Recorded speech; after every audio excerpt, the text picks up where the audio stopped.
Um, I just want to say Hotep, Henu to Saba. You definitely changed my life in so many ways, and I'm thankful. Since our first one-on-one, my whole circle, I just did a whole circle of my whole life. I just feel so different now. Um, my dejed been hurting me, so right now I'm doing good. I'm doing better. Um, yeah, so I just want to say with the hyperhidrosis thing, all I got to say is no sweat. You know what I mean? And a lot of people saying that, this is a scam and it's definitely not a scam. I could say Saba scammed me in the good way, you know what I mean? So um, it's been, I've been taking, my remedies, my rosemary, my sage, and it's definitely working for me. So I just want to say peace and love and handle to Saba, and I'm forever in your debt. Forever in your debt. Thank you so much. Tua, Tua, Tua. So peace and love.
Hotep, Great Saba Tehuti, I'm on Hotep, bro. Health and prosperity unto you. May your monument be established forever on the foundations of Ma'at. May your posterity give you praise and offerings, May your goddesses personify devotion to you like the great goddesses Auset and Netet. To SABA Tehuti, Amen, Hotep Ra. Uben Ra, Ma'at Hotep, glorious Tehuti Amun Hotep Ra. It is said good advice is rarer than emeralds. That led me to think, Tehuti's advice and teachings is life's wealth. You are the doorway to Miao, the ancient conscious state. You are the wise one, an incarnating Ren that is breathing the Ankh, living from Ma'at, the NEFER, ancient Ba, the ancestor, Tehuti. I am incredibly grateful to have access to your pod class and guidance. Tua for your immortality and taking moments out of your day to help me. Tua for not leaving me to suffer in a world of matrix. Tua for teaching me truth, honesty, and teaching me that it is good to search for wrongdoings and make corrections. Tua for everything. May your exquisite netzerts have a day as beautiful as them. May they always have clarity and never be under hypnosis.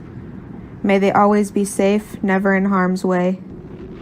May they never receive headaches or stress. Their beauty like the sun's reflection on water. Their beauty like a snake wrapping itself around a harp. Their beauty like circumpolar constellations. And their beauty like luscious forests of green with cacao plants and bamboo. My greatest love and respect to your immortal NEFER Kemetic family. Tua. If you're to take, but look, I just want to say, listen, yo, Tehuti is a close brother of mine, excellent scholar. You know, y'all better watch out because he's gonna be straight chopping some heads off. Man, you got props from a Hebrew, bro. The oldest known spiritual book to speak on the afterlife. Get that Palo Santos burning. Start burning that Palo Santos and that sage together. You can mix them together in the pole. They gonna need some frankincense oil in there. Oh my goodness. Let's go. What the blood seed, Lord. Brought out the holy tablet. Oh man. It's on. The Per M HERU.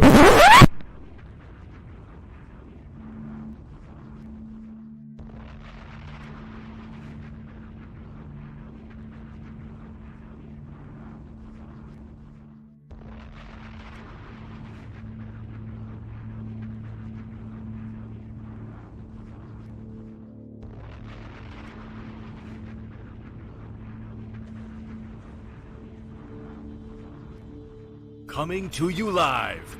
He has been teaching for over 20 years. A 9-0 record in official public recorded debates.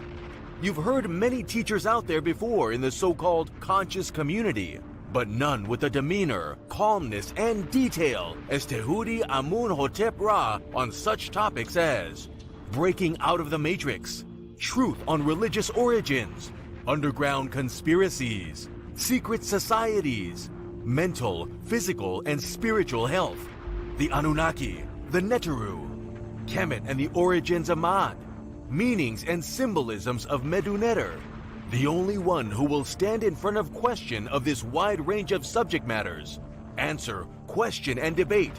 Some have podcasts, but Tehuti is the teacher, so he has a pod class.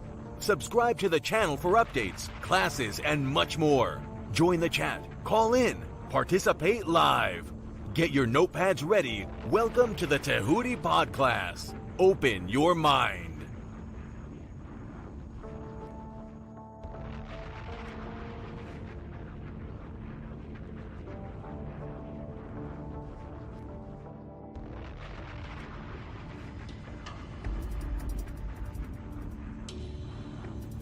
He has been teaching for over 20 years. A 9-0 record in official public recorded debates. Correction.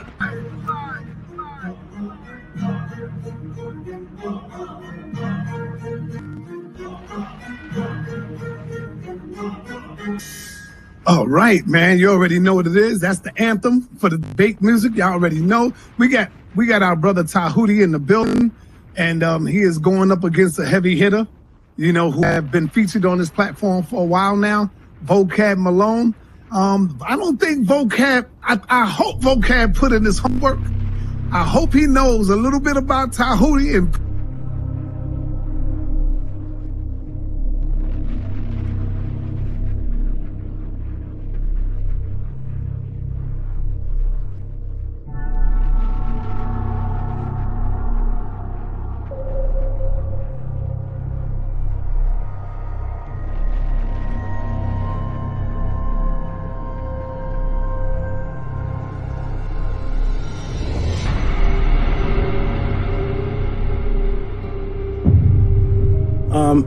I appreciate everybody. Press 1 for Tehuti, press 2 for JJ, y'all.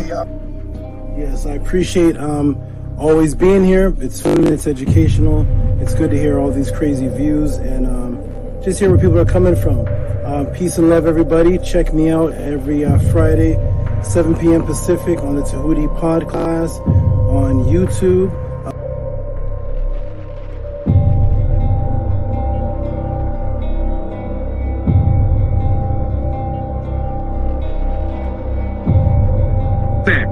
That's your words. Brother, Stand on that's it. not the topic of the debate, JJ. That was not the topic. I'm talking about the whole word. I'm talking about the whole misinformation. I don't give a damn about the topic of the debate. No, if you look at the community wall, I mean, damn, Tehuti is like dusting you on that shit. He killing you, Jay. And this is why you upset.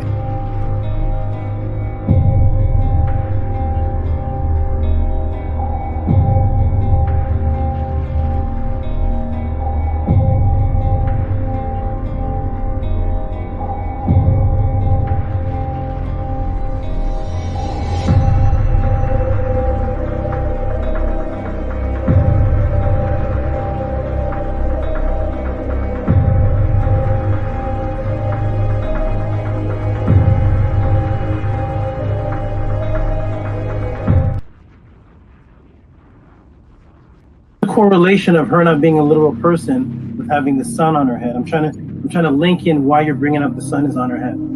I'd love to know how you think that a literal person could exist with the sun on their head. So because this image has the sun on her head, therefore this cannot be a literal person. Is that your stance? That's exactly what I'm saying. And I also want you to recognize that I'm saying the same about HERU and the same about AUSAR. Okay, great. Can I screen share, please?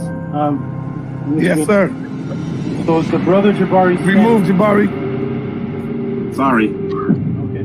The brother Jabari stance is that because this image has a woman with her son on her head, her stance is that that makes this woman not real. When I asked him if that was his stance, he said yes. I'm going to screen share, please.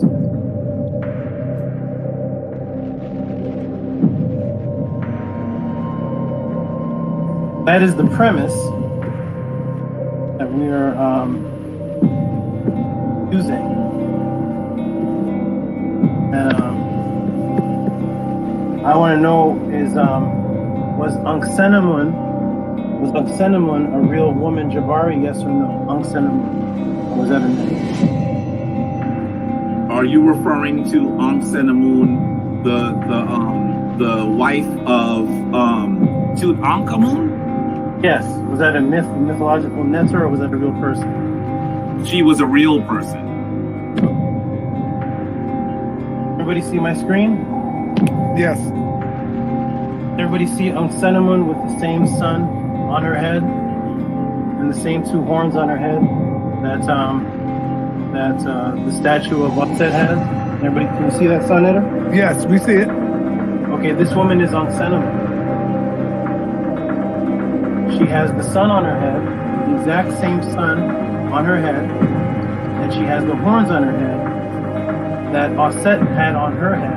And I made sure I asked Jabari clearly, what is the purpose of bringing up the sun? Is it because this woman has the sun on her head? Does that make this woman a myth or untrue? And he said that is his stance. Well, here we have a real person that the brother Jabari just acknowledged as a real person with the exact same symbol on her head, and nobody's going to ask what's the temperature of the sun. So we need to erase. So wait.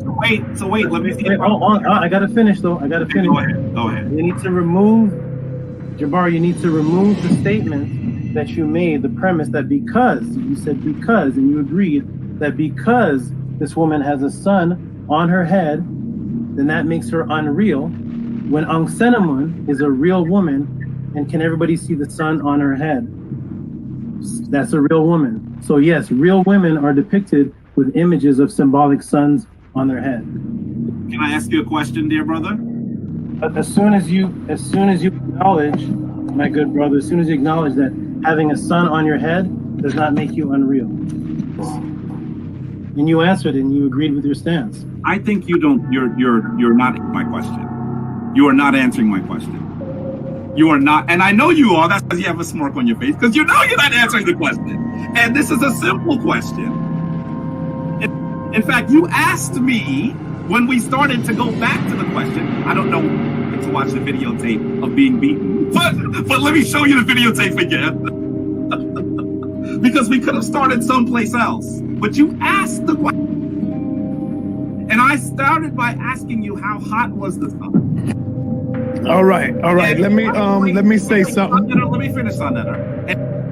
I wanted you to explain to me whether it is possible for a literal person to have the sun on their head, and you are not answering that as yes or no. I'm not sure. That's your question. Is it possible? I've asked it like 7 times, brother. It's not possible. And that's why that is symbolism. Anksenamun and Auset will agree. Answer the question. You're not answering the question. Is it? It's not possible, but you set your premise on it. This is 8. I'm gonna ask it to you one more time, and hopefully you'll give me a clear answer. Is it possible? Is it possible for a literal person to have the sun on their head? No. Oh, good. Thank you. Okay. All right. Let me right quick. Yeah, sure. Now, Jabari, you know I love you, brother. You did get hit with a straight right on this one right here. If the brother asks you, Jabari, hold on. In all fairness, the brother asks you Now, I agree.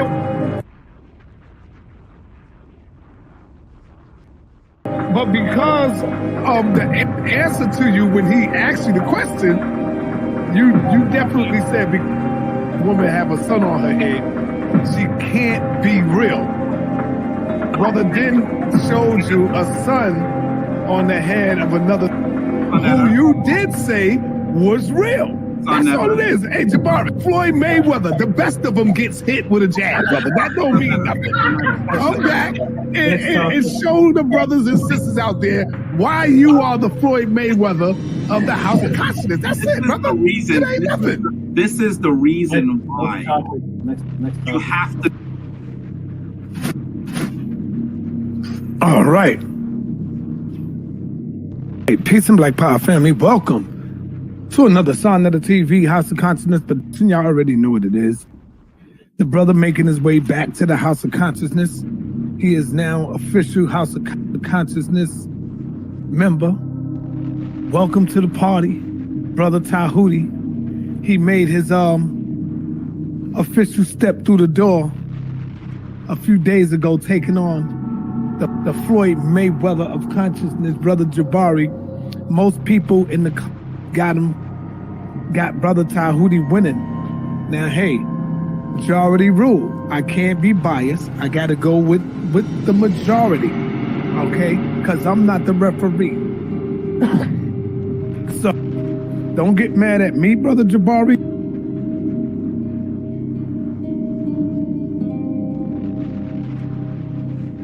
Oh, man. Well, I just got to keep it real. I'm going to keep it real, man. I can't be biased when it comes to this, you know. I got to show love to everybody because I'm bringing on the people on the platform. I got to keep it real. Chat, right or wrong. So as it stands now, I'll have to go ahead and give the win to Brother Tehuti. Now, I know a lot of y'all might get mad. but I'm going with the majority rules. It's the people who is making the call. Don't get mad at me, Jabari. You know I love you. You know I love you, Dr. Anika. But I got the W to Brother Tehuti. Now, you got the majority, and there's a lot of people that I read the comments, they say, yo, I love you, Jabari. You know I fuck with you, Jabari, but I got to give it to Tehuti. I'm reading these comments. I'm like, God damn. You know me, I was going with my man Floyd Mayweather all the way. But I got to be fair, and I got to keep it a buck. So as it stands right now, Brother Jabari has, hey, and you know the best lose sometime, man, you know? The best lose. Cigarette.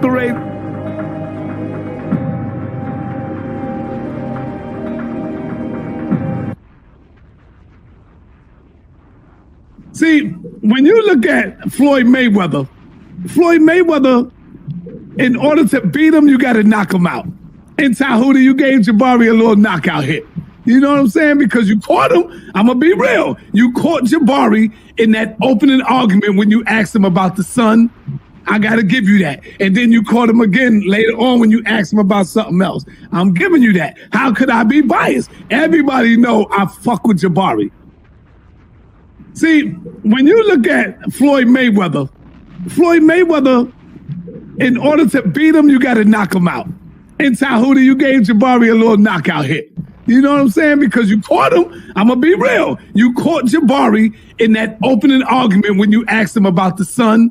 I got to give you that. And then you caught him again later on when you asked him about something else. I'm giving you that. How could I be biased? Everybody know I fuck with Jabari. I just gave Floyd Mayweather his first loss to this brother.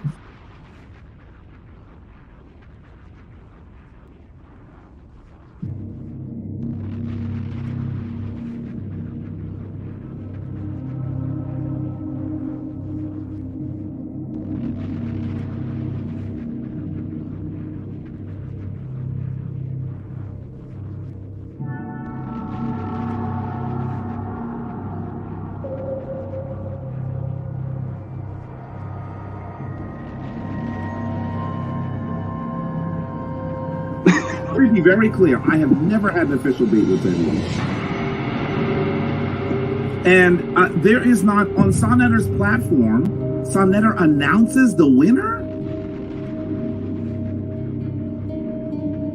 And on the people, on the platform, I got to keep it check, right or wrong. So as it stands now, I'll have to go ahead and give the win to Brother Tehuti. And there is not, on Sonetter's platform, Sonetter announces the winner?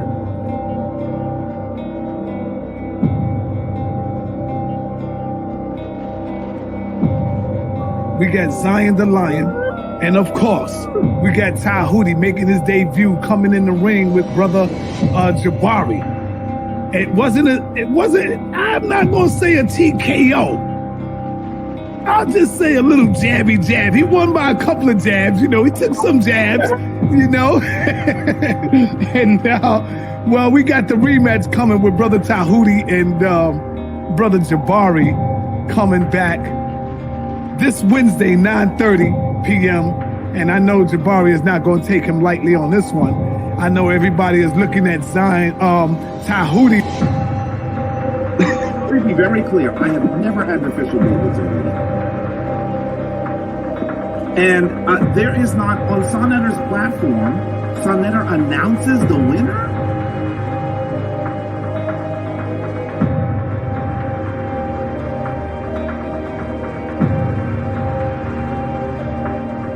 Damn, we have Tehuti and Brother Jabari is coming back. Brother Jabari will be back for a rematch coming Wednesday night.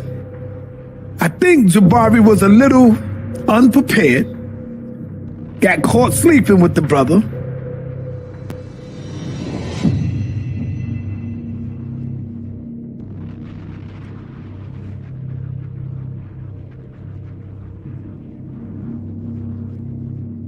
Shout out to HOK. I definitely think it was an upset. I said Jabari did a good job. I just don't think that he won.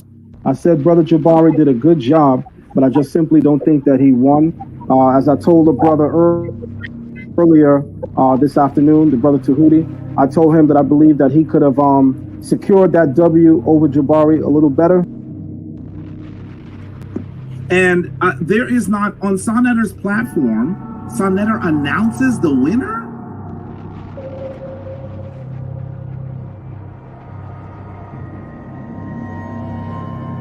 So I just got to go with that. I just got to go with the win. We're going to be giving out some powerful trophies coming up soon. So now.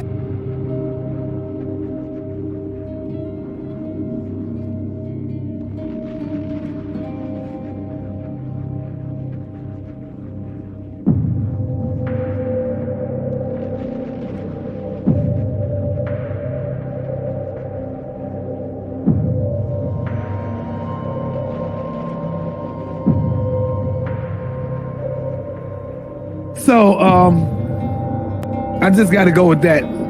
I just got to go with the win. We're going to be giving out some powerful trophies coming up soon. So now Zion Lex is coming out. Tehuti is making his way. He's jumping out, going straight to the top right now.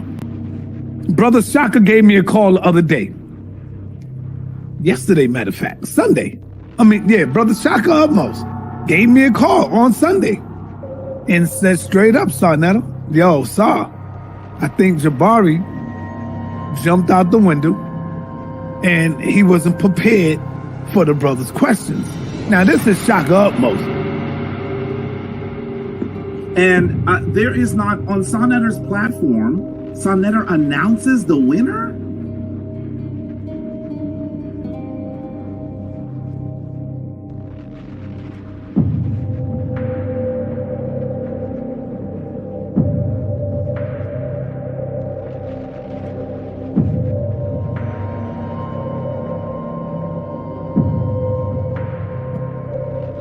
Yeah, we got Zion Lex. We got Zion Lex tonight going up against Tehuti. Could this be 2 for 2 for Tehuti? That remains to be seen.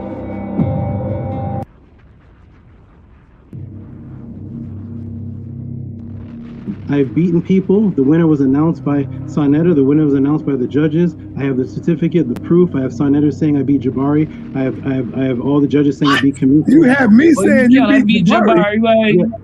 Yes. You got me saying you beat Jabari. Senator, they demand this just be allowing. If I said you beat Jabari, he can't be Floyd Mayweather, bro.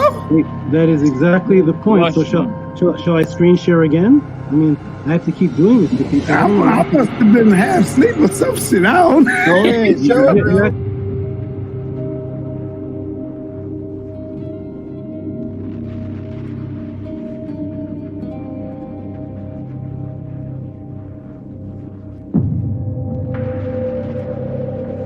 If I said you beat Jabari, he can't be Floyd Mayweather, bro. That is exactly the point. So shall I screen share again? I mean, I have to keep doing this to people.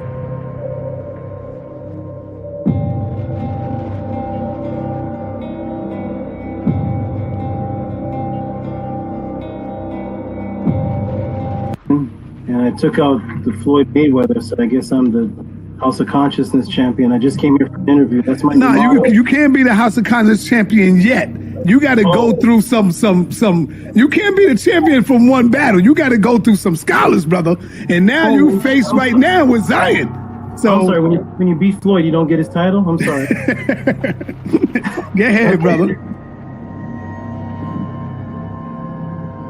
I just gave Floyd Mayweather his first loss to this brother.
I have learned to understand how you teach. So you're a very directed person. So you put up, how can I say, every time you speak, there's a sword and there's a shield, right? So there's something behind that, right? It's very directed. So you have a very controlled thought process. So I see a lot of people fall into hell when they have conversations with you because of your they don't see that you have a war pose like aha. So you have a sword and a shield, and you're going to block and you're going to stab them because you already understand what is directed speech. So I've learned that from you. So.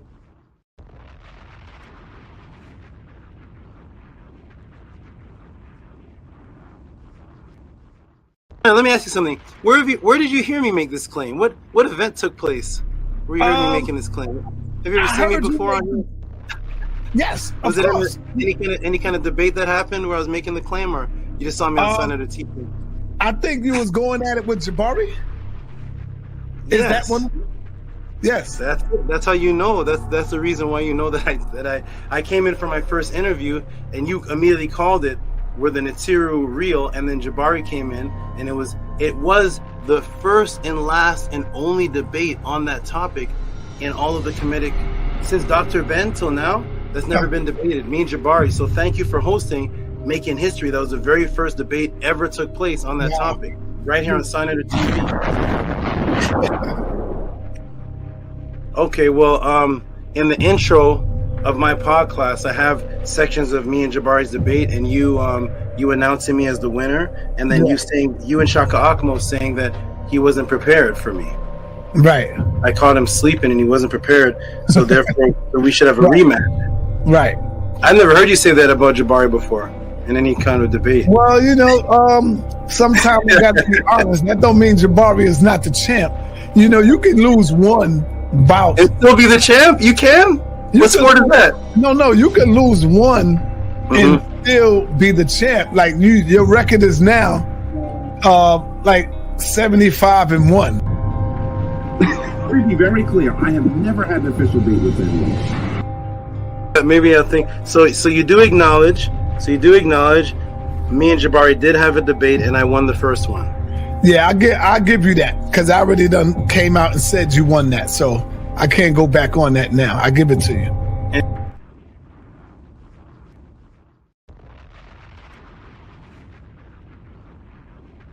Although he did disappear. Can I ask you a question?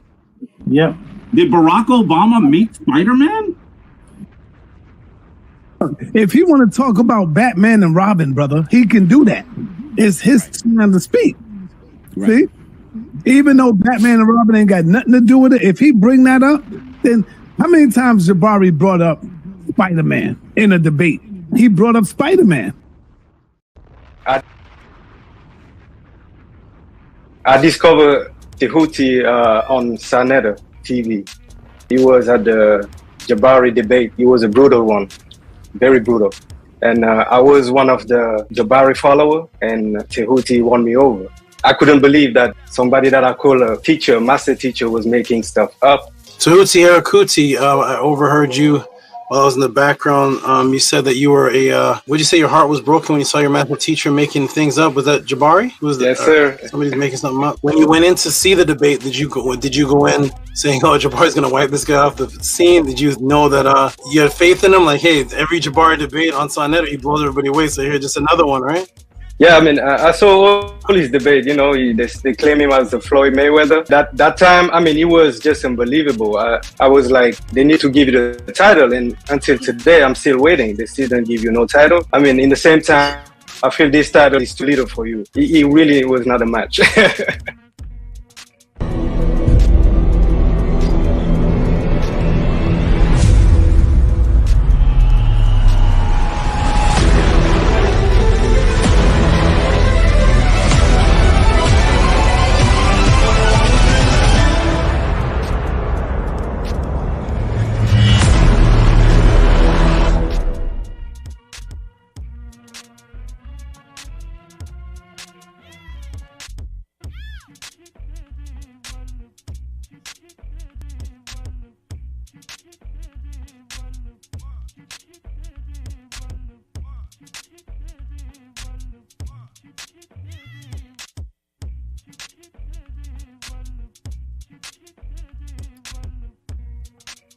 Hey, peace, everyone. Greetings and peace. Welcome back to another phenomenon. Welcome back to the House of the 10. Welcome back to the Tehuti podcast. Welcome back. We are here to do what we always do. It's another beautiful day, but today is something special. That's my chin right there. Gotta get off. Today's something extremely special, and we'll find out what's so special once I return and come back.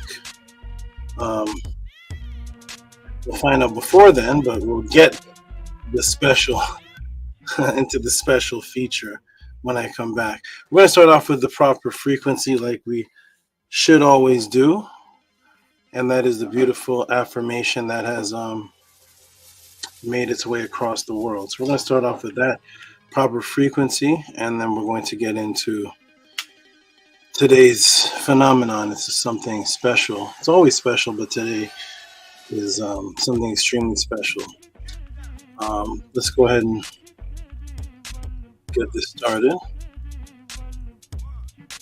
For those who are new, who are watching for the first time, welcome to the Tehuti podcast. Welcome to the House of the 10, the ancient Tehutian teachings of the NEHESI. Welcome home, welcome back. You are back where you are supposed to be. Last representative energy of the netter, the matrix breaking frequency combined. Welcome home. For those who are new, we're going to do the affirmation. I'll put it on the screen so you can see it on the screen, and then you can see the affirmation with us. Okay? So let us get right into the affirmation.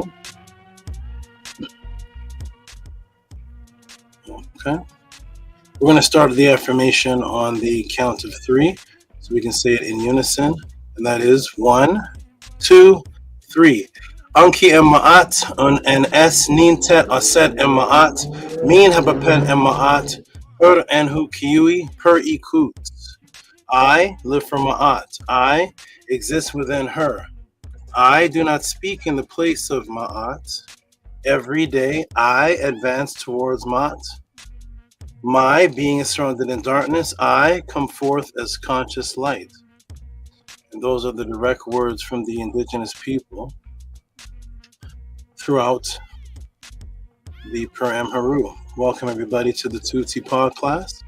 My name is Tehuti Amenhotep Ra. Peace and love to all those. This a question was sent in today.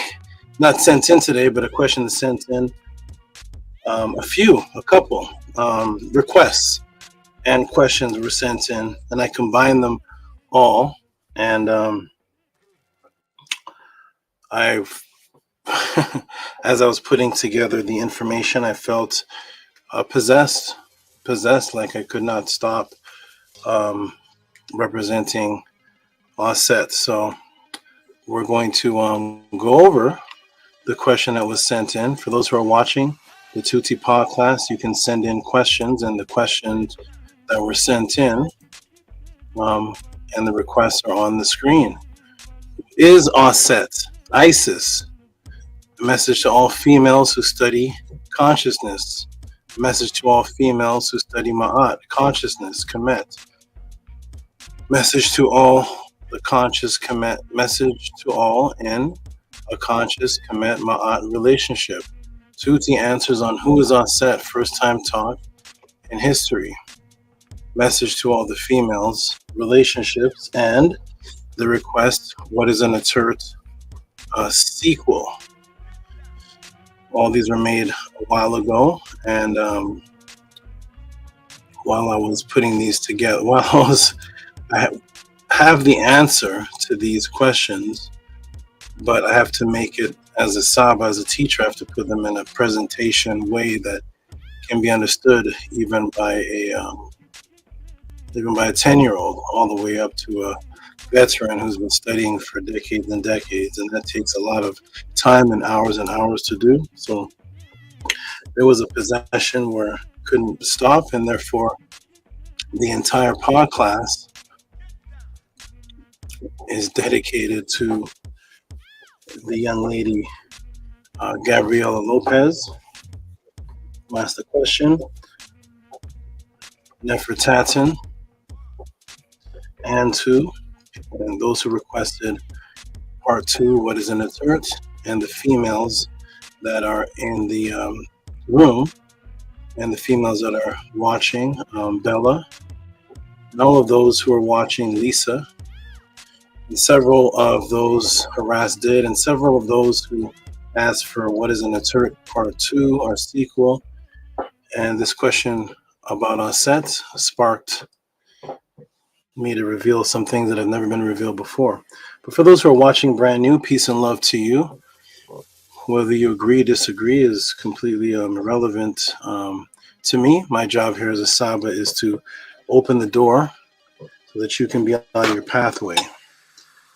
Speaking of which, we have a beautiful event coming up, Pathways to the Awakening, of which when I take my break, the wonderful NANI will actually come to the screen and elaborate on something she's doing that pertains directly to this class and to the pathways, and everything is intertwined and in sync.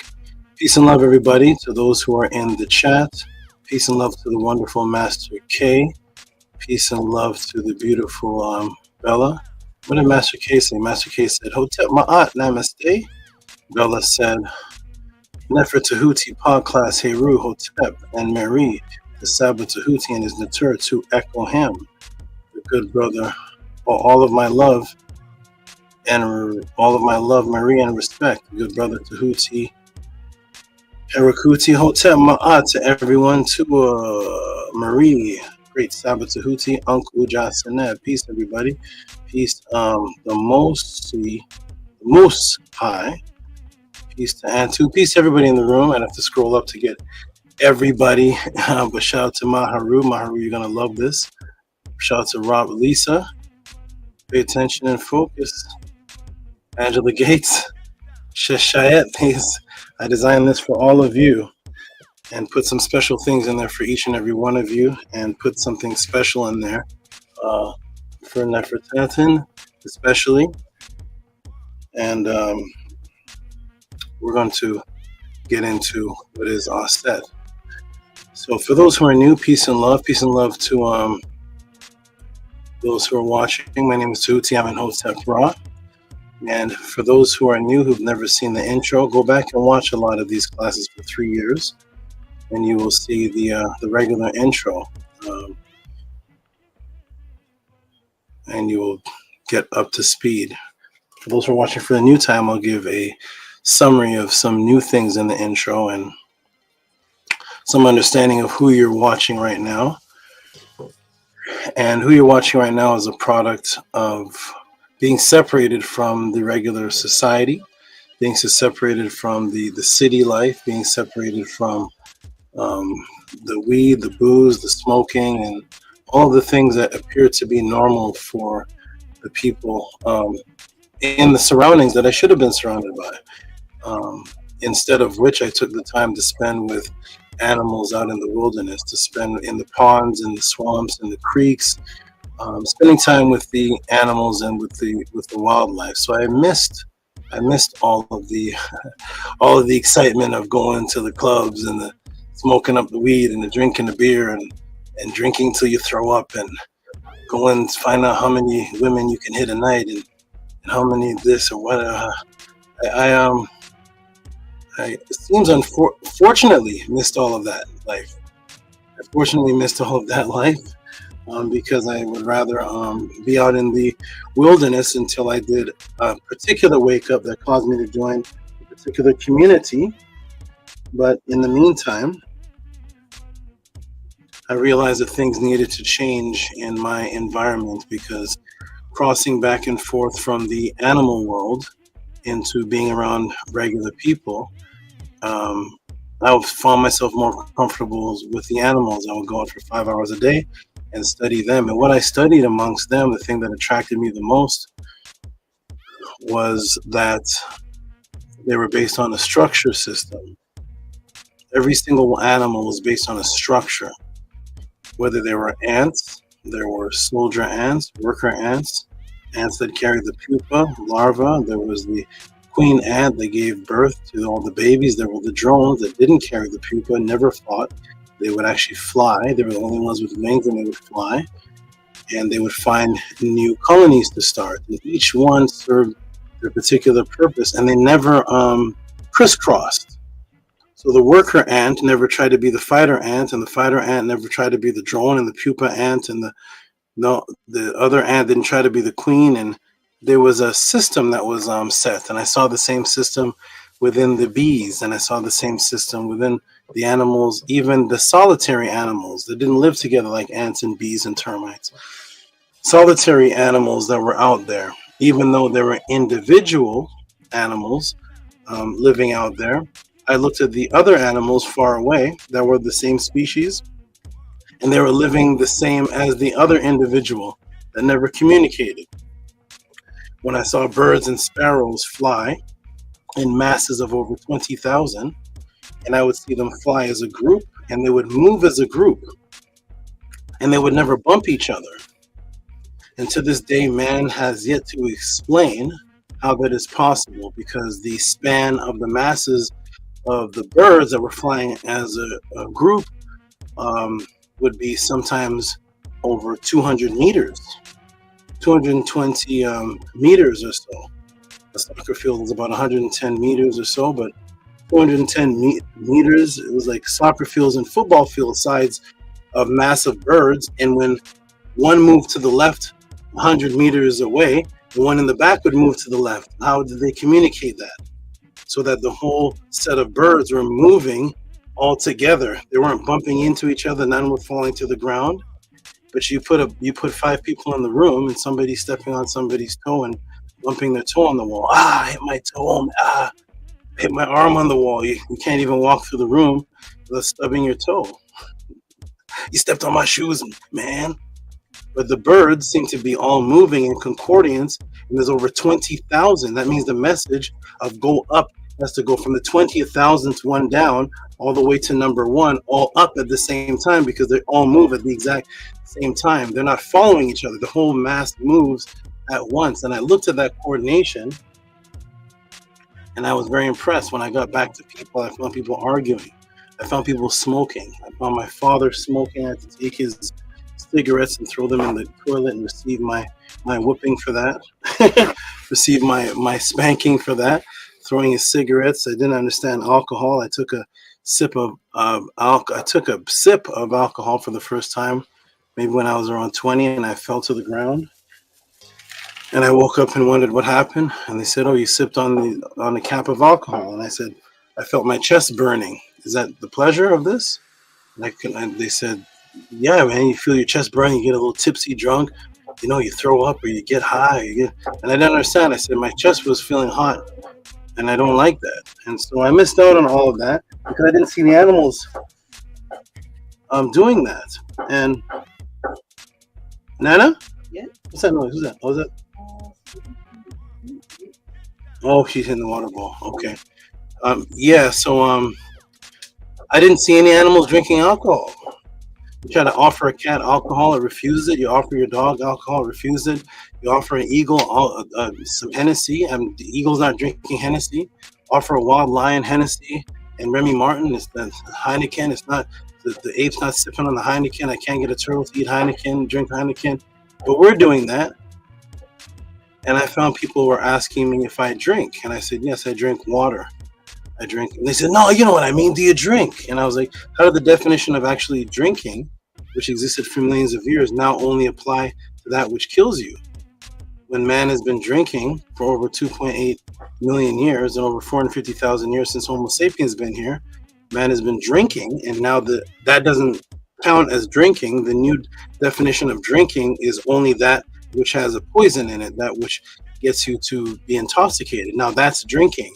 And so I noticed there was a matrix going on ever since I was a child. I was hypersensitive to this matrix that was taking place, and I didn't accept this matrix. And I would question my mother, question the people around, and nobody seemed to have any answers to the questions. I started questioning the Bible. I started questioning all of these things. I was thrown out of school at never made it past grade 9. I was thrown out of every school I attended. I was expelled, I was wondering in the future, why was the word spell being used? And the X means you're separated, like your ex-boyfriend you're separated from him.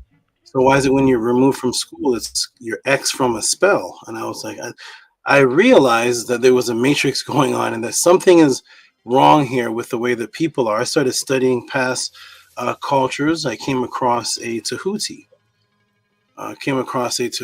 When I was young, and I named myself the Word. I was very sensitive to the fact that words were changing the way that people thought, mere words. And I started seeing that sound vibration was actually creating existence. And I started questioning the religions, because the religions start off with, in the beginning was the Word, and the Word was God, which was meaning that they believe that everything began with sound vibration as well. So I asked, what is the oldest record of this? And nobody could take me to the oldest record that stated that in the beginning was the Word. They took me to some book of John that was written in like 90 AD. I was like, didn't the ancients acknowledge sound vibration?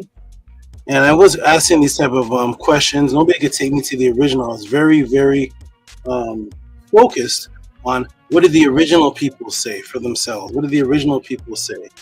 And nobody could take me there. I eventually was threatened to be placed out of the household.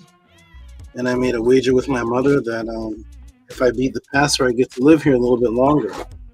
And we set up the debate and it went on for 5 hours, and I beat the pastor.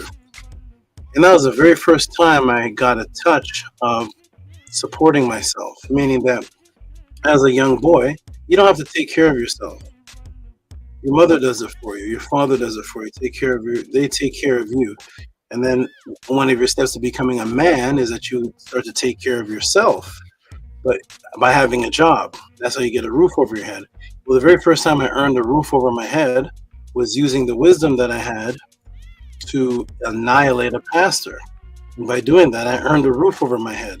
So the very first time my neurons and my sight and my feel and all my senses got to taste how do you provide for yourself a roof was associated with the knowledge and the culture that I was pushing and the matrix that I was trying to destroy. At that point, now I am on a complete mission, because I realize that I can actually survive. If my mother could give me a roof over my head because I beat a pastor, how else can I survive off of this information?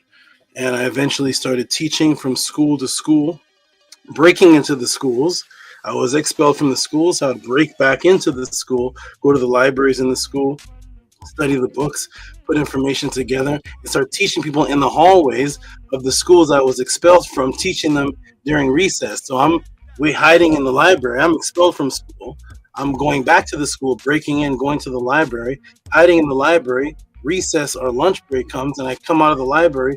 The teachers don't recognize me because I'm mixed with a bunch of other students, and I'm there in the hallway breaking down, teaching people until I get caught. and this is how I live my life. I would go back into the schools that I was expelled in, go back, teach, go to the house parties. I'm not participating in it, but I set up a table and I'm screaming over Busta Rhymes. I'm screaming over Big Daddy Kane, screaming over, you can get with this or you can get with that. And I'm trying to teach over the music. I have my table set up. I have my big staff set up, and I'm just screaming and teaching, telling people they should break the matrix.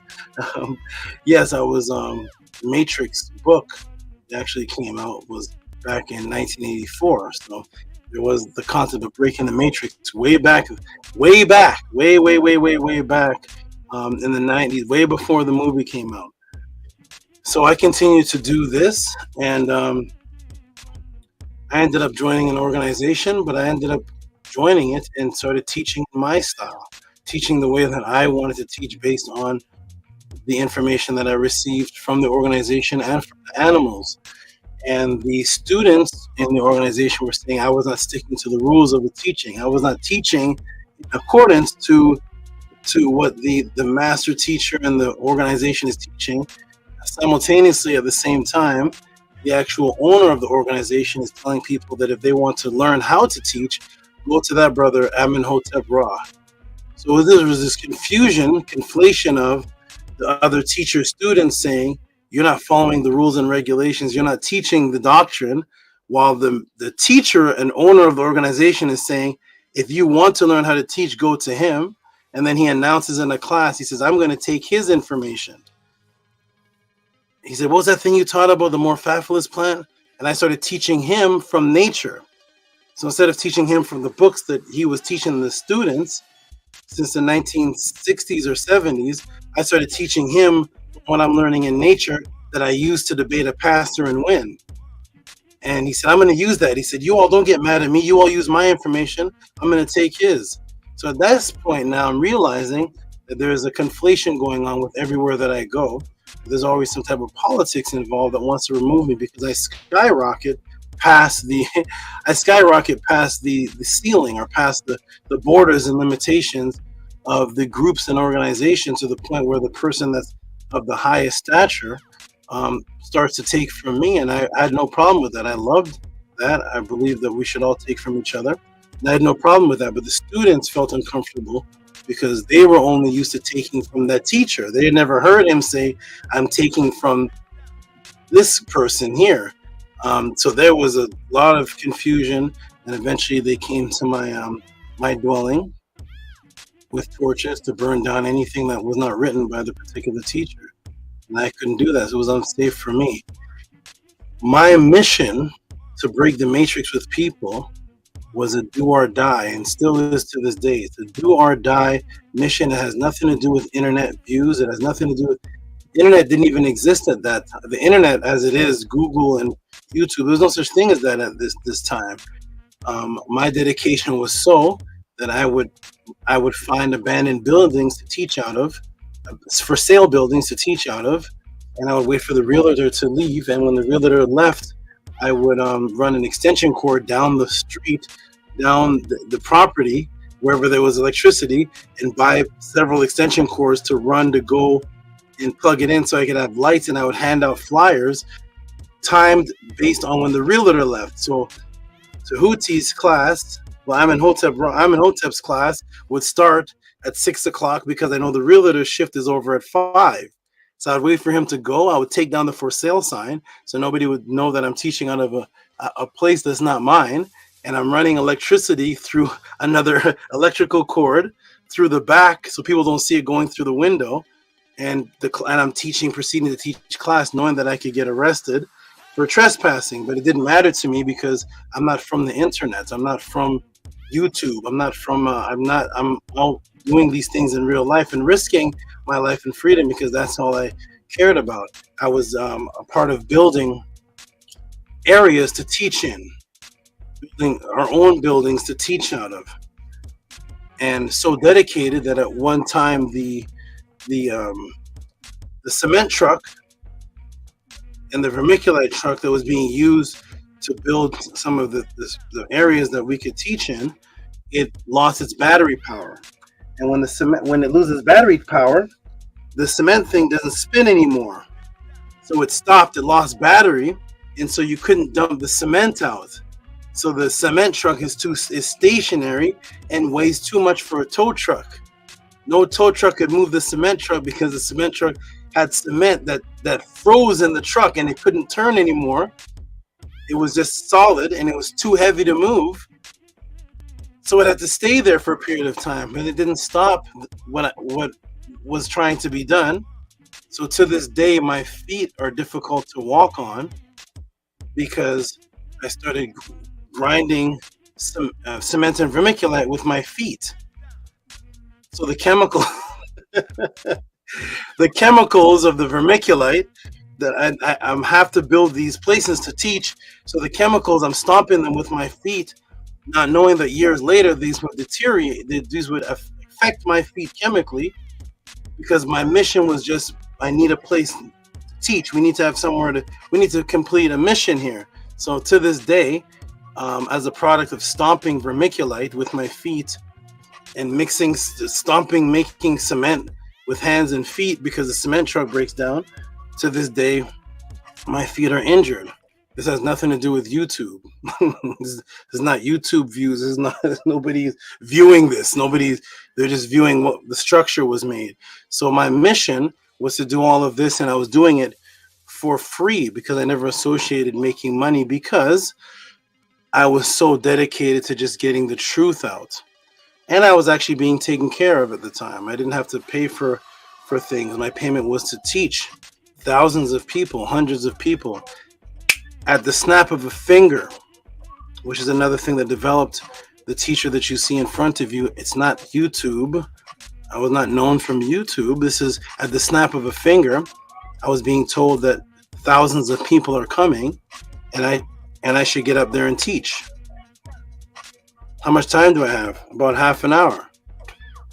After I'm stomping the vermiculite, so I have to run to the shower, wash the vermiculite concrete off of my feet, take a shower, throw on some other nice clothes, and stand up in front of people. What am I teaching on?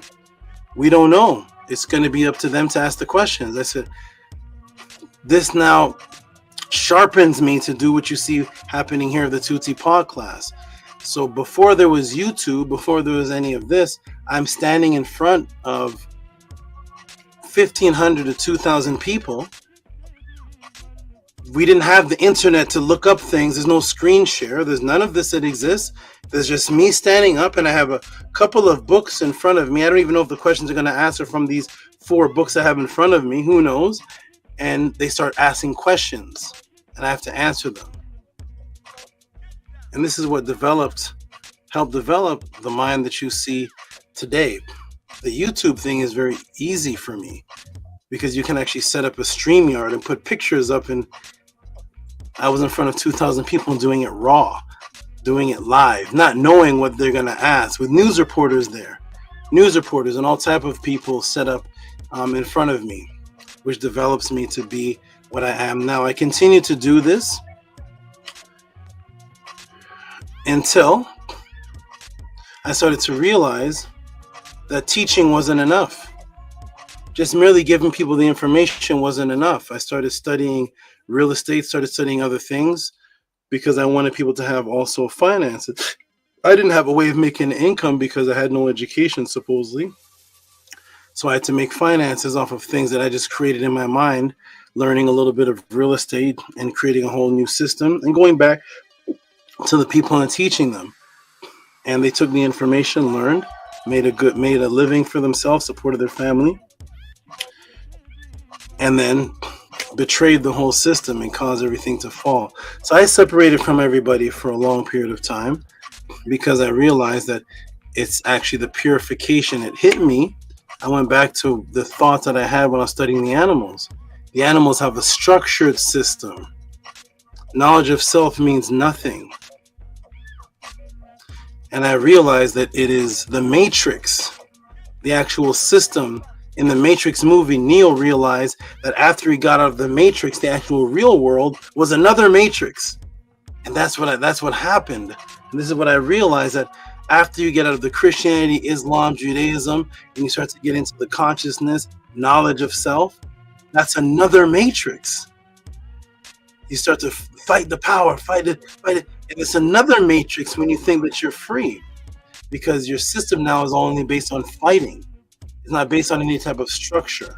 I started to realize that everybody was just talking about knowledge. But knowledge doesn't mean you do anything. Knowledge is information. And I said the knowledge that the bees have caused them to do things that get them studied in National Geographics. The knowledge that the ants had, the knowledge that the ancient people of the Nile Valley had. They have documentaries about them, not because they had knowledge of self.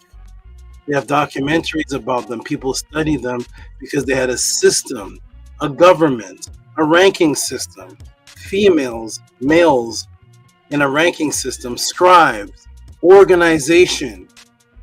I looked up the opposite. I knew the opposite of MAAT was this word called Isfet. And people were saying Isfet means evil. When I looked at the word Isfet in the context, especially in the records of ITERU, in the context of the word, it means chaos. And chaos is disorder. And that is what the ancient people saw as evil. Not what we see as evil today. Evil today is subjective. The evil in Isfet, to the original cultures of spirituality, was when things were in disorder. That means there was no structure. That's what was evil. So I stepped back, and people were coming up to me saying, yo, I got the knowledge itself. You got the knowledge, you'll do the knowledge. And I said, what are you into? I'm into ancient Egypt. I'm Kemet. My name is Asar, Ptah, Ra, Set, Ptah, man, God Almighty. And I'm like, oh, you're into Kemet. Kemet is a country. Kemet is a country. Did you hear Kemet is a country? Yeah, I'm Kemetic. Oh, wonderful. Who's your scribe? What position are you in this Kemetic thing? Kemet is a country. That means it has a structure. Kemet is not a way of life. It's an actual country. So you're Kemetic. So who's your priestess? When are the meetings? What's the ritual you do in the morning? What's the practice? Is there a treasurer? Is there a governor? Is there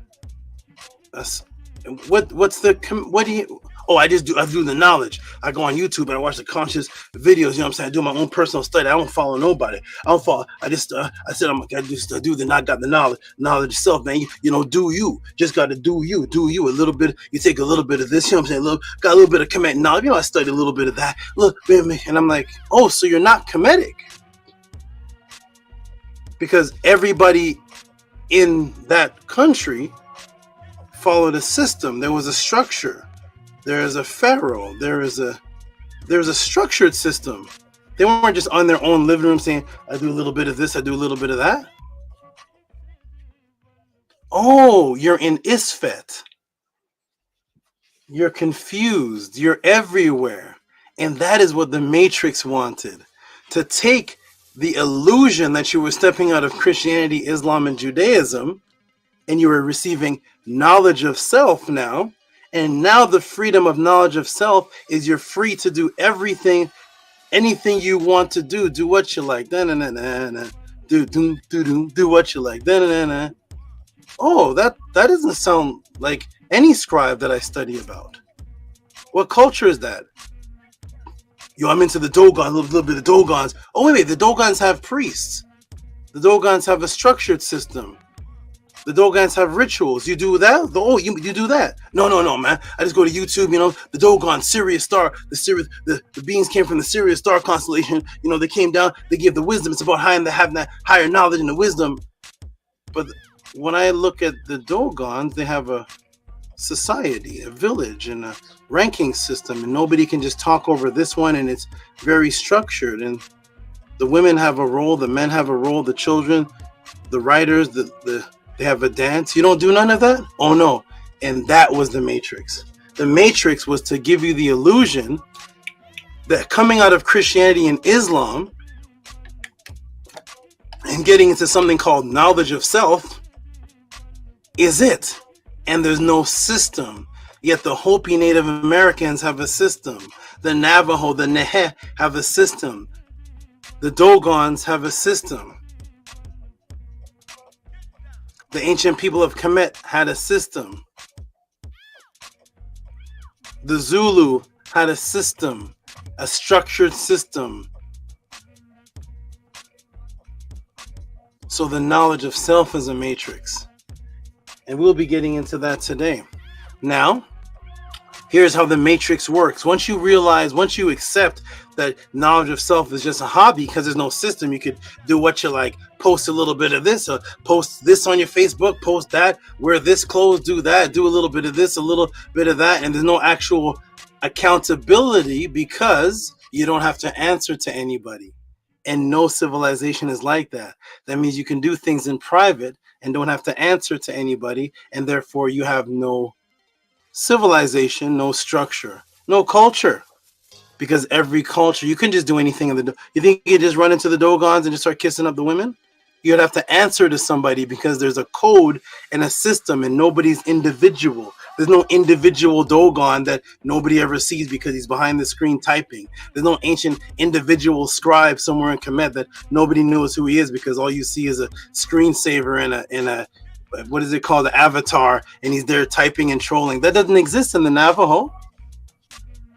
Cherokee, Blackfoot, nobody has that. Everybody is seen. You come to the forefront. You're seen by the elder. You're seen by the scribe. You're seen by the priestess. You answer to this person. You're above this person. You're under this person. You have a structured system, just like the society you live in. And I started to realize that the knowledge of self community, conscious community, unconsciously separated the knowledge from the society that you live in, meaning that the fireman has a particular job he has to do, and the police doesn't do that. When you call the fireman, he has a job, and the private detective doesn't do the fireman's job, and they don't argue. The firemen and the police don't argue. The police have their job, the FBI have their job, your school teacher has his job, and it's a structured system that you are very satisfied with because you send your children to the school structured system. But when it comes to the culture, there's no structured system, so that is called a hobby. A hobby is something you do when you want to do. You know, I play a little bit of b-ball in the street. That's a hobby. LeBron James doesn't have a hobby. He has to be at the job. He has to be at the game. He has to score a certain amount of points or he's put on the bench. This is not a hobby, but when you go on the streets and play a little b-ball, that's a hobby. So knowledge of self and consciousness now is a hobby, so you don't identify it with biological imperative and survival. That's what the Matrix does to you. Because I can study today. No, I'm not studying today. I'm a little bit of this. I'm a little bit of that. But when it comes to work, boss says 9 o'clock till 5. 9 o'clock till 5. I'm there.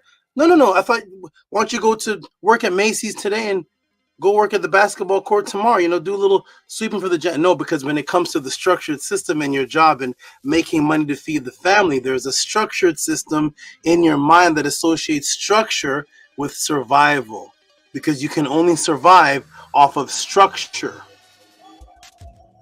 When you get hired for a job, be here at 8 o'clock. You're not showing up at 9:30, you're fired. Even if you're an independent contractor, be here at 8 o'clock. You don't show up at 1. It's a structure. Time coordinates. That's how you survive, and that's how the animals survived. But when you don't associate your knowledge of self with survival, that is called a hobby. Like how people play chess, but there's professional chess players. We are here to break that. So I set up a system. As a netter, as an ETYRU, I came back to the so-called internet world after a little break. I came back and people were asking me, what am I? And I'm like, I'm a netter. People started calling me SABA.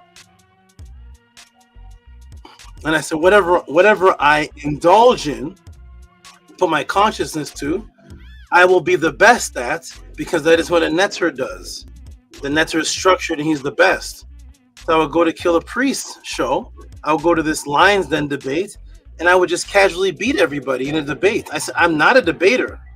I don't know anything about it. I don't know anything about time, 15 minutes, subject matter, conjecture, ad hominem, ad ignorantum, all these different terminologies that I heard. I don't know. I'm not a debater, but I'll come in and beat everybody because it's my life. I'm not a rapper. Killer Priest heard me rap. He's like, oh yeah, you're coming to compilate. Yo, whoa, whoa.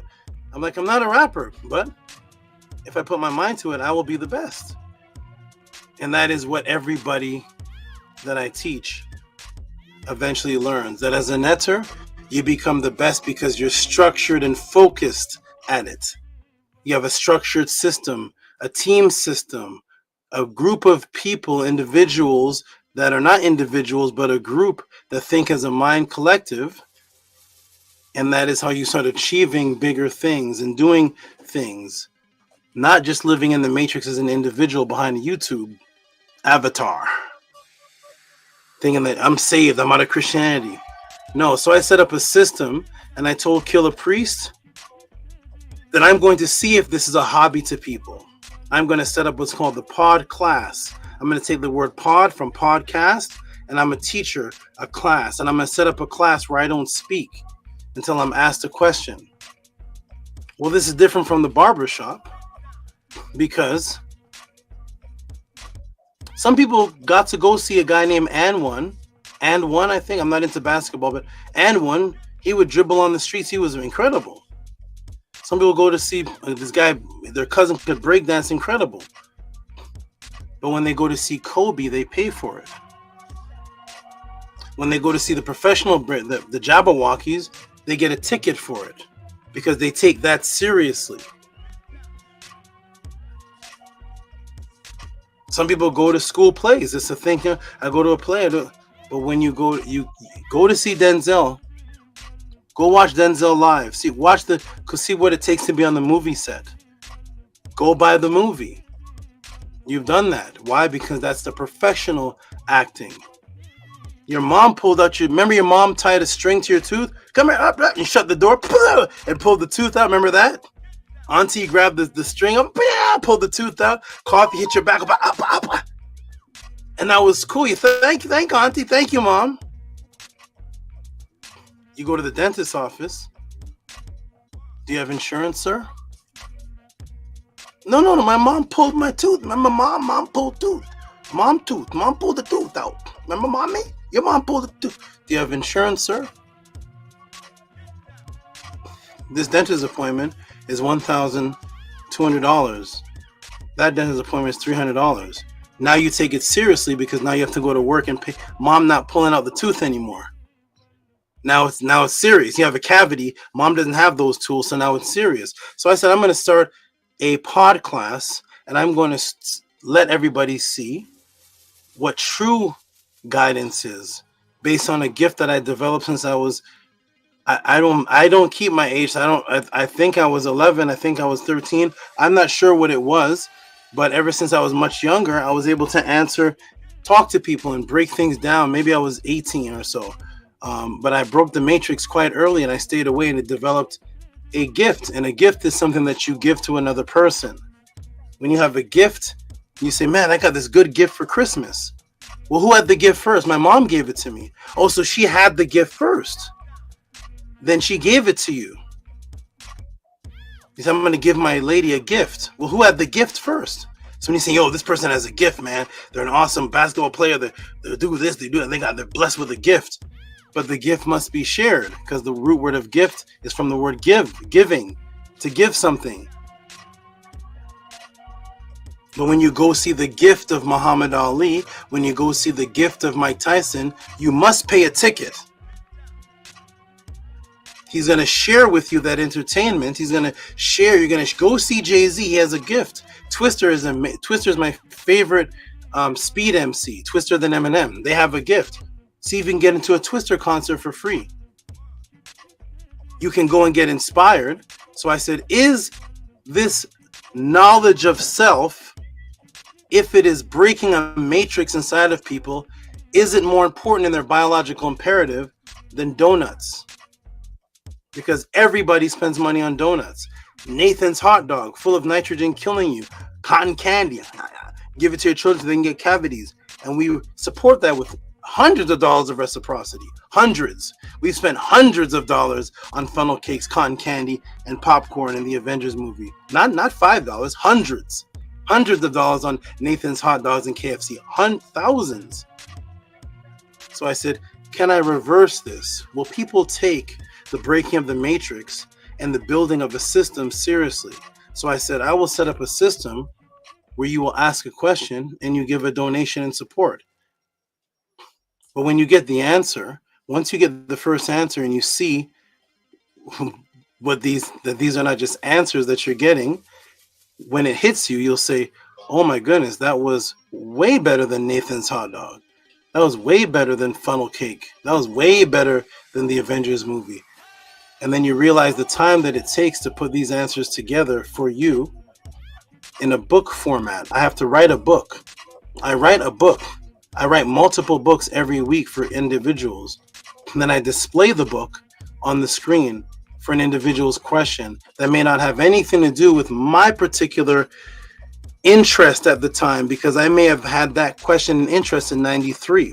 But I have to put my emotions aside and say, this person is asking a question that I had answered in 93, but I'm going to answer it as I'm excited about it, like I'm just getting this, and this is the world, and give that person something they can show to their mother, their grandfather, their son, for generations and generations to come. A documentary for you. Each question is somehow 30, 40 minutes to 2 hours long as a personalized documentary for you. Is that more important than the Avengers movie?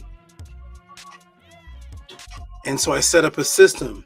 And for those new people that are watching, the way that you send in a question or support, because it's not just questions, it's support for the time of what you're doing. When you went to go see the Avengers movie, you never got to ask them any question. Huh? When you went to go see Jay-Z, did you ask them questions? You paid because you were appreciative through reciprocity that he spent hours writing those raps and performing. Michael Jackson practicing the moonwalk for hours while you're sitting at home on the couch. Prince and Michael Jackson, Diana Ross practicing moonwalks, dancing, performing. MC Hammer, Jay-Z, whoever is out now, Drake. You appreciated the time. Denzel took 2 years to make that movie, so the reciprocity you give him is $21 million a movie. That's the reciprocity that Will Smith and Denzel get. $21 million a movie. Because they took the time to learn acting while you were doing what you were doing. He took the time, developed his gift, and now because he presented a movie that made you cry, or he presented a movie, Riddick fighting, or something on Mars, or Next Friday, whatever that is, now Ice Cube is getting $15 million in a movie. So the questions that you can ask here, the Tutti Pod class, the support is sent not just for the questions, but for what you're about to witness, especially what you witnessed today. Because I'm going to ask everybody today, I hope people that are into command that are watching, I'm going to ask everybody if you know what the word AUSAR means. I've never heard anybody in consciousness not use the word AUSET and AUSAR, and I'm going to ask everybody what that means. Because if there's no answer to that, that would be quite embarrassing, would you say, for the Kemetic community, since Dr. Ben's 60 years of the most popular deity, AUSAR and AUSET, and when asked, what does it mean? What does AUSAR mean? People's names are AUSAR. AUSAR M. Hotep, Ka, Ptah, AUSAR M. Ra, AUSAR. I'm like, oh, what does the word AUSAR mean? According to what the ancients said, in the context, something as simple as that. We're going to do a whole class on it today. Okay, so the questions that can be asked are anything based on the level of raising up your consciousness, such as somebody asked a question about the Ark of the Covenant, sent in a $40 donation. This was an hour and 45 minutes long, from what I remember.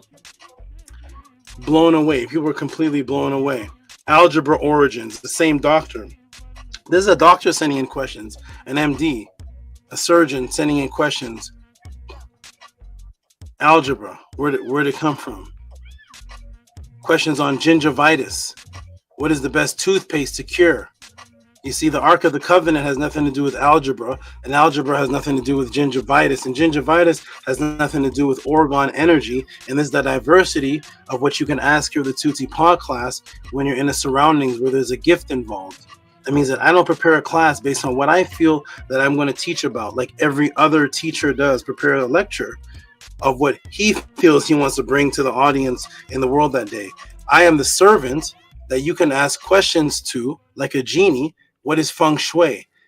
Nobody on the panel knew what this was. Everybody's answer was completely wrong on this. And when they found out the answer and how it dealt with immortality, the original feng shui, and how the Matrix erased that, people were completely blown away. Feng shui has nothing to do with a never-ending story. This never-ending story went all the way back to Tutankhamun and the T'Challa serpent, where the never-ending story began way back then. People were blown away. Somebody sent a question in on eyesight. Eyesight has nothing to do with a never-ending story. Is there a YouTube channel, a book, a teacher, or anywhere you can go where you can ask a question on the curing of eyesight, Gnosticism, feng shui, the never-ending story, Hyperhidrosis. How do I heal my hyperhidrosis? Tooth and gingivitis. Somebody asked me a question, Rigo, on the Matrix movie. $111. Rigo's first donation was like $5, $7. Once he started seeing the guidance, it jumped up to $111 because he got shook. He realized what he was tapping into. And I always ask people all the time, have you ever had $25 in your life? Of course you have. You've had $25 in your life. It's no big deal. If you went up to somebody on the street and said, boom, look at this, $25, they'd say, yeah, I got that too in my wallet. All of us have had $25. All of us have had that money before.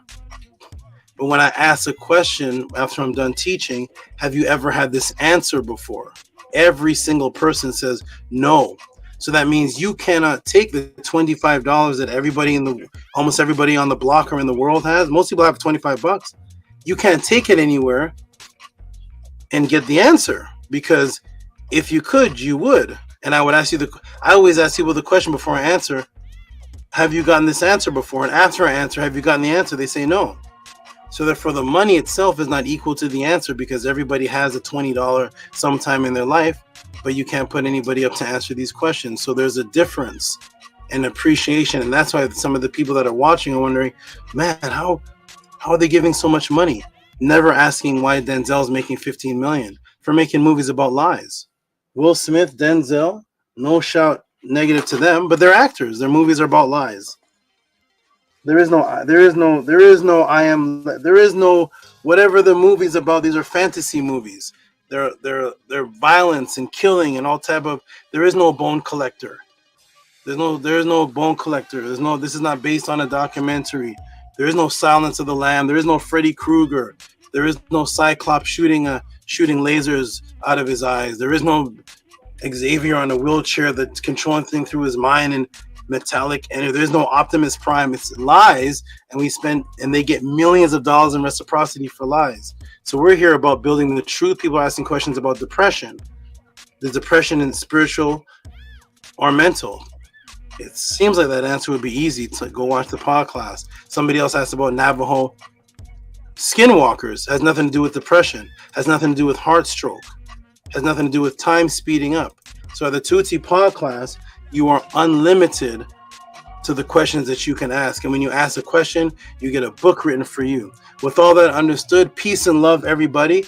The question that we're going to get into today, let me sip some water.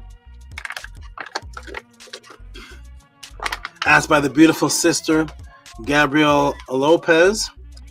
Requested by other sisters, what is in the turret part 2. And the special things that I'm doing for Nefertatan in these classes that are based on Saket. People say, you have this big spider on your head. The big spider on my head is one of the attributes of Auset. Did you know Auset? So when I come back to answer the question, I'm going to have a Ranunette Auset Cobra as I'm answering the question, because the animals that are around me represent the lifestyle that I live when I close the computer down. Real life animals that represent what it is that I was about ever since I was a child. They're the things that give me the peace. And the ancient people of the Nile Valley felt exactly the same, because they created a system where you couldn't communicate to your fellow. You could not communicate to your mother unless you knew what animals do. Imagine that. What does that mean, Tehuti? The Medu Nefer, Met Neter language is all based on animal form, life forms, flowers, plants, and nature. Every symbol is based on something to do with nature, an animal, a fish, a frog, a piece of wood, some type of brick, some type of thing that deals with building and nature, life, turtles. Ptah is represented by a turtle. Sekhmet is a lion. You can't write without knowing what the animals do. So the ancient people, the first spiritual people on this entire planet Earth, forbid you to speak. You could not speak or communicate with your mother. You could not speak or communicate with your son. You could not speak or communicate with your husband unless you knew what animals did.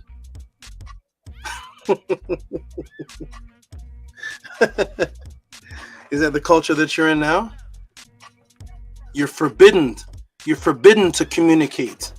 unless you have studied the animals and know that this word is a hippopotamus, this is tawaret, this word is, this letter is this letter is this. They're all animals, and you have to know what the animal does. This is the araret serpent. It means ara, to raise, which is the same word as ram. Ram and serpent are the same word, ara.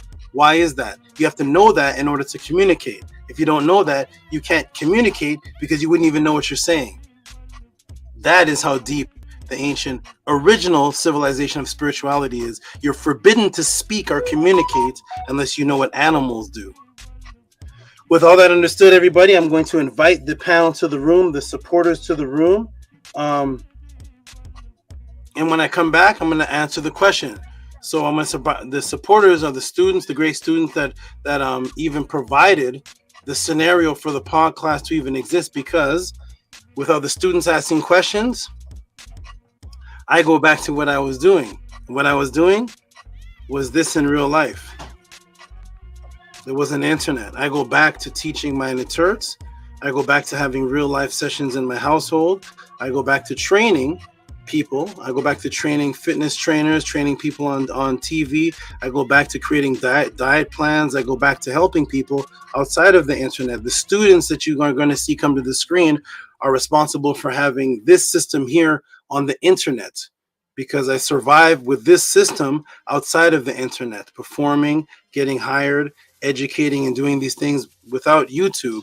But the students have it so that the world can now capture it. So peace and henu and love to the great students of the Tuti Pod class, because without them, you would not get what you're about to see. All this would be private. I was teaching people in private without the internet. I did not need the internet for this, but the internet locks it. So your question is kept forever, eternity, as long as YouTube exists. And that to me is a beautiful thing. My private sessions, only those who were there get to witness it. So peace and love. We have the first students that have just jumped in. Anu and Antu. These are two people I've actually put this answer together for.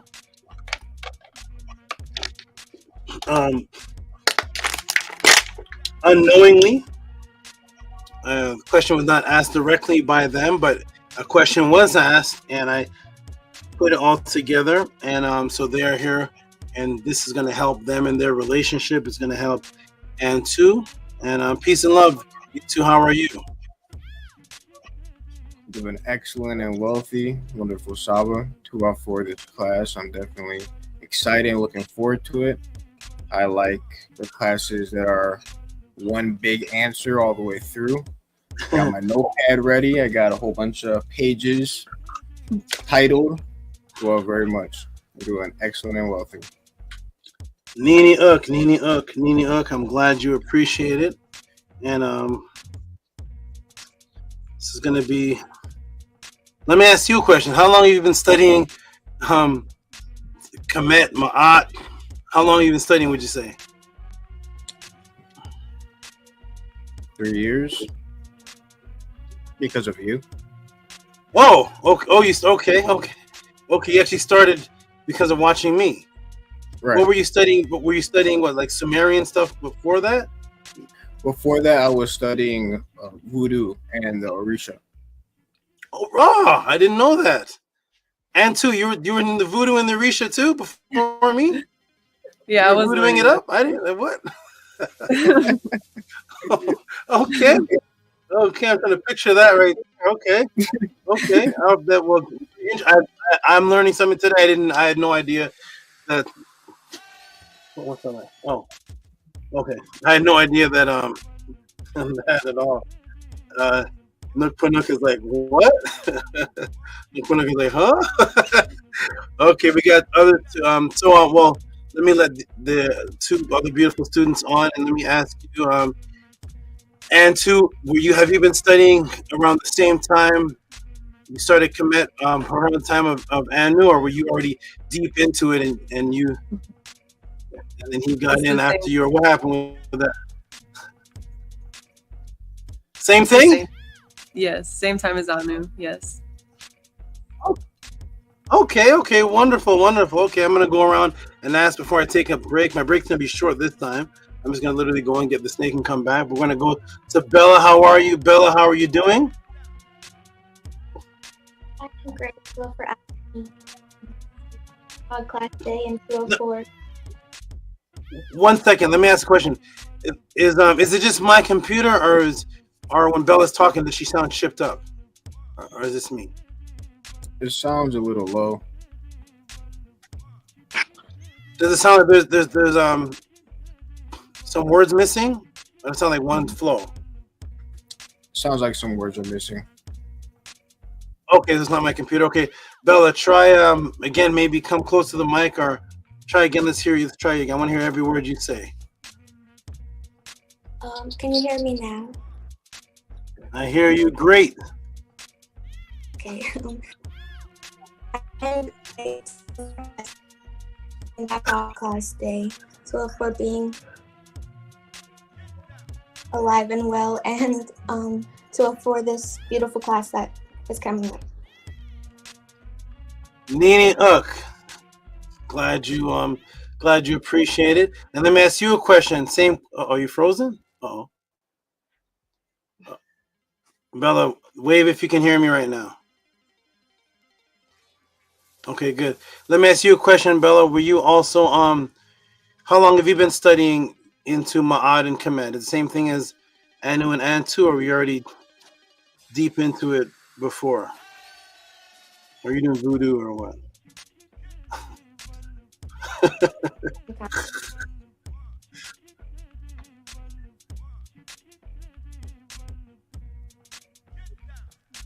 Sorry, I'm not sure if you can hear me again, but I said around the same time.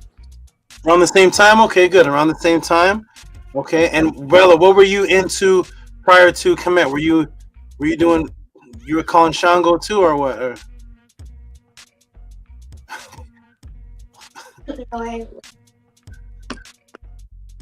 No, you weren't into. Were you into anything at all? Spiritual? Okay, okay, no problem. Wonderful. We're gonna go to Auset. Auset, how you doing, good brother? How long have you been into to Kemet knowledge or MAAT knowledge or all of this? How long? What's up? I'm doing well. I've been into MAAT for a couple of years, basically, since you introduced MAAT to me. And since we had our first one-on-one and being on the Killer Priest podcast. So yes, a couple of years. Okay, so around the same time, around the same Killer Priest time, 2 years. And were you into anything prior to? Buddhism and other esoteric stuff. It was like a collective of all kinds of all kind of dipping in, right? Yes, all kinds of aspects. But yes, I was mostly into Buddhism.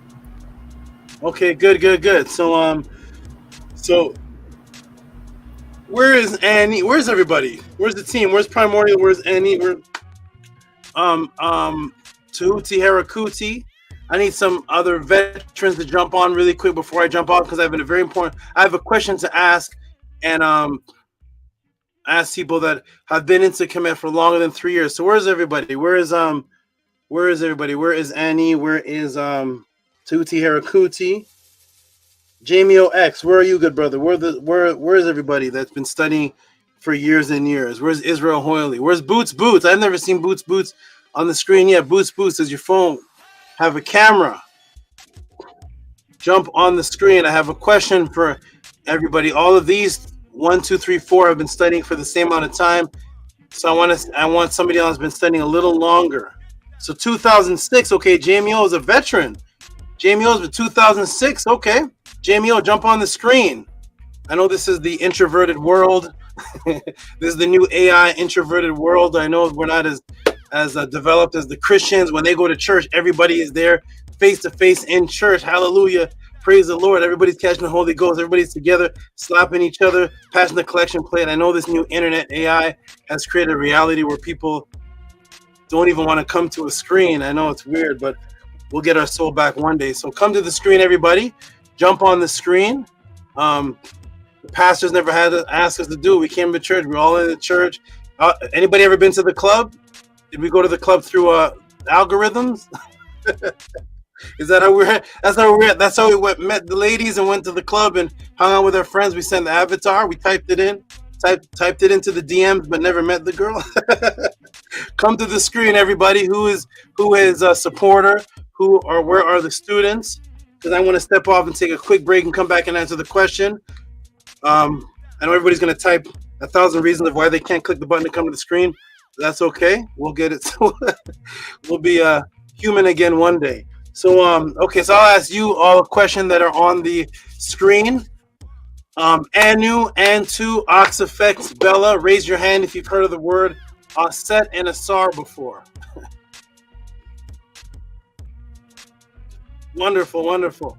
All right, can anybody tell me what does AUSAR? I'll start with you, Anu. What does AUSAR mean?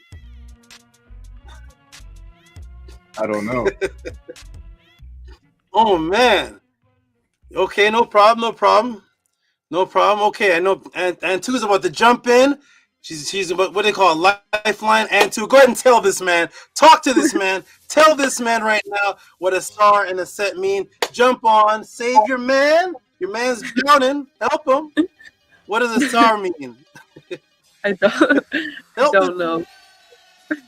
He has his hand out. Help him. Okay, no problem. We got another lifeline for you, Bella. Bella is there. Bella, studying for about 3 years. Bella, you've heard of AUSAR and AUSET before, those two names? Yes, I've heard of them. So. Do you know what they mean? What does AUSAR mean? I'm not sure. I'm sorry. No problem. No need to apologize. It's okay. You guys only been in there 3 years. That's why I'm waiting for Jamie OX and all. I'm waiting for some of the people who've been in for 20 years to jump on. But you know, this is not. You know, this is the internet world. Everybody's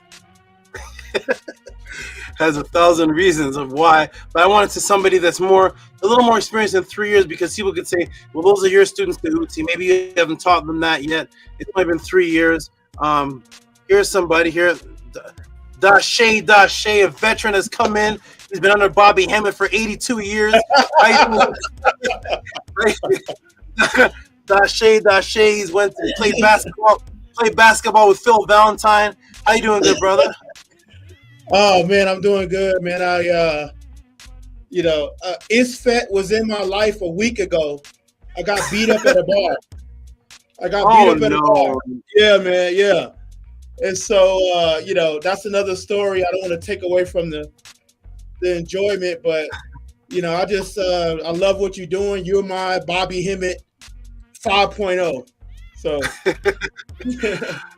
It wasn't a bar you were doing. You weren't a waiter at the time, were you? Were you working? No, I was going to the store. It was a comedy show that night, and I just stopped by, and I was there too long. I had a drink or two, and I know. I wasn't the aggressor, and I was passing around your flyer. I was showing people about the podcast. And then an hour later, I'm on the ground getting. I'm laughing about it now. I laughed then, but I just appreciate you, brother. That's all. And I just want to show my face and just show support. I tune in every week. And I see the Anu, Antu, and the people, and I just appreciate y'all very much. Thank you. Thank you. And everybody who's listening, don't think that if you're out pushing the Tuti pod class, they're going to jump you. It's fat caught on a bad day. Right. Risha weren't there to help him. Congo didn't jump in, so every once in a while, you got to go through that. I've been in different spars and different things. Attacked myself. I've had gun. Being alive is a miracle, but I am just glad that whatever the attack was done on you, good brother, you're here in peace. Your face looks fine. Some people get attacked, they're missing a left nostril, the tongue hanging out, eyes drooping down. They come to the park, So shout out to you that could come to a pod class a week after getting beat up. Shout out to you, good brother. You are strong. And let me ask you a question. I'm going to ask Oxifect. We got the beautiful Minister Tanya has Minister Tanya has arrived in the podcast. We got Minister Tanya here. So I'm going to go to Oxeffect before I take a break. Oxeffect, what does the word AUSAR mean? You know, AUSAR, the most popular netter in the world. Osiris? I'm not sure. I can take a guess, but I'm not 100% sure. No problem. I'll get back to you. We got another student, Tanya, 23 experience, the beautiful. She's been under Bobby Hammett for 52 years. Had dinner with Phil Valentine. She's going out with Jewel Prukram tonight. Tanya, how you doing, young lady? Peace. Can you hear me? I hear you great. I hear. Wait, say it again. Say it one more time. Peace, SABA. I don't know if you could hear me or not. And peace, everyone on the panel. I hear you good now. You sound good. Do you know what you've heard of have you heard of AUSAR before yes. The Tutti Pot? Any of your teachers taught you about AUSAR? Yes. Did they tell you what the word AUSAR and what's that? I've read some things about AUSAR myself. Not much teaching, just certain things. But really not really explaining his name. You're right about that. But I have books, but I haven't gotten there yet. Okay, good. And you've heard Bobby. Name 3 teachers you knew before me. Bobby Hammett. Who's some other people that kind of influence, or you kind of turn their YouTube on? I would say Phil Valentine. I actually like Brother Shaka Amos. Okay, I like him too. And there was he has a nice side lock. Brother Panic. I liked Panic's psychology because I'm really a mental person, so I really connected with a lot of things he said. Mm-hmm. Shout out to Shaka Akmos. Yes. I'd say of anybody that actually he wears the clothing. He even got this. He has the side lock. He's extremely serious about he recently cut the lock, but he's still in the lifestyle.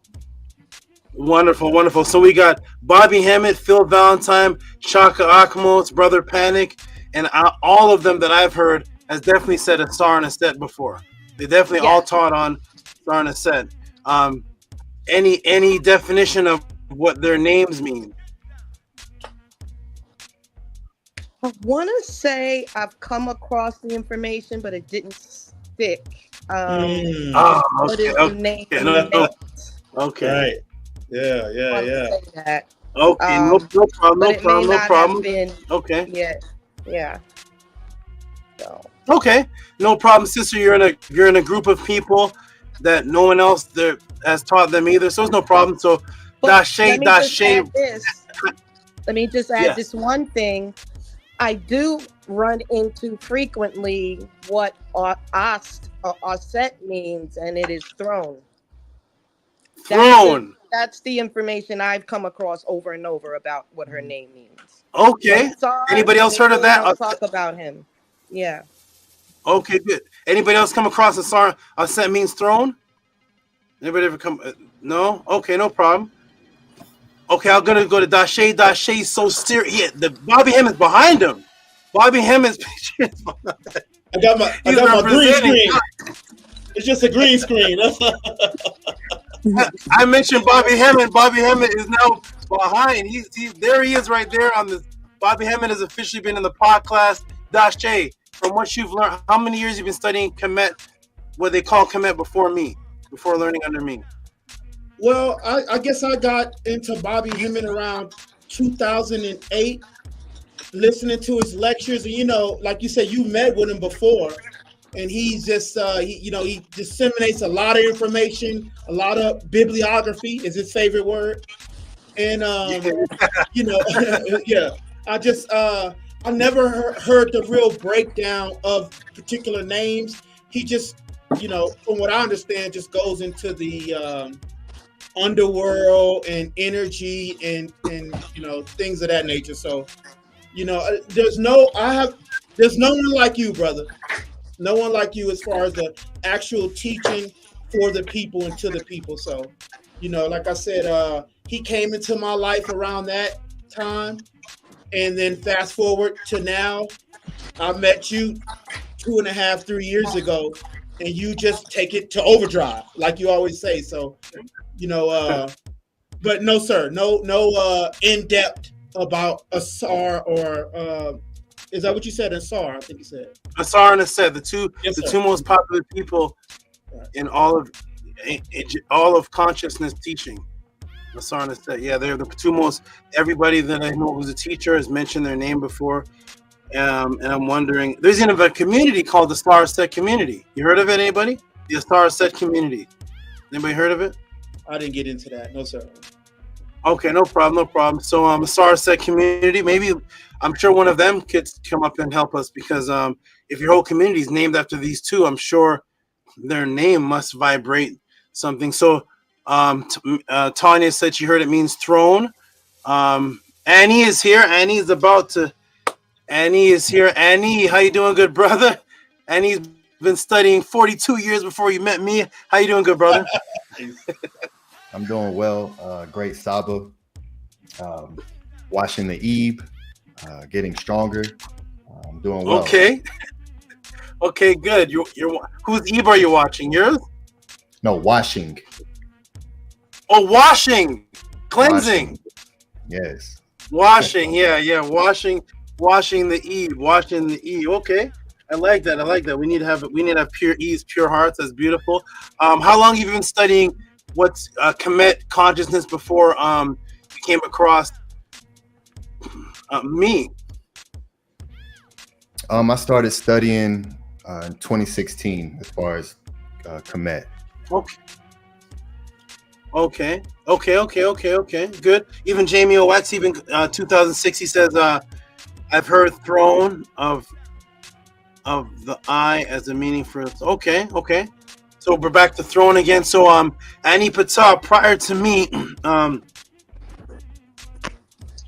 actually would have to be prior to me because I have actually never taught what AUSAR meant and what I've never taught what I'm about to teach today. But prior to me, did you ever learn what AUSAR and AUSET means? Do you agree it's the same? Tanya came across throne. Did you ever come across that too? That has something to do with a throne? Yes, the throne and an eye. So yes, that was before studying under you and learning the Medu and learning how to study. No, I had no idea. Even though heard that name, didn't know what it meant. Okay, and now from what you know, what would you like to add? What would you like to say is from what you have you ever heard me talk about what AUSAR means or AUSET other than what did you say? You said throne and eye? Yes. No, I've never heard you teach on it, and I've spoken about that. Even I brought it up in Medu class as well, and how I've never heard anyone teach on his name, but it being the throne, the os or seat, and also is an abode or a place, and then the or, which is the eye, and it means to do or to create the throne or the abode. Okay, something very interesting just happened. That was good, my brother. Now something interesting just happened here, and I want to say this before I actually step away. I want to say that what's that? Oh, notice that Annie said there's an I, and what did you say? You said that's R, like R-E? Yes. Okay. Now, the interesting thing, I'm going to say this and I'm going to come back, but I want everybody to think about this. AUSET and AUSAR both have the os in the word. Is that right? Os. One has a T in it at the end, and so it's pronounced AUSET, right? One has the I, which makes an RE sound. It makes the word RE, or it's also MAAT. But nobody says AUSAR. Nobody says RE with it. They just say AUSAR. Then they explain that the T at the end of the female is a feminine. but never explain what is the R in the word ASAR mean. What does that have to do with anything? They completely leave it out. They actually, I've never seen anybody address the word before. There's a couple, 2 people that are involved, and their name happens to be the exact same, except for one has an R in it and one has a T in it. They say the T makes it feminine. Does that mean the R makes the other one masculine?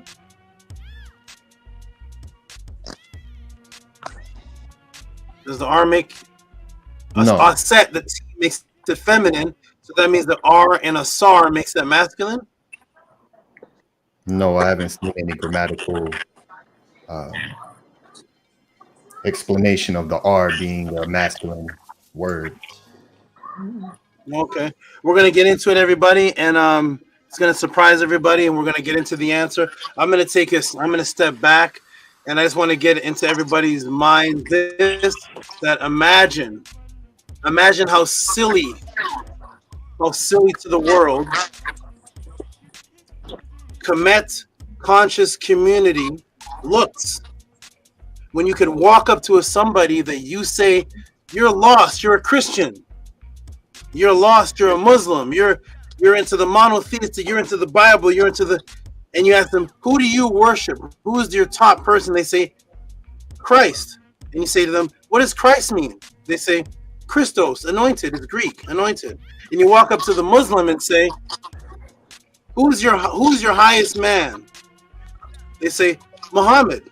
It comes to the word, he who gives praise or worthy of praise, from Ahmed, Ahmed. And Ahmed is praise. You walk up to a Hindu and say, what is Krishna? They say, oh, Krishna is one of our highest. It means the bluish one. And we're saying that all these religions are misguided. They're in the matrix. They're not the original. And then they turn around to us and say, hey, your top people, the most popular people you talk about, ASAR and AUSET, what does it mean? And we're like, well, you see, grandma made me donuts. So for 60 years, we thought it was okay, from Dr. Ben and Dr. Clark, we thought it was okay to talk about the Christians and how ignorant they are, and talk about all the religions and how ignorant they are.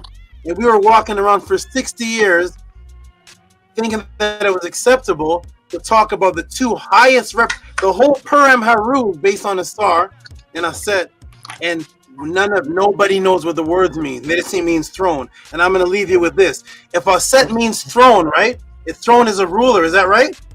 Is throne a ruler? Throne, like what's the throne? Is that like you're a king or queen? Yeah, what's the throne? Yeah, chair. Yeah. Okay. Hey, Annie, is AUSET in the in the Taurian papyrus on the king's list? No. No, she never ruled. No, she didn't. She didn't fight for the throne. No. She never. ASAR is on the king's list. Wait, ASAR was fighting. ASAR got killed, and Set and HERU were fighting for the throne, for the heir of the kinghood. And each of the Kemetic kings are seen sitting on the throne, and their rulers sitting on the throne. Ramses sit on his big throne, right? And we have people saying that AUSET means the throne, and you say, well, when did AUSET ever rule more than MAAT? When did AUSET ever rule more than Nebtet? What throne did AUSET sit on that Weperet didn't sit on? Did AUSET sit on a throne that Taweret? Did AUSET do some kind of rule? I could name 50 female netters, and I'm wondering, did AUSET ever rule anything? What did AUSET rule? That would have her name being the city of she's the throne. We're going to get into all that, everybody. And these are the things that if I were to join a Christian debate team, I would debate a bunch of Kemetic people and wipe them on the ground, because we thought it was okay to not study our own culture and focus on the fight, fighting, going against this, arguing back and forth, and not even going into our own papyrus, our own culture. You have people named ASAR. I would love for that brother who's named ASAR to come to the class and tell us what ASAR means, and we can't. But a Christian would say, my name is John, and he'll tell you exactly what John means. My name is Moses, So we're going to cure all of that today. While we're curing that, I'm going to be letting everybody know what the principle of womanhood is. Now, when I'm going to do something very special right now, ladies and gentlemen, I'm going to step off, and in my break, guess what I'm going to do? I'm going to step off, and when the screen pops up again, Nani Auset Mer is going to pop up in the pod class, and she's going to be on this screen, and she's going to walk everybody through the womb circle that was announced a week or two ago. She's doing a womb circle for the females, teaching the females how to be better women, teaching the females all type of different things that I could teach, but I can't feel. I could teach you everything about the womb. I could teach you all that Tehuti, but I don't know what it feels like to have a baby, so I got to step aside and let the female that had a baby swimming in her. I never had blood down there. I don't know nothing about it. So Nani, I never had any of the things the females go through. I'm the teacher of it, but I'm not the praise the Lord. I'm not the experiencer of having a baby come through the tube of my penis. I don't want it. I'm going to give that to Nani Auset Mer and the females that were meant for that, that were bred for that. So she's going to come to the screen. I can't have a football come out of me. I'm done. So she's going to come out. She's going to come to the screen, and she's going to talk about the event that she's having, the womb circle. She's going to give you the comedic name for it. She sent out the actually, I told her not to send out anything other than those sisters that contact her. So she's not reaching out to anybody. We're announcing it on the pod class. If you're a sister that comes to the pod class and you're watching, put the email up. We'll put it up again. You contact and you become a part of it. She's not seeking anybody else. It's not the same as what she was doing before. So I'm going to step off the screen for just a moment. She's going to come onto the screen and walk you through that, and then I'll be back on to answer the question of the Tutsi pod class. This whole class is definitely about women today, and this is the first time Nani Auset Mer. This is the first time any female is going to come. It's still going to say Tehuti though, but it's the first time any female is going to come in this square and speak. This is a women's class today. So I'm going to step off. I'll be back. Here comes Nani Auset Mer, and she's going to break it down and walk you through. Ladies, listen up, and I'll be back, and this whole class is going to be on females today. All right, so I'll be back, everybody. Peace and love. Next time you see the screen pop up, you'll see somebody much prettier than me. I'll be back. Peace.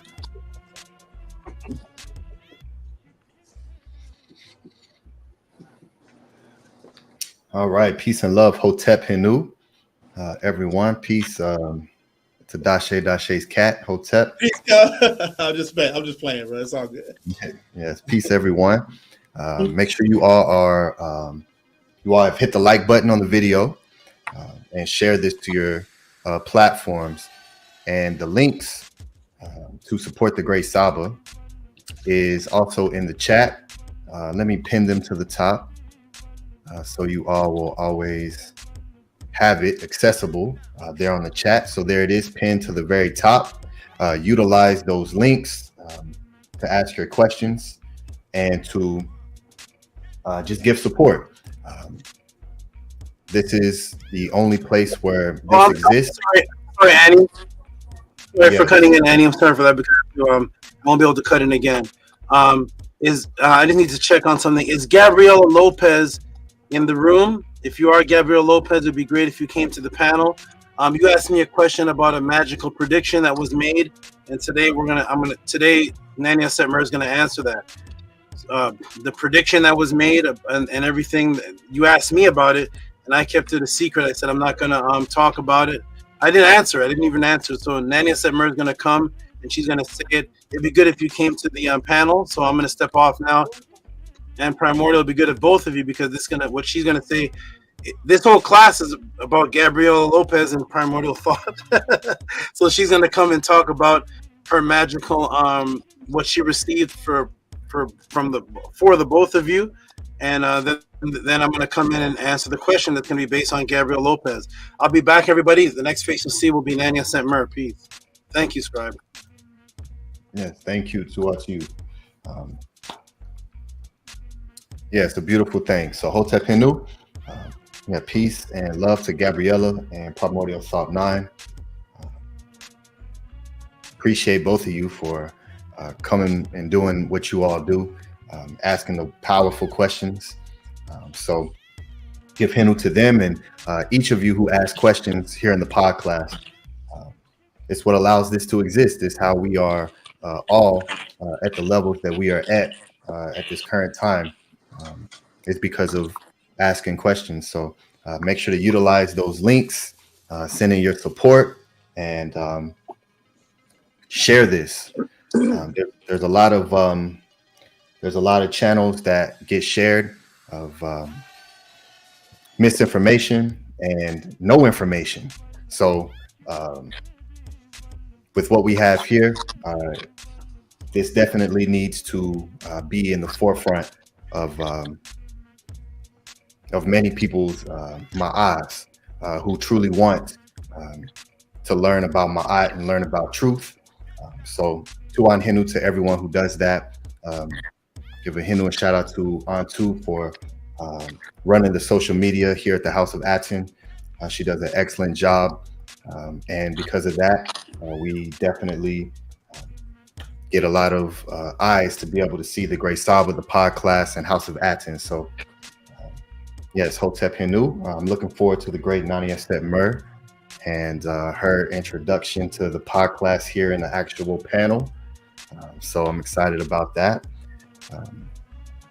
Yes, houseofatton.org. We will have updates for everyone for the Pathways to Awakening. This coming up week, everyone will be able to begin purchasing their tickets next pod class. So stay tuned into the website. All right, and let's welcome the great Nani Aset Mer, Hotep HENU, Tehuti SABA. Bueno, peace. Can everyone hear me okay? Yes, we hear you great. Oh, great. It's good to see. It's good to see everyone. Finally get to be up here. It's good to see everyone, beautiful people. NEFER. It's a beautiful thing. I like when you say that, Ani, but then yes, so don't know how long I have, but I will start by saying for the sisterhood. So the Sacred Womb, it's called the Sacred Womb Gathering. And in the Metanetter, it's called Seshet Pauti, which Seshet means hidden chamber, Het means the womb, and then you have Pauti, which is the group of people, a company gathering. So it will be August 31st, which is on next Sunday, I believe. Yeah, next Sunday. And I did send out the email to the sisters for kind of a briefing of what it is a little bit, because I need to speak to everyone individually. So when you guys leave me your contact info, whether it's a phone number or however, WhatsApp or what have you. So, so the womb circle is basically something that I started back in 2016. And back then I was having it weekly, and it was within a certain time frame. It was from August till November, and it was done during the inundation, the flood, the Auset. That is a time I decided to do it during that time, because that is a time where, as women,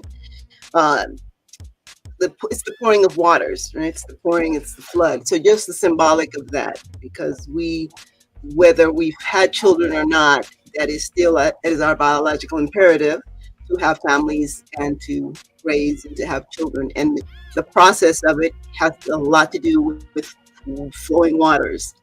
That's how the baby comes. When the water breaks, here comes the child. So this is not only for women that have had children or our mothers, but they're for all for all women, because in the womb, the memory is held in the womb. So it's very important that we create pleasant, happy, divine memories within the structure of the Ma'at structure and context. So that's very, very important. Now, I don't know. Let's see. I see something. Gabriela Lopez is saying something here. Okay. I'm in the background, but I will get on when Nani comes in. Okay. Well, I'm in, and I do want to. I would like to. If you can come in, Gabriela Lopez, please, because I would like to. I've been wanting to say this for a while. It's in regards to you. Actually, you are one of the reasons why I decided to do it in this form, with having, inviting the sisters from the pod class. I hadn't thought that I might not be doing it this year, but then, well, I'll start by saying this. I'm waiting for Gabriela Lopez to come in. So while she comes in, I'll say this. So, in maybe 6 years prior, so like in 2010 or so, I had a dream and I woke up, and then when I woke up, I had a lot of information regarding the womb, and in the dream, I was some form of womb healer. And when I woke up, like I said, I had a lot of information in regards to that. So then when I went, went to confirm and look up certain information, all of it was extremely accurate. It was very accurate. And there were some things there that weren't there. But there was a lot of the things that I saw were very, very accurate. So with that, I decided to, this needs to be, this needs to be told. But it was more so, I was coming to my spiritual awakening and journey. So with that, the spiritual center I was going to at the time, I decided to ask the sisters there if they wanted to join me. I put it in a metaphor type way, but I asked, would you like to, like, I'm inviting them to my home, but not my physical actual home, but the spiritual center that I went to. Just what I meant is showing them what it is that I'm doing to, as I'm coming into to the journey. And I really just showed them things that I would do for my own self in regarding the womb, whether it's meditation, it's there's ovarian breathing, there's a lot of different things, doing affirmations, studying of the NETERU, the NETERTs that are specialized in childbirth and things of that nature, and meditating on them and just different things like that. So I asked, and that's how it started. And at that time it was done every week. It was done every week, and then now it's done every month for 4 months. And within that time period and throughout the year, I do the one-on-ones with the sisters. And that would be more in depth, and I'll do that for anybody. I'll explain that for people that are truly interested in that. But the circle is basically something that's going to be where in that circle you will get a partial taste of what goes on in the one-on-one. Like I said, it's like communicating, being with others, creating a strong sisterhood, and understanding what the power of the womb is. Oh, hey. Yeah, there she is. Is there something special I need to do, Ani? Or never mind. There she is. Hello, guys. Oh, look at you. Okay, beautiful, beautiful. How are you? I'm doing well. How are you? I'm great. I'm great. Thank you. Thank you. Okay. Yes. So have you heard everything up until this point? Yes, I I kind of got disconnected, but I was able to hear the majority of it. Yes. Oh, okay, okay. Did you hear that the one of the reasons why I decided to do the circles, you had a lot to do with that reason? Well, I did not hear that. Okay, yes. My goodness, Yes, yes, because so it seems, okay, now I can go on with the story, everybody, because I see you now. So so the day that you announced about your pregnancy, that day, or I think Primordial mentioned it, but that day, earlier that day, before class even started, just something that was just like a really strong energy, and I thought of you, and I asked SABA, I was like, oh, is Gabriela gonna be there today in class? I was just really, really excited. I was asking about you, everybody wanted to see you. I don't know exactly why, but I just felt something, and so he said, oh, I don't know, but she should be, she's usually there. And so I said, oh, okay. So then you did come on. And then when you came on, before you said something in the relative to a lot's going on, I think you said something like that. As soon as you said that, I'm like, oh, she's pregnant. Like I knew it. I was like, oh, she's pregnant, before he made the actual announcement. And then when he made the announcement and I saw your face, oh, it's a girl.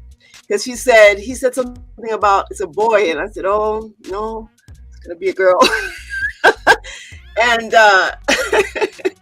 and this was I think you were about 3 months or so then, and so hence that was the reason why the attraction or the desire to see you, because I didn't know then at that moment, but as I saw and then it started to become more apparent and clear. So yes. 3 minutes. Okay. I'm about to wrap it up, but I did want to share that, and that's happened at least maybe at least 3 or 4 times prior yourself. Well, one time was a random stranger. I was walking. I was actually maybe about in May during Mother's Day, around Mother's Day, what they call Mother's Day. I was walking here in my own neighborhood. I was walking home, and I saw this young lady, and she was wearing. It was kind of cold that evening, and she was wearing like a parka, kind of a thick jacket. You couldn't really see anything, but that same similar thing where I just had.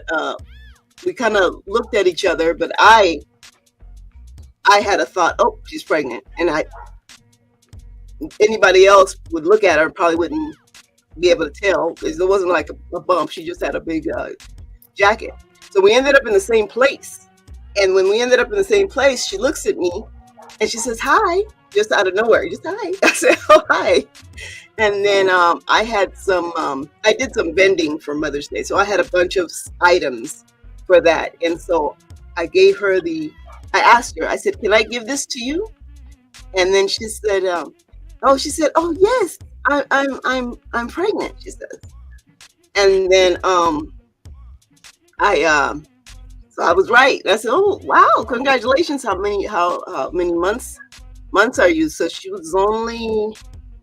was only about 3 months as well, or something, or 2 going on 3. So she wasn't even showing, even if she didn't have and she was a small framed person. So we talked for a bit, and I knew about that as well. In her case, something like I knew that the baby was going to be born in September or something like that, or somewhere around that. And then when she told me, she actually, I'm sorry, take that back.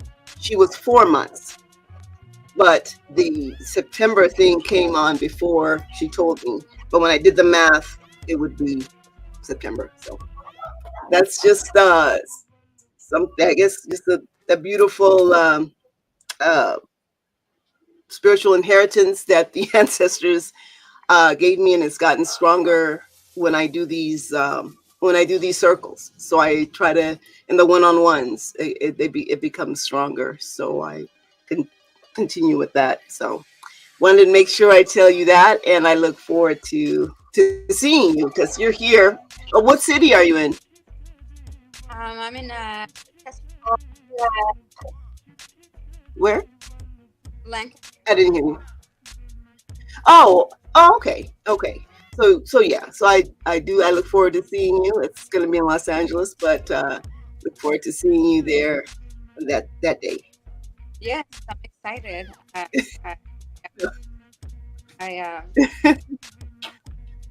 You're connected, so I'm with your story, and I'm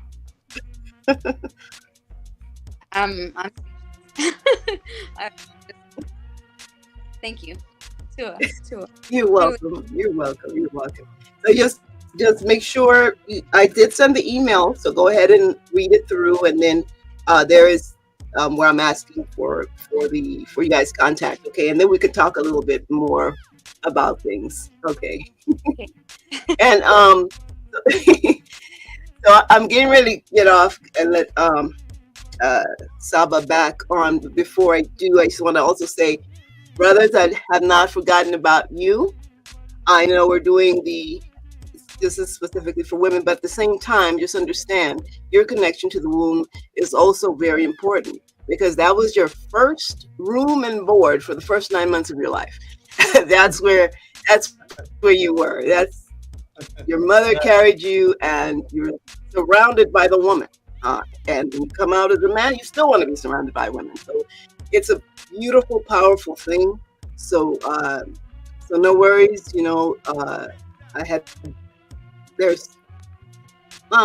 Let's talk about maybe doing one of the classes, inviting the brothers as well, especially brothers that have like primordial, for example, because they're expecting, and there's things that he could do with his mate to help her, and just to have a better understanding, because we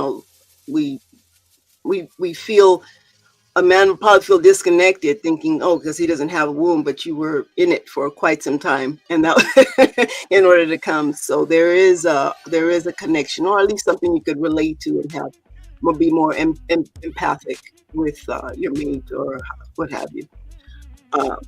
Okay, so good to be here. Thank you so much for your time and letting me present and speak. Hey, Antu. I look forward to seeing you. I look forward to seeing you. And Nefertata, if she's listening as well, and everyone. And okay, so yeah, so I'm going to be getting off. Today or tomorrow would really be the last time. I don't know if you still have my email, Ani, put it up, but today or tomorrow would be, as if anybody's interested, please email me either today, tonight, or tomorrow. And after that, because this week is the last week before the actual circle, and I have to speak to everybody individually and things of that nature. So that has to already be done. So it's kind of like a deadline. So in case you're interested. Okay, thank you. Yes. Thank you, Great Nani Auset. I do not have your email saved. So if you post it or you type it, I'll save it, and then we'll continuously post it for you. Okay. All right. So Inu to the great Nani Auset. Yes, the great brothers will be patient. We love what you're doing. Yeah. Build up the great Shemet. Just typing in the excuse me. Okay. Oh, okay. Well, this is all caps. I mean, it's all caps, but you could fix that, right, Ani? Because I don't want to redo it. Yes. Okay.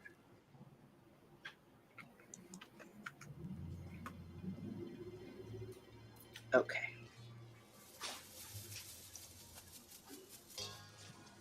Hi, Bella. Okay. All right. Tua.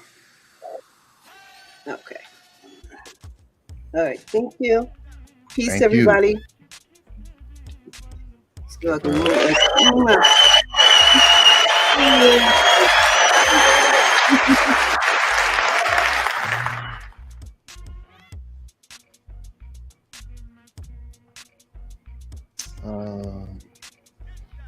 Yes, there it is on the screen.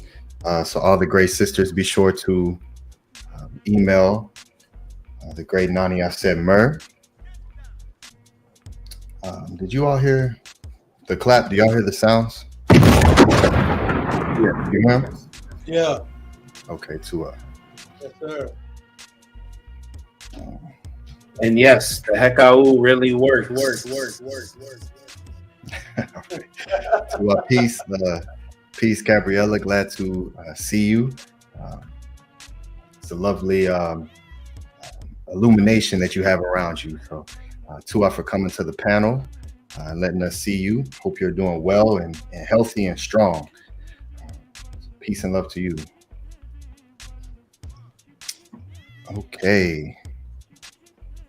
All right, this is wonderful. I'm extremely highly excited for all of the sisters to be able to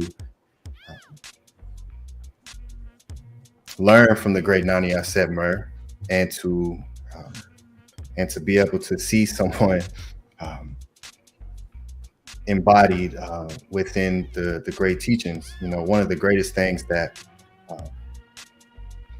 I love from the great SABA Tehuti, and that what helps is being able to see someone lead it by example.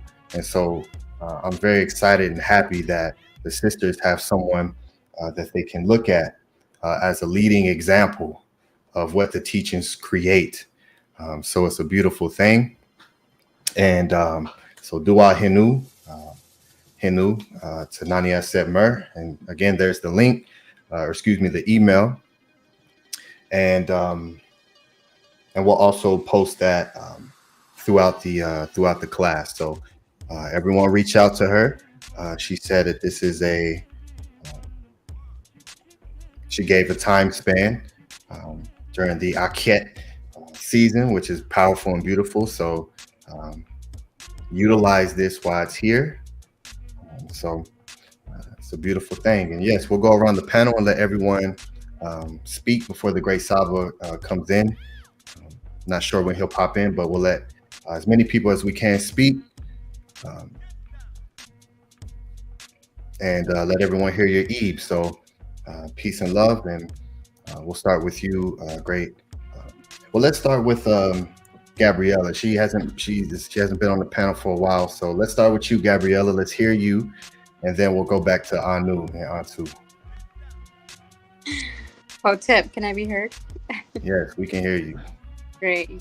Oh, well, first of all, Hotep and Marita, everybody on the panel, everybody in the chat, everybody who's around this energy, and it's great to be here. It's today's one of my good days where I feel good. I feel normal. Baby's not draining me of my energy. So, like those are the days that I cherish the most, because I can get ready and I have energy to do things around the house and be a mother and a mate, and be able to do the things that bring joy to me. Just simple things, cooking for them and being with them and things like that. So it's a great day. I mean, every day is a great day, but today I feel really good, and it's great to be here. I know I haven't been on here for a while, but I'm gonna push myself to be here more, be more active like before, and definitely show up. I know I'm not always on the panel, but I'm always in the background. So I'm just I have my days, but it's great to be here. I love everyone's energy, and it's I'm excited for this class, and I'm looking forward to it, and definitely just grateful to be here and see everybody. So it's definitely a pleasure and a blessing to be here with all of you. So Hotep and Primordial is here, so I'm representing the both of us. So we're here. All right, wonderful. Excellent. Tua Inu to you. I appreciate you. All right, great brother Anu, we'll pass it to you. Hotep Marie to the wonderful Salvatore and Hotep Ra to his net turds. To everybody in the panel, Hotep Saba. You're on mute. Hotep, greetings, peace. I'm just stepping back in. I'm hoping everything, I know everything went well. Good to see everybody who's on the panel. Gabriela is on the panel. Okay, wonderful. That's who this class is for today. Gabriela gets a special womanhood baby prediction womb circle Auset class.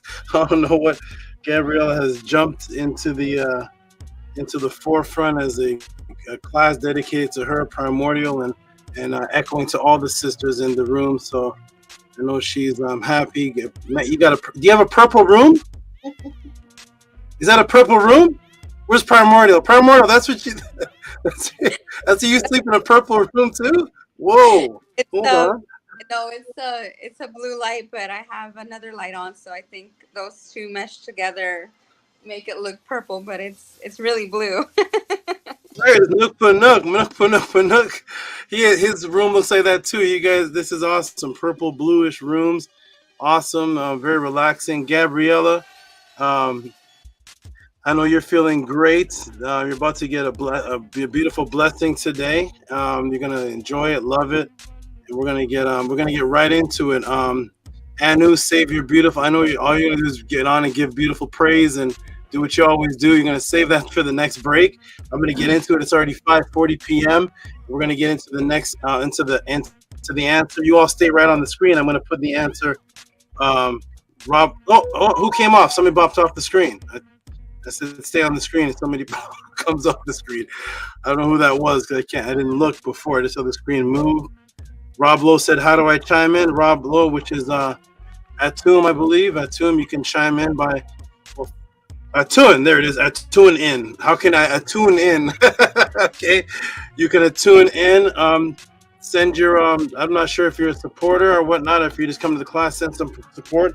All supporters are able to just click on the link and come in. If you're a supporter, let me know what your support name is, and that you appreciate and support the Tehuti Pod class, and then jump on the panel for the next break. Maharu, peace and love to you. Who jumped off? Where's Bella? Bella here? Or did Bella have some? Bella must have some. Connection. She said it right here. Here's Bella. She said. Oh no, Nani Set Mer. I wanted to say greetings to you too for your greetings. I am sorry, NEFER, perfect Nana. The internet connection is not working. Okay, no problem. Internet connection not working well. It happens to all of us. You can come in, fix it up, and come on in. All right, everybody. So what I'm going to do, I'm going to put the question on the screen. Everybody who's watching, welcome to the Tehuti Pod class. This is the question and answer section. Support the Tehuti Pod class. If while this answer is being given, especially the females in the room, I was going to contact Lisa. I contacted a couple, especially the females in the room. This is a class dedicated to you through Gabriela's question, through Antu's request for the sequel of I'm in a Turd, and all the other sisters that asked. While you are watching this answer, if you appreciate it, this is going to be a long one. I'm probably going to be 2 parts. I'm going to definitely have to take a break somewhere in the middle of this. Send in your support. Cash App, TTM Moon, PayPal at Rocky SV. This is what's giving me the ability to do this at the highest level you're about to see. We're about to elaborate. I'm going to elaborate on Auset, the connection to AUSAR, and all type of things from the papyrus, things that you can apply to you and your relationship that have never been elaborated on before. Because whenever somebody answers about a set and a star, it's usually from the top of their head or from some website, crystal links, or some kind of some meme that came on Facebook. Auset is the great queen of all the black women, and she's the queen and the queen. Nothing, no quoting from any papyrus, no nothing. So we're going to get into what did the actual ancestors represent, and one of the keys is in their name, AUSAR and AUSET. When you find out AUSAR's name, and why he was named that, and who named him that. Somebody's making burgers. Okay. Somebody's outside grilling it up. I'm not sure what's going on, but my chi meal's tomorrow, so I'm gonna try to ignore that smell. When you find, I cannot indulge. When you find out what the meaning is, and you're also gonna teach for the first time where the name came from, who was the namer. The other names Auset had, Nebheka, and these names that are not spoken of by much of anybody that I've ever seen, because nobody gets into the writings of the ancestors, because everybody wants to just do what you like and come off the top of the head and talk about Auset is the Pisces star constellation crisscrossed with the Venus and your feminine energy, and all kind of things that are nowhere in the papyrus. We're going to get into what the actual ancestors said, because they left the answers for us, and we're going to break the matrix right now. So here we go, everybody. Yes, he will manifest it. Bella, you manifested, no problem. So we're going to put the question up on the screen. Actually, Gabriel Lopez, we're going to put the support on the screen because we have to change the question, I think, twice. Gabriel Lopez sent a second question in. It was too complicated for Tuti to comprehend, some about technology and saving the children. I don't know what was going on. Timestamp I didn't know what was happening. So she just said, okay, who's Auset? There we go. And so, Gabriel, we're going to show the support. We're going to give you your props and your sounds, and then you're going to go ahead and just ask the question right on the screen, because you're the one that you're here to ask it. So we're going to put the support there. The support that you're going to see on the screen, ladies and gentlemen, is not the question she's asking today. It had to be changed, and so on. Let me try to find the hey, what's going on here? Hey, someone's open. That's rebooted. No. Oh no, that's harassed did. Oh, here. Okay, here it is. Shout out to harassed did. I sent you a message. Your question. You're gonna have to change the question. I answer all questions of the Tuti Pod class, but sometimes questions are based on a false premise from another researcher. Insert something into the reality, and when they insert that, a question is asked based on the insertion, and because the insertion is actually wrong, the question doesn't have a premise that's based on the reality of what the question is. So I sent you a message on that. Harassed it if you're listening.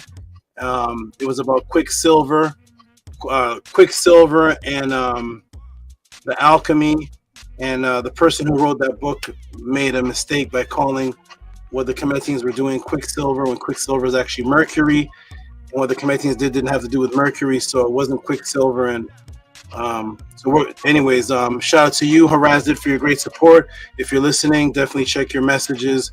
I sent you a message on that. So here we go. Here's the question. Here's the support that was given by the beautiful, wonderful Gabriela, who's on the screen right now. We're going to do a screen share. We're going to give her sound effects, and then she's going to go ahead and just ask the question live right here on the Tuti Pod class, and then we're going to get right into it, everybody. This is the longest, beautifulest is that a word? Beautifulest? I didn't pass grade 9, but this is the longest, beautifulest introduction we've ever had, family oriented, in the Tuti Pod class. And there is the donation from Gabriela. Give her some big noise. Annie, give her some big noise, please.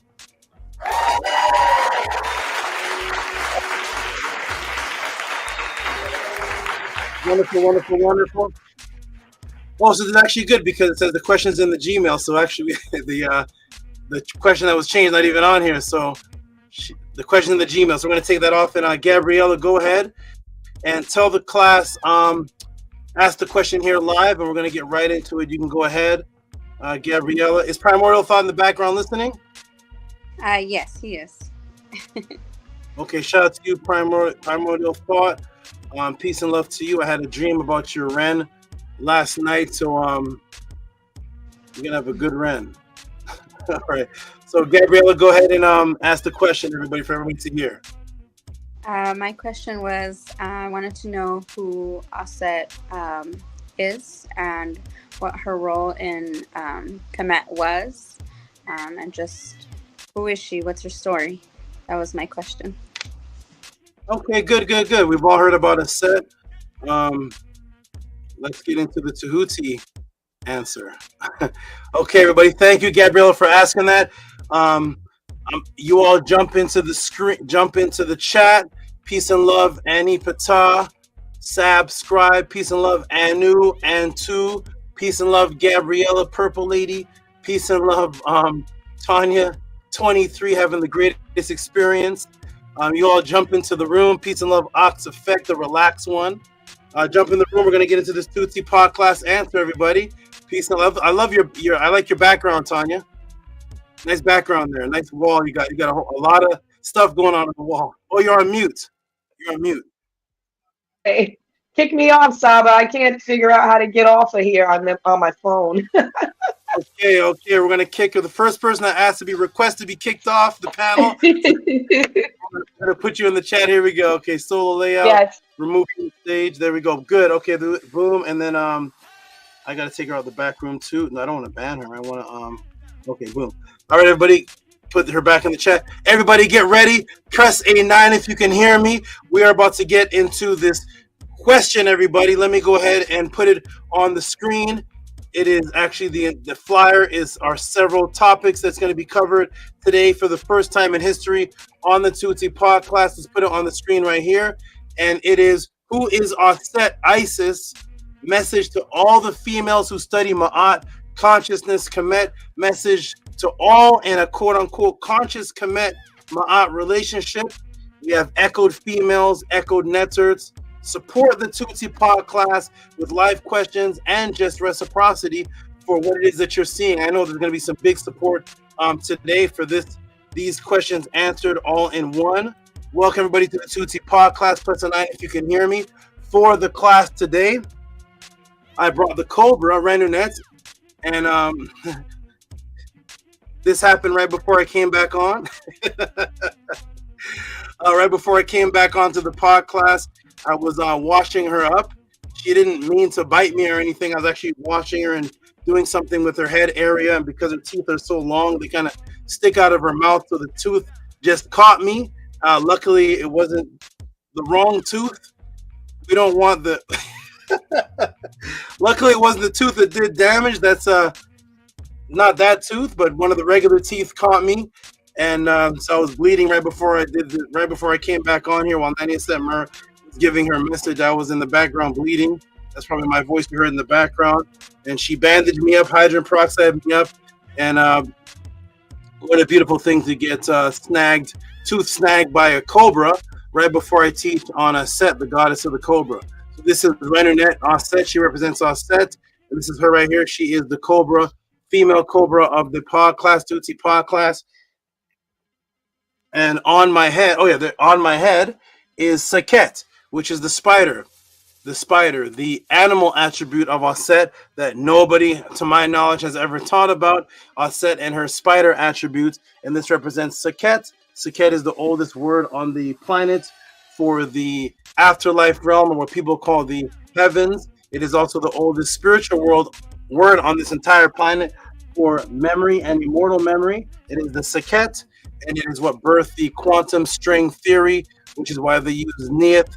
Neith, who also was a Saket, her actual Medunetter glyph, is used in science today as the quantum string theory, and she was Neith the knitter. Now we're going to find out about AUSAR and her association with the spider and her spider attributes, the cobra attributes, and we're going to find out how to apply all those attributes to your relationship today in this day and time, and the truth about who Auset actually is based on what the ancients told us she is and the secret meaning of the name Asar and Auset. Let's get into it, everybody. Welcome to the Tehuti Pod class. Here we go. We're going to get right back into it. And there's the Tehuti finger. I don't know which one of your teachers get bit by cobras right before they teach, but I am here. Here we go. That was a nice little snag there. Luckily, it wasn't the bad tooth, man. You don't want the bad teeth getting Tehuti. No, the bad teeth. What this does, when this bad tooth hits you, it knocks you unconscious, so you can't feel what's actually happening to you. Well, after you're knocked unconscious, then the effects happen while you're peacefully sleeping. All right, everybody, here we go. Welcome to Tehuti Pod class. Let me go ahead and put the timer on. Get my all of these messages down. Yep, absolutely. Let me, what's going on here? Oh, not a web page. Sorry, let me get this off. Yes, absolutely. Everything is fine for the Cobras for tomorrow. Okay, good. Let me turn all these notifications down. Getting Cobra messages from other Cobra owners. Okay, turn all those messages down. We're going to get the timer out. Let's get into this, everybody. Welcome to the Tehuti Pod class. Here we go. Are you ready? No, I'm going to keep her. Okay, here we go. Let me make sure all these other things are closed here. Boom. So there's no interruptions with this, slowing down the internet. Okay, close all that.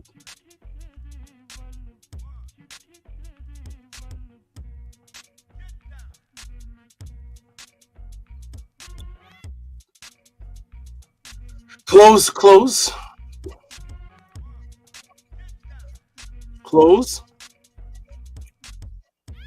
Oh, this is slow.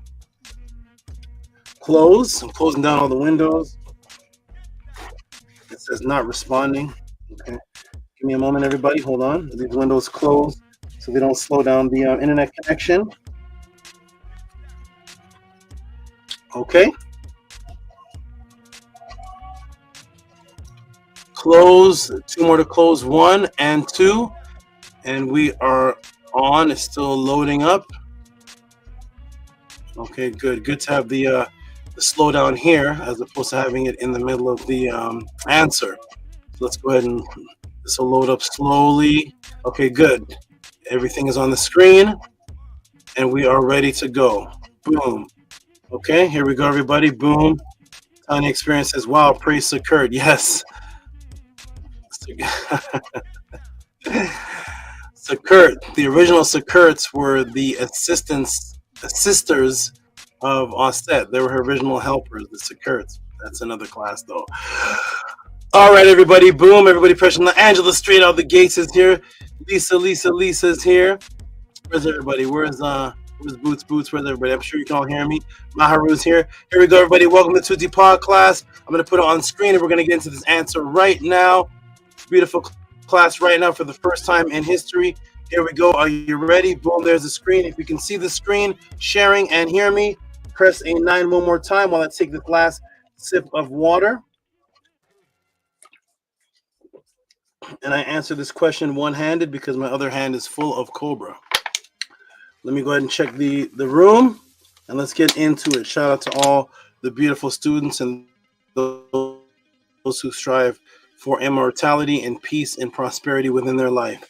We have okay, I see the note. The nines are, it's a lag, so it just falls down. So we got the nines coming in and out. Watermelon TV, that's Dashe. Beautiful Bella, Maharu, Boots, Sasha, come to the screen one day. Okay, good. Boots, and New, and Nefer Caparette. I always have, whenever I say her name, I have to do that voice. Nefer Caparette. Nefer Caparette says Henu 9 with a. That's a different kind of heart. I've never seen that one before. It's a heart echoing, very unique. Shout out to Nefer Caparette. Maharu, the spirit walking in physical form, which is healing form. Bella, Nook presses name. Okay, good. Tiny Experience, Lisa, Ox Effect. Everybody can see the screen sharing. I'm taking off the screen now. Here we go, everybody. Oh, laptop on the way. Is that what? Okay, laptop on the way. I can excuse that. Laptop on the way. And check your phone too. You can actually get them. Oh, wow. Oh, wow. Okay. Nice. Nice. And that's beautiful. Let me turn this down. Here we go, everybody. Yeah, you can get on the phone too, Sasha. But if you want to wait for your laptop, no problem. Shout out to you. Peace and respect. And all those who are watching. Ready, everybody? Here we go. Welcome to the Tehuti podcast. Let me get all the Cobra people off the phone. And Tua to you, TT Amun. I see your message. Beautiful. Wonderful. Everybody's safe and sound. And that's what I am all about. Shout out to all the supporters. Support this answer. When you see the answer, everybody, Cash App, TT Amun, PayPal at Rocky SV. This is about to be what has never been heard before. Let me get the timer on. Boom, we are ready. Nini Uk to you, good brother, and all the best to you and everything in your surroundings. May you be at wonderful peace. Ready, everybody? Here we go. What happened to Hirakuti? He must have faded off. All right, everybody, here we go. Boom. There's the screen. Timer on. Let's start now. Welcome to the Tehuti podcast, the question and answer class of the House of Attend due to the kidnapping of history and your spiritual identity stolen. Millions of people have questions about who they are, where they came from, if more immortality exists, who they are, where they came from, if immortality exists, what is the original religion, original languages, spirituality, who are the NETERU, what about health questions. Health purity. What about mental purity? What about mental detoxification? Yes, all answered here. Out-of-body experiences, I've been having them. What are they? Are there ancient sources to this information? What about the government psyops? Does telepathy exist? What is quantum entangled consciousness? What is quantum entanglement? Unfortunately, in the agenda of atheism disguised in the form of black consciousness, the atheistic quote-unquote Kemetic teachers who will not have classes on the actual teachings, disciplines of the ancient writings of the indigenous people themselves and their spiritual beliefs, but rather teach from memes or do debate, debunk. I expose you. Here's a challenge video to you. Challenge to your spiritual beliefs, such as the Hebrews are wrong, the Bible is stolen. What is the race of the Egyptians? The race of Egyptians are white, they're black, they're Arab. The pyramids are here in America, older than the ones you guys here have in Egypt. The ones older than the ones you guys have in Egypt. We are the Arabos. We're American, Indian, not African. Attacking. Everything is based on contention conversations. No harmony. Attacking everyone, but never giving you any indigenous never giving you any indigenous written spiritual discipline in its place of what they adhere to on a daily discipline that they and their family practice when the computer shuts down. Never showing you what they actually believe in, because in truth, those quote-unquote conscious teachers are atheists. They actually don't believe in anything, but they just have the urge to want to argue, have discussions based on contentions, thus to hide the fact that they cannot answer these questions because they're not living anything that they're answering for. They have made you feel uncomfortable to ask any of these questions, and you are laughed off of the stage, kicked off of the panel, or insulted for the above inquiries. Thus, the only platform class that exists on the planet where you can send in these questions with reciprocity and get an ebook, personalized, documentary type answer, customized, written for you. Then on top of that, taught live. With each answer, you get subconscious matrices broken internally, is here at the Tehuti podcast. What are the questions for this section? Tehuti will answer today. And the question Gabrielle Lopez asked on the screen, which was, yes, I recall you speaking of her, which is Isis Auset. So often I want to know who she is and her story. Please, thank you. Great Sabatuti, Amenhotep Ra. I hope your day is great. I'm going to send you a donation for another question, but I'm looking for the right way to phrase my question. So do expect another question from me. Sincerely, Gabby Lopez. Beautiful, wonderful, wonderful. Here we go. Let me expand the screen one more time. Wonderful question. This is another great question. Who is this Isis, which is the popular name for this day and time that seems very influential, the typo there. Who is this Isis that's a popular name today for this very influential? So far, we have influential books named after her. very important. I want everyone to note the agenda and theme behind each of these things that are mentioned, such as this book. So we're going to go through some of the influences, the sales that are being made off of her, the books, the businesses, the things that are named after her, and we're going to look at the themes of what these are based on and see if any of them are actually based on her, because her name is being utilized all throughout the world to make money off of, to popularize their business, popularize their book, popularize them. We look at the themes of all of these that I mentioned. So here's a book, very, very popular. This is actually a very good book. It's called the ISIS Papers. Anybody ever heard of it? This is a great book breaking down the subliminal, subconscious messages that are affecting melanated people throughout the world and breaking a lot of the visual and subconscious matrices. It's called the ISIS Papers. So it's named after ISIS, or I said it's called Keys to the Colors. Francis Cresswell-Sing. Great book, actually. The theme, even though it's named after ISIS, though, is based on subliminal messages that affects the minds of so-called black people. So it's a book that has Auset's name on it. But when you open the book, do you actually learn? And it has Auset's glyph on it. It has Auset's name, the Medu-Neter glyph. When you open the book, is there any reference to any ancient writing of who Isis or Auset is in the book? It's a beautiful book, has her name on the front, but is the book in any way pertaining to Isis, Auset, or Isis's lifestyle from what the ancients said? Go get the book, look at it, and get back to me and show me the answer to that. Now, there's England rock bands named after Auset. Some are even of the LGBT 1, 2, 3, 4 ABC alphabet crew. So there's English rock bands named after Auset, Isis. Here we go. ISIS, 2009, front to left. What's the theme? Here's the theme. They say the theme. Most of ISIS's releases revolve around a theme. What's the theme? I'll read it. A convoluted tale involving love, incest, and suicide by drowning. This relates to the theme of all the powerful female. This relates to the theme of the all-powerful female, which is Auset, Isis. Presents lyrically in every album except for Panopticon. So the theme of the group, that is the theme of every album they put out, is they say is the theme of Auset. They named the group after Isis.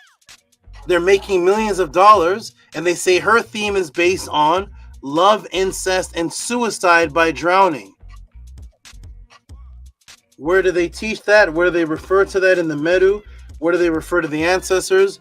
Listen to their songs. Tell me if you have a reference and get back to me. So go get the ISIS Papers, read the book. Let me know the Medu-Neter references, the scribe references to who Isis is. Get back to me, see if this book has anything to do with Auset.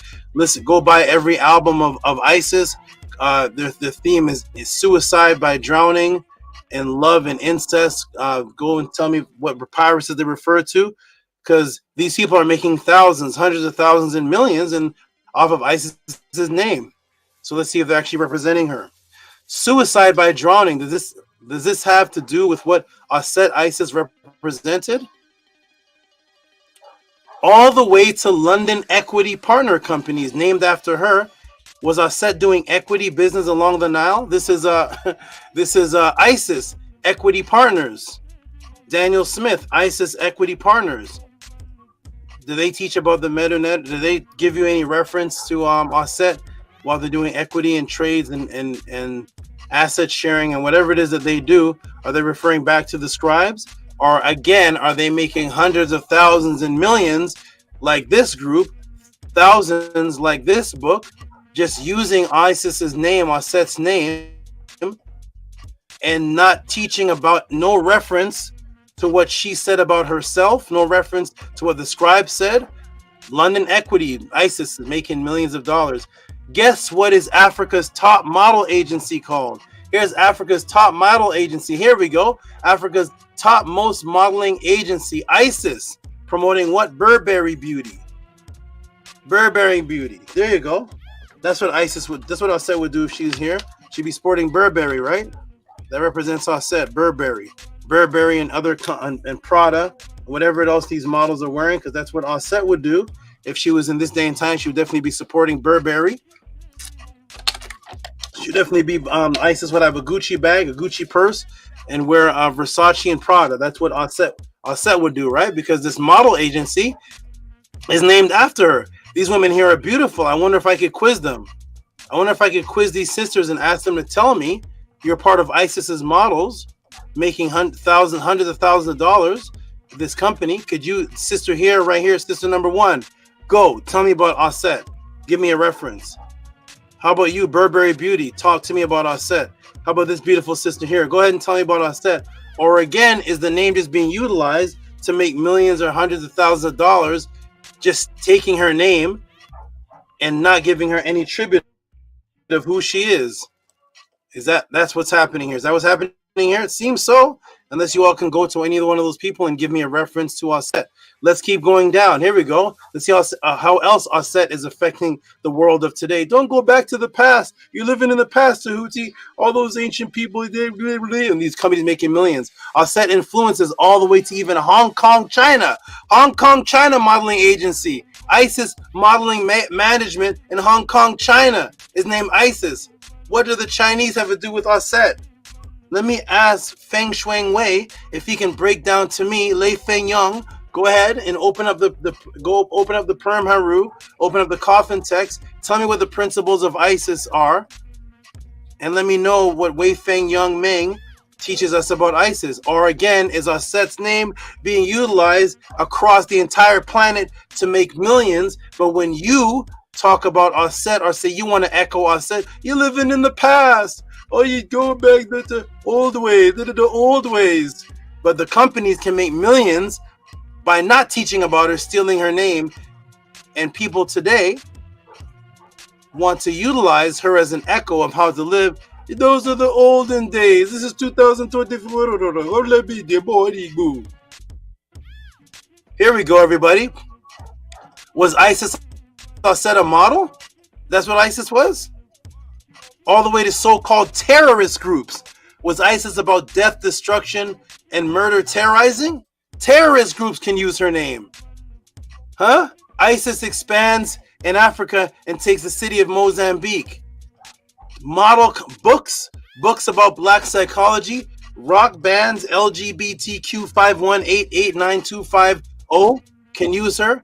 Modeling agencies, Hong Kong modeling agencies, London equity groups, everybody can use ISIS except for the people that actually want to live Ma'at. You're living in the past. Here we go. An entire country culture adopts her. Here we go. Cult of Isis, the Egyptian goddess that Rome adopted. 251,000 views. Okay, religion for breakfast. We're going to get into that at the end. Religion for breakfast.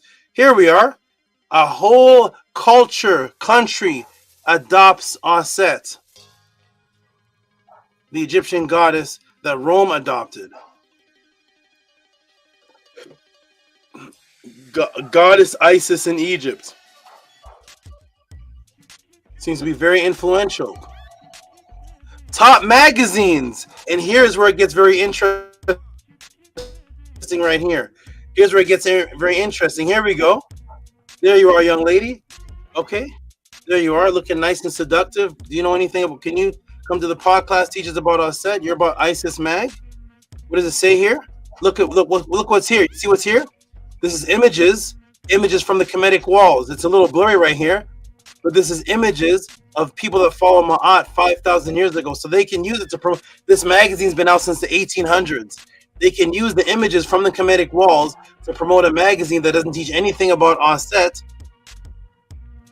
But of course, when you want to utilize Auset for your relationship, 2024, did pass? Come on, man. Come on, man. And these companies making millions. The whole country, Rome, adopts her. Equity companies, books are coming out. Everybody taking. None of these people who's teaching about Auset. There's the Metanetter, right? Metanetter's on their magazine. I wish you could see this big. Go type this in, ISIS Mag. Pull this one up. Metanetter's on the magazine.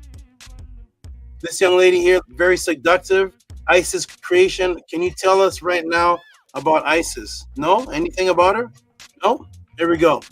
Interesting, because the manager of Isis magazine, Linda Graham, stated their agenda. So finally we have an agenda of why somebody's using Isis, because it seems like all the other people that are using her, they're not stating, they're saying about suicide. They're not even stating why they're using her. Here we have somebody actually coming out and stating why. Let's see what it says. What do you say, Linda? Tell us about Auset. We wanted our readers to know, we wanted our readers to, you know, unleash the goddess. Let me shrink this down a little bit. We wanted our readers to, you know, unleash the goddess within them. So that was how we got the name Isis. We started getting messages from our Facebook page that we were part of a terrorist organization. So I said to my business partner, we have to rebrand. Oh no. Does anything taught in this magazine have anything to do with unleashing the principles of Auset within the female? No. And it is this psyops, this false psyops, twisted association consciousness like this that opens the door. Because remember, this was out before YouTube. This Isis magazine from the 1800s was about unleashing the Auset within you. Now, 2024, now New Age, what do we have? Here we go. The miracles healing of the goddess in you. The miracle of Isis. Miraculous healing of the goddess in you. Full moon in Pisces. Okay. So everybody go check out this video. Tell me if anything from the papyrus is read. Tell me if anything relating to Auset in the scribes talking about full moon in Pisces. Tell me if anything is relating to what the ancestors actually say, or again, top of the head, astrology, silliness, foolishness. Here we go. Isis, where is the goddess in you? So here we go, another one. All talking about the goddess of Isis in you. All the way back again to the 1800s.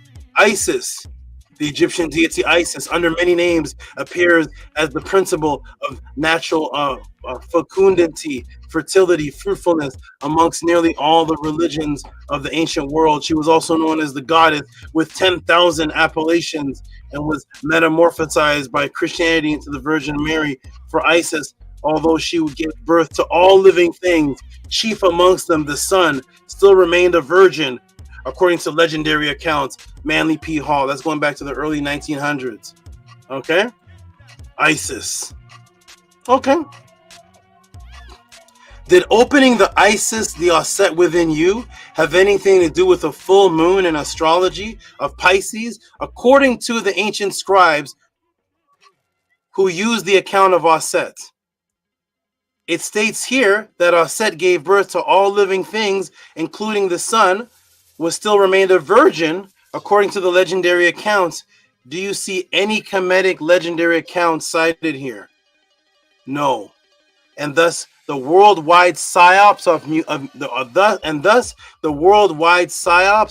mutating one of the most popular ancient representations of biological imperative amongst the culture of Ma'at is executed. Thus laziness replaces disciplined adherence, and thus Isfet chaos is born.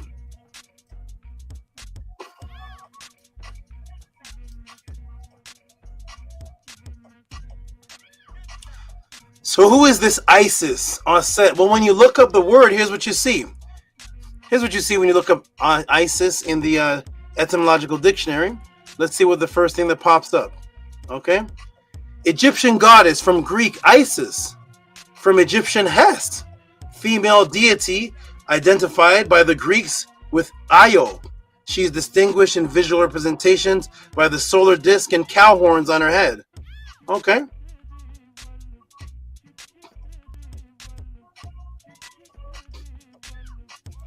And this is where the psyops begins. Note, 1, they give you no date of this name. 2, they say Egyptian goddess, but they say the word is Greek. 3, they give no meaning of the word. 4, it outright lies and says it's from the Egyptian Hes. So according to this, when you go look up Isis, Isis is from the Egyptian Hes. No reference, nothing, no date, nothing. And somebody come and tell me, show me the Egyptian Netert named Hes. Where's the Netert named Hes? That's what Auset was called. She was called Hes. And the Greeks heard the word Hes and put just I in front of Hes and made I Hes. Is that what it is? And the psyops continues with the lies. And this is where the confusion comes in, because once people just look up the surface and see these, they start to repeat the lies that are being told, and thus the matrix is born in everyone's head. Well, come back over here. So it outright lies and says it's from the Egyptian word Hes. Well, let me take you back to 1279 BC to the Crest Khonsu. Here's the Crest Khonsu. Here we go. So now we are here viewing what's called the Crest Khonsu. What do we see here? This is the coffin of Khonsu. It was found in the tomb of Sena the Gem, who was Khonsu's father in Auset. The Crest, which echoes chapter 17 of the Per Em HERU with Auset and her sister, who was also her co-wife, 1279 to 1213 BC. So here we go. What is the first thing we see going back to 1279? We see two women that are echoing each other, that are in the exact same position, with the exact same headpiece, with the exact same position of hands, exact same foot position. And there are two women that are echoing each other going back to 1279 BC. Okay. And if we go to the inner coffin lid, we see the true spelling and images of the name on it. It is not Isis. It is not Isis, nor is it Hes. Let's go back to 1279 BC and see the spelling of it. And here we go. I have the arrows pointing here to the Meduneter. Oh, let me see if I can get it all in here. Okay, we'll just get this in here. Oh, there. It's in there. It's all in there. Okay. Khonsu right here. Here we go. So when we look here, what do we see? We see the word, we see AUSAR. And then we go over here. We see Auset right there. Nothing about Hes. No Greek came across any writing that was written about any Egyptian goddess called Hes. And thus just added I to Hes, and it became I Hes. I E Hes. Nothing about that. There it is right there. This is the Aus symbol. This is the Ari symbol. It's also the Ma'a symbol.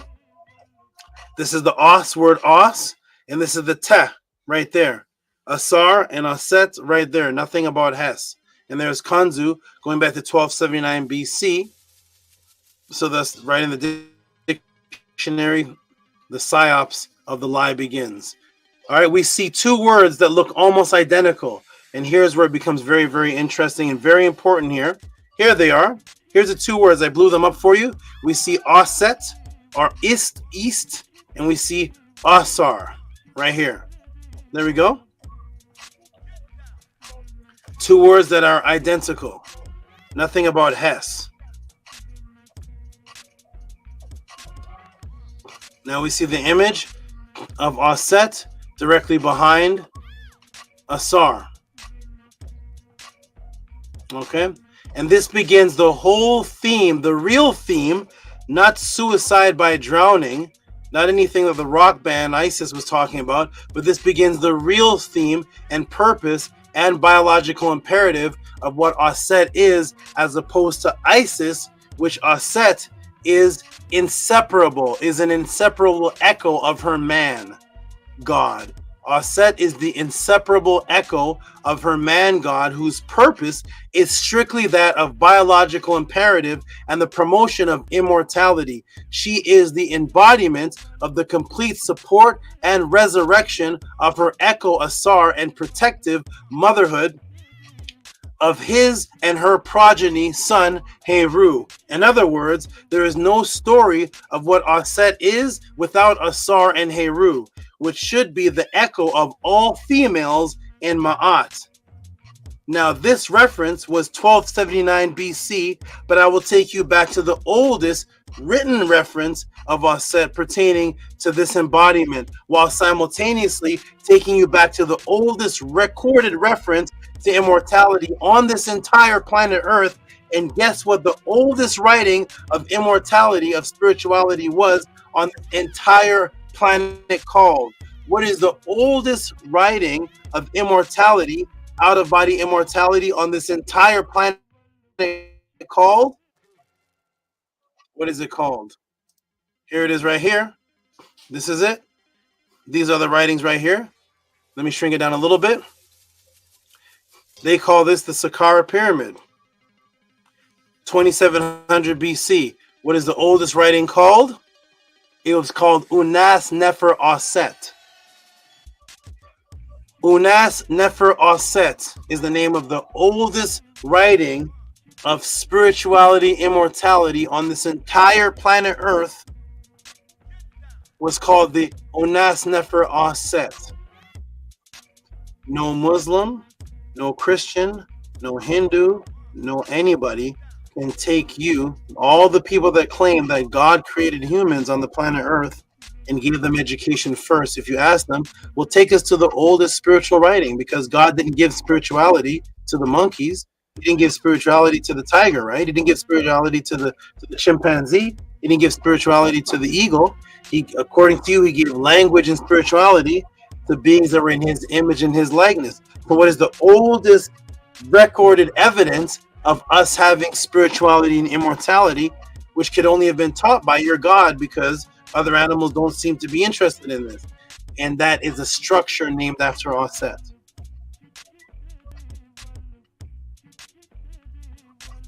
Boom. That's your religious priests, teachers, gurus, spiritualists, African-centered, ancestral worshiper. No, of the oldest writings of spirituality, immortality on this entire planet Earth. Is that what your religious preacher teaches? Your spiritualist, African-centered, going back to the ancestors?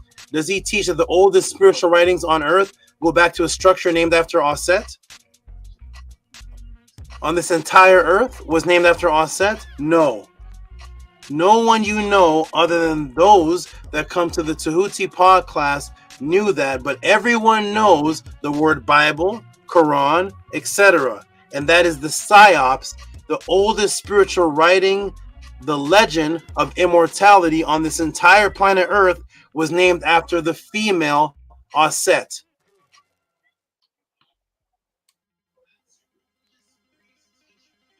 Okay? Because the oldest story of how to reach immortality is strictly based on what she did for her echo, her husband, which won in simultaneous echo of biological imperative with spiritual immortality, that the principle is within no other religion, but originated itself starting with Auset. So you do not find the principle of reaching immortality going back in any other religion, any other spiritual system. I don't care if it's voodoo, Houdan, I don't care if it's the Bible, Hebrew, Islam, Assalamu alaikum, I don't care if it's the Christian Jesus Christ, Adam and Eve. The oldest story, the oldest reference to a hope that you have an immortal body outside of your physical body is inseparably tied in to a story of a female's dedication to her man. And that is why they had to eliminate MAAT and these stories out of your heart, because the story of immortality in all the other religions can exist independently. You can independently be a female Christian and be fine. You can independently be a male Christian, Muslim, whatever it is, and be fine. But in the original introduction that there is hope for immortality, in order to imbue that, you have to simultaneously imbue the story of a family and a female that was inseparably supportive of her male. And that's why they have to separate that from spirituality, because you can be an independent black woman. I'm an independent. Well, I don't need no man. I don't need no man to be spiritual. I don't need no man. If you're a Christian, no. If you're a Muslim, no. If you're into all these religions, no. But in the original that introduced all of this, it was a complete simultaneous echo of biological imperative with spiritual immortality, that principle that is within no other religion that originated religion itself, other than the religion originated religion itself, starting with Auset. Yes, Auset's actions, the female Naturt's actions, started all religions on the planet that pertain to immortality. A female's action, I'm going to repeat this again. A female's actions to the dedication of her man started every single aspect on this entire planet Earth's history of the hope of living outside of your physical body when you die. If it is important to you as a Christian, as a Muslim, as a Hebrew, as a whatever you exoterist, existentialist, metaphysical, if that is important to you, you must give homage and understand that it is a female's action of the dedication, support of her man that brought all of that to the planet Earth. That's why these other religions don't have biological imperative intermesh within them. And who does the writings say Auset was? The writings say. We go back to 2700 BC. Some trace the writings back to 2400 BC.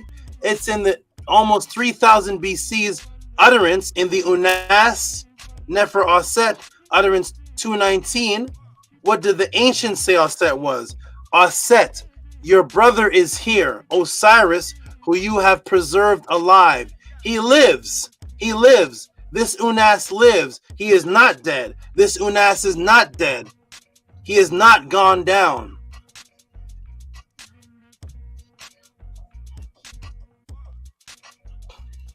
Auset's complete embodiment agenda imbuement, according to the oldest spiritual writings of her and the oldest spiritual writings of immortality on this entire planet Earth, had nothing to do with deciphering subliminal messages, letting slave black that is affecting and enslaving black people. It had nothing to do with suicidal rock bands. It had nothing to do with business equity. It had nothing to do with modeling and showing off your body and wearing Versace. Nothing to do with that. It had nothing to do with see who was the prettiest person on the planet. I'm pretty like ISIS. It had nothing to do with that. It had nothing to do with unleashing your modeling ability or unleashing the goddess within you by connecting to astrology, Pisces, and the moon. Nothing to do with that, but has everything to do with and only to do with the love for her brother who was her husband and directing her husband to immortality and continuing biological imperative through the great seed and keeping the culture of Ma'at alive. And this is what they want to distract and move your attention away from, especially as a female, to everything other than what the ancients said Auset was. And that's why every time you look up Auset, it has nothing to do with what, it has no reference to the ancient writings, no reference to that. And it's to do with some Greek writings or some New Age. The Pisces Venus within you, the Venus is crisscrossing with the retrograde of the woman inside of you. Nothing to do with what the ancients actually said Auset was, the ones who brought the culture. Now let me ask the class, the students, and even the viewing audience, what have you been taught? And I asked this live. What have you been taught the word Auset means? Go ahead and type it in the room. What does the word mean? I asked people to come to the panel. Everybody that came to the panel, the best was somebody said, Tanya said she heard it means throne. And Annie confirmed and says, yes, he's heard that as well. Others have heard Auset means a throne. Okay? That Auset means a throne. Okay, what does it mean? So people put in the room already. People already came to the panel. went through this. So here's the throne. Here it is. This is one of my students right here. This is one of the readers of my books that I put out, and he made a trip. He made a trip to the Nile Valley and took this picture. This picture gives you the context of how big the statues and thrones were in Ma'at. The depiction of Ramesses on the seat, which is the same shape as the word Auset, and it shows that he is in a seat position, and they associate this with rulership. If you ask somebody, they'll say he's sitting in that as a ruler. Okay? Although, when you read the stories of Ramesses, let me come to the room a second. When you read the stories, references of Rames and all the other pharaohs, there's more stories of them fighting wars, having treaties, performing rituals, than sitting down in a seat. What does sitting down in a seat have to do with you as a ruler? What is that? Everything that Ramesses did represented him as a ruler. He got into the fight. He did first peace treaties on the planet between country to country. He taught his people. He represented. He was indulged and imbued in Ma'at. All of these things, according to the laws of Ma'at, are things you need to do to represent as a ruler. But if you ask somebody, what is Ramesses? What is the seat? Oh, it means you're sitting down as a ruler. Sitting down in a chair is a representation of rulership. Is that what the Mennonites said? The Mennonites say that? That of all the things that Nesubiti did to represent his prowess as the great bull, the great Baal, the viral one, the Nesubiti, the part EE, the two hands part with the EE, the immortality aspects, everything that a ruler does to echo what he is as a ruler, the number one representation of his position is sitting down.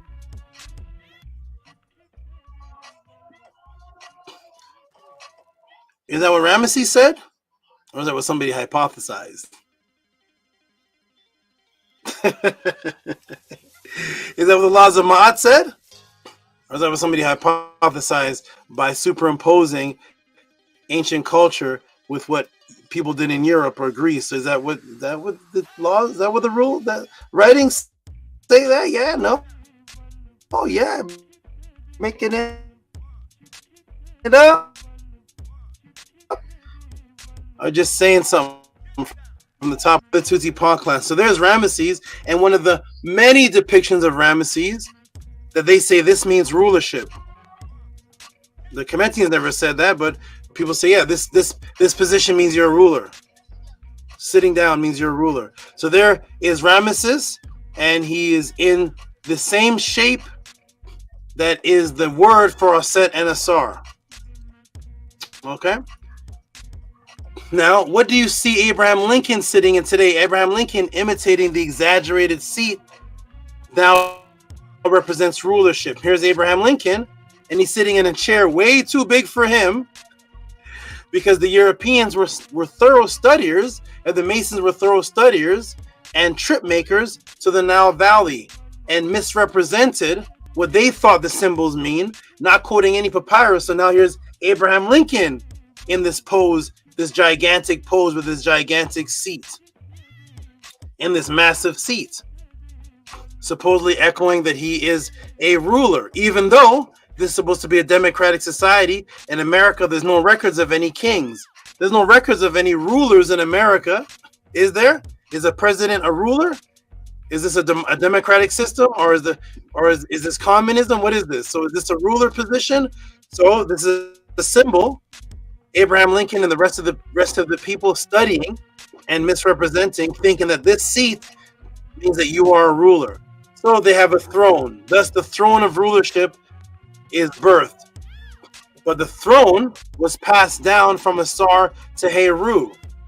So the seat of rulership, as they would interpret it, is the seat of rulership was passed down from Asar to Heru, then eventually passed down to the pharaohs, whom, because they are males, Europeans assumed that it was a male-run society. When the people of Kemet, we knew where both energies were needed. Look at the word for throne in the Per Heru with the story of Asar and Auset. Now, we go to this. We go to the Per Heru, page 79. Before Nebuchadnezzar, what then is it? Now, he was commanded to rule. Here's the word for rule. Amongst the ETYRU, Heru is the son of Auset, who was appointed to rule in Auset. Now we're going to start getting to the true meaning of this word. If this is the word to rule, or if this is the rule, Heket, the rule amongst Heru, who was appointed. He was appointed. This is appointed to rule in this Auset. We're going to get into this in a moment. What this actually is. But what is that word for seat and throne? Rule is seat that Heru received and Ramesses is sitting on.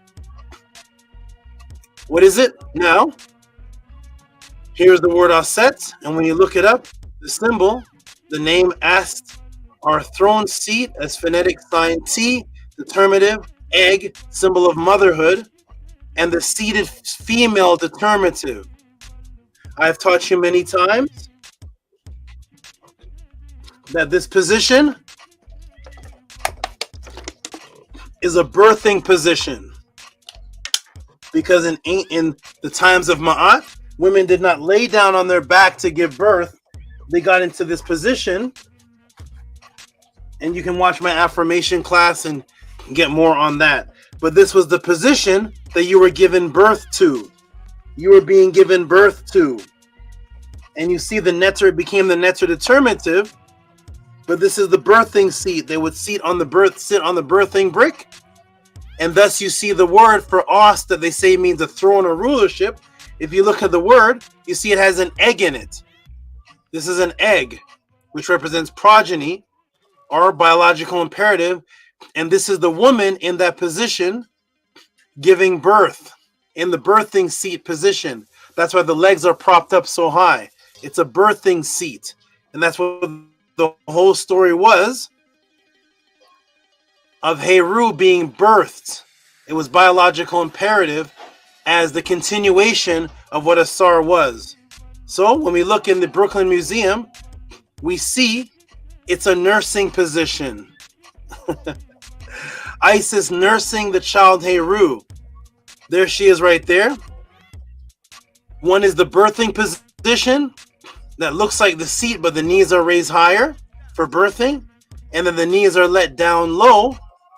And it's a position that the child sits in when he's being nursed by Auset, which is Het Heru, which becomes every woman when they give birth. She becomes a Het Heru and goes into this position, because we are the only animals on the planet that have to raise our children into this type of position for breastfeeding, whereas other animals, the animals either hang on to the female or the female just stands up, and the baby cow or the baby goat just lifts its head up and suckles.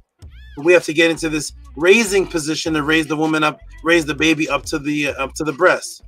So there's the position right there, which is the position of birthing and the continuation of a child surviving from the mother as she's in this position.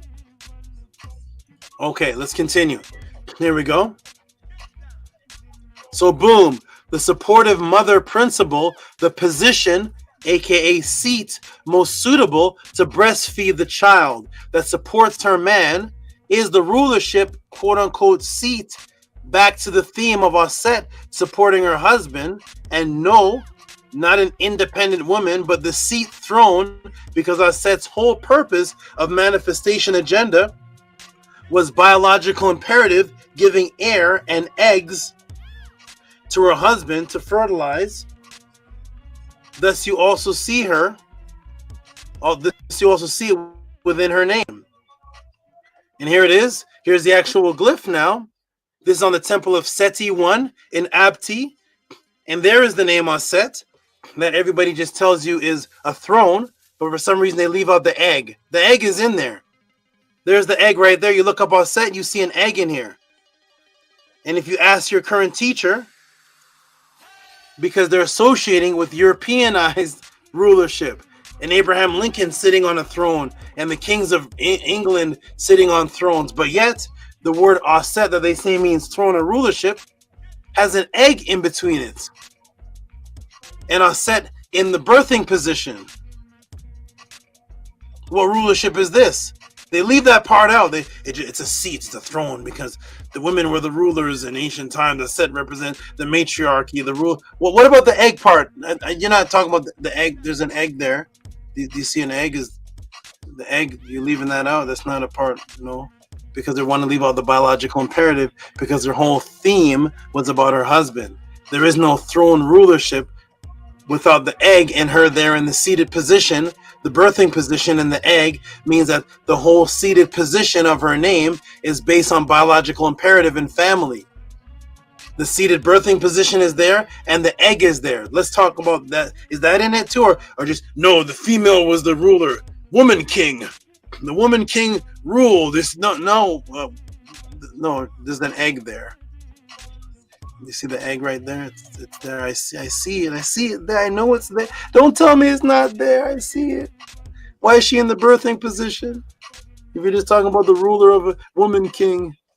No, it's biological imperative, because the whole story of Auset is about echoing the man and her family and birthing HERU. There's no Auset without family. There's no independent story of Auset that doesn't pertain to HERU and AUSAR. Even her getting the name of Ra. Everything that she did was for the healing of HERU, the rebirthing of AUSAR. There's no story of Auset. Auset was just walking to the mall. Auset was skipping rope because she liked to skip rope. Auset liked to fish. There's no story about Auset that's independent. And she birthed the immortality story that's needed with biological imperative. So it's the family in the biological imperative, immortality side by side. The echoed system. There's no Auset without the male involved, and the egg is right there. It's not just a woman ruling. I'm ruling. I tell you what to do. I'm the king. What's the egg there? What do you got to do to get the egg there? What's the egg doing there? Do you need a man for the egg, or you just juggling eggs? Auset was the great egg juggler. No. The egg was there to be fertilized. That means a male needs to be there in order for the word Auset to exist. There has to be a male there, and she's in the birthing position, sitting on the brick. And she's the first one to be mentioned. She's mentioned in the very first stories of the magical birth of Khufu. Khufu being told the story, Auset was there. Auset was there. Mescanet was there doing what? Fixing birthing blocks. Because the birthing blocks is what the woman sits on to get into that position. The Auset position. Because she's the first one to give birth to the immortal son from the immortal male. She's the first one to have heir from a being that was in a state of immortality. So anytime you talk about it, I'm birthing the Auset goddess within me. The goddess is coming out with it. Where's your man? What happened? You're Auset single? Single Auset. I'm the single Auset. Get the egg out of my name. We don't need that egg. No egg. Don't forget the egg part. It's me. It's Auset, the single woman, and me, and the woman king, and it's me. Nope. It's not what the papyrus says. It's not what the ancient. That's not what Auset said. Auset said that. Are you talking about 2,000 Pisces crossing the moon, Venus story? Pisces, the astrology. You can be single. You can be single astrology. Can't be that if you're talking about Auset. The people said it. So there's Auset with the egg in there. There she is, and what's the position she's in? She's giving birth. You're Auset without a child? Is that what's happening? I represent Auset. I'm a single woman with no child. My name is Auset M. Herokuti near the Sakmeti. You can be a single Auset? Really? How? When you have to draw the name, you have to draw your name in the birthing position. You have to be in the birthing position to write your name. The egg has to be there. So it has to be a family. So when you see multiple women in the conscious community, my name is Auset, Auset the Empress, Auset the Cha Isat, Ta Auset Sidgambat Auset. And I'm like, okay, great. Where's your Asar? I don't need a man. I'm the woman, the king, and the independent. We don't need no man around here. I'm Auset, the great ruler. We don't. Then you got to take the egg out, right? What's the egg for? How come you're in the birthing position? You got pregnant from your lesbian lover? In vitro fertilization. So here's our set right here, and it has the egg in it. There it is right there. And there is this symbol right there. This is the symbol of Asar. This is the Karast. That's the Karast that Asar is in. The Auset name has her husband in it, with the egg in it to birth HERU, and her husband's name is in it.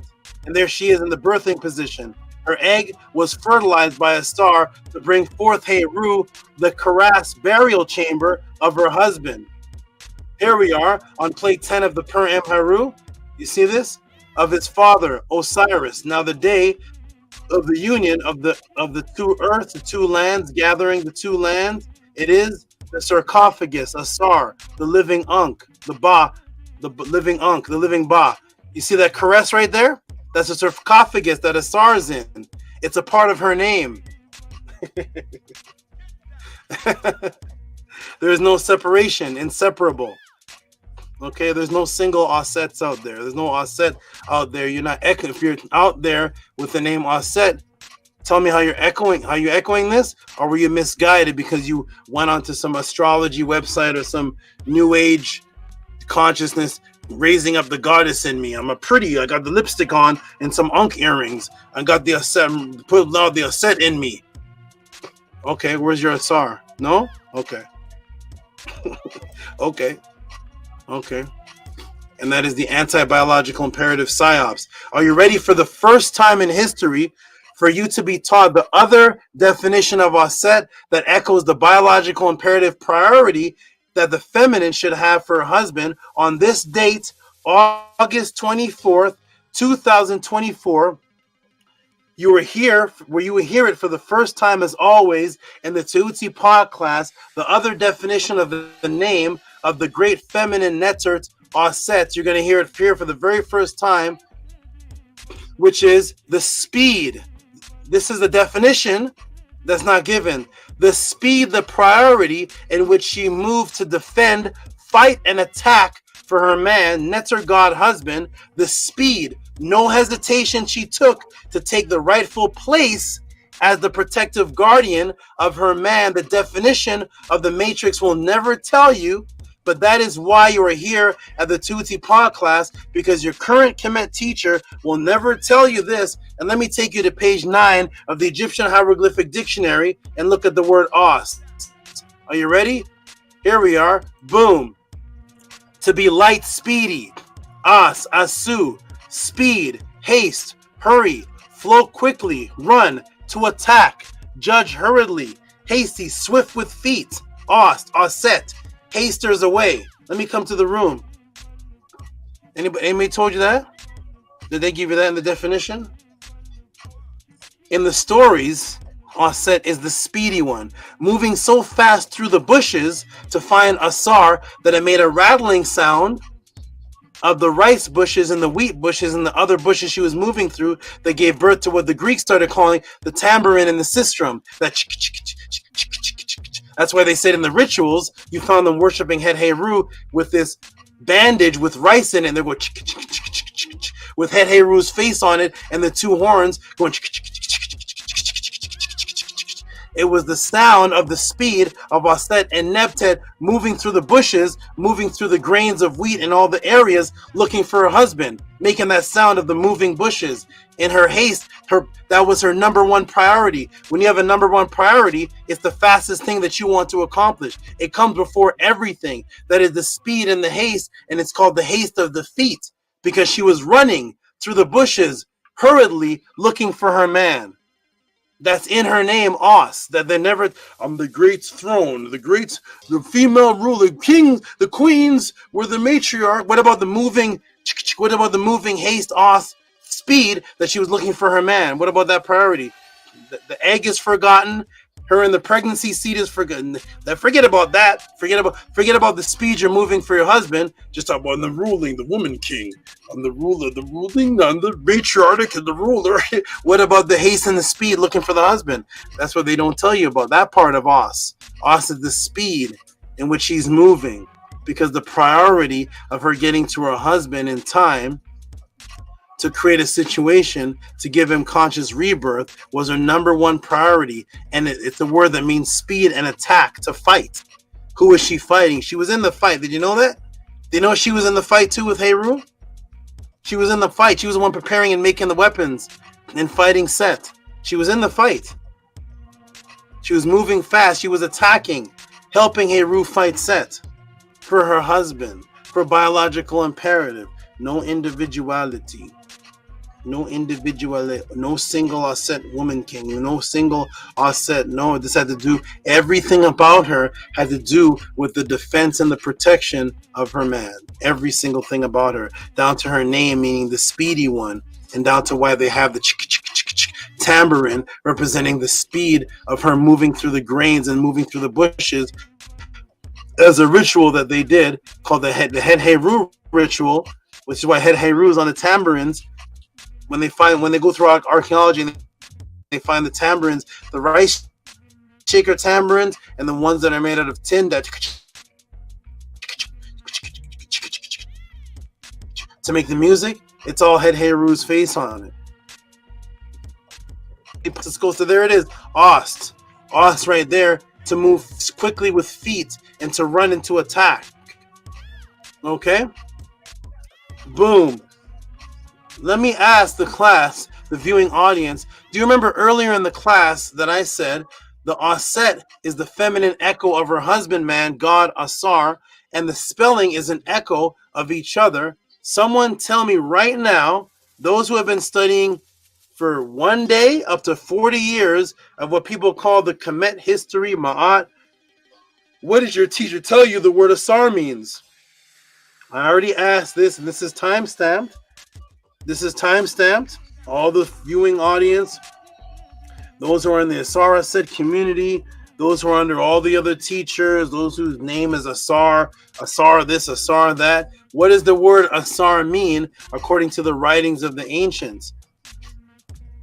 What did your teacher tell you, from the Dr. Benz to the Dr. Clarks to all the 60 years of teachers to the Ashar Quasis to everybody? What does the word AUSAR mean? Anybody ever tell you? He's only the most important netter of immortality. He's only the whole basis of the Purim Haru in every single coffin text. He's only the base of every single pyramid text ever written. He's only the complete theme of Kemetic immortality. Yeah, that guy, you know, that guy. Anybody ever tell you what his name means? He must have a name that represents something powerful that goes back to a story that the ancients wrote, and no, they never tell you that because they don't care about reading what the ancients wrote, and that is a psyops. Here's the name right here, and it's a direct echo of Auset, and Auset's name is a direct echo of this, because when you find out how this name came to be, you will see it came directly from Auset, from Auset's actions. Here we go, everybody. Here's AUSAR.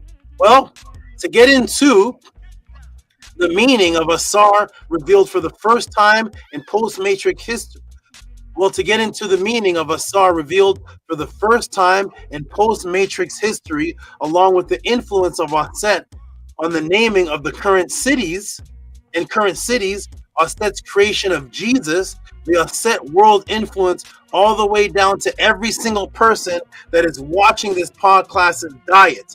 Yes, all the way down to your diet, that every single person watching this podcast right now, every single person watching this video, watching this class right now, all of your diets have been influenced by Auset. All of your diets are influenced by Auset. Yes. What if you were to learn for the first time in your life that Auset affected your diet? Yes, you, the one who's listening, saying, no, wait, what is that? I don't even believe in that stuff. What does Auset have to do with my diet?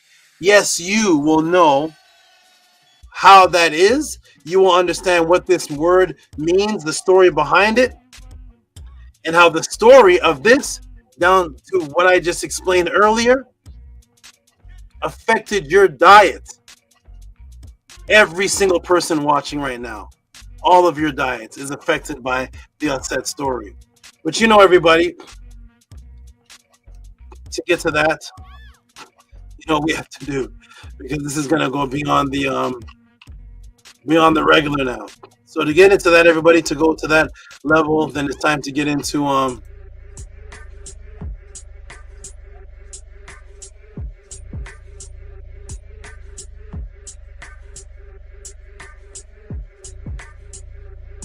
let's talk to him, let's talk to him.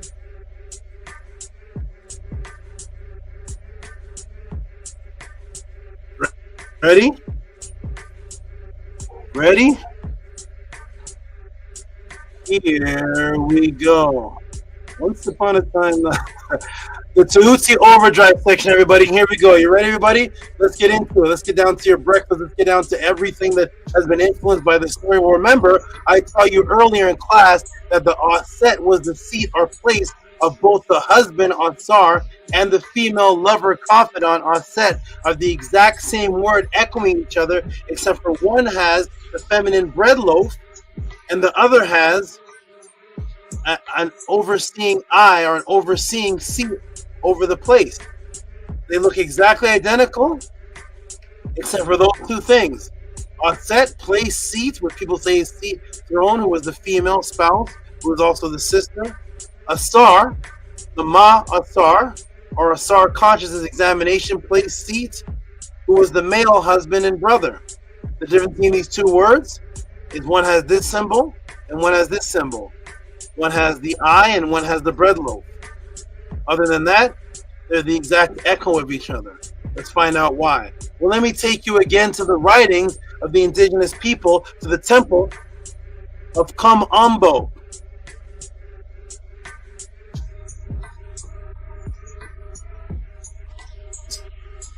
So right to the writings. The breakdown today translated is called The Legend of HERU, BEHUTET. Here we go. What does it say here? And Auset made incantations of every kind in order to drive away the fiendba from Andrutep and from the great netter in this place. And Tehuti said unto Ra, the priestess of this netter shall be called by the name Nebheka for this reason. So here is Tehuti naming Auset, Auset's name that you've probably never heard of before in your life. Her other actual name was Nebheka. So there's Nebhet and there's Nebheka. Both of their names was Neb. It wasn't just Nebhet and Auset. It was Nebhet and Nebheka. Okay? And why? Because the fiend was being driven away from this Andrutef. What is that? Did you teach about Andrutef? No? And here we see Auset receives her name as the great magician protection, Nebheka, because she drives away the evil spirit from a being called Andrutef. But who is that? And what does that represent?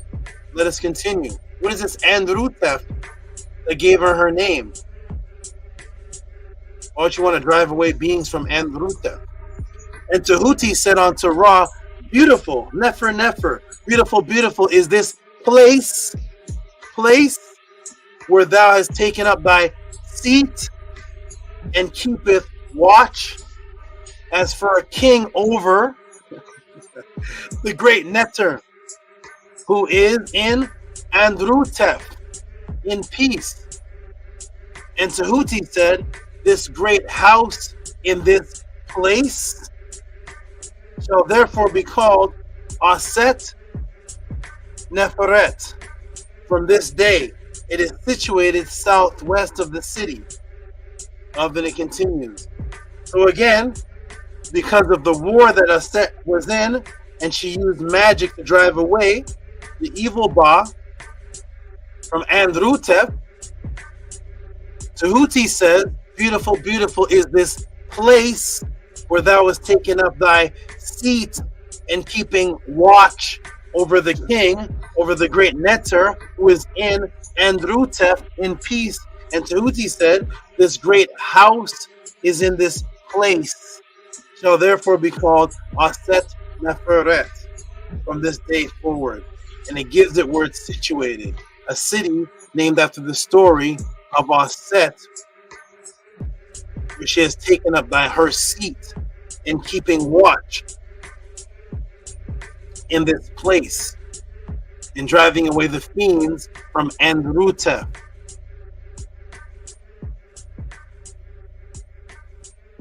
Here is Asar M and Rutef.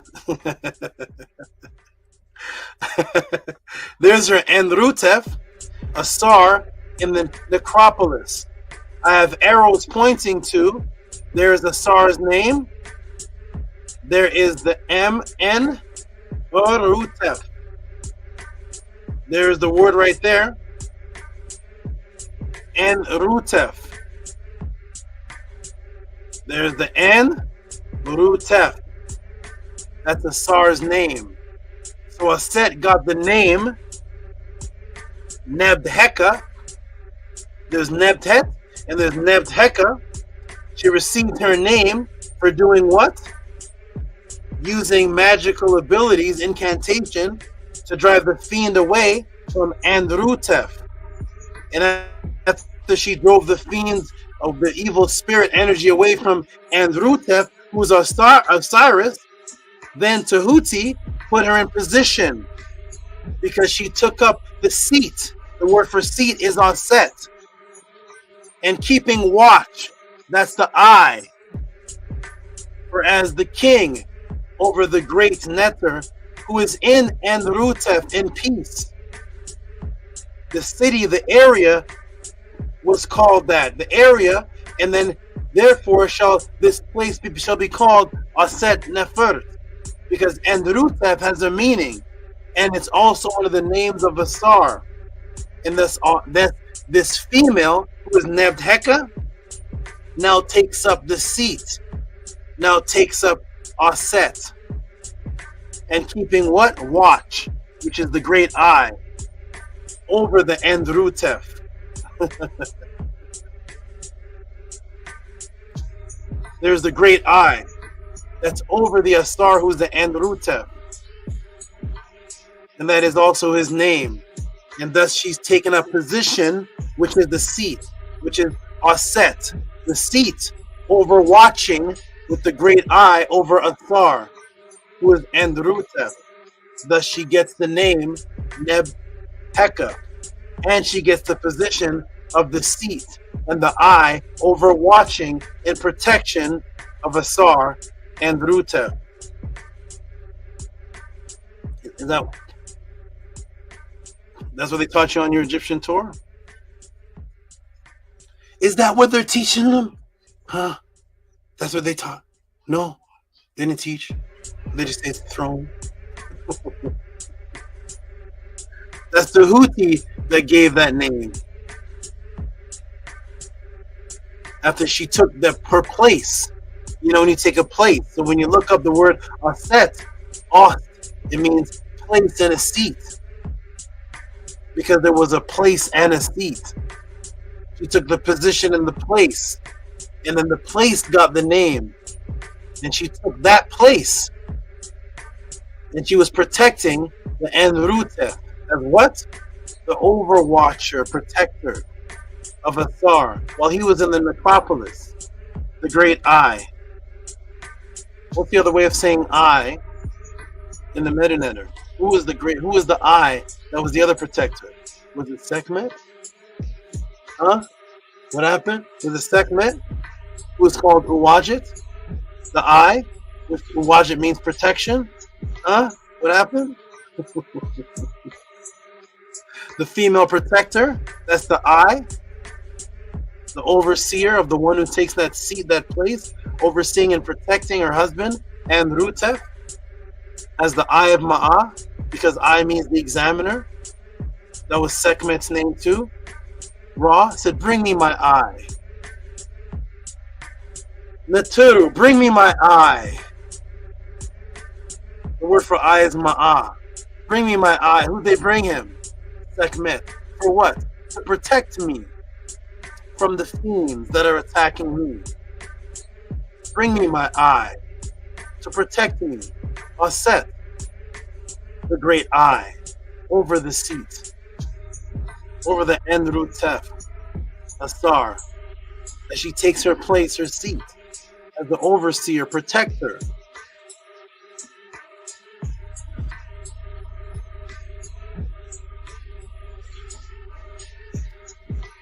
The Egyptians are black. And the story ends there.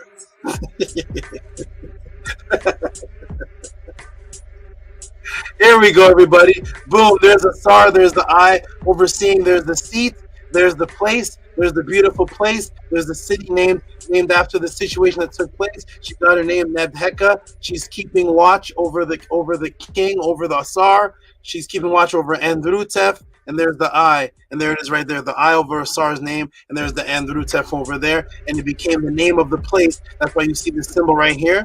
That means a city or a place or a community inhabitants. That's an actual place where Auset took her seat, her position as the Aus. Boom, there you are for the first time in post-Matrix history, August 24th, 2024, at the Tehuti pod class. AUSAR's name, definition, understanding, shown to you for the very first time of all these years that you've heard thousands of people say AUSAR's name, named after themselves. Your current teacher may have had that name, etc., for over years and decades. America, no one has ever told you what the most popular Neter's name meant. Why? Because they are too embarrassed to read the indigenous writings and would rather teach you from memes and new age pop culture. That is why we are here, the last representations of the ETYRU, the House of ATTON. Yes, the name Asar is based on Auset keeping watch over Asar as keeping watch over Asar as he in his seat place in the realm of inert, the great place of rest. That's what inert is, the great place of rest. Auset and Asar take the seat simultaneously. Both of them took the seat position simultaneously. One in the inert, which he becomes he of the inert, which is inert F. The F is the he, taking that position, while simultaneously Auset takes her position in the place, in the seat as the overseer, protector of Asar, and then a physical place gets named after her taking that seat, which is in Ertef, which is the story of Asar going into that great place of rest. While he took that place, she takes the place of the protector, thus the great eye of Ma'at, because the word Ma'at is the same name for Sekhmet, who was the Uwajid, who was the protector of Ra, and just as Sekhmet, the female, was the protector of Ra, Auset comes after as the protector. Auset comes as the protector of Auset, and thus she's the eye over the great seat, the throne, while they simultaneously take the seat, while the place is named after the whole story. They can't tell you that. You know why? Because they don't believe this ever happened. They don't believe there was ever such a place. They can't teach you this. They just said the mythology. They can't tell you there was an actual place named that, and here's why it was named that, because of this. And that's why Asar has that name and Auset has that name simultaneously, because they're echoes of each other, taking a seat into the position simultaneously, named by Tehuti. Only here at the Tehuti pod class. Support the truth. I'm going to take a break right now and step away for just a moment. That's just part one. Let's get into it, everybody. Support the Tehuti pod class. If you all are getting this anywhere else, give YouTube video, timestamp, book, page number, chapter, verse. Bring them to the pod class. Show me that this is being taught anywhere else. If not, please support what you are hearing and getting for the very first time, because this is the only place where you're getting the teaching of the actual indigenous people that everybody's sporting unks around, sporting the name Asar, this, that. Not even representing any of the stories, Auset magazine and all of these things. Support the Tehuti pod class. Give your tips and support. This is just part one. After this, the possession continues, because that's just we're going to get into your diet after this. I'm going to put the link in the room and step away for just a moment because I have to take a break. I've been teaching for what? What's this? I don't know what that says. 1 hour and 13 minutes so far. I have to take a break right here. I'm going to refresh myself. Me and Renernette Auset are going to take a break. And we're going to be back. I'm going to put the link in the room. If you all are getting this anywhere else, please tell me the name of the teacher, the name of the movement, the link, the time stamp. I need to know. Don't just tell me, yeah, Auset was the wife of AUSAR. And that's it. That's what we do. What is this? Where's the story? What's the I? What is it? What is really taking place here? And then when we get into your diet at the end, you're going to be like, holy smokes, I've been eating this because of Auset. Here we go, everybody. There's a link in the room. All the people that were in here before, jump back in. This is just the first hour and 13 minutes. You can thank Nefertatan for this. You can thank Gabriela Lopez for this. You can thank Antu for this. And everyone that caused me to lay on my back for about 16 hours. Lay on my back for 16 hours. Okay. Hey, there they are. Anu and Antu, how you doing? Doing fantastic. Thank you guys thank you, Antu, for throwing me on my back 16 hours staring up at the ceiling like this. I'm like, I can't answer any other question now. Nefertatan won't let me again. I have to keep going. Gabriela has the blue room. I'm staring up at the ceiling. So thank you all, ladies. This is just part one. So I'm going to take a break right now. There's Bella. How you doing, Bella? I'm great, so for asking. Meaning up, meaning up, meaning up. It's a little choppy. Say it again, Bella. I said Tua for the perfect class, and Tua for asking me how I'm doing. How are you? Doing good, doing good. I'm doing good. I'm doing great. Thank you, ladies, for inspiring this. I want this to motivate everybody. Jump in the room. We're the supporters. Jump in the room. Tanya, jump back in. Everybody jump back in. I'm going to take my break. But this is inspiration. You know why? As Tehuti, I have to teach this. Yes. Tehuti's the one that named Auset. He's the one that gave HERU the names, Auset the names. He's the teacher. He has the story, right? But in reality, it would be beautiful for once in history for a female to teach about who Auset is. Would that be, is that too much to ask? You tell me in the last 70 years, can somebody give me, go ahead everybody, there's 54 people watching, can you please give me the YouTube link of a female teaching about Auset with the references? Since she's the greatest of the mother goddesses, she's the feminine ruler, is there a class with a female? Hey, Tiny Experience, do you ever seen a female teach about Auset with references? No way. Not yet. Right. Maybe you'll be the next one. We'll see. We're gonna find out. I would love to. I actually would. Well, that's what I'm trying to prepare. I'm preparing the students. All of this too is a part of certain people in the pod class. Oh, I didn't even announce that. Shout out to those who are coming to the Pathways of the Awakening. We're going to give a big shout out and some names before I'm going to take my break. We're going to give a big shout out and some names right now to the people that come to the Pathways, because this class for certain people is a part of their Ren ceremony.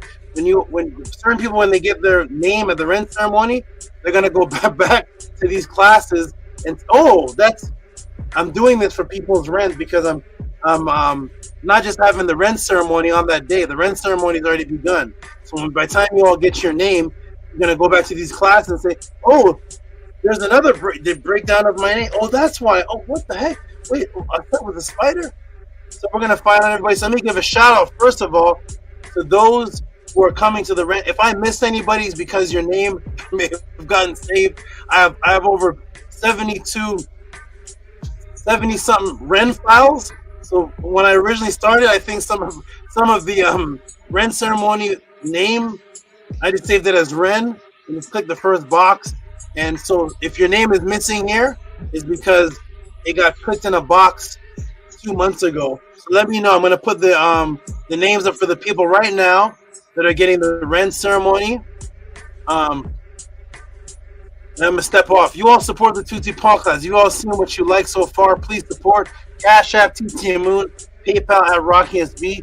You're getting a star and you're getting a Set's true story elaborated for the first time. Wait till we get into wait till we get into your diet. So let me go ahead and give this right here, and then I'm gonna take my break and revive myself. So here it is right here, everybody. Boom, screen share. Well, it won't let me do it that way. One second, let me do it this way. Oh, I put it right in the StreamYard. That's right. I made sure there'd be no boots and blunders, technical difficulties, because here it is. Boom, right there. Oh, no, that's not it. Wait a minute. Oh, no, wait a minute. Hold on. There it is. Okay, we're safe. Here it is. Boom, right there. There it is, everybody. Get a good look. It looks like Anu and Antu just went to the other side of the screen. There it is right there, everybody. Give a shot. If I missed anybody's name, let me know. We have Anu and Antu. So first of all, this is the Pathways of the Awakening section on the website. And it's overlaid with these people right here that are these future netters right here. Anu and Antu. Primordial, look how I got Primordial Thought 9. Primordial Thought 9 up in there. Black Alucard, shout out to Black Alucard. Ox Effect, shout out to that brother right there. He's working. He's at work. Shout out to him. Nefertati, look how Nefertati looks like she's from 6000 BC. That's all I have to say about her. Nefertati looks like the face of HERU. Type in the face of HERU, and Nefertati is the feminine version. She looks like, I don't know, she was molded by something. Shout out to Nefertati. Israel Hoyley, so he has multiple names, so he's in the room as the Watermelon TV, Dashe, what is it, Kenamu, Kanum, he has 10,000 names. Shout out to Israel Hoyley. He looks like one of the Magi fighters on Ramesses on Ramesses walls.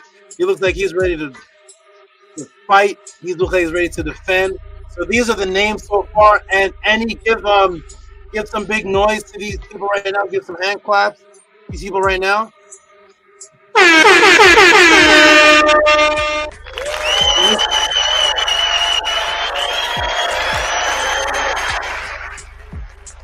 Let me move this from the bottom so we can see Nefertati's full name. Hold on, just for a second here. There we go. Now we can see it from the full thing. There's Ox Effect, Nefertati, Israel Hoyley, Black Alucard, Primordial Thought 9, Anu Antu. If I'm missing anybody, please type your name in the chat. Let me know. I know there's some people that said I'm coming to get my name. I just didn't see them confirmed. So if you're not, I gave to August the 7th. I gave even a couple days afterwards, and I want everybody to know that the Pathways of the Awakening is not a Ren ceremony. I've talked to some people that think the Pathways of the Awakening are just for those to come get their name. No. It's like 10-hour event. The Ren ceremony is only going to be about maybe an hour and something of it. Shout out to these people right here. Peace and love. If there's some name that's not there. Oh, come on. Hold on a second. Let me wipe the regular day. It's gonna wipe a little bit of Cobra Venom off my hand. Okay. All right. So if I miss your name on the pod class, in the pod class, let me know, and we'll do the revised one next week and put your name on there. As far as I know, those are the names right now that were in the files. So shout out to everybody. What I'm going to do before I take my break, I'm going to go to the support right now and call out a couple of names of the supporters. So far, if you've watched an hour and 13 minutes of that answer, support the Tutti pod class. I'm going to go read off a couple of donations right now, and then I'm going to take a break, do the rest of the class, and see the support after that. as well. So shout out to everybody who supported so far. We got Tehuti Erakuti, of course.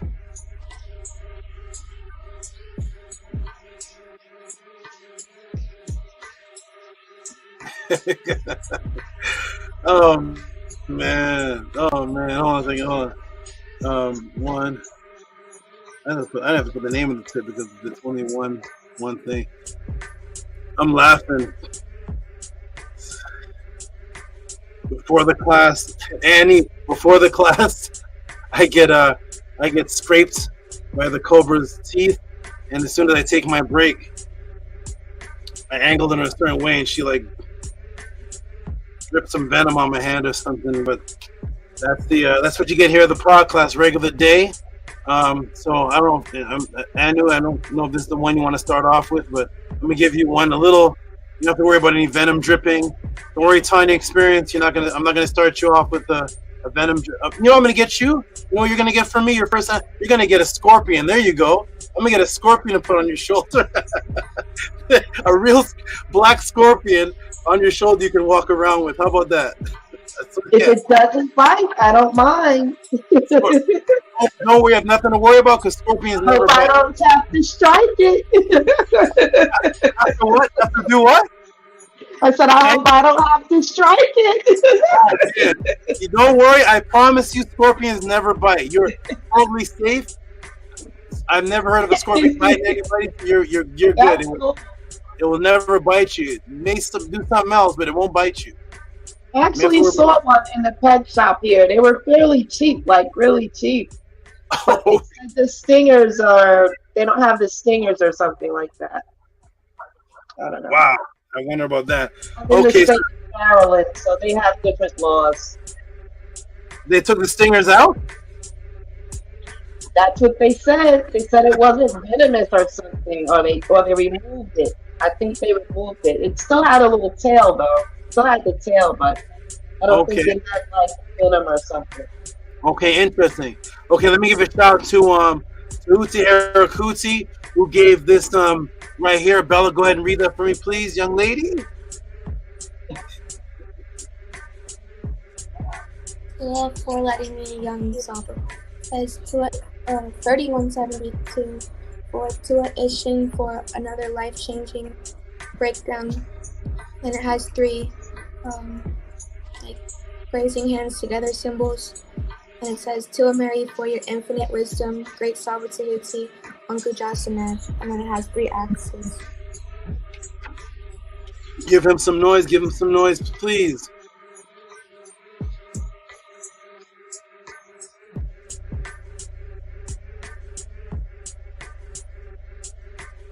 Annie, are you on mute? I don't hear it. Anything. Oh, yes, I was on mute. Sorry.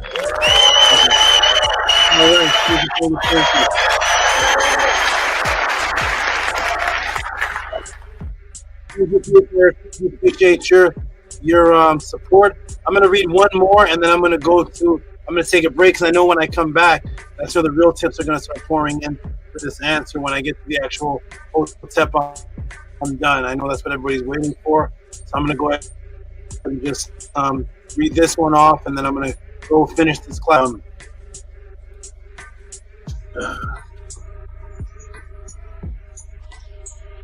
And then I know the support will start pouring in. So what? So this is this is Israel Hoyley.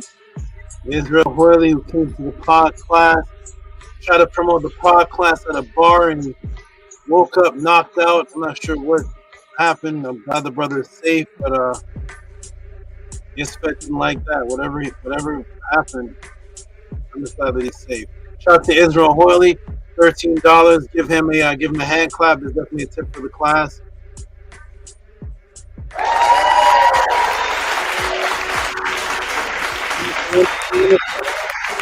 Okay, everybody, I'm gonna take my. It's hot, boy. Woo! Hold on. I'm gonna take my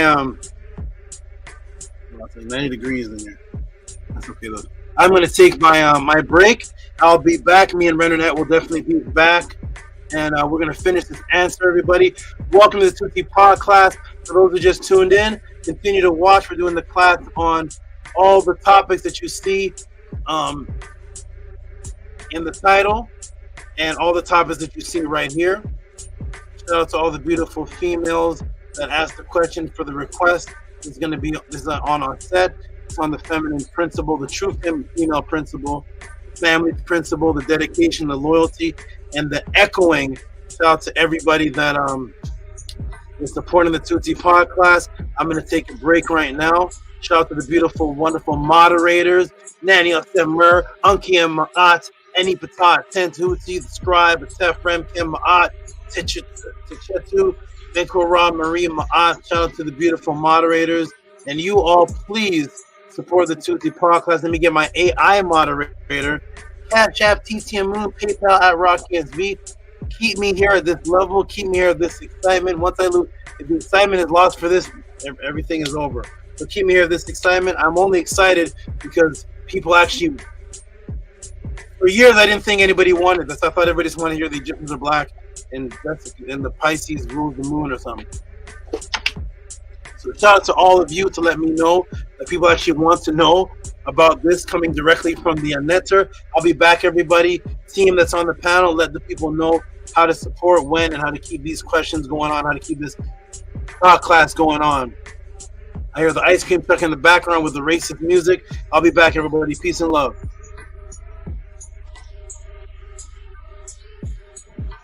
Yes, peace and love. Hotep.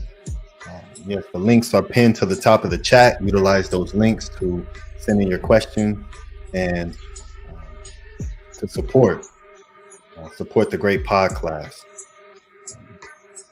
This is a very powerful class so far, and I love the way how SABA builds it up and shows just where the matrix really is. That's permeated throughout the planet of the source of their influence and has been since the beginning. So Tuahinu to the great SABA for doing what he does, and yes, support this pod class. And yes, houseofatton.org, go get your merch. Pathways to Awakening next week. You'll be able to get your tickets. You'll be able to get your tickets by next pod class. So this week, stay connected to the website. There'll be a lot of updates. Tuan Hinu to the great Nani Auset Mer for all the works that she's doing as well, and helping us put together this beautiful event for all the supporters. And of course, the great brother Minku Ara for organizing this event. So it's very powerful and very excited to see everyone and just to celebrate, bring back these very NEFER festivals of MAAT, and it's very powerful. So again, just stay tuned in and continue to support. This is a gathering, a celebration for those who support the pod class, who support the House of ATTON. This isn't a public where anyone can just come. No, we have to know you. We have to be able to see you, hear you. So to be a part of what's taking place, first things first is breaking the matrix of staying stuck inside your own world without engaging those who are building and working to bring forth something that can be lasting. It's something that we can pass down to the children. So, when the great SABA allows you all to come hit the link and come speak, come verbalize, come communicate with each other, utilize that opportunity. It's the very beginning of being able to build anything. And we all have to have the foundational teachings of MAAT and and live it. So it's a beautiful, very powerful thing. So tuahenu to everyone who overcomes whatever is that's taking place within the mind that prevents so many people from tapping a button on a link just to come up and speak. Say, Dua, thank you for what you're doing. I appreciate you. I may not be able to support in this way, but at least I can come and give you a verbal offering to you, which is something that we've always practiced. So tuahenu, and yeah, we'll go around, and I definitely want to hear from everyone. So we'll go back to you, great Anu. Peace and love, great brother. How are you? Peace and love, Odison. I am doing excellent and wealthy. Tua for your words of HERU, your NEFER Medu. Support all that Ani says. If you want support, come onto the panel with just a click of a button. If you're serious about living for MAAT, it's better to do it than not to do it. Because our ancestors did not build with technology like this. They built in person and in the tuat. So if you're going to evolve to build in the tuat, you got to do it in person. Which is part of the plan. Hotep and Tua, Mary, to everybody on the panel, to our wonderful SABA Tehuti, to his net parents, to all of his animals, all the supporters, everybody in the chat. Everybody support our SABA. He is bringing forth life-changing information today. Thankfully, our SABA is not a Christian, or else we would have all been destroyed in the debate already, because none of us knew about AUSAR or Auset. I'm happy nobody asked me before this class. Now I have the answers. SABA has already answered the question. I'm very thankful that he's going to continue going in to this answer and continue to dig and dig and dig. I'm very grateful, very appreciative.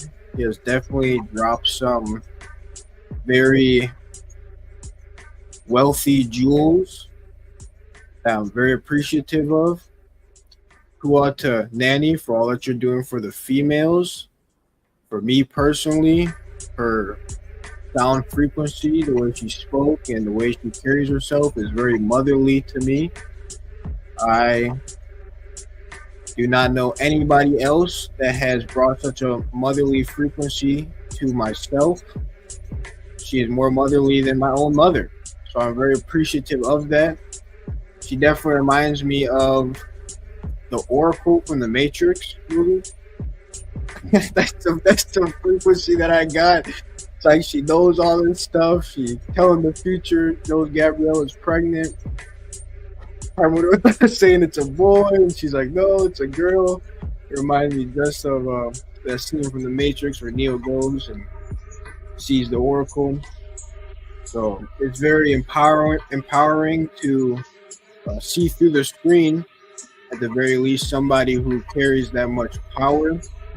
I personally have never seen a female with that power, so it is very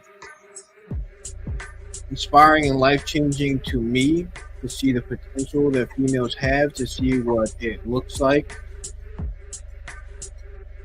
for a female to live with them MAAT and continue to expand. And I think it's absolutely wonderful. Definitely an echo of SABA Tuti, representing the culture, Auset, ETYMOLOGY, SAR. I'm very appreciative of SABA Tuti whole family. I am inspired by everything he does. He is truly my father, my Tef. Danny Auset definitely gives me my Mut vibes. So I'm very appreciative that she came on for the first time. I hope that all the females take the opportunities she is providing to them and learns that from the womb circle. Make sure to email her. Make sure to send in reciprocity. Send in as much as you deem that it's worth. I would think it'd be worth a lot if you're learning about your reproductive system. And there's no one else bringing information like this out here. So it's very important to support Saba Tuti, support his family. You can see they're doing fantastic things. Like, so you know, Tutis will be doing something too. I don't know, but all I know is that it's all unique. It can't be found anywhere else. It is, the English words cannot describe how important what is happening here is. It is truly powerful. Just make sure you support, make sure you give all your attention to this, make sure you stay continuous and disciplined within MAAT, and you will continue to grow like the life expanding AUSAR, like the NEFER. Hotep Murray. Off your NEFER words, Anu, that was very beautiful. I echo what you said about the NEFER Nethers. She definitely is my mother as well. Her energy is very healing and soothing and nurturing. And I'm very thankful to have her as an example, to look up to her and learn from her. It's something that I'm so thankful for, because I do not have, besides her, I do not have a mother. So the mother I had is not who I see as my mother anymore. She is definitely the mother that I now look up to, and her energy is beautiful to be under and to learn from. I'm excited for all the growth that will happen within me while being in her womb circles and the one-on-ones and all that she's offering. It's very NEFER, and it is not happening anywhere else. So definitely, if you want to be a part of this NEFER life-changing, life-expanding thing that she is providing, definitely email her. And I'm excited for all of the females to be together within the House of ATTON in that womb circle. That is very important to me, to be able to connect with all the females and grow from there with each other. It's very important, and I'm so thankful for that. To all very much, to Nani Auset Mur, for all that you're doing, all that I can't see, and all that I am seeing as well. I'm very appreciative of you. And to the great SABA, he is also my father. He has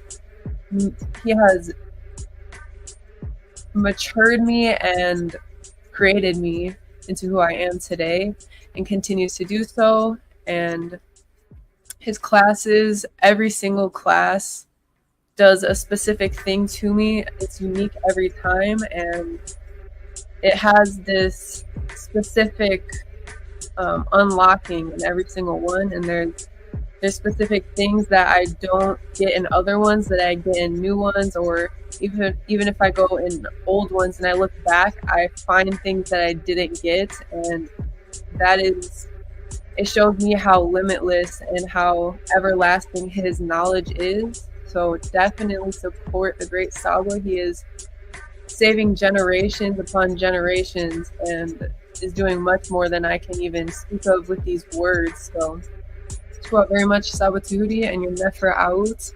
I appreciate all of you very greatly, and to all who support him and are growing within the House of ATTON. Let's have him marry.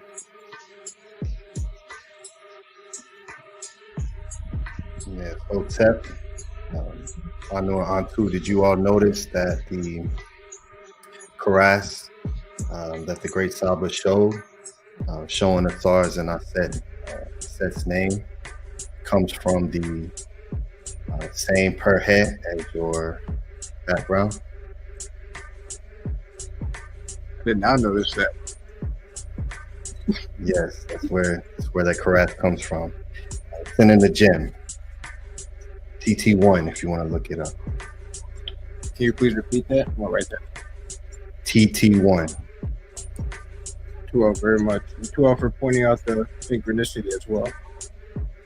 Yes, very welcome. Hotep Tanya 23 experience, peace and love. How are you?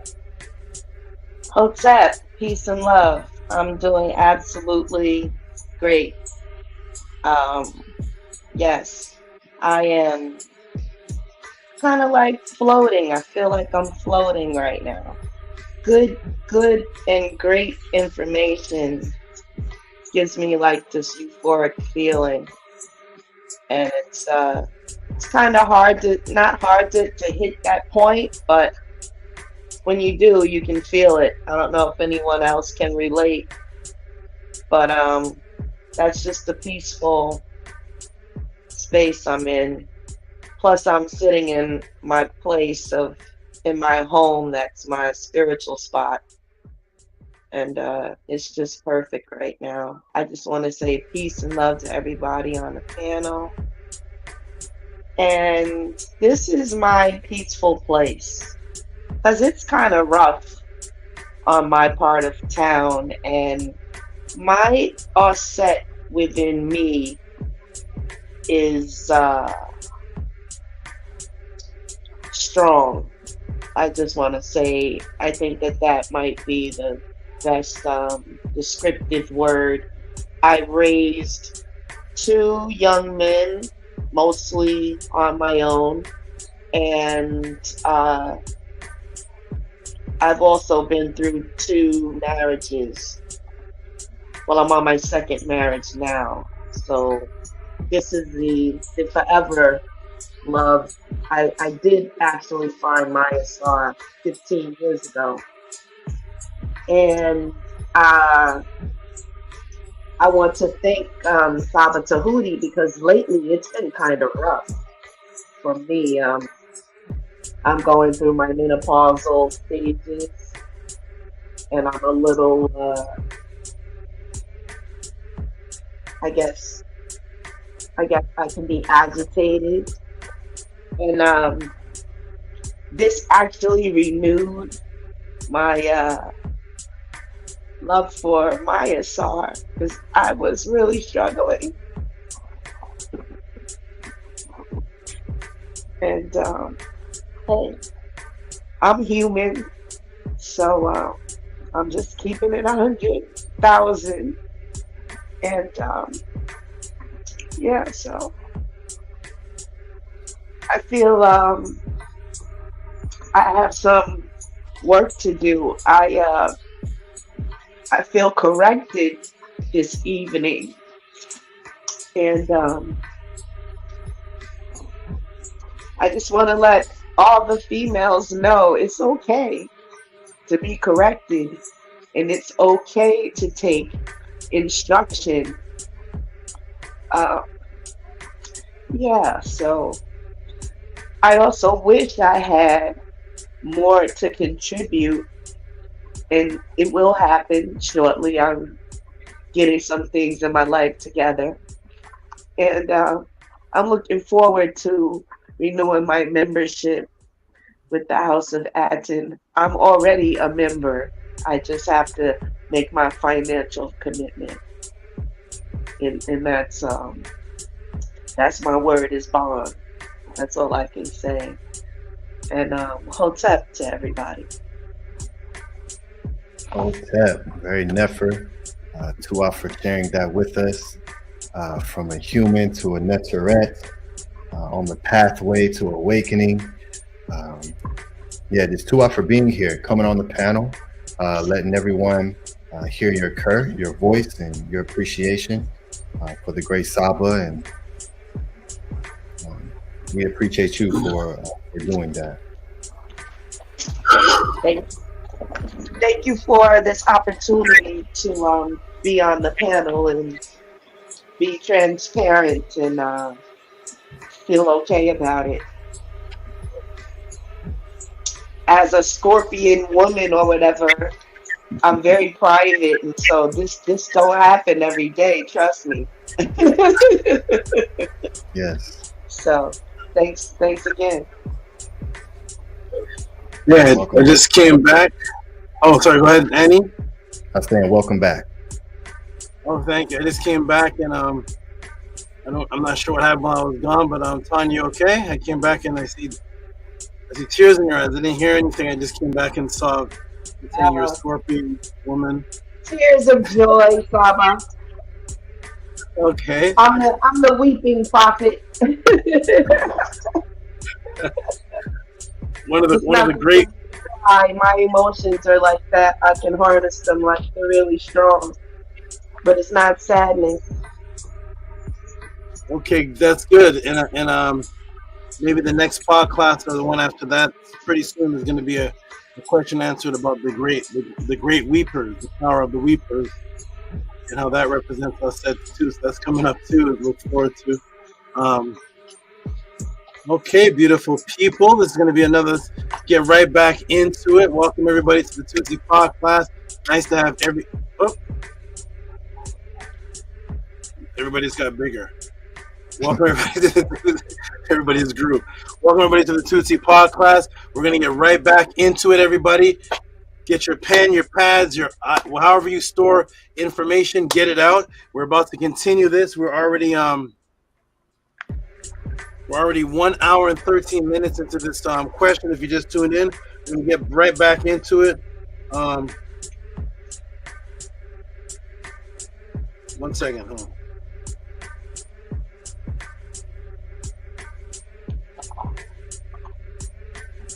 Okay, 1 second. Let me.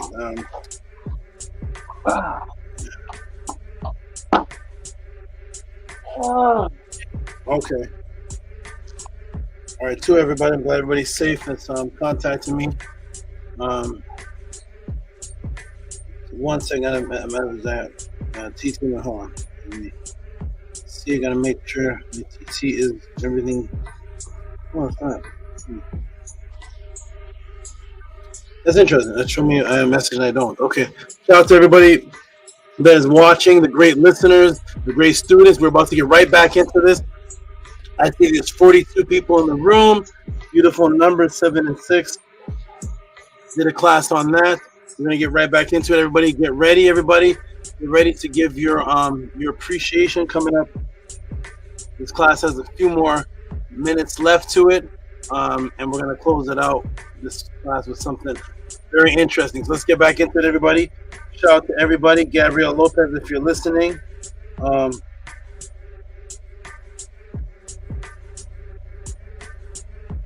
Perfect.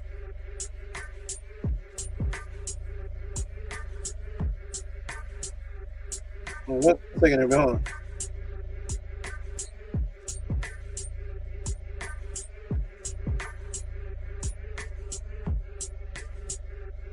Oh, okay.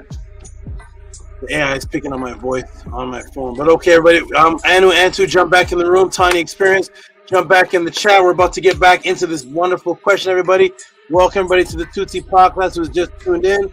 We're about to get into the answer of Auset with the theme model, which is answer for artifacts over a religious opinion. Let's get back into it. I'm going to help Tanya go back into the chat. Yeah. Like we did before. There we go. Boom. I'll help her one more time. And boom. Okay, everybody ready? Press the 9 if you can hear me, and press the 9 if you can hear me and see the screen sharing right now. I'm not going to put anything on the screen, but I just want to know that you see the screen sharing and you hear me talking. Press the 9 if you can see the screen sharing and hear me talking. We're going to get right back into it. Shout out to everybody in the viewing audience. Shout out to the people that I don't see talking in the chat, because I only look at the chat every once in a while. But shout out to all the people. Shout out, I see a Tefrem MAAT has returned. NEFER words, sister, feel your second energy. Everybody's giving Tiny some good support. NEFER Tadman says, Tiny 23. We do need to be the first. We do a Tiny 23 with the same heart that NEFER kept breaking. I don't know if the emojis changed it. That same echoing heart. We do need to first be corrected before we can be the great auras again. Oh, she has these emojis are getting advanced. She has a bow with an aura knife. Okay, shout out to everybody. Lisa, love to see you on the panel one day, popping up. I see you. I see what you did with the Facebook. Wonderful, and definitely constantly promoting the podcast, promoting the teaching, promoting me as your teacher. Beautiful, wonderful. Maharu, how you doing? Begin leisure. Look forward to you popping up on the panel again one day. And to you, you always give support. Hopefully this is one of the podcasts where you send support. I appreciate you. consistent, and you I hope everything's going good on your end with the situations we discussed in the background. Shout out to Bella. Okay, everybody, Angela Gates, here we go. We're about to go and get back into it. Everybody, you ready? Welcome to the Tehuti podcast. Here we go. Boom. We are back. We put the timer back on. Get this on the screen. And go back to the timer.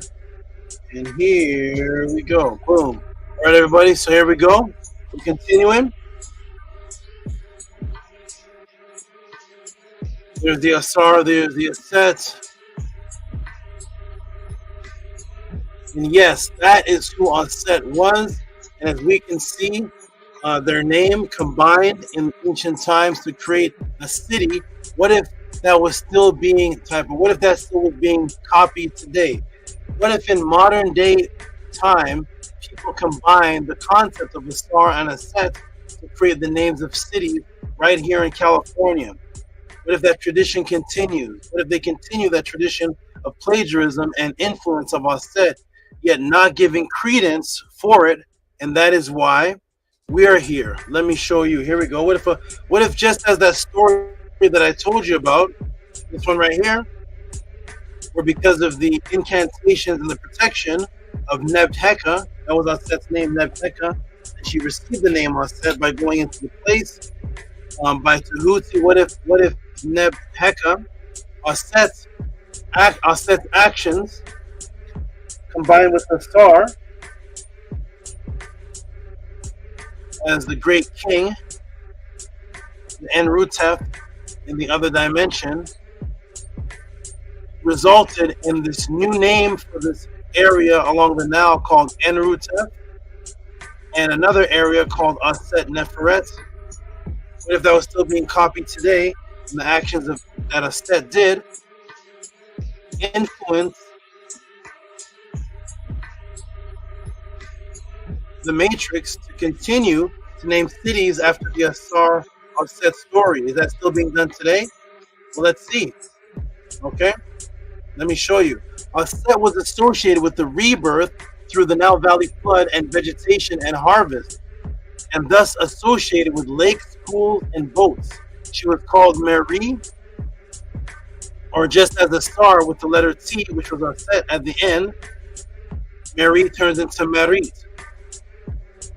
Okay, so as we see here, nectar of inundation, or of the flood, the waters, the goddess of inundation, Mary. There's the egg right there of Heru. There's the reproduction, and Mary, and then the T for the feminine, just like AUSAR. T at the end, the loaf, which we're going to get into why that's feminine. And there's Marie from Marie, which is seagoing, waters, inundation, anything pertaining to a collection of water, a lake, pool, reservoir, basin, canal, inundation, flood, stream, and it is also the word for ships.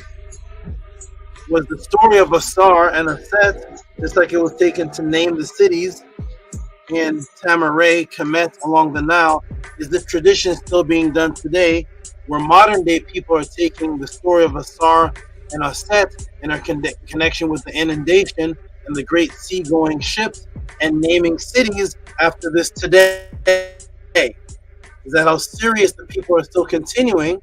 Remember, way at the top here, way at the top in the beginning of the class, remember the Egyptian goddess that Rome adopted. Is Rome still doing this today?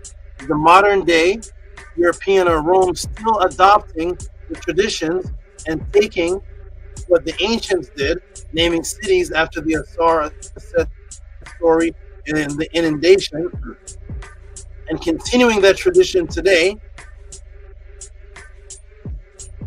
and naming cities today after the AUSAR story and the definition of her name, Mary, which is seagoing ships and lakes and water areas. Let's see if they're still continuing the tradition today, because when we tell you to continue the ancient traditions today, you get mocked. Oh, you're spooked out, you pseudo.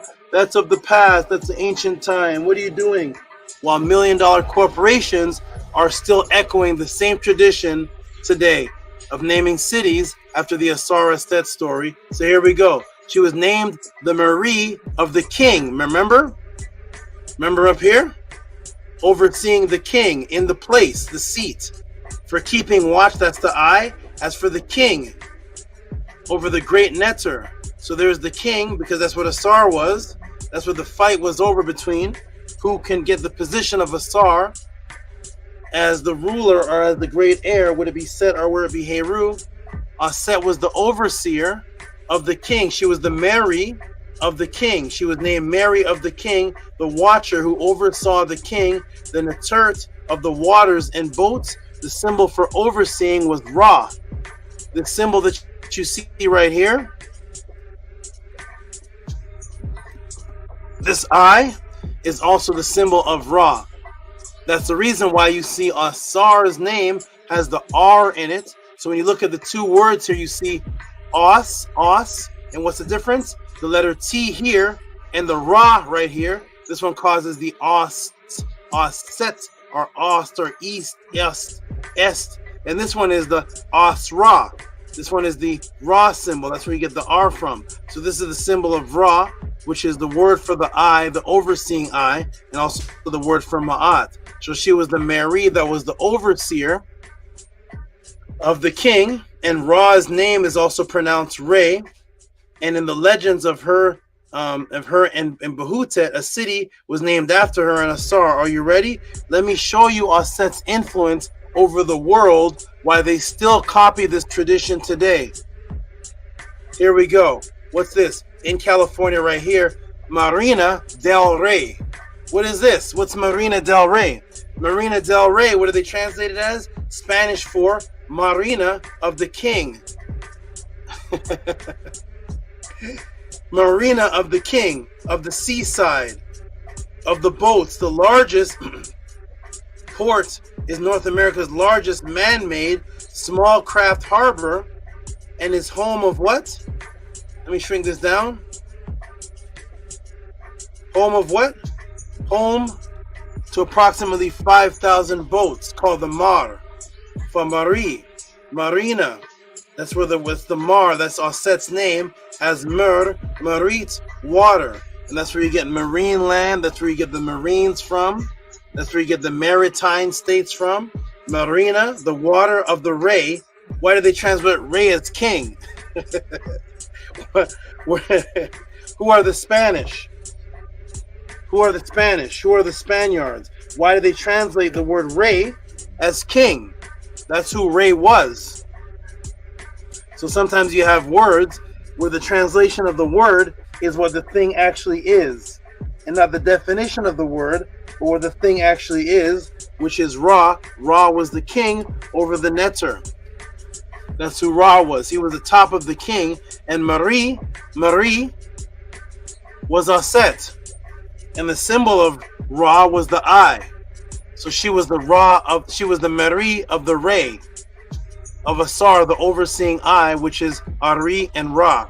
And now they have the largest man-made port called Mary Del, which is of Ra, of Rey. So why does the word Rey mean king? I don't understand. Why is Rey mean king? That's Asar's and Auset's name right there. Still to this day, naming cities after the Asar Auset story. Here's the Marit. What is it? Seagoing ships, lake.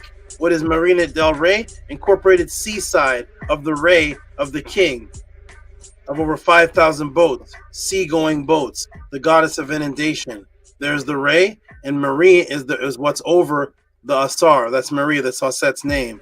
Welcome to the Tutsi Paw class. They're still continuing the traditions today, but they're telling you, don't worry about the past. Don't worry about that. It's new age now. Don't worry about that. While they're making millions of dollars off of the Asar Auset story, while not teaching about Auset and the biological imperative.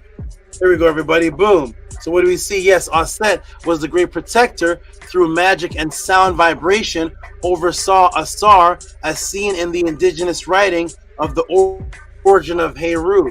Who was Auset? Here's Auset right here in the origin of HERU. Thy sister Auset acted as the protectress to thee. Thy sister Auset acted as a protectress to thee. She drove the enemies away. She averted the seasons of calamity from thee. She recited words or formula with the magical power of her mouth, being skilled of tongue and never halting for a word, being perfect in command of word. Isis, the magician, avenged her brother. She went out about seeking him intriguingly. This is where the confusion came of this. Remember in the beginning of the class, very beginning of the class, when we got to the definition,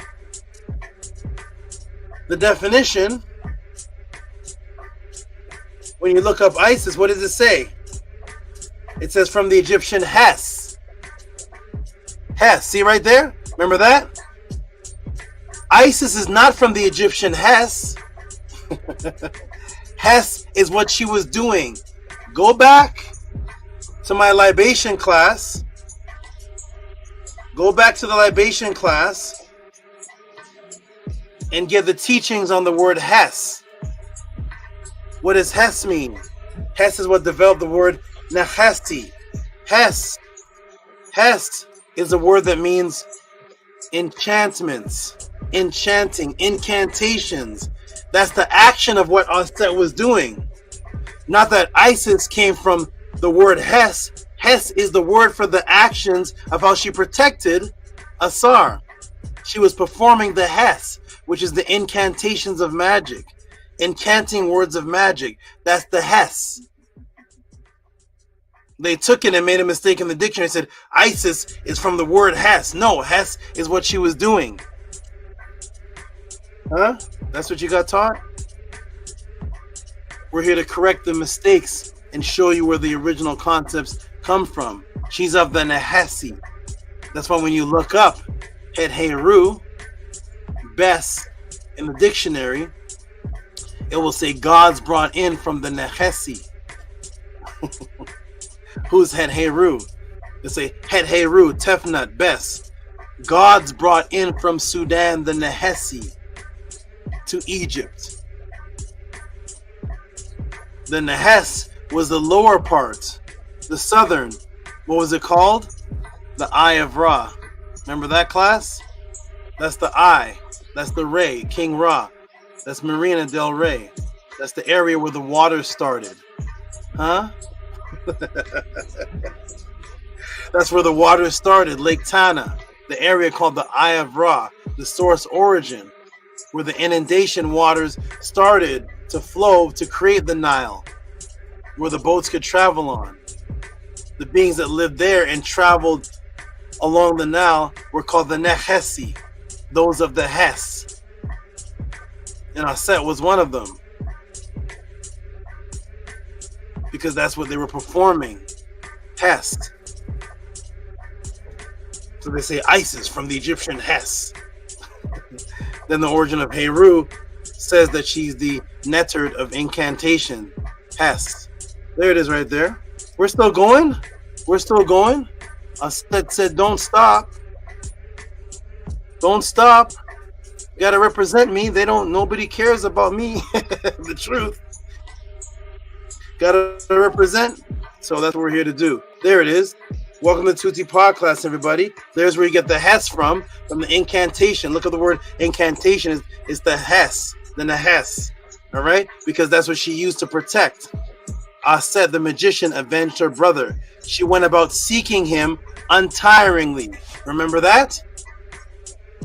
Untiringly. That's the fast, hurried movement that she's doing. She's never resting. She's constantly moving through the bushes, looking for him untiringly. That's the word aus. To do things in haste. You're not stopping. You're continuing, going, moving, speeding through the bushes, looking for your man. So she went about seeking him untiringly. She used the magical words of power to protect with what? To protect with the mouth. How do you say mouth in the metanetter? Guess what the word is? Ray. Here we go, everybody. Welcome to Tehuti Podcast. Here we go. because she was associated with the other definition of os that I gave you, because she was associated with the other definition of os that I gave you, which was hasteness and speed, combined with the fact that she was over AUSAR. She was associated with the bird that flew over him that was extremely fast, matching the definition of her name, os, which was speed. So she was associated with one of the fastest birds. The kite bird, one of the fastest birds on earth. That's what she was associated with. Here we go. Let's go right to the writings itself. What do the writings say? She flew around over this earth, uttering wailing cries of grief. Uh-oh, there's a lemon. There's the morning. Gonna get into the next class. Here's the morning. Uh-oh. Uh-oh. Wailing cries of grief. And she did not alight on the ground until she found him, because she was untiring. She was a fast bird. You know how fast birds fly? This is associated with her speed. She made light to come forth from her feathers. She made air to come into being by means of her two wings. She cried out the death cries of her brother. She made to rise up the helpless members. That's the inertness. Inertef, the inert. The helpless members of him whose heart was at rest. Look up the word, look up the inert, the one in the state of rest. She drew from him his essence. She made therefore an air. She drew an essence of him in order to combine with herself to give birth to the child, even though his physical body was not of use. I did many classes on that. She suckled the child in solitariness, and none knew where his hiding place was. And he grew in strength, and his hand is mighty or victorious within the house of Keb, and the company, the Paut of the NETERU, the circle of the NETERU, the Paut of the NETERU, right? That's a circle. That's where you guys are going next week. The Paut of the NETERU rejoiced greatly at the coming forth of HERU, the son of AUSAR, whose heart is firmly established, the triumphant one, the son of Auset, the flesh and bone of Osiris, and the Techeta, the Techeta of truth, and the company, the Paut NETERU, and Nebercher himself, and the Lord, the Nebs of MAAT, gathered together to him, assemble therein. And there is the kite bird flying over AUSAR, giving him life. This bird moves extremely fast. And who's representing this? As the mother bird flying over with the same shen, this is HATSHEPSUT. HATSHEPSUT represents Auset. That's what she was living for. Representing Auset. Here's the chapel of HATSHEPSUT, the detailed doorway to the chapel of Amun, temple of HATSHEPSUT. The detail here shows the vulture goddess, Nekbet, the guardian of the mothers. There's the protectress, guardian of the mothers and children. This is in 1555 BC. HATSHEPSUT's architect, royal steward, Senamut. The temple was built as a place of worship of Amun by HATSHEPSUT in the afterlife. The temple is dedicated to the triad Amun, Mut, HERU, and HERU. There's HATSHEPSUT right there. A lot of women gravitate to HATSHEPSUT because they think she was some kind of the woman king independent. HATSHEPSUT was a part of what you call today a polygamous family of Tehuti most. They don't mention, when they say they're HATSHEPSUT, they never mention, oh, didn't HATSHEPSUT have co-wives, have a co-wife? Tehuti most. It was HATSHEPSUT and another woman as the family. Guess what the other one? Guess what HATSHEPSUT's co-wife's name was? Auset. HATSHEPSUT representing Auset, and her co-wife partner protecting Tehuti most, her name was Auset. They didn't tell you that part? It's just the woman king part? No? No co-wife name? No, it's not a part of it. No? Okay. Here, everybody, welcome to the Tutti Pod class. Here we go. Boom, boom, And boom, we are back. There it is right there. There's HATSHEPSUT with the MUT, because MUT is what? MUT, Het HERU. Het HERU. MUT is another name for Auset. MUT is a name for any mother. The MUT symbol is the symbol of Auset. It's a word for mother. And when she's pregnant, she's called the Het HERU. All of that is Auset. Auset is the MUT, and Auset is the Het HERU. And so are all the female netters and women that give birth. They are all Het HERUs and MUTs. It's a word for mother. Okay, so back to HATSHEPSUT, representing biological imperative, not an independent black woman ruling. Biological imperative representing Auset and her co-wife, whose name was Auset, echoing the story once again. Here it is. So I already showed in many classes when the University of California, which is up the street from me, did these experimentations. And this is from the graduate nurse at the New York University with focused intention of healing. She is the large image. The patient is the smaller one. So what do we have here? We have an actual nurse focusing on healing. This is not the medication. This is her focus. This is what people would call magical healing, but this is focus, and you can see the light changing, a light blue white. And this is healing being done in the New York University, and the study, the detailed study was done right around the street from me in the University of California, which I've done many classes and cited that. So they show that healing is done through intention and consciousness, and even being practiced by the nurses who are supposed to be healing through medicines, but know about this extra information, and he's using intention to heal, like Auset did. This is after she triggers and turns on the healing energy. You see the healing wall get much brighter. The healing intensified strictly through intent, vibration. That's the quantum string realm. So when people talk about the quantum realm and the string theory, and they're talking about a realm where things are connected, things are entangled, but you can't necessarily see what's entangling. That's the invisible string with the string theory. Where did the healing string concept associated with healing originate from? Here it is getting brighter, because this healing is being done through a connection that can't be seen, but because it's connected, it's associated with a string on a quantum level. Thy sister Auset acted as a protectress to thee. She drove away enemies, she averted seasons, calamities from thee. She recited words with magic power of her mouth, being skilled of tongue, never halting for a word, being perfect in command and word. Auset the magician avenged her brother. She went about seeking him intriguingly.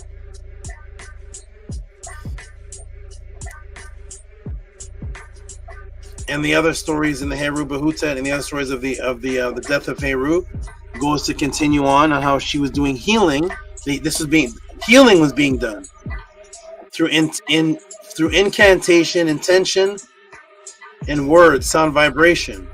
Auset was the Seket. Neith with her sister, who was Seket. Neith, the protection, was linked to guess what? So this string healing with intention through powers that you can't see but are yet connected, and thus you get the concept of an invisible string or an entanglement. When you tickle one object in quantum science, the other object is affected simultaneously, and it's not affected by time or distance, but you can't see what's connecting them. They say it's a string, some type of invisible string. Well, you see on my hat I have Seket, which I revealed for the first time in history that Seket was the ancient word for the spider, the weaver. This Seket represents the healing ability of Auset and Neptet, and what they were doing with AUSAR on a quantum level, a level that you couldn't see with your physical eye. They were the original spider weavers, weaving the protection for AUSAR Auset that you were never told about by your current teacher, because he never reads the stories. They were the weavers of protection. That was the Seket. And let's get into it. How did they heal? How was it described? We have quantum healing, which is healing through unseen forces. You can't see what's connecting, but there's something connecting the intention to what's happening in the physical body on a quantum level. That's the string concept of entanglement. How does it describe Auset and Nebtet, Nebtheka and Nebtet, healing Asar and healing Heru? How did the ancient writings describe that healing? Let me show you for the first time in history. Let me show you for the first time. Let's get into it. Welcome to Tehuti Podcast. Here we go. Ready? Auset. Excuse me, Sam. Auset was a Seket, Neith, with her sister, who was Seket, Neith. The protection was likened to what? How did the ancients describe the protection? Legend of the death of Heru. Verily Auset weaveth, and Neith spinneth against the poison. Let me read it again. Verily Auset weaveth, and Nebtet spinneth against the poison. This woven garment strengthened this being Heru, who is perfect in words of power through the speech of Ra Herukuti, the great Nectar, president of the South and North, of the Res and the MAAT.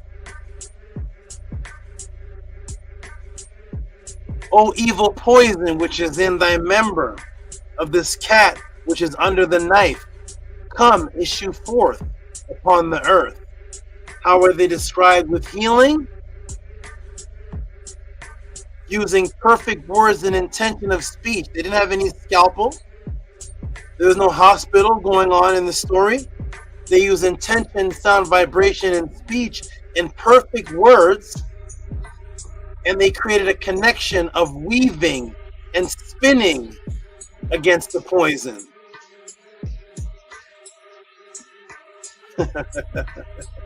Boom, weaving, connecting, healing on the quantum string web, spider, dimension, a magical garment that surrounds the body like clothes. Auset, the great spider weaver. So what are they doing? They're creating some type of garment that surrounds the body, and they're doing it, associating it with some type of weaving or spinning, unseen entanglement. And what is the garment that's around the body? That right there. Those are the coronas around the body. Those are the coronas around the fingertips of the University of California. Revealed that around the body was light, and when it was being healed in a state of protection, it would form bluish white, and it would get brighter as the healing took place, forming a light around the body, just as the ancestors described as the healing with the entangled ability, weaving and spinning out the poison, doing what? Weaving a garment. That's a clothing that surrounds the body.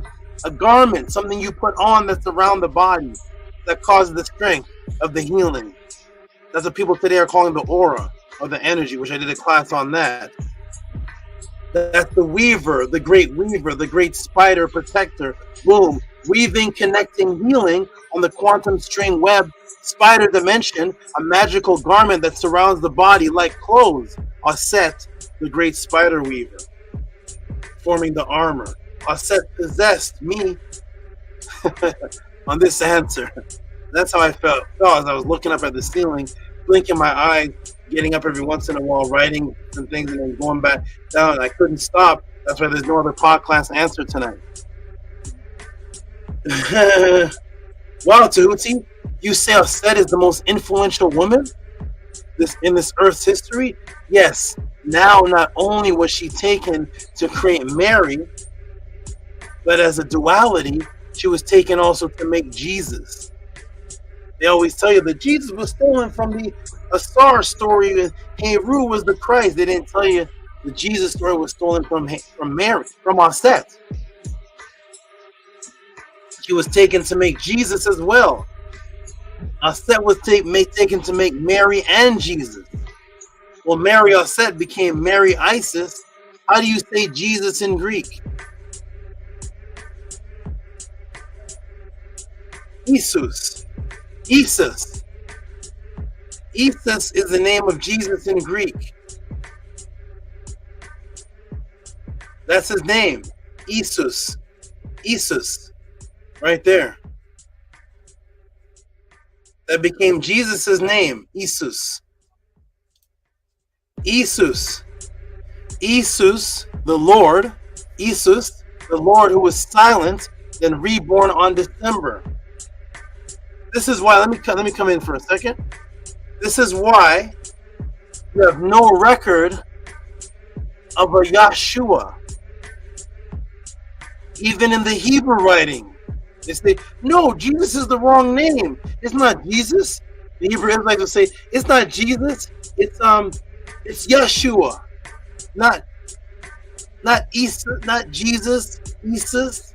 The day came in later. It was originally Isus. The Greek, Isus. Who is what? Who is the great protector? The one who saves you. What's the sign that he is the great protector? What is the sign that he's special? Oh, that he has fluid poured on him. Once the fluid is poured on him, then he becomes the Christ, Isus. As long as the liquid fluid is poured on him, then he's special and he's Isus. And they say, no, it's Yeshua. Show me any record with the word Yeshua on it. Go.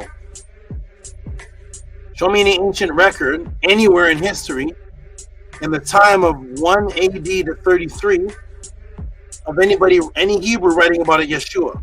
Go. Where is it? The only writing you have is Isus. There is no writing of it. Whether Jesus existed or not is a whole other story. Let's just talk about the record of him. The record of him is only Isus. Only Isus. You know, like Isis. Only Isus. You know, the one who gave his blood for you.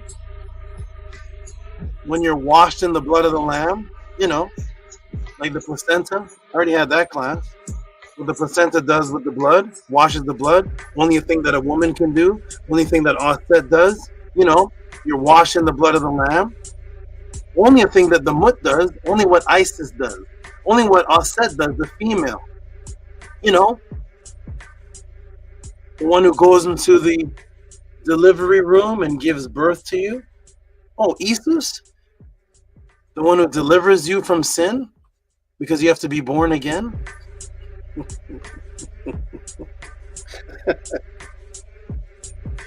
You know, the great protector, the savior. The one who gave his blood for you.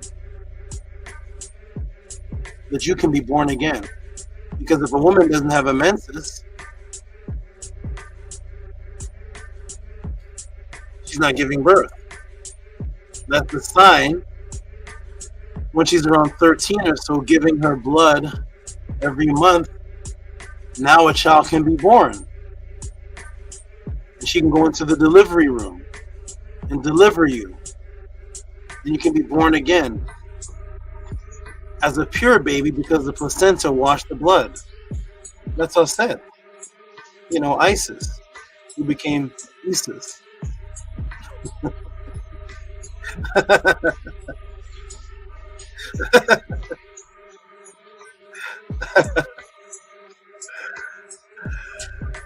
I'll never debate again. I'll never debate again. Here we go, everybody. Ready? Boom. There. Because the Lord, Isis, the Lord, was silent, then reborn in December. We'll get into that. Remember earlier in class I showed you that Auset was associated with the water and the flood? Oh yes, she was associated with the star Sapti, that's called today the Sirius star, and the 70 days of Sapti, also called Sophis, Sapti is a state of silence. Then there's a rebirth, which was Auset, who was in pregnancy, preparation. Guess what the word sept means? For the brightest harvesting star. Sept, Auset's name, to be ready, to be prepared. A woman goddess with child. There's the Auset symbol. There's the sitting in birthing symbol on the birthing seat. People provided with wealthiness, wealth. Why? Because the laws of Ma'at say the woman is wealth. What else is sept? Provisions, rations, food. Uh-oh. Tehuti said that the influence of Auset affected everyone who's watching diet. One of the names of Auset is provisions, rations, and food. Why? Because it dealt with the harvesting when the Sapti star would rise and the vernal heliacal equinox rising, rise simultaneously with the sun and the 3 stars of Sahu. That was the vernal heliacal equinox rising, and the brightest one was Sapti Sept. And then the rains come that provide the harvesting food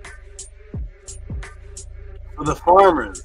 So another name for Auset was the provision of food. Auset associated with food and diet. Could this have affected your diet today? Every single of the 47 people watching, from your child to you to your unborn child. Could this definition of Auset's name affect you? Is your diet affected by the story? Is Auset that powerful? Is it possible that the Auset story is so powerful that it affected your diet? Her definition is food provisions. Let's see how this goes. Ready? Here we go. Boom. Prepared goddess with child. Daily food. Bread. Remember, the bread loaf is what is at the end of Auset's name. That is the difference between her name and Asar that makes her feminine. Sept Auset. The T at the end is actually a bread loaf. Well, let me take you to how they replaced Auset Isis. Remember Isis, Jesus? She's the bread loaf. That's what she is. She's symbolized by the bread loaf. She's the provider of the food, the provisions. And what makes the name Aus feminine is a food symbol. This right here is another type of cake or bread. It's a food symbol. So one bread food symbol is in the word sapt, and the other bread's food symbol is in the word auset, as the rounded bread loaf. One is in the golden mean ratio bread loaf, the 36, 36, 72 bread loaf.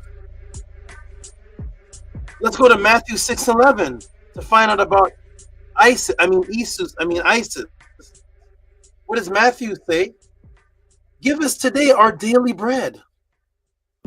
Matthew 6:11. Give us this day our daily bread. And what are the pictures showing your Christian picture?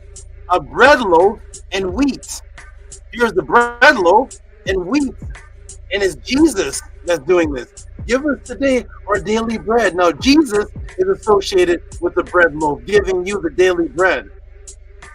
Not Auset anymore. Auset was the provider of the goods, the harvesting of the wheat and the bread, and her name that caused all women's name to have to be feminine at the end is a bread loaf. That's the provision. The most popular provision that's provided along the Nile is wheat that creates the bread. So that's the bread loaf, which was a symbol, which was associated with the female, because Sapti, the feminine star that showed up every year, is what brought the bread. That was the daily bread. That was the provision, the rations. It wasn't Jesus. It wasn't Jesus. It was Isis. It was Auset. And now it goes into Jesus. Now Jesus' two symbols is the wheat of the harvest and the bread loaf. And now Jesus is who you go to get your daily bread. Give us today our daily bread. Jesus, take it away from the female. How did they double compound the psyop of stealing Auset and turning her into your Jesus who gives daily bread? Let me read Let me just read the Lord. The word Lord, that's who gives the daily bread is the Lord, right? That's Jesus. I mean, Jesus. There was no word Jesus or Yeshua. It was Jesus. He's the one that gives the daily bread. And let me go to Lord. He's the Lord and Savior. Lord, give us the daily bread. What does Lord mean? Uh-oh. Uh-oh. What's this? What's going on? What's this? Lord means what? What does Lord mean? Maybe I'm reading it wrong. What does Lord mean? Hold on a second. Where'd it go? Where'd it go? Where did it go? Lord jumped away. Where's Lord? Where are you, Lord? I'm looking for you, Lord. Let me find my Lord. There's my Lord. There we go. Lord means what? Look up Lord. It means what? What is this? Bread loaf.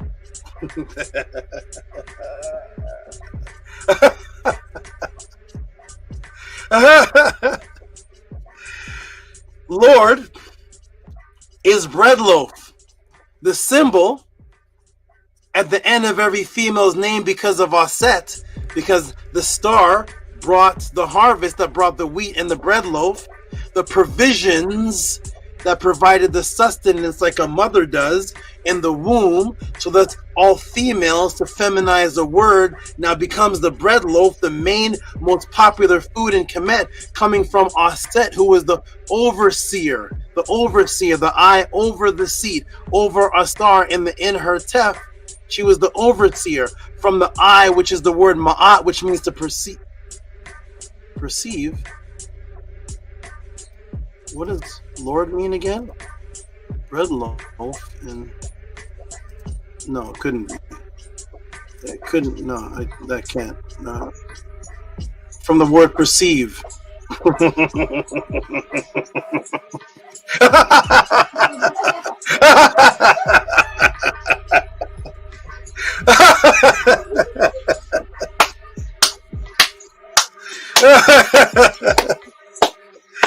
Welcome to the Matrix. Now Jesus is the Lord, which is the bread loaf, taken from the concept of the female, Auset, who was the one that provide the daily bread, the bread loaf from the harvesting, who was the overseer, the symbol of Ma'at, the eye, over Asar, in the transition where she took the seat and the place, and the city was named after her as the one who oversaw the protector. And now Jesus becomes the bread loaf. And some weird reason, the word bread loaf also means to perceive. Huh? What happened? That's the word you use for perception. Hey, Mom, you know what? I really bread loaf this. I was looking around for my watch. I was bread loafing. Really? The word bread loaf comes from the concept of perceive? The same definition of Ma'at, the eye? That was Auset's name, the bread loaf? Now Jesus gets both titles? He's the Lord, bread loaf, and Lord, war means to perceive, the eye.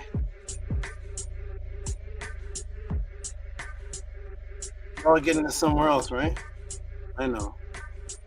This is on every youth. Yeah, we heard this. All we heard is, but we know what my teacher taught me. After he told me the Egyptians were black, he went right to this. This was the next lesson. I promise. The Egyptians were black for 7 years, and then he taught me this. There's your Lord, bread loaf, sabti, the provisions, symbolized by the triangle bread loaf, Auset, the T at the end, which makes the female, because she's the provider, the bread loaf, which was the main sustenance of carbohydrates along the Nile Valley, the bread loaf, making something feminine. Let's rip her away, the one who delivers the baby. And now Jesus Christ becomes the deliverer who washes you in the blood, because that's what the placenta did, was wash the blood before the baby is born. So let's give you a male Jesus, because now you can be born again, something that a man could never do, because now your sins are washed away. And now the bread loaf can become Jesus, because he's Lord, and he's also the eye, the perceiver, which was Auset's name over Asar's seat. Let's do it, man.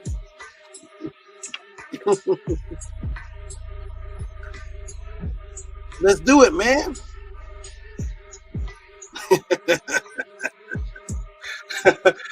Just put the timestamp in the room. I just want to over this is where this is this happening somewhere else, or is this a phenomenon? Maybe it's happening somewhere else. There's a book. There's a book on this. It just wasn't written yet. Here we go, everybody. Welcome to Tehuti Podcast. Here we go. So now, bread loaf is also the word to perceive. Watch out for, huh? To watch out for. Bread loaf is to perceive. Let me shrink this all down, man. Oh, what's going on? It's going crazy. Let's shrink this all down. Bread loaf is to perceive, to watch out for. Why is that, Tehuti? What is that? Because the bread loaf is a symbol of Auset, the provider of the bread loaf, because we know in the original stories when Tehuti was naming Auset, he gave Auset the symbol of the eye, because she was the one that was keeping watch. She was the one watching out for, protecting over the king in Urtef, who got the seat Auset, who is seen every year as the Sapti star, because she's the Sapti, which is the provision of breads, of food, bread. So now the Lord becomes Matthew 6:11. Give us this day our daily bread, Lord. What's Lord mean? It means the bread loaf and the overseer, the one who watches out for. You know, because bread loaves watch out for you. You know, bread loaves have your back, right? Why in the world would bread loaf be associated with watching out for? Because it came from the story. Let me show you what you have never seen before, which is what this whole class is. Let me show you what you have never seen before. Proof that it was from a female. Bread loaf Auset symbol. They didn't end there, everybody. Tehuti, you're making it up. Bread loaf wasn't taken from the female. It just so happens that Jesus is the bread loaf and he's the perceiver. You know, oh, wait a minute. What else is Lord mean? Are you ready? Uh-oh. Lady. Loaf. Mistress. Huh? What happened to you?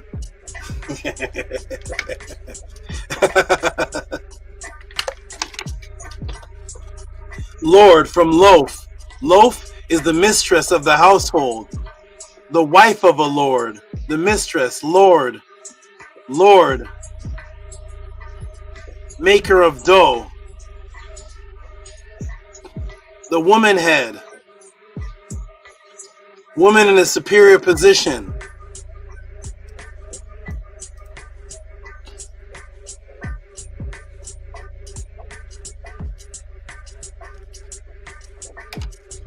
The original word Lord was a female.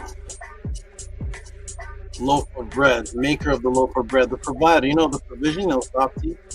Nothing much going on here. It's a regular day. So Lord is a feminine word, female. The mistress of the Lord. That's literally Auset's name. Do you know that? Auset's name was the mistress of the Neb.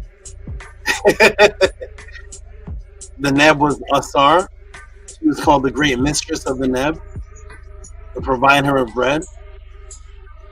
That becomes the Lord, Jesus Christ. Give us this day our daily bread. It was a feminine word. Lord was loaf of bread, which was the female, the mistress, the provider of the bread. It was female. Did your teacher tell you that?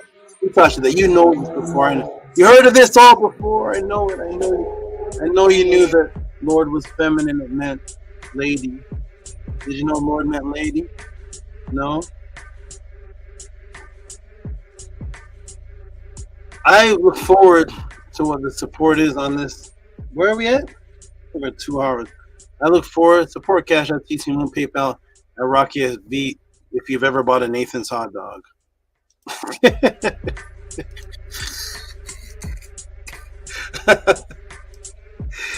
You've ever bought popcorn. Here we go, everybody. Welcome to the podcast. Woman head, Lord, bread, see loaf, Lord,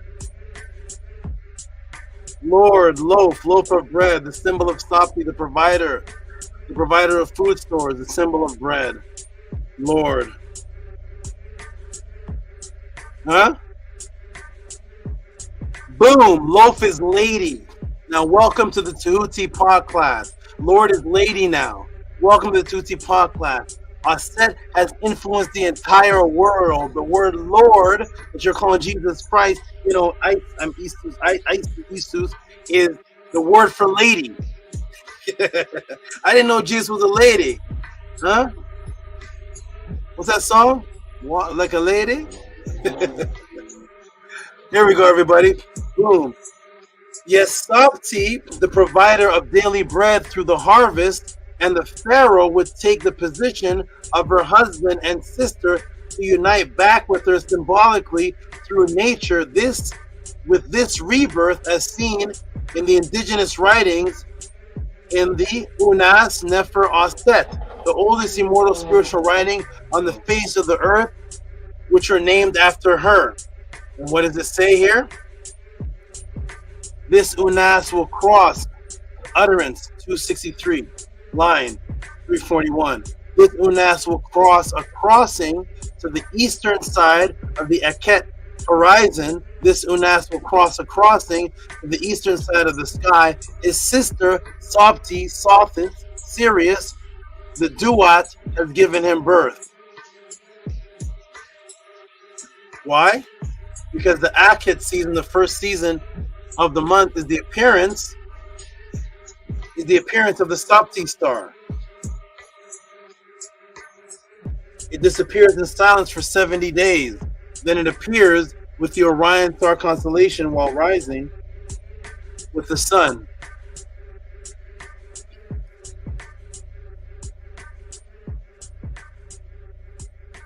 Man.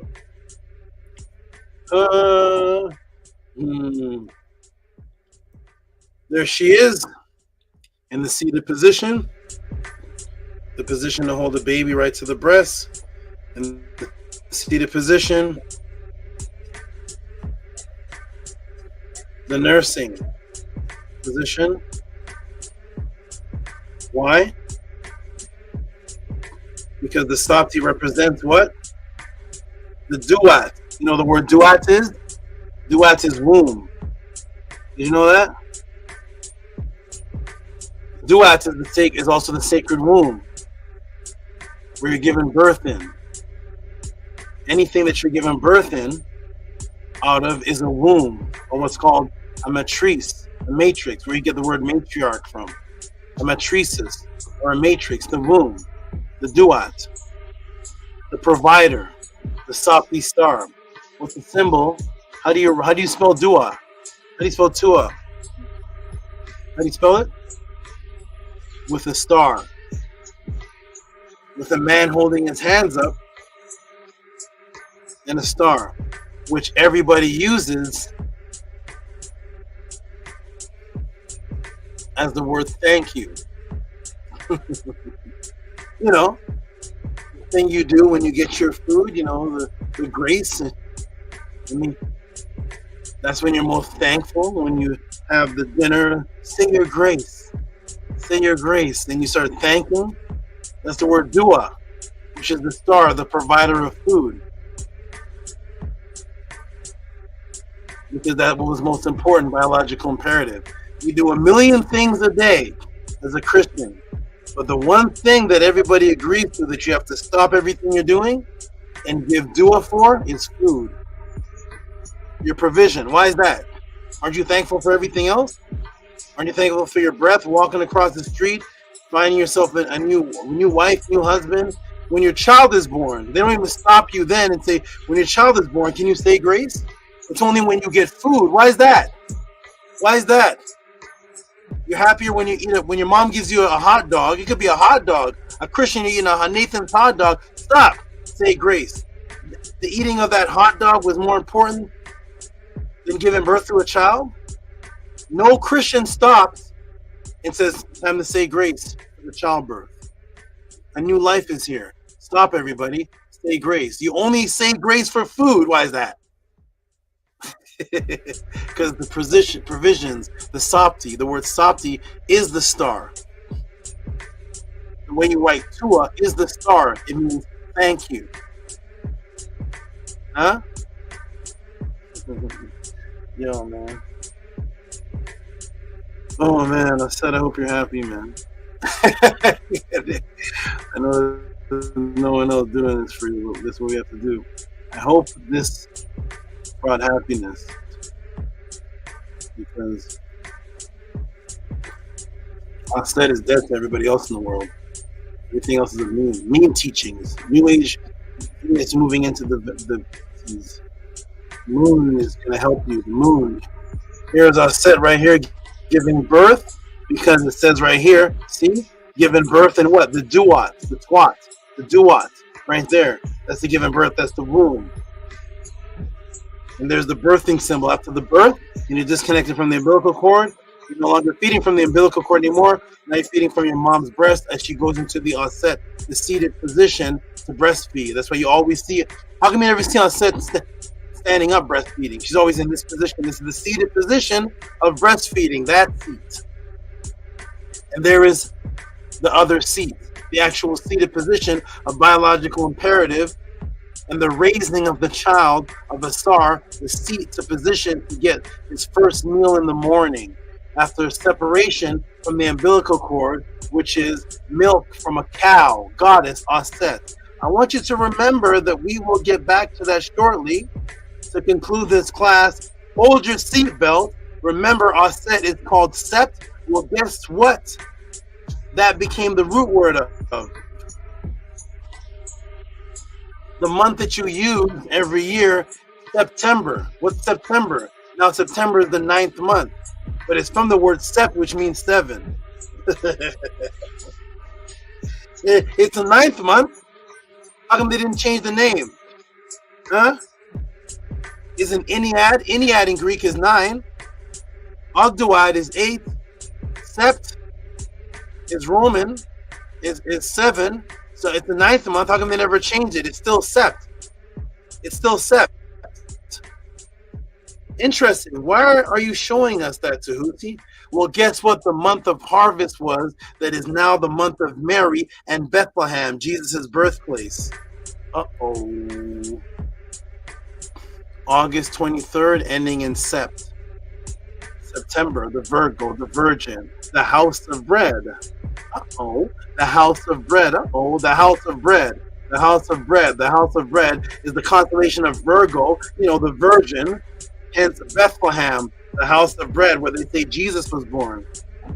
Find the Virgin, the constellation Virgo. Virgo is always depicted as holding either a sheaf or a wheat of ear of corn. She represents harvest time. As the sun moves through the zodiac in its yearly journey, it eventually passes the house of bread and moves to the next house. The sun moves out of the constellation Virgo. Virgo, the eternal virgin, figuratively gives birth to the sun as the sun passes out of Virgo. There's the Virgo. What's that? Is that the letter M? Boom! There's your letter M for Mary, which was Auset. There's your Vesica Pisces symbol right there. There's your sept. There's your Bethlehem, bread loaf, the female provider, all from Auset. Huh? September. Remember I told you that they took Auset to make Jesus. So how's September going to lead into Jesus? Or remember earlier in the class when I mentioned Jesus being born in December and his connection to being stolen from Auset?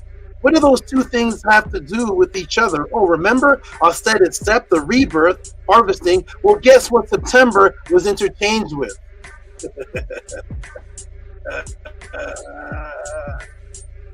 Hey, September. Let's shrink it down. What does it say here?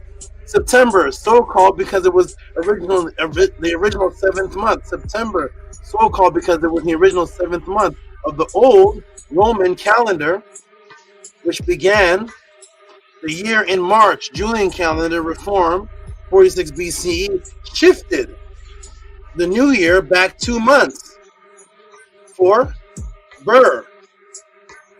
Suffix, see December. The native names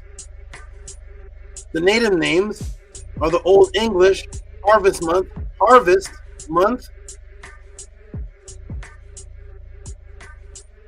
holy month, the holy month,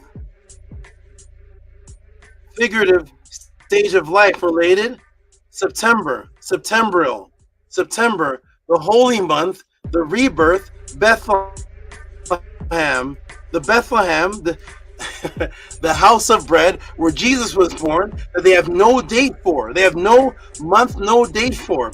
But the harvesting month, the true house of bread, was Sept from Sapti, which was September. That was the holy month of rebirth, of the harvest. Now what's the holy month? Of the rebirth, of the great Lord who's the loaf of bread. What's the holy month now? Huh? What's the holy month now? What's the holy month now that the Lord, loaf of bread, is born in Bethlehem, the house of bread? What month is that now? Not Sept anymore. What is it now? What's the holy month of the rebirth of the loaf of bread? December now. Nowhere in the Bible, nowhere in any ancient history does it ever say that any Jesus or Yahshua or Jesus was born in December. But now, the holy month of the birth of the loaf of bread in the house of bread is now switched to December. That's the new holy month now.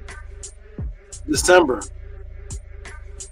Not Sept, the cow goddess of the horns. Now, December. Or what do they call that now? You're born in December, now your astrology sign is what? Capri what? Capricornus. What's Capricornus? What's 2 Cornutu? Of the horns. That's what it is. Look up Capricornus, look up 2 Cornutu, and you'll see it's the month of the horns. That was originally Sept. That was HERU, mother, the goddess, the horned goddess. The one who was hastily searching to give birth to the Holy Child. Now the Holy Child is shifted, born in December, but he's still the bread loaf of September. Who was the lady? Man.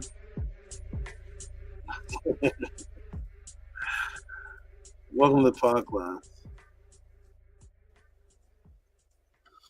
Boom, Sept, Auset, and December, the birth of Isis, September are interchangeable. The harvesting month of the wheat bread, Auset, goddess of agriculture. Give us this day our daily bread. Now, the agriculture, wheat, and bread. Now it's December, month of the birth of Jesus, the Lord, the new loaf of bread.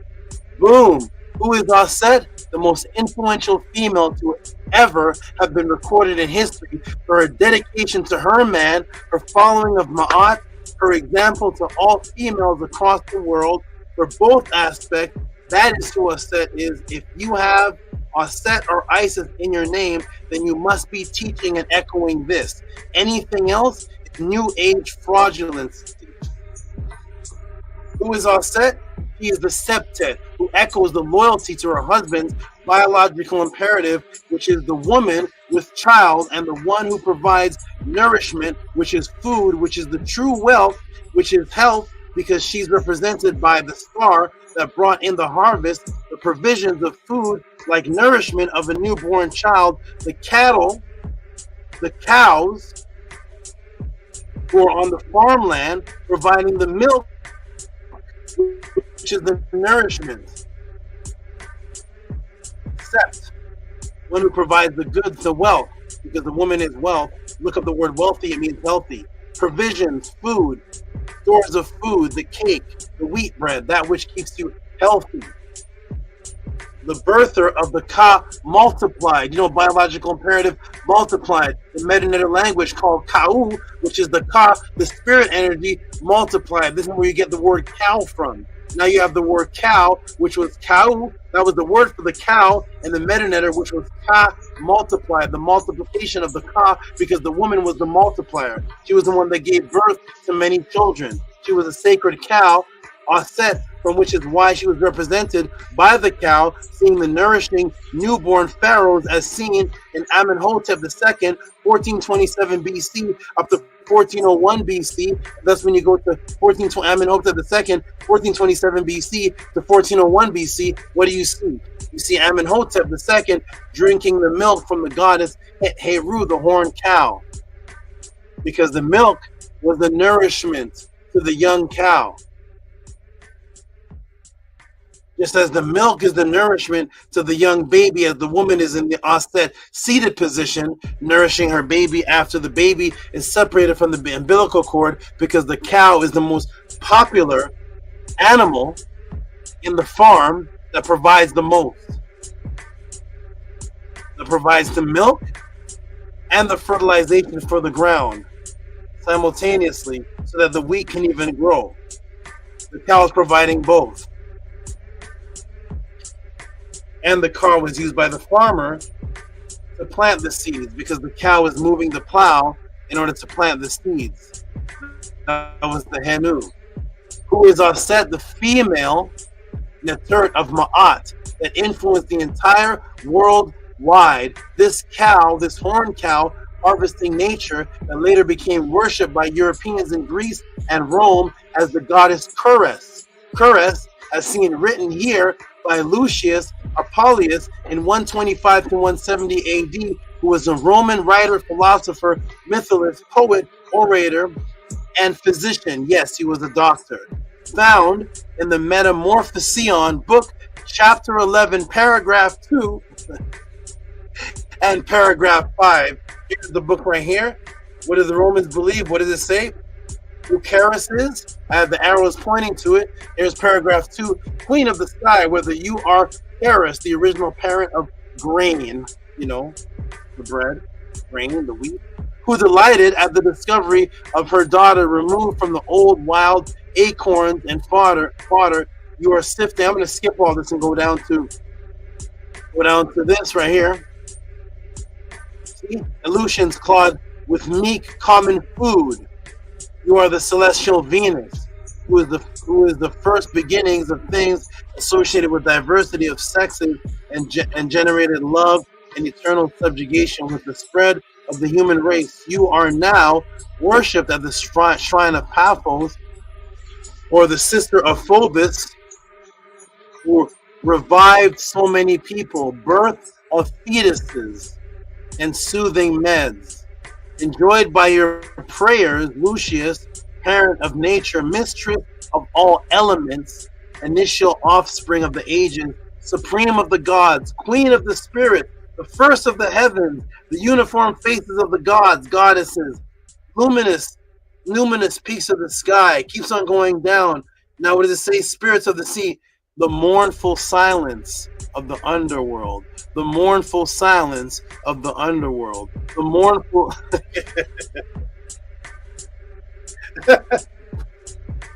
the mournful silence of the underworld. This is who Ceres is. Ceres, hey Ceres, the mournful silence of the underworld, with my nods of dispensation, who has many forms and many names, with many forms and various rites, and in many names, the whole world venerates. You know where venerates come from? It comes from the word Venus. It was taken from Auset. The whole word venerates those who are illuminated by the rays of the rising sun and the west. Here it is. What's this say? The Egyptians, powerful in both ancient learning, call me by their own ceremonies, indeed by the name of the Queen Isis. All of this series of the Romans, at the very end of all of this, states the Egyptians, powerful in both ancient learning, call me by their own ceremonies, indeed the name Queen Isis. Let me get this right. Lucius is year 125. Auset, who became Isis, is in the pyramid text of 2400 BC. And Sirius is saying the Egyptians call me by their ceremony. I'm the one who mourns in the silence of the deceased. She mourns in the silence of the deceased. She's the goddess of the birth of the fetuses, medicine. She's the one who revives. She's the goddess of the grain. And guess what? Lucius, just so you can know, the Egyptians, you know, that were there 4,000 years before me, they call me Isis there. We're in 125. They call me Isis there, 3000 BC, but that's what they call me, even though I didn't exist yet. But or is it that the Romans call me her, and it's really Isis, and they called me Ceres, and it's the other way around.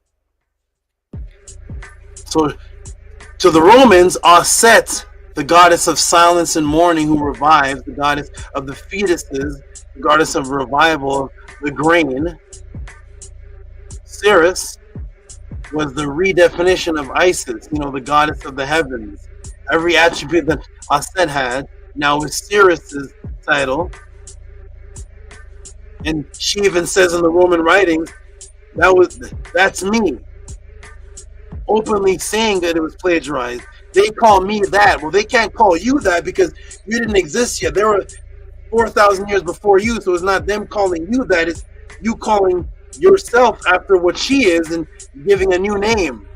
Because there was no Ceres in 4000 BC. There wasn't Auset. No Ceres, though. There's not. The Egyptians, they call me Isis back then. No, you didn't exist yet, buddy. Ceres is the rename of Auset. Remember in the beginning of the class? I know y'all remember the beginning of the class. Y'all remember the beginning of the class when it first started? Remember? Beginning of the class? Let me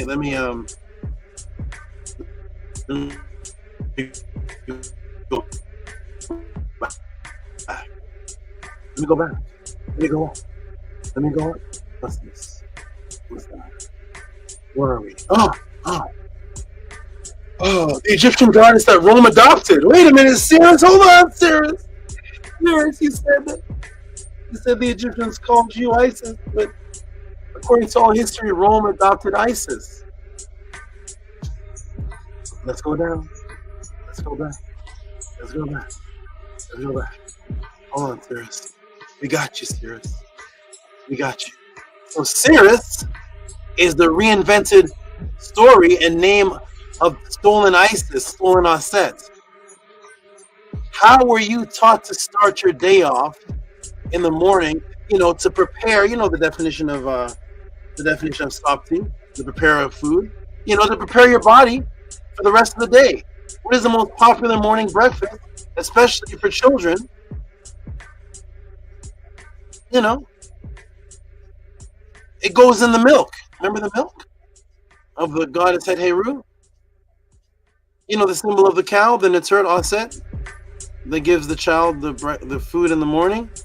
What goes in the milk for breakfast, everybody? Let me come in the room. What goes in the milk for breakfast? Every single person watching, every single person watching, every person in the chat. What did you have for breakfast in the morning that goes in the milk? Every single person. Every single person. Go ahead and type in the room, everybody. What went in your breakfast for milk?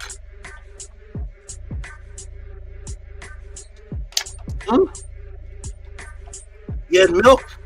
Anything go in the milk for your breakfast? Go ahead and type. I'm going to give you a few minutes. I'm going to carve off the screen and come back when things are typed in the room. I'll be right back.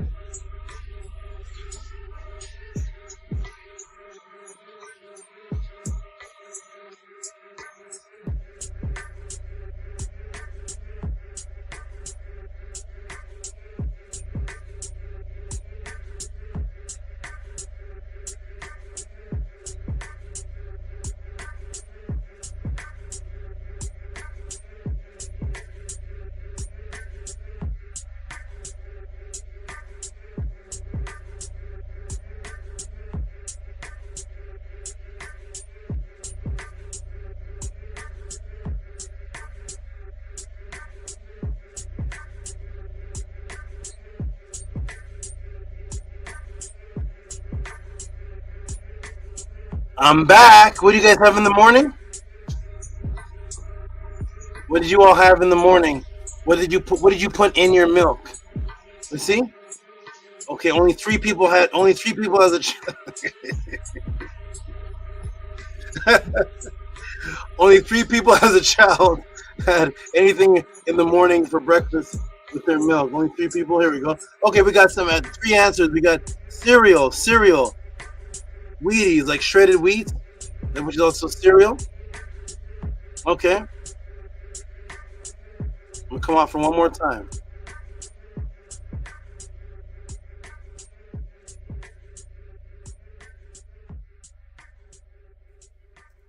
I'm back. Okay, good. So cereal. 3 people had breakfast in the morning from their mother.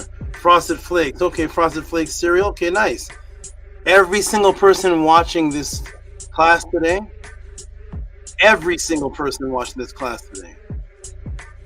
your ritual, for some reason, was to wake up in the morning and have milk and cereal. That's an accepted ritual.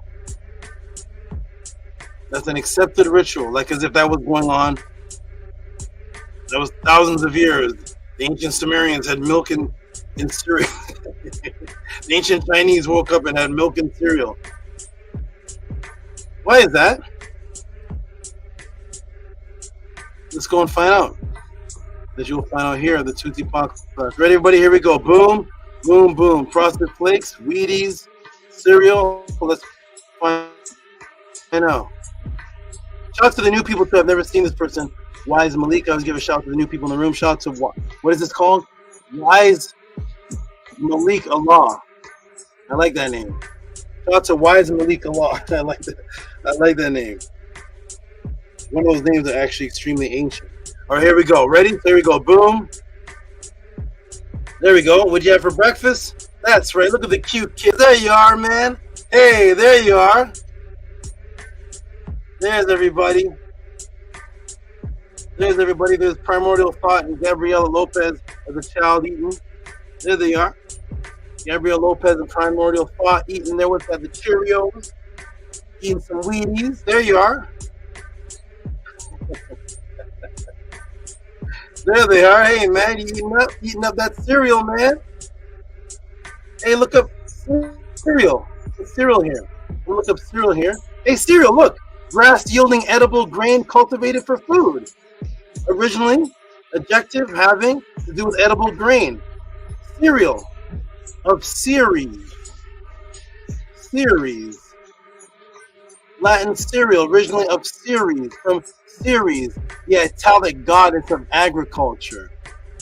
From the root cur, which means to grow. Application for breakfast food, cereal, from grain, from Ceres, from cur. What is cur? Horned head.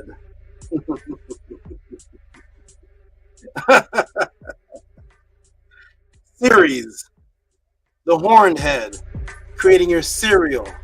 Who is Auset, the female of MAAT, who lived only for her man and child, who influenced the entire world, and everyone you know who says they don't follow MAAT, think again.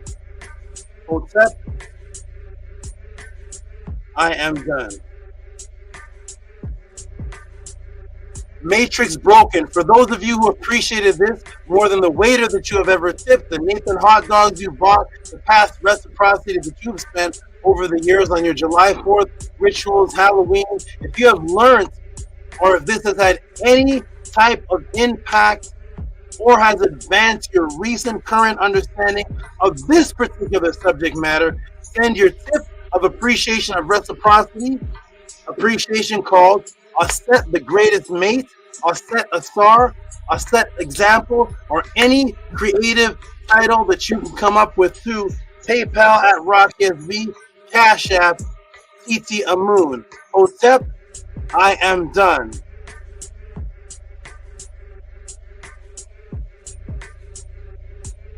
Hope you enjoyed your cereal.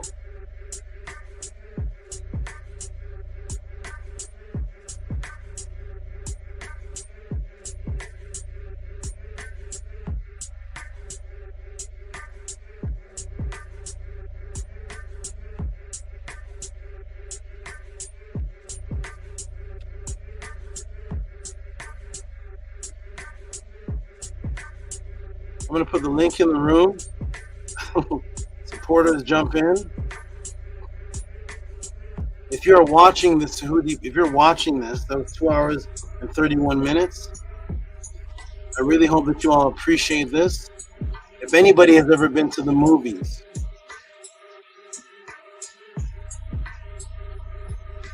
I don't go to the movies, so I don't know how much it is to take you and your date to the movies. I think it's about $30. If you've ever been to the movies, if you've gotten more from the last movie you saw than this, type it in the room and come up to the panel and tell us how the reciprocity for the movies was more valuable than this. If you appreciate this, if this has done anything for you as a female, all females in the room, I know I'm gonna check the Gmail, the cat. I know it's gonna be all female supporting, because I don't want to hear the feminine goddess in me. I got the goddess, and I just did 2 hours and 31 minutes of the feminine principle of Auset from the indigenous writings that have never been done on this planet Earth in Earth's history. I know the Cash App and podcast is going to be full of female support. I know that. I know that right now. So shout out to everybody. They put the link instead of having trouble connecting with the link, but Annie and Answer are in here. Let me check the. Let me see what everybody thought of the answer. Angela Gates said 100, 100, 100, 100, 100, 100. Gabriel Lopez said, wow. There's your answer, Gabriel Lopez. The whole class was for you. Shout out and peace for your baby. The new, because you're about to be the Auset coming in. This will be your first baby as an Auset. You may have had babies before. I remember I used to train people at the gym. I train people at the gym, and then they're laying on the ground. They're like, why do I feel like this? They're in good shape, so they're laying on the ground. Why do I feel like this? I've been working out for years. Why do I feel like this, Tehuti? How come I'm like this? I'm like, because you never worked out before. When people are vomiting, I train people at the gym, and they're vomiting. They're running. Why am I vomiting? I thought this was supposed to be healthy. Why am I vomiting? That's because you never did squats before. You do squats when you feel like you're throwing up. So you've had a baby before, you've had children before, but this will be your first one as an Auset het HERU. This will be the first one where you can now reflect your man as this class. Now you can watch this class and see how you're supposed to reflect primordial thought 9, and how you're supposed to reflect the baby. The baby is a Heru or Heruret coming out of you. It's an Auset coming out of you. Now this will be your first baby. And then after you have your one-on-one with me, and after you talk to Nana and all that, the baby will be born under the Marie. The baby will be born under the Marie in the water, and she'll come out as a true Marie Auset. That will be her name, Auset. Which should be the Auset coming out of the water, the Marie. Hey! Oh, Antu, how are you? Or is it Anu, Antu? I don't know who to say first. It's written first, correct. Anu, Antu, how are you all? Doing great, very NEFER. This class is so powerful. It means so much to me, and I love how you said that the duat is the womb, and that was so powerful to me. I needed that very much, and all of it was super NEFER. There was so much information. Very much to you for all that you do, and Henu to you and Henu to Auset for bringing this forth. This is very powerful and life-changing, and I'm going to watch this over many times and imbue this, and it's all because you are here to bring this forth, and I appreciate that very much too. I'm glad you appreciate it. A lot of this class was made for you. So for this exact response you just gave right now, this is exactly why this class was made for you, for your section of it. Gabriela has a section, you have a section, Nefertatan has a section, and different females in this room have a section that this impacts them, because Auset was the most powerful, most influential being on the planet. Your whole Jesus, everything, all of that, her whole story, but the story doesn't exist without AUSAR. Speaking of AUSAR, let me talk to Anu. How you doing, Anu?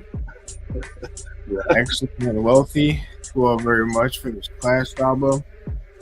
I appreciate it all. I really appreciate the heka that goes into it. Just how it's all of this is tangled with so much. I love how Primordial Thought and Gabriela named their child Auset. Our class is on Auset. How you went into the KITE and Nani was talking about the room circle and what time, what season that has to be done. And what time? What time, what season that has to be done. The KITE. Yeah. And I love how Auset possessed you, mounted you for this to get this out. I love how by teaching each tiny little thing in the whole class, you're showing how magic works, whether people realize it or not, through the links and associations and the quantum entanglement. And I just appreciate all your answers. I really like this answer. Saturdays are definitely my favorite days. And I'm grateful to be in your presence, definitely. Hotep Mary. Nini, can you believe that the half of the world, especially America, that's how you have to start your day with milk and cereals?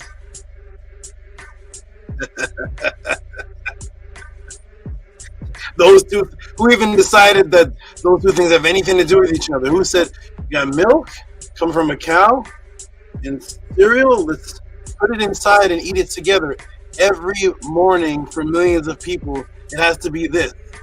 It has to be this. It is named after the goddess Ceres, who's Auset, and the milk from her HERU, the cow.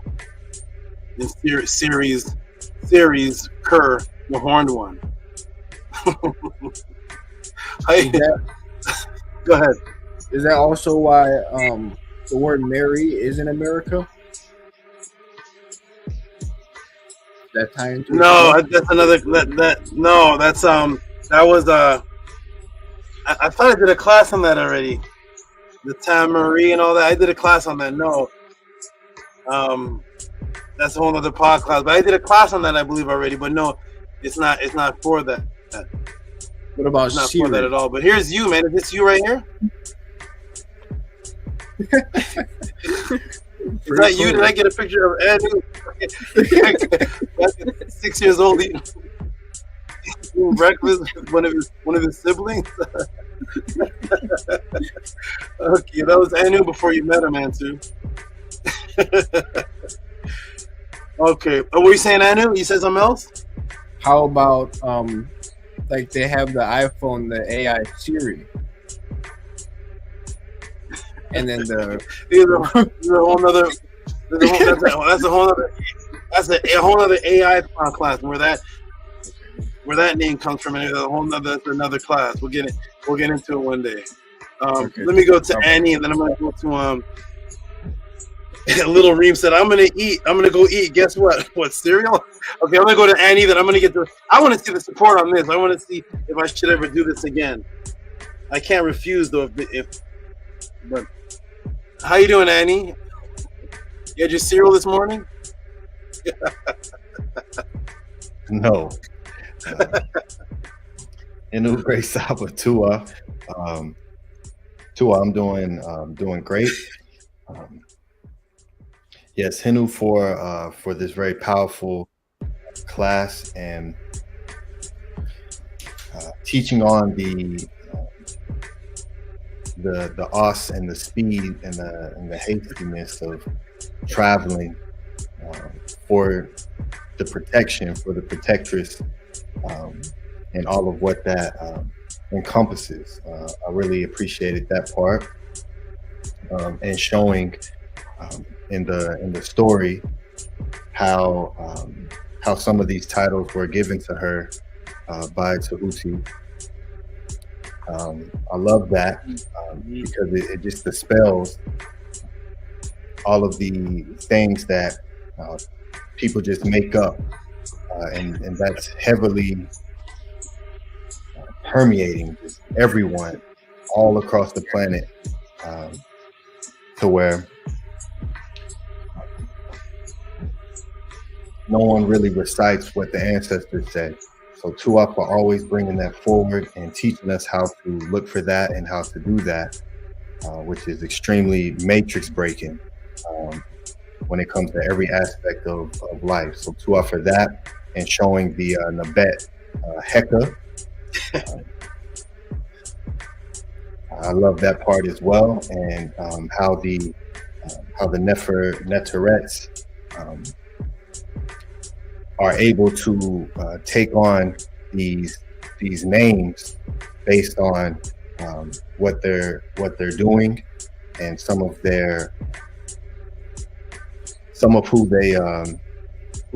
what they represent and what their names are is based on them, on action. And I love that in when you showed the origin of HERU's story, when it was speaking about Auset taking action, and how that is what allows the Ren to become bestowed upon you. So that's just powerful. That reverses everything of today's time, where you're just given a name without knowing the meaning, and no expectation of living up to any name. So Tuaf for that, and instilling that. That's a very heavy matrix. So Tuaf, and for showing and speaking about Jesus coming from Eosis. Tuaf for that. And Lord was lady. Yes, the lady, Lord. Yeah, Tuaf for that, and just showing how this religion that was created is a just large pot of true ancient stories, all mixed up, and they just take out, one Jesus, one Son, one God, and it's just a compilation of the Neteru and the great Anu Naki as well. So Tua, just for breaking down and showing that Jesus' name comes from the Greek name of Auset. So Tua for that. Nini, my brother, I'm glad you appreciate that, and there's so much. I know you, so I know you appreciate it about 10 times more than that. But if you were to repeat everything you appreciate, you repeat the whole class again. So I appreciate it. Thank you for that summary. And the years from now,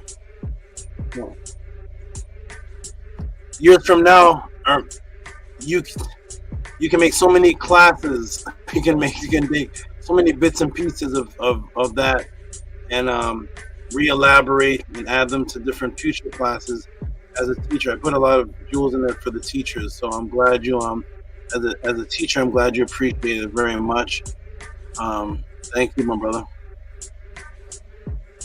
Yes, HERU. You're welcome. Thank you for all that you do. And I'm going to read these two, then I'm going to go to Gabrielle, then we're going to go to the donations. I want to see that. I know my email's going to be, it should be full of females donating. Is this the real son editor? I need to see him move.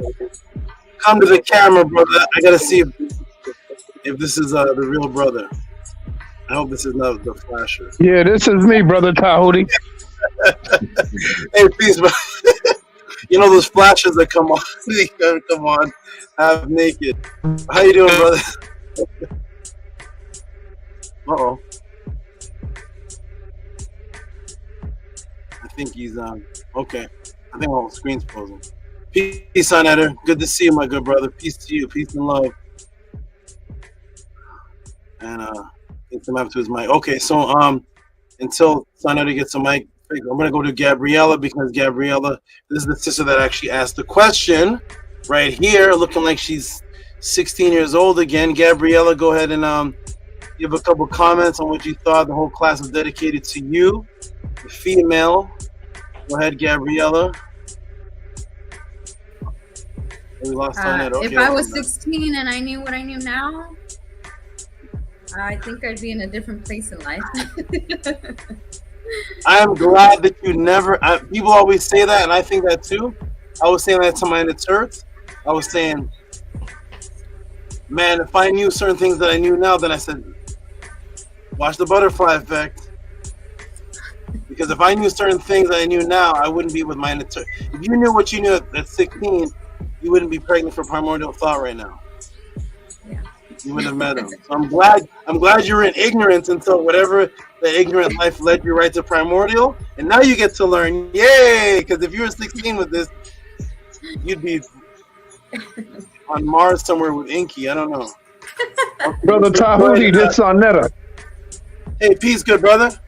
No, so I would have got her anyway. Even if she was 16, don't matter. We right here. You were there at 16? I'm gonna let hold on, bro. I'm gonna let Gabriela say some good words because she's gonna ask the question. Then we're gonna get to the good brother Sonetta. Good to have you, good brother. Gabriela, go ahead and just give some thanks of what you thought of the answer, and then I want to hear what the good brother Sonetta, Uncle Sonetta says. Go ahead, Gabriela. It was a very NEFER and deep answer. Very deep, to the point where, you know, like you started diving into the Bible, where Jesus came from, where Mary came from, with the loaf of bread and the Holy Month. And I grew up Catholic, but I never could pay attention to the religion. So I went to classes. I did, you know, my parents made me do the whole thing. But if you ask me, like, well, what did you learn? I can honestly tell you, I don't remember, and I don't know. So to hear these things from you that speak about the origin of where a lot of things that I may not know of, but I've heard it before. It's very mind-blowing, and it's very interesting because now I look at people differently. I look at things differently. So your answer dove deeper than I could have ever imagined. I mean, your answers are always out of this world, right? Is the best way I can put it. But I think you outdid yourself with this one. And it helps me understand who Auset was and is, and why our child deserves that name. And you know how Ani said, you know, nowadays you just name your kids, and you just get this name, and you don't know where it's from, and you don't know its true origin and its true meaning. We've always said that, like, your name can be very powerful and have a huge impact in your life. And so you gave an even deeper meaning into that. So this was definitely overload for me. I feel completely, like, I don't want to say lost, but it's just so much like new information that I've never known, that I'm excited to have the one-on-ones and things like that. Because then I've been feeling like how do I dive deeper into the teachings? Like, you know, I was telling Primordial, like, he has the literature of ancient Egypt, and I tell him some of the things I don't understand what they're saying, and so I do feel lost because I don't understand it. And so I see everybody else, and they speak these beautiful words, and it's just magical vocabulary, and I feel a little out of place, and I hope that one day I'll get there, but I feel lost. Like, how? Okay, I've taken away social media, I've taken away things that are just unnecessary, I have free time, but I don't know where to invest it. And so the first thing I do is just dive into your old classes. I'm still trying to, like, catch up on, and so, but I feel like I can be doing more, and so I feel like this class just gave me that spark. Like, okay, there's a lot to learn, but one step at a time, and you'll get there eventually. And you know, with your guidance, Primordial's guidance, and how you said, like, this class will give me, has given me the perspective of what, somewhat of what I need to do, what I need to be, not just for Primordial and the children, but for myself, because if I can't find myself or find my journey, my path, then how can I ever be any guidance to anyone else? That is good. Our family. So, Tua, for this mind-blowing answer, and I appreciate you and your energy, and I'm excited. Thank you. Glad you're welcome. Glad you appreciate it, Gabriela, and definitely this was very advanced. I know what you mean by the lost feeling. This was very advanced. You're just going to take it step by step, because this was a very high level, but if you just watch it step by step, 5 minutes at a time, it will digest. And I have much more for you. And when you get the one-on-one, you'll get a better understanding of all of this, especially when I'm speaking with you and Primordial at the same time. So, thank you, sister. We're going to go to the donations. I appreciate you. I'm going to say peace to my good brother, Sonetta. How are you, good brother? Peace. Peace to you, brother Tehuti. First of all, let me say peace and blessings to your platform. I like what you're doing over here. Peace and blessings to your guests. And I've been trying to catch up with you for the past month. Did you change your number on me, brother? Oh, yeah. Yeah. You know what? Yeah, I was like, Dad, what I do to my brother Tehuti? he don't hit me up. He don't call me. I mean, I've been trying to catch you, brother. Oh, you know what? You were right. Actually, my that particular number did change. What I'm going to do is I'm going to I'll send you the other number. You're right. You still got my number? Yes, I have two of them for you. Okay, good.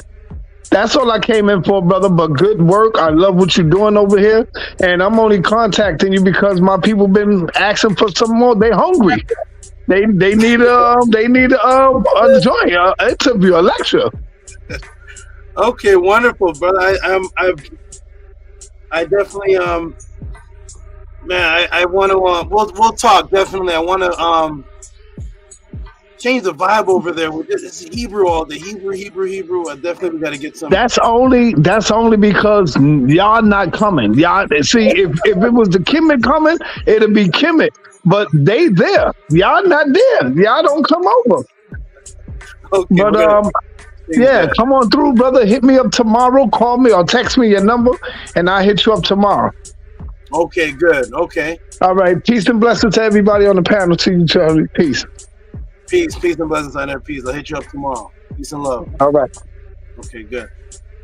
Okay. All right, everybody. We're going to get into the donations and support. We got Menko Raw. We got Stranger in the building. Stranger, the name of the moderators. I predicted that now? Nice.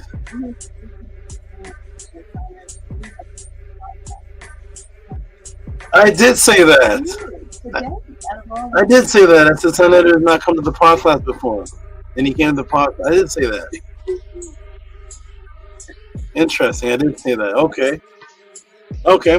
Wonderful. Okay, everybody, we're gonna get to the donations here. Let's get to the support. I'm gonna refresh this. I want to see what's happening here with everybody.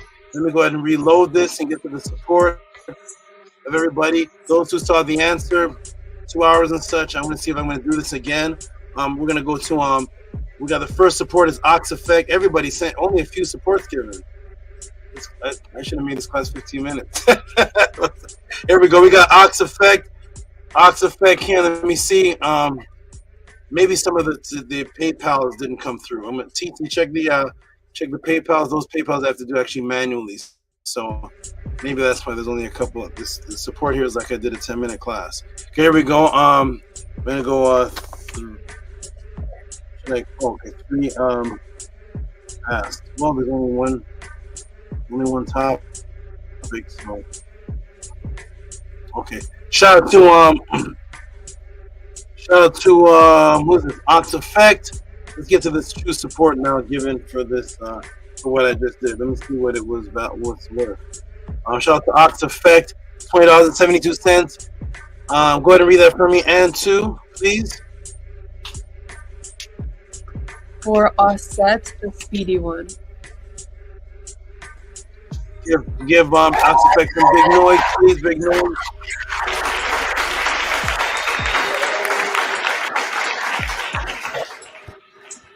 Wonderful. Oh, let's go to hey, Master K. I like him when Master K pops up. Master K says, he's on the screen? Oh, where's Bella? He's on the screen. Where's everybody? Can't see the screen. One moment, everybody. I can't see who's on the panel right now.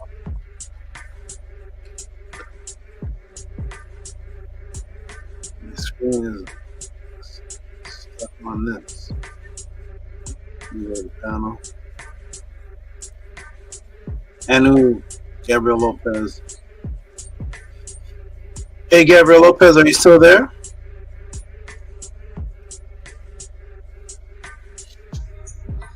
Okay, she said weird. Primordial Thought, where are you, Primordial? Come in on the panel, good brother. Where's Primordial Thought? This is Ashnil Kumar. Go ahead and read that for me. Anu, please. Hotep, Ma'at, Namaste, peace to all the NEFER, NETERTs, $10.72. Give Master K.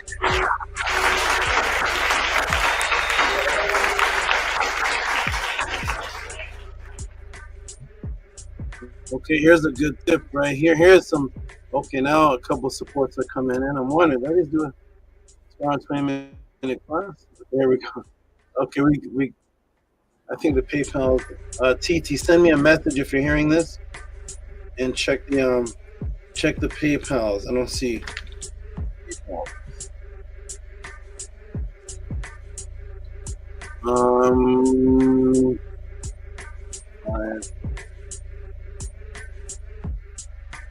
Shout out to Robert. I was just about to check on you, good brother. I didn't see you last week, and I was like, Robert, unless I just didn't see you.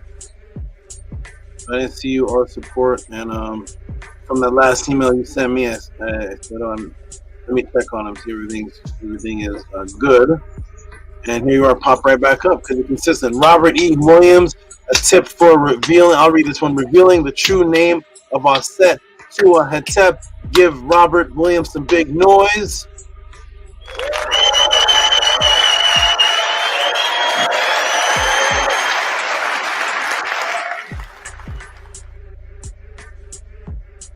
Thank you, Robert Williams. And here is the wonderful. Sorry. Here is the wonderful, consistent, who has some of the greatest questions ever asked in the pod class. And that is none other than who? Harass did.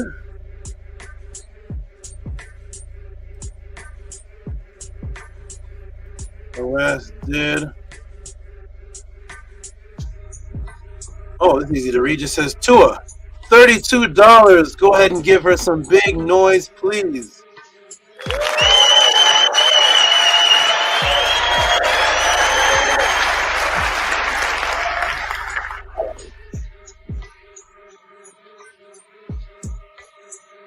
Harass did. Thank you, lovely supporter, consistent one. You are wonderful, awesome, and fabulous. and consistent. Okay, a lot of good things in the chat with this. The eye over the king. Very interesting, creative Nefertat, and the eye on both sides of the king. That's right. That's right. That's what the class was about. Wonderful. Okay, shout out to you. And who's next here? Ace, we're gonna get to you soon. We're gonna get to you. I see your eye. I see you, Medu.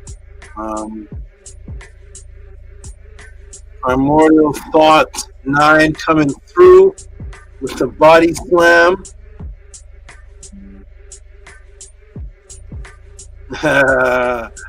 You caught it, Primordial.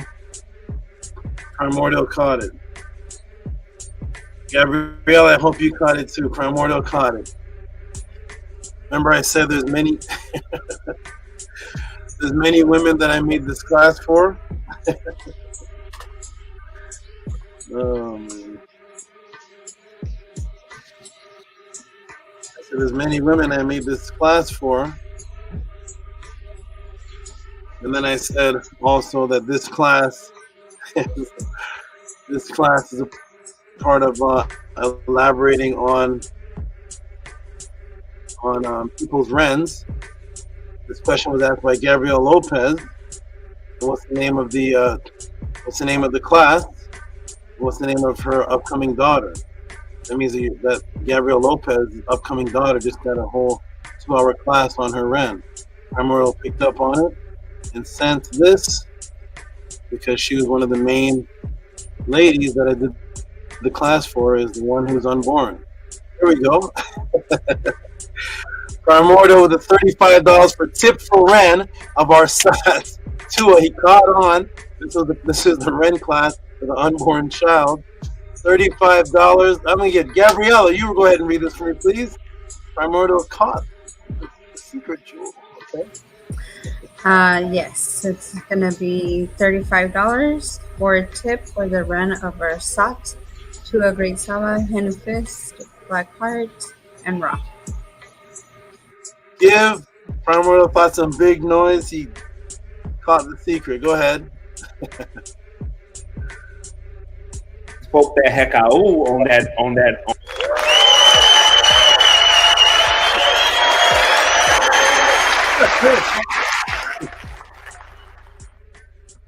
Oh my goodness. Oh my goodness. Thank you, Primordial Thought 9. You caught it. I can't wait to the future pod class a couple years from now for the daughter to say, that's right, it was me that possessed Tehuti. I'm the Auset that did it. Thank you, everybody. It was me. I had the class on me. All right, so that's it. That's actually what this was. She's one of the ladies, and she'll see this class. The beautiful thing about how I'm doing it on YouTube now is that it's stuck in history forever. So years from now, when she's able to comprehend, she won't comprehend, a little bit, but years and years from now, she can watch this and say, hey, look, our class was done on you. Want to know what your name means? Here you go. This was done for you. You're the first person that got the Ren breakdown before you even born. So there you go. All right, there we go. All right, shout out to the lovely upcoming future mothers out there, the females that this class will inspire to learn about the principle of the importance of yourself in Ma'at is the importance of your man and family. This is the importance of it. So anybody out there that think that they can be important as an individual, that's fine. You're just going to do with nothing to do with Ma'at. So you're important because you're reflecting what it is. When you see Sheshet, you see her echoing Tehuti. There's literally no story of a female in any of the papyrus without what she's doing for the male. And that's how the stories go. Somebody tell me about Sekhmet. Go ahead. Tell me a story about Sekhmet. I want to hear about her. Her brushing the teeth. What kind of shoes she wore. Every story about Sekhmet is because she was defending Ra. So that's what the stories are, and that's what they are, because it's a unity. That's why there's no story of an individual being. It's the beehive. You know, National Geographic doesn't do a story, and this is the one bee. Here's the story of the singular bee flying around. No, it's a beehive. So here we go. We're doing this. How we're doing it. We're keeping that type of unity. Here we go, everybody. We got there. I was just thinking about Annie a second ago, and he happens to be the next supporter, and he popped on the screen. So we're gonna go ahead and what is this?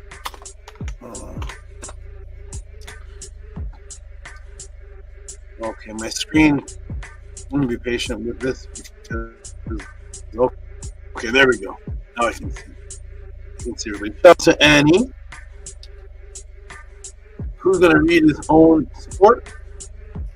Or as the Tef says, how does the Tef say it? Support. Support. You want support. Go ahead, Annie, and read that first, please. Yes, 33, 72 for Dua for leading by example. Great, as that is one of Tehuti's names. So, into to you, 3372. Yeah, exactly. Thank you for that. That was Auset named Tehuti named Auset, and it was actually his name. So that was one of his names. People don't know that, but that's great. Thank you. And where's the Tef to give the noise? Man, I have to give you some. I'm going to give you noise, and I don't want you to give noise to yourself. Let me see what do I have any buttons left? Do I have buttons? I must have buttons. Okay, I got a cheer, but the music has to go away. I got a cheer. I'm gonna create some buttons. I got a cheer. I got bomb. And I got, what else I have here? What else I have here? I got this. I don't have all the transformers and the little owl hooting, and I don't have all the cool stuff these guys have, but okay. That's what I'll give for now. Shout out to Annie, Kata, Attend Tehuti. Appreciate you and your consistent support. You have been supporting. I don't even remember when you started supporting. I just remember that you've always supported. I don't remember when you started. I just remember that you came one time with the biggest thing I've ever seen. It was like 100 and some. It was like when people weren't giving that amount, you gave some amount on when it wasn't cool. You know, they say when it wasn't cool to do it. When it wasn't cool to give $100 donations, when it was unknown, when people were giving $5 and $10 donations, Annie Patak came in one day with this madness with $111.72 for a portal light breakdown. How is the sun portal light conscious ETs? I didn't even know what the question meant. And he came in with the biggest donation when it wasn't cool, and everybody was giving $7 and $10, $12, and he came in with 111. I was like, who was this? Was his name even Annie back then? I think was it Lamar? When it was Lamar the Scribe, and there was no Annie back. There was no Annie. It was Lamar Jackson. I don't know what his last name was. Lamar Johnson, whatever his name is. Then he came with the biggest donation, shook the room. And I think every single pod class before that and after that, he's supported. So shout out to you, Annie. You've been extreme. You're actually the most consistent person in the Tehuti pod class that's a participant. So not just an attendee, but actually a participant in every single thing after things were invented. So in the beginning, there was no thing that was invented for you to do, but as soon as things became invented, you became positions immediately in multiple positions until you started creating your own positions. I don't usually let people do this, but I don't care anymore because I just put it to the trust of my students. I want them to be creative. I was like, what's the KER? The KER of the members. I'm like, well, I don't remember teaching that the KER are members. My members aren't called the KER.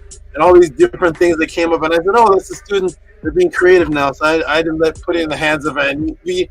as long as it's in flow of MAAT, be creative. He started the Sunday thing. I was like, oh, that's good. So Annie is the most consistent participating person that has ever come into the Tehuti pod class. Shout out to Annie. To our great SABA. I feel like I'm at Pathways again. When I came in Pathways, I came in Pathways, started giving praise to everybody. That's what I started doing. I'm like, I'm giving praise to everybody, but shout out to you. I give praise where praise is due, and I worship where worship is due. So shout out to you for taking care of certain things behind the scenes, things that I don't have time for. I honestly don't have, you know how many things I have to do. I have no time for anything. So shout out for Annie for taking care of things that Tehuti doesn't have time for, because I am honestly too busy as one man, one netter to take care of the amount of students that contact me, the amount of the turds, the animals. I have things, and so shout out to you, Annie, for easing the load of the house of a 10 and making it smooth. Shout out to you for that. Yes, too. I'm very aware. That's why when I do create things, I learned early that your time is, because I don't know if you remember, like some of the first conversations, I was like, oh, I had all these ideas for you, and I'm like, yeah, let's. And I was like, okay, well, let me just start creating, because I know you are extremely busy with all that you are doing. So yes, to our HERU, for all that you do for us. Thank you so much. Shout out to the brother named Lawrence. I'm still trying to decide how I'm going to address. A brother named Lawrence sent me a question.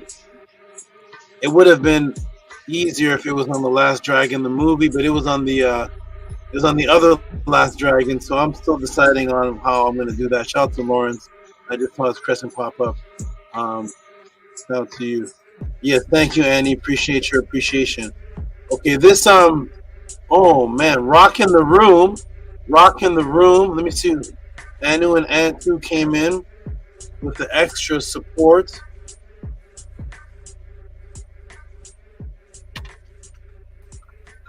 Because this class meant so much to them, to both of them, and they'll be living this class. So they came in with what? What did they come in with? They came in rocking the room with. Go ahead, Antu. You're the one. You all did this. So go ahead and read everything on there.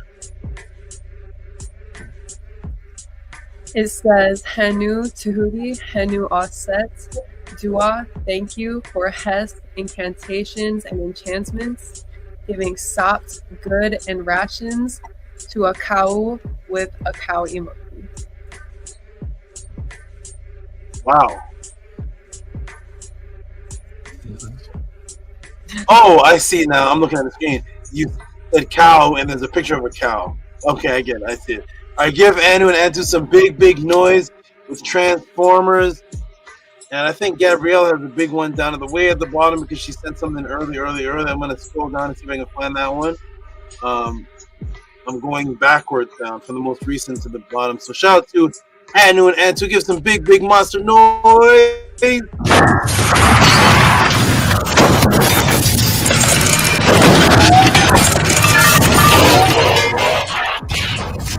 Humans have asked us to play by their rule. And yes, the Hekau really worked. Yeah, we're here. Yeah, we're here.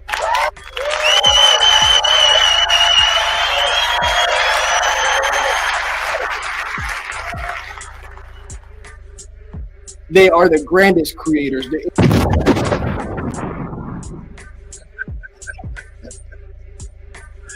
What is that? I gotta hear the rest of that. What is that? I need to know what that is.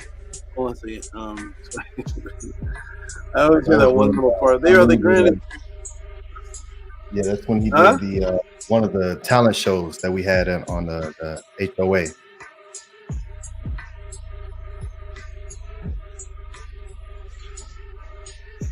I missed that one. That was on a Sunday class? Yes. Well, it was a whole song or something? What was it?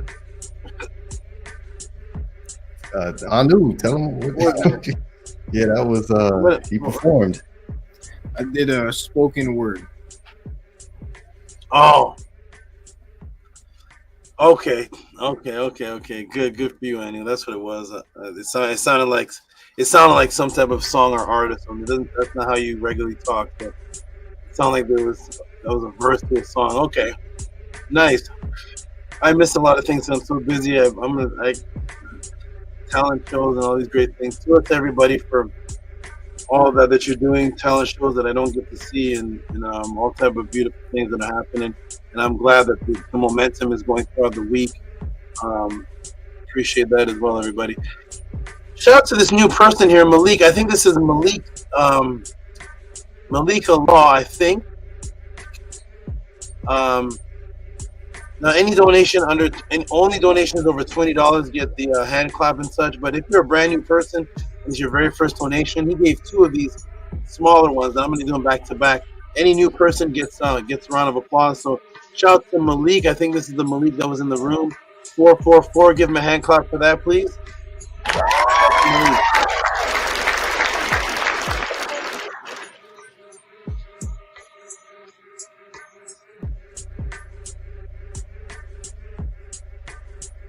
And shout out to Malik again.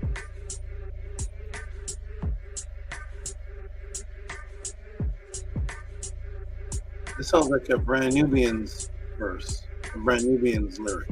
It sounds so familiar to me. Sounds like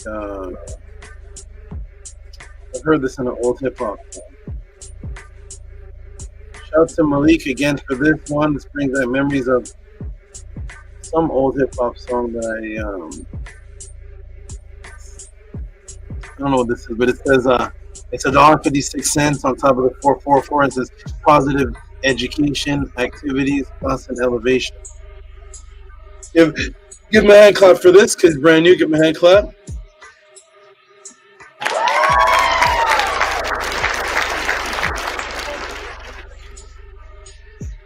It's like I see the donations now, everybody. I see.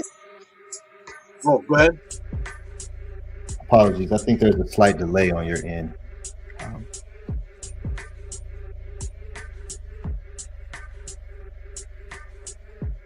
Somebody said the word acronym. Yes, I said the support looked like an acronym for peace. Yes, it is. Yeah, it's an acronym for peace. I'm trying to figure out which maybe Lord Jamar or some rapper said that. I think a 5%er said that. Shout out to but I saw that it was peace. Absolutely. Shout out to Jamie X. I haven't seen Jamie X in a while. Here he is back on track. Hotep Sen with the $25 donation. Give him some big noise, please. Jamie O.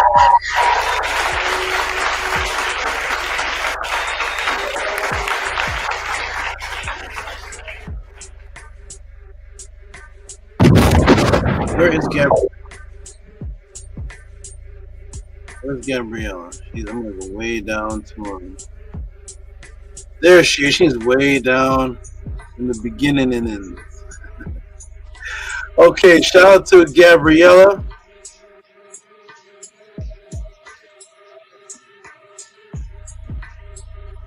Shout out to Gabriella. She is the one that everybody can thank Gabriella. She's the one that actually asked the question.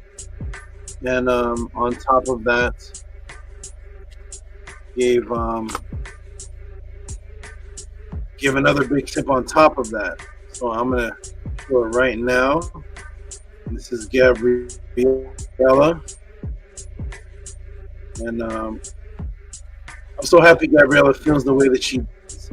And I know that feeling when you start to get information and it's like your world is taken away. You feel like where I feel like it's like you're kind of like a baby again, except for a baby doesn't know he's a baby. So a baby's playing in it. A little 2-year-old doesn't know that he doesn't know calculus and doesn't know who the president is. So he's just having fun. But when you know, and then you have to start over again, it's like, oh wait, hold on. It feels crazy. But you're gonna do great, Gabrielle. You're gonna be. I look forward to see you teaching. You're gonna start teaching. I look forward to that.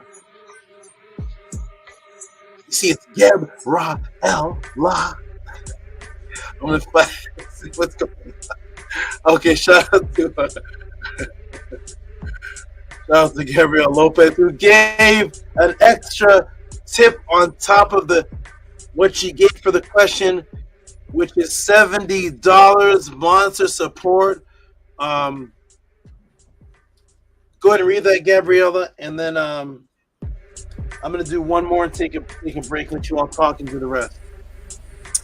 Yes, $70 for the NEFER class on Auset, the goddess. Wow, with the purple heart, we're gonna give her some big noise. Everything that I don't play with pseudos, the heka-ooh, you got to give her primordial, the heka-ooh, and all that good stuff. Give her some big noise.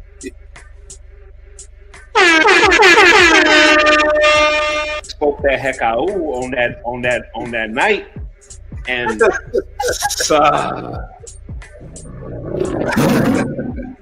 let's go.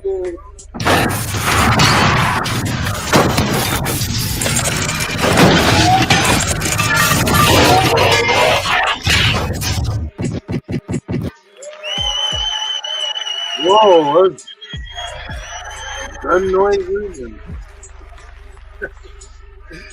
wonderful. Hey, let me bring back some memory.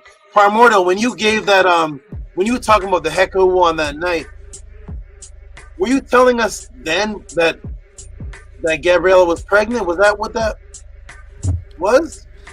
SABA, that was conception. That's what we knew right then and there. Like when we found out that she was pregnant, and the time that they gave us to say how far along she was, we literally dated it back to that moment what I told you. So yeah, that was the first time I told y'all like she was pregnant. But yeah, that's the heck out. SABA, you done said everything that you done taught us. You done taught us so much, and that was that heck out. So hey, my goodness, we traced it back. SABA, we traced it literally back, and we knew it was that time because that was a different moment. Let's just put it that way. That was a different moment, and that was a lot of like hekau back and forth, right? Like not even just from me, from her. Okay. It was literally a ritual, and okay. and so when we found out, we kind of looked at each other like like in this awe, like a awe moment, like yo, that was. And she looked at me like yeah, like it's real. Is this how you looked at her? Like this? Is that what happened? Is that where I got that from? Is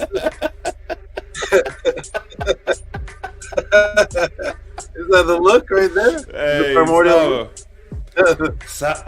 That's why I told you, like, hey, SABA, like, yo, like, hey, what you gonna say after that? When your SABA teaches you something, and he's literally telling you the magic within the NETERU, and most people won't run with it. They don't believe it, right? So when you take it in and you imbue yourself with it, you say, no, like, hey, this is where we come from. This is everything, and you imbue yourself with it, and then you use the ritual in it. I stand corrected. Like, hey, there's nobody can tell me nothing. And even though you know, we started off when we met each other, she already had 2, I already had 1. Oh, okay. And you know, it's a little different when you know, there's other influences based off of, you know, their parents, right? So yeah. But with Auset coming right now, there's no outside influence now. Now is this your first together? This our first together. This our first one together. Okay. So see a lot of little ones running around in the back. Yeah. Okay. So this is no outside influence, right? Like there's no right.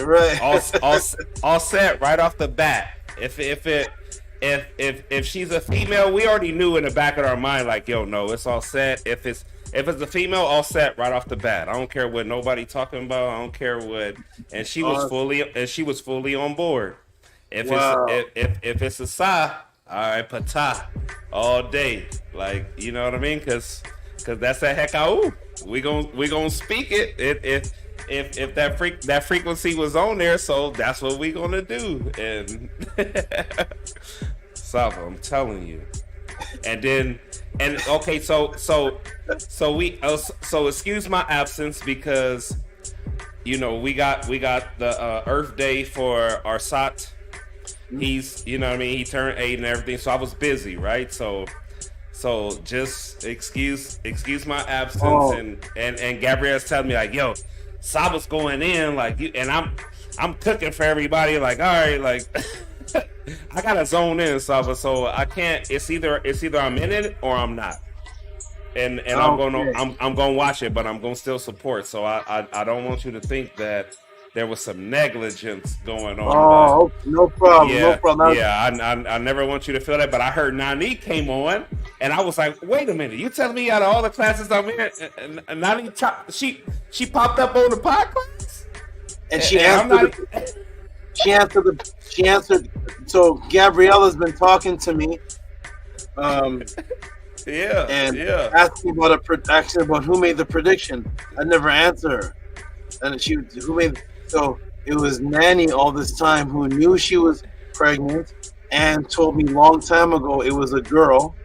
When you all were trying to figure it out, so when you told me it was a girl, I never told her. I was waiting for a certain special time to let her know that the prediction came true.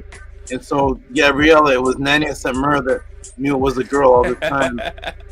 She explained when she came on. So the beautiful thing, hey, you see the Matrix, man? Be cutting them off, man. Saba said, "Hey, when I first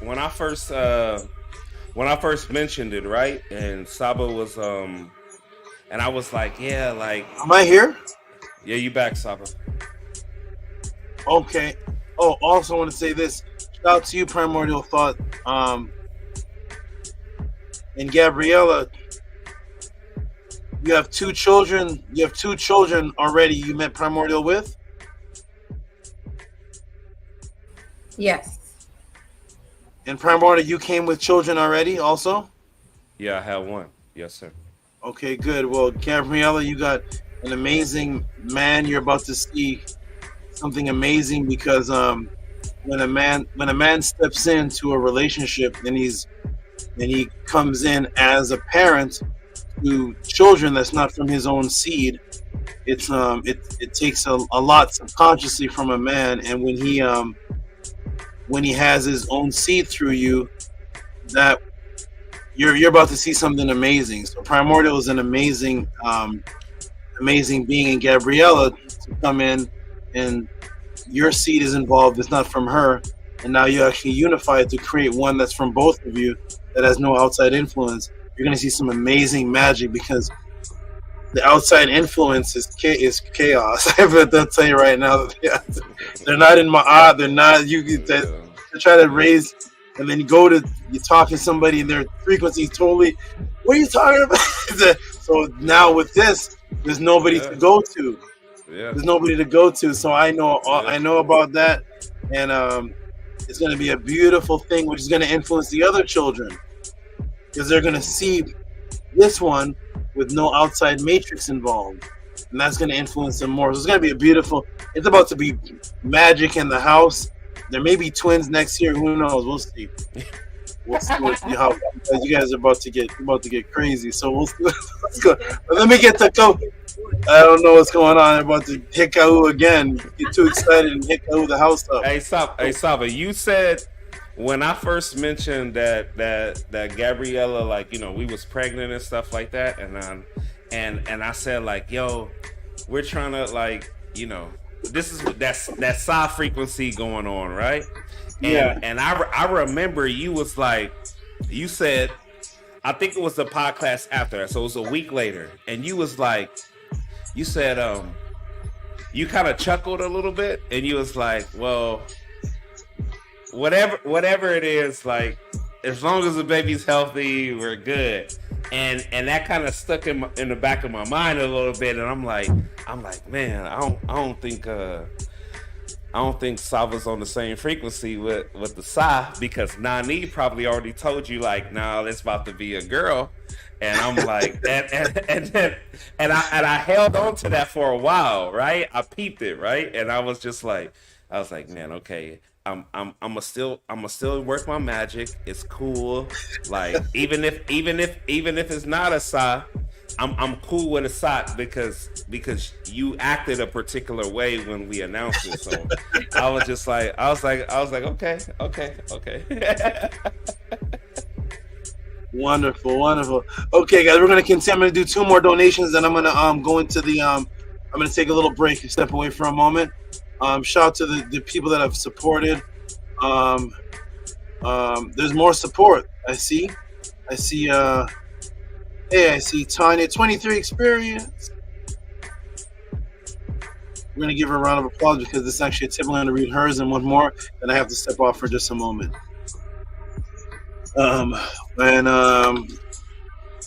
She was saying something about her desktop. Some type of desktop issue. Coming back on tip.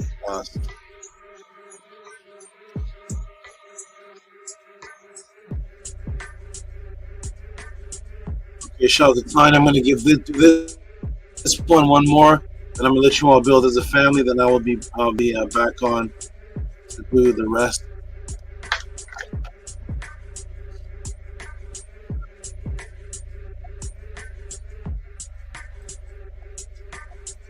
Shout out to Tiny 23 Experience. I wish she was here to read, but if not a problem. It says donation for Auset info to increase 5-fold.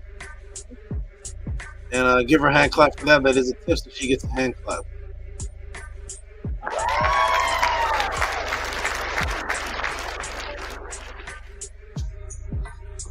She says, I noticed his dedication from day one.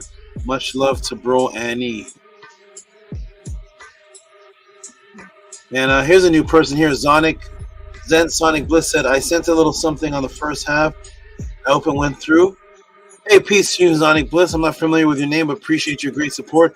Could you tell me the name you sent it? I'm going through them. I hope it went through as well. Usually they always go through, but the names sometimes don't match the names on the YouTube. So is your name Zen Sonic? What? Zen Sonic Bliss on the Cash App? And I shout out to you with your donation. And I'm going through them one by one, down by down. So hopefully. That's Tanya 23 Experience, Saba. Oh, Tanya has so many names. Tanya is also Zen, and she's also she Moon Pisces. Sorry, I was on my desktop, signed into another account. Zen Sonic Bliss is me. Oh. Oh my goodness, man! This YouTube, this internet, you can be. I don't know who has more names. Yeah, her Israel Hoyley. I don't know. They got their names on deck ready. The YouTube shapeshifter. Yeah, they're both in the Bobby Hammett. I'm gonna read one more, and this one's from Okay, he's usually anonymous, so I'm not gonna read that one right now. But this is who's this? Who's this? He's anonymous too. I'll read his. I see you, anonymous. I see you. I want to read yours later. You're anonymous. Let me scroll down. I see. Oh wow. Robert E is just. Who are all these? I'm seeing a lot of 80 thieves. I see you with the multiple orders. I'm gonna read you in a moment.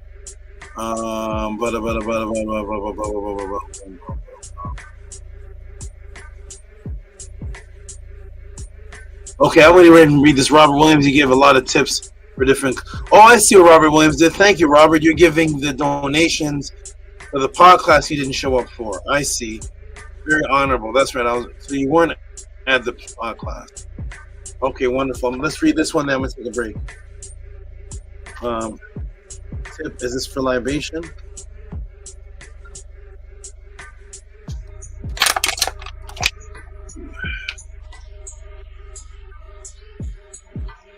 Yeah. Okay. This is a tip from Robert for libations. And so Tanya, I'll see. That's the only donation I think I see from you right now. Unless it's some other different one of your multiple names. I don't know, but shout out to Robert Williams. And this one, Gabriela, could you read this one for me, please? Oh, Gabriela's gone? Oh, there she is. No, I'm here. Sorry. Yes.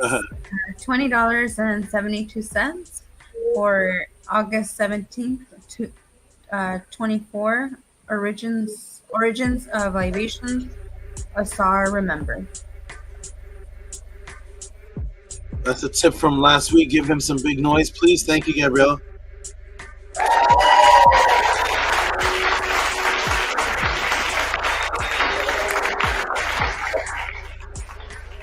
Great. All right, everybody. I'm going to take a break right now and step off for a moment. You all build as a family. Other supporters, Nook Panook, everybody, feel free to come to the panel. I'm going to take a break, step off. What I have to do for about 10 minutes or so, and come back and read the rest of the donations. I like these break times because you all can build as a family. Let the people know to support the podcast. Where's Atef? Shout out to Atef. I hope he's safe out there. Let the people know to support the pod class and discuss how important it is to you and how this has affected, how this whole experience has affected your lives. I'll be back, everybody. Peace and love.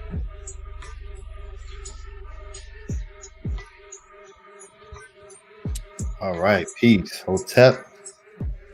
Yes, Tua Hinu to the great SABA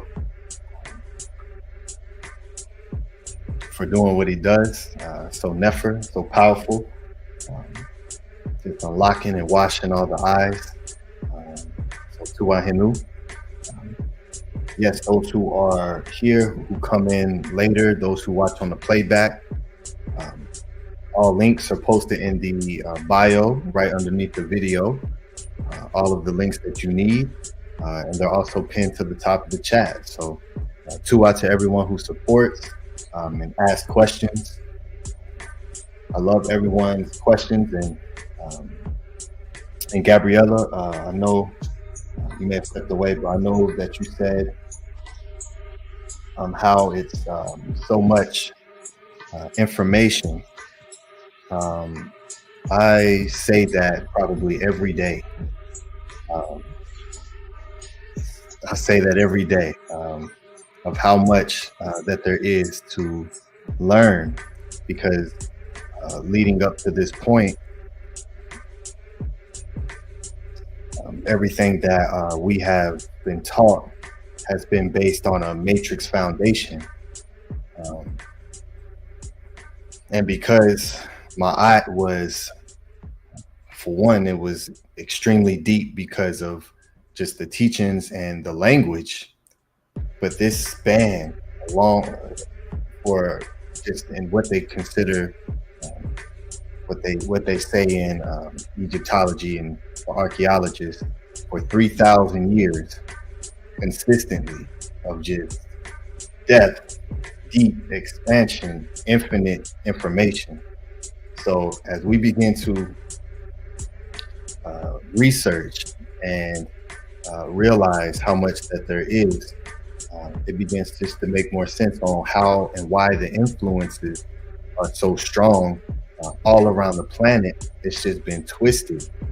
And so don't feel as if that's not something all of us are experiencing, because it is so much information, but it's beautiful because we have SABA to help guide us through it. And because this isn't just something that we're doing on the side, we begin to assist in our learning, because now we're applying it in real life. And so it starts to create connections within our minds, because we're doing the things that we're studying. So Tuan Hinu to you for saying that. I know you said that. I remember the first time you came on the panel, you were saying that, and we'll be saying that for the next 60 years because it's true. So Tuan Hinu to you on primordial. It's a very powerful thing. So yes, to be able to have the young one come through, and she won't be saying that, because from the very beginning, she's gonna walk her first word, Hotep, Hotep.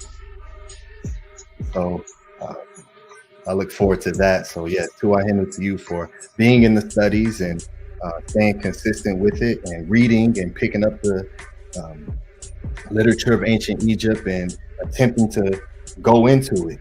And that's how we begin to start to understand more. So Tua for doing that and coming forth as you are. Great Gabriela, so Tua. Yes, so houseofatton.org. Make sure you are subscribed there as well. We have a YouTube as well, where we go live every Sunday. And the Great Atef will be doing a reading tomorrow. I'm not sure what it is. I know he says it's a lot. We never know what we're doing. We're not the ones who we're not in a, this is what I'm be doing. The brothers let me know the title, the ideas that they want for the thumbnail, and I'll put that together. But other than that, we do not know what we're doing each week. So it's a beautiful thing. But I know the Great Atef will be choosing a story to read. We got to get Anu scheduled in. He said he's ready for his next class. So we'll get that great brother scheduled in to bring in some more powerful information. So Tua, for your consistency as well, bringing forth these classes. And yeah, we are also on the TikTok platform, going live as well. I did a test live on TikTok a few days ago. Went well. Figured out how the system works and how to be able to pull up the screen on it so I can show some information. And so we'll definitely be going live on there as well. So make sure you all are following on the TikTok and Instagram. Atef from Kima'at, I see you in the back. Great brother says device is not connected, so I can't pull you up. But yes, let me show this momentarily, because so everyone can see houseofatton.org. Here's the event section, Pathways to Awakening. This is where everyone will need to go to be able to purchase your ticket for the Pathways, which will be available by next pod class. I may open it for that Friday. So this is where you'll come to do it. And there will be different variations, because the great Nani Auset Mur is the one who is Septi. She's the one who is providing the sustenance for the pathways. And so we have 3 different entree meals to choose from. So that'll be based on the ticket to choose what meal you want. And we'll have some raffles and we'll have some great things. So more details will be posted on this within the next few days. So stay tuned in here. And we'll also have a limited Pathways to Awakening merch as well. So I'm looking forward to that. And here is the social media, the link tree. This is where you want to go to follow us on all these platforms here. Discord, everyone make sure you're in the Discord. We have a monthly Discord public community meeting gathering the last Friday of every month. So this month it'll be on the 30th, August the 30th. So everyone pull up, come into the Discord and build with us. Outside of the pod class, this is why we begin to create these different avenues of communication, so that way we can keep the communication flowing and consistent, and realize that we have each other to be able to be influenced by. So stay in the Discord and all of the social platforms. I also have WhatsApp. I know a lot of brothers from outside of the states utilize WhatsApp to message me from all around the planet. So you can definitely utilize that. And yeah, it's a beautiful thing. So everyone make sure that you have an account here. Utilize the HOTEP points. So you can get discounts on your purchases in the shop section, everything that we have. So House of ATTON, HERU to the KERU, HERU to the voice of the house, and the ORs, those who are helping us traverse in the boat to get to where we are going. It is you all who allow for this to happen the way that it does. So HERU to all the great KERU and MERU, the ones who are supporters along this beautiful NEFER journey and experience of life that we're all having. So yes, I'll stop sharing there. Yeah, just Tua, continue to support, continue to be in your studies. And yeah, it's a beautiful thing. So, Tef, I see you just came back in. It still says devices not connected. So, you may be having some technical difficulty. But yes, I'm very happy to have these classes. The last class that I gave on Scribal Sessions was Netter, becoming a Netter Part 2, fusion, and teaching from the feminine Netterette perspective of becoming a Netter, and how powerful that is, and so to be able to take these classes and put them together really provides some Sikkim, some strong power, because especially when it comes to the Hemet, the women, there's different levels of matrices that have to be broken, that are different. There's a different type of tie and connection to different things that the women have that men do not, because we had to be prepared to sever that at any moment when traversing out to be able to hunt. So to be successful and to make it back, you have to be willing to put it all And so there's a different connection versus the nurturing embrace in the female, which means to take in, than from the male, which is to go out.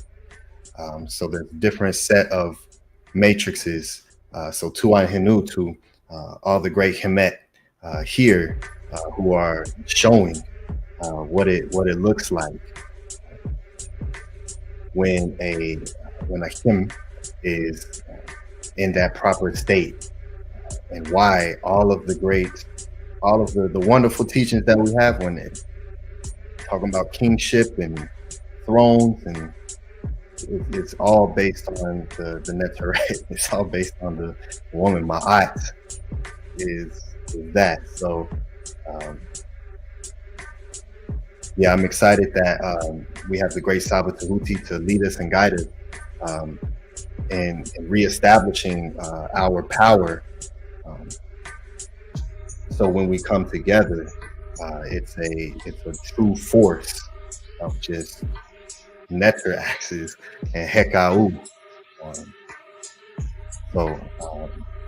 Yeah, Tua for asking these questions and going into the Ren and wanting to know more about that. That's a beautiful thing. So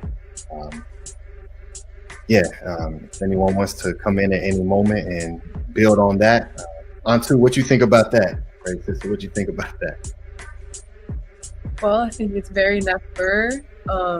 One thing I wanted to say to Gabriela is that I'm very appreciative of you being here and absorbing all of this information. And with the Nefer, upcoming Neters in your womb, it's so powerful and so just, I can't even explain it with these words, to be able to be within the Tehuti pod class while being pregnant, and it's just very powerful and beautiful, and I'm so thankful that you're here and just absorbing and learning. And no matter if you understand it or not, like there's been times where I, like in the past or even now, where I'm hearing things and it doesn't click right away in my mind, but the more that the information repeated in my head and repeated in different classes, the more it stuck and imbued itself within me. So the more that it gets repeated, the more easier it'll be for you and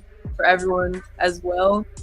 And yeah, I'm just very happy that you're here. You look very beautiful in Nefer, and it's so powerful. I'm very thankful for all the crew being here together, and all of us being raised up together and being on this journey all simultaneously, individually, but not at the same time, because we are all interconnected, and it's just very beautiful and powerful and one of a kind. And I'm very thankful to be here myself and to expand and imbue this information with you all and continue this journey. And I'm looking forward to where all of us will be in the future. I see very Nefer things in my mind about where we all will be in the future together, and so powerful. And I'm thankful to be here, because everywhere else outside of this is destruction and chaos, and here is just so soothing and powerful and nurturing. And to be able to learn all of these things about myself is very important to me, because I wouldn't be able to learn any of this without the great SABA, because before him I did not know where to look.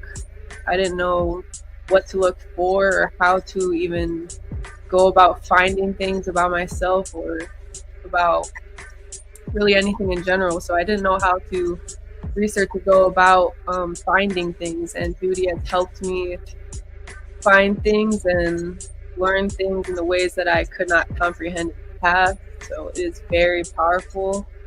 I am definitely expanding in ways that I could not see in the past, that I didn't know I could expand to, and yeah, it's very Nefer.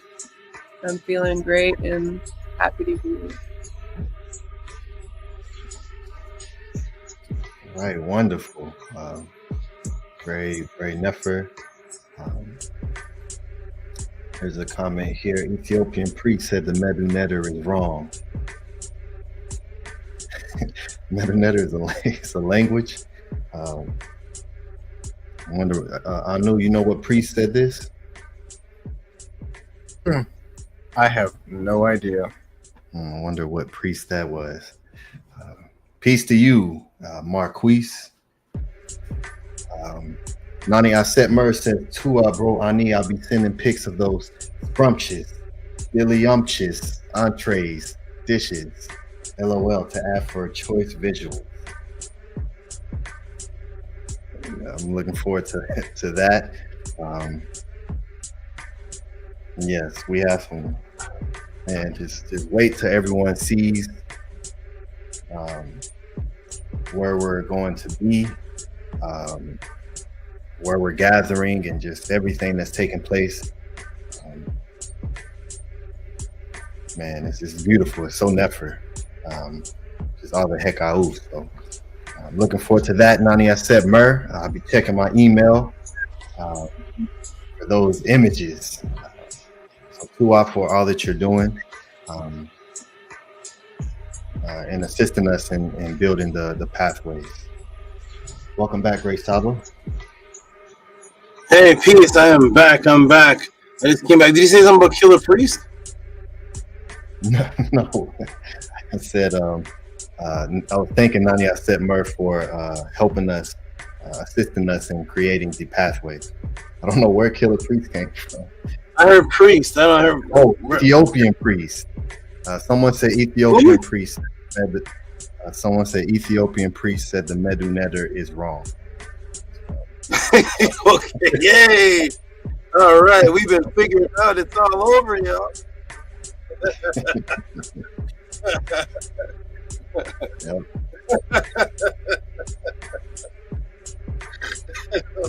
Oh my god! Oh my god! Oh my god! Zimbabwean priests say the Chinese language is wrong. All right, we're gonna get into the rest of the support and donations. Here we go, everybody. There we go. Shout out to, I'm gonna go all the way down to the bottom here. Shout out to oh, Daniel LaRoche has another question, and Daniel LaRoche every week. Daniel LaRoche has another question. Shout out to Daniel. Shout out to Daniel LaRoche. Let me put my from yes, 24th, right? Okay. Shout out to Daniel LaRoche, who literally sends in a question every week. I think it is averaging now. He sends in, or support. He sends in questions or a support every single week. I'm going to give him some noise. $40 for class on power of building. What is this? Class on power of building pyramid, Karnak temple. He may have sent an email with this elaborating. Give him some big noise. Please give him some big noise.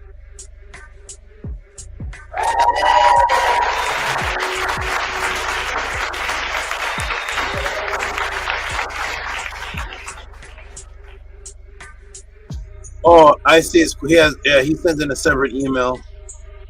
A separate email with the question. I see it here. Hotep Saba, can you do a pod class?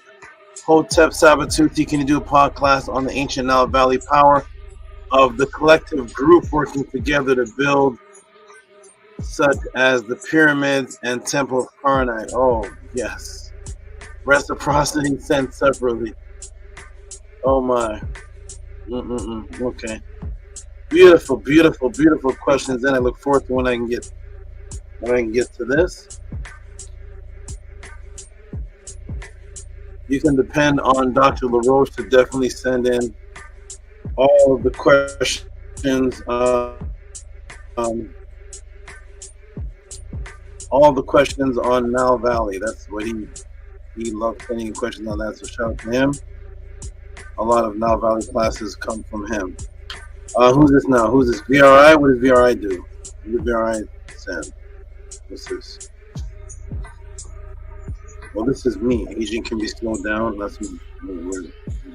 VRI. VRI additional donation for HDD. Okay, who's this? Oh, Nook for Nook.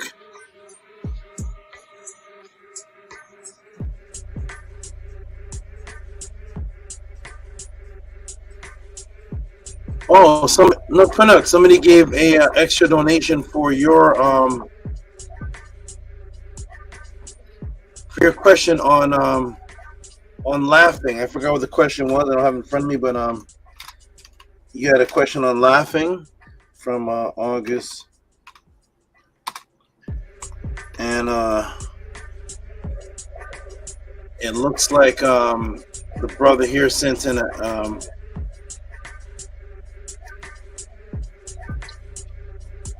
extra money for that. What did it say? I'm gonna get Gabriela to read this for me, please. Gabriela, can you read it for me, please? Yes. Theme sent you $42.72. It says Nook question, good versus bad laughter. Plus, what was comedy in Kemet, if there was even an equivalent back then? Wow. Okay. Give his brother some big noise, please.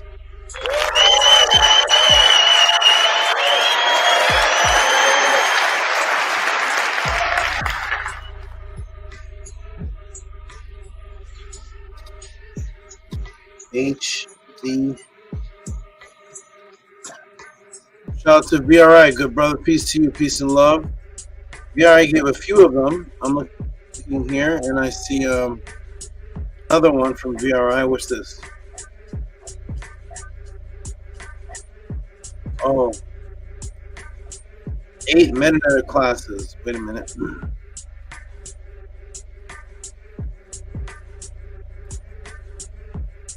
I'll do the meta classes last. What's this here?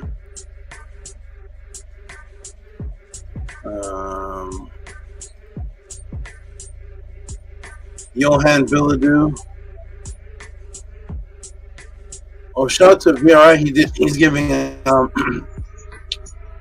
he's giving donations for other people's questions.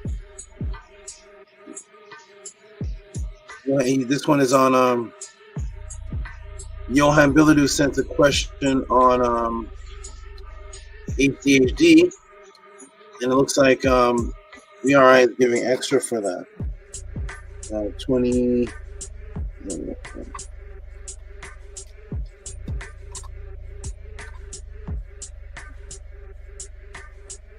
Shout out to VRI.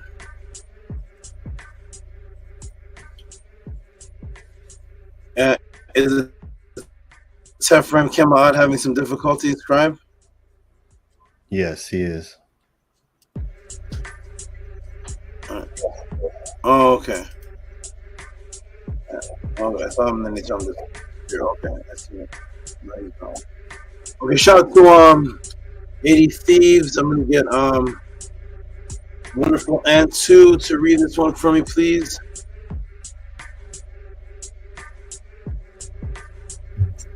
$40 for Yohan Billadou class on ADHD. To SABA, to Yohan for the synchronicity. Wonderful. Give him some big noise, please.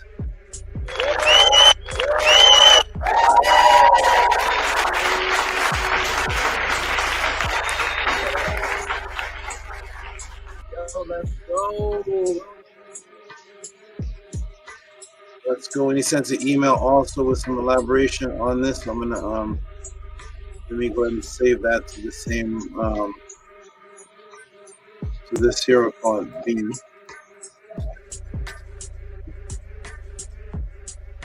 Okay, wonderful. This is good, everybody. I see a lot of support coming in from people that truly appreciate what it is that's happening here. This is wonderful here. Who's next here? Who's this? Oh,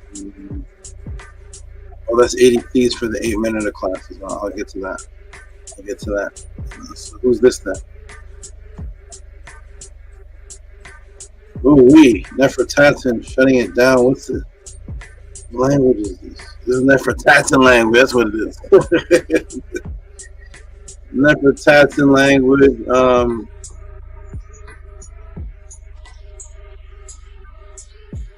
Okay. Alright. This should be for, I think, a tip. Extra tip for this class. I'm gonna have to get this translated. Let me see what's going on here. Let's see. Nefertatan language. I'm gonna put on. Oh wait, why is it 20? Wait, oh. It's not right. 24, 25. Wait, this is not right.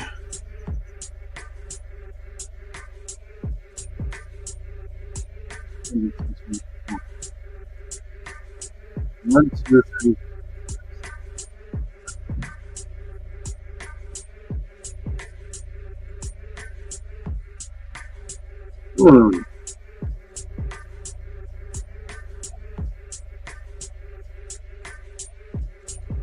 I'm saying something's off here.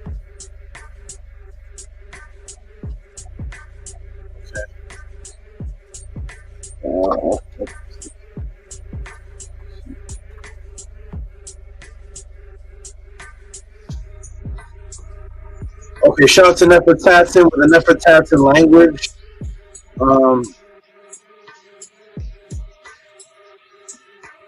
I'm gonna read this one.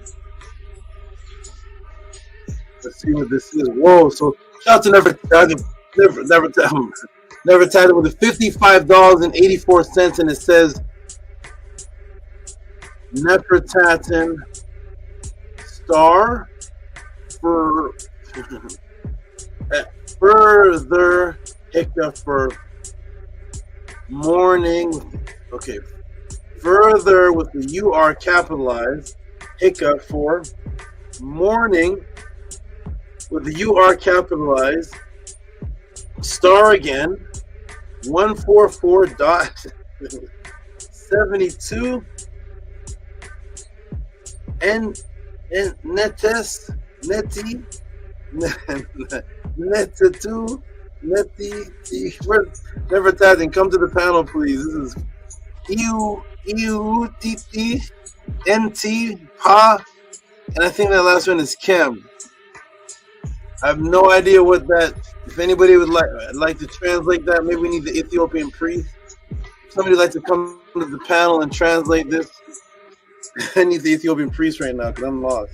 Shout out to Nefertatan for whatever this says, but it is. I know the further hiccup for morning. So shout out to you for the beautiful energy for what you can. Maybe you can translate this in the chat. Give her some big noise, Annie. Thank you, good brother. Yo,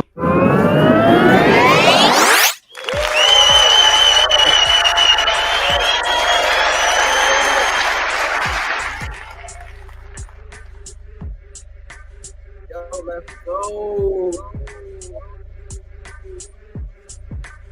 Okay. Nefertatan will definitely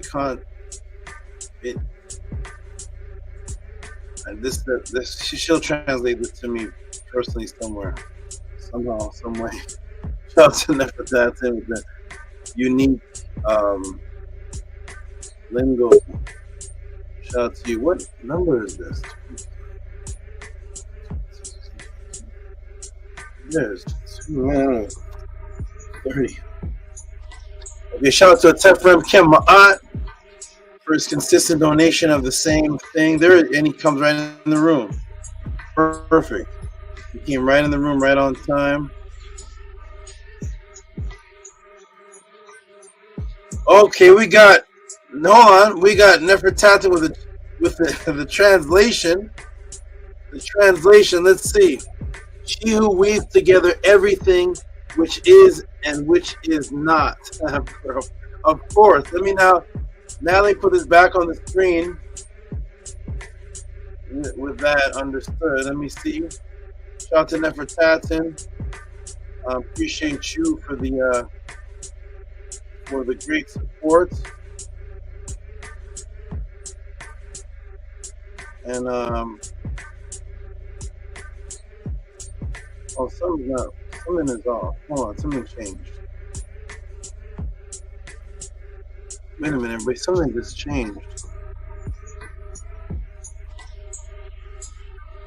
Hold on, my screen just changed already. One moment, let me fix the screen. Huh? Wait a minute. Okay, there it is. Okay, so Nefertati, here it is right here.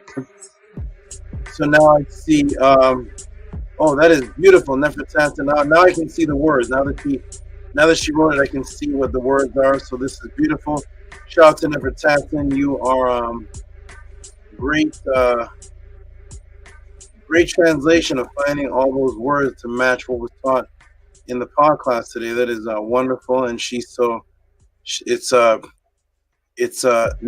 neti, netitu, netit, uti, net, chem, and that is she who weaves together everything which is and is not, with a spider, an arrow, a segment lion. Sorry, a spider. She who weaves together everything which is and is not, with a spider web, an arrow, a second lion head, and the spider itself. Okay, got you. Wonderful. Thank you for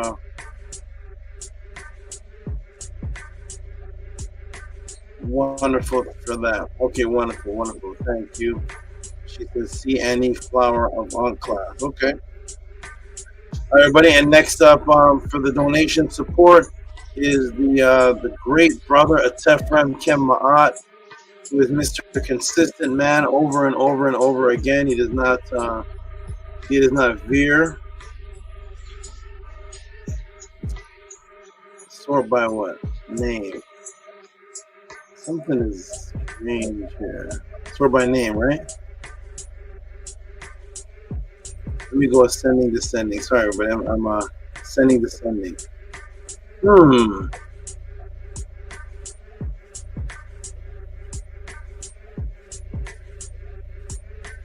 This is okay. All right, my thing is arranging things differently, but that's okay. I'll work through it. And I'm not going to slow the pod class up. I'll just work through it after the computer is on a different rearrange. All right, shout out to Tefrem Kem MAAT. Peace to him with his consistent support of the same consistent support for years. And that is 777. And I know the next one's going to be $20.70. So let's give him some big noise. The 777. Tefrem Kem MAAT. Go ahead and read that first, please.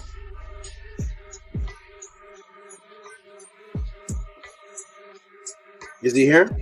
Yeah. Can you hear me, Sal? I'm having some technical difficulties. It says Hotep Ma'at Tua Ishin. Thank you. Give some noise.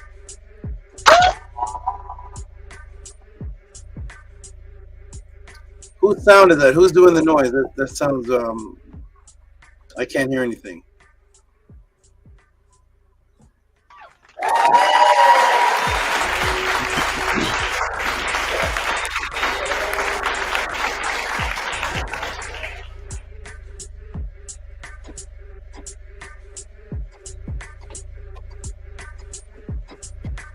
Okay, shout out to Tefrem Kem MAAT.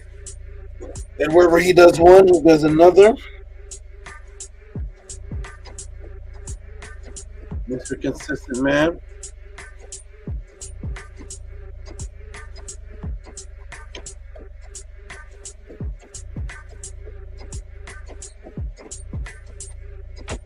Oh, sorry, let me cancel that.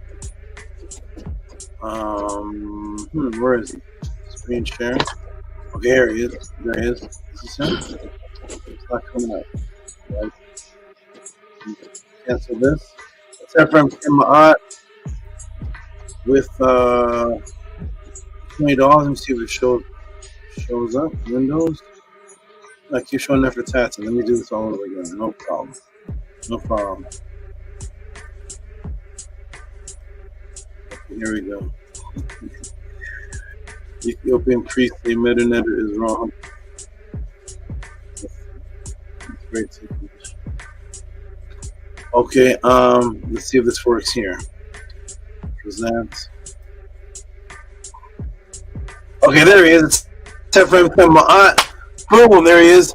$20.72. Read that for us, Tef, please. It says Hotep Ma'at to a Ishin.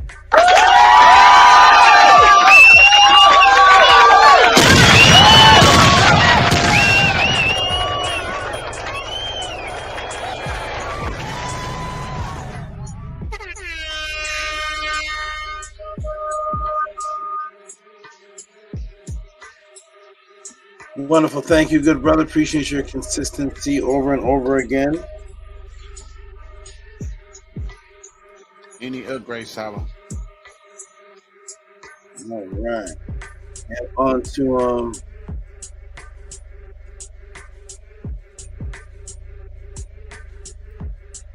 Nito Campbell, another Mr. Consistent man, always giving in divisibles of 9. And he says, peace, everyone. Pretty simple. Give him a hand clap, please.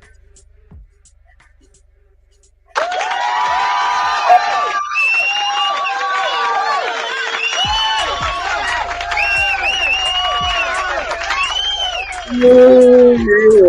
Okay. Oh, wow. Robert is coming through with tips from classes before this one.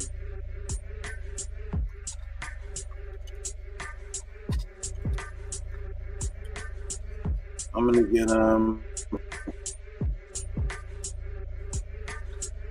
Gabrielle Lopez to read this for me. Okay, put this on the screen. How you doing, Gabrielle? Are you getting tired? You okay?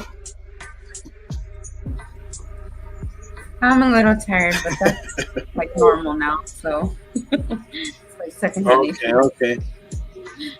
Anything you want to do for primordial is just do the switcheroo. But go ahead and read that for me, Gabriella, please. Of course. It's $20.72 for August 17th, 2024. Wrestling against Isfat consistently. Tua. Wonderful. Give him some big noise, please.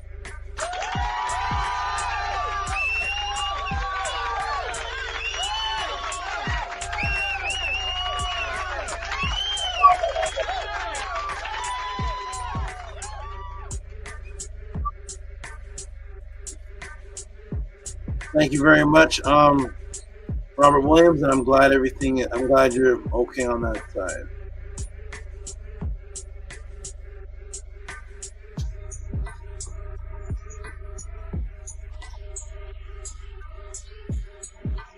And who's this here? Who's this?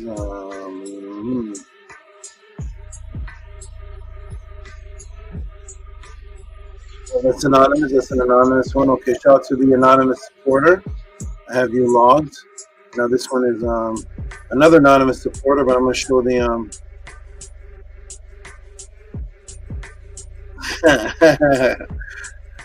I'm going to show the comments. I'm going to give the name out and show the comments. Shout out to this anonymous supporter here who made a comment, which is Tua, SABA, Tehuti, Amun, Hotep Ra. I still can't believe you broke down the orb. Super duper dope stuff, SABA. Particle, part O. What? Particle, part O, MAAT, Hotep, Marie, SABA. He's anonymous. We're going to give him a hand clap. I can't show the name, but go ahead and give him a hand clap. He gave gives good support.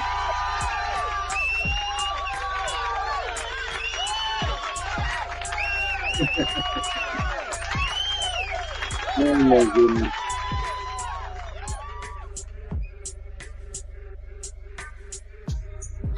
Shout out to you, good brother.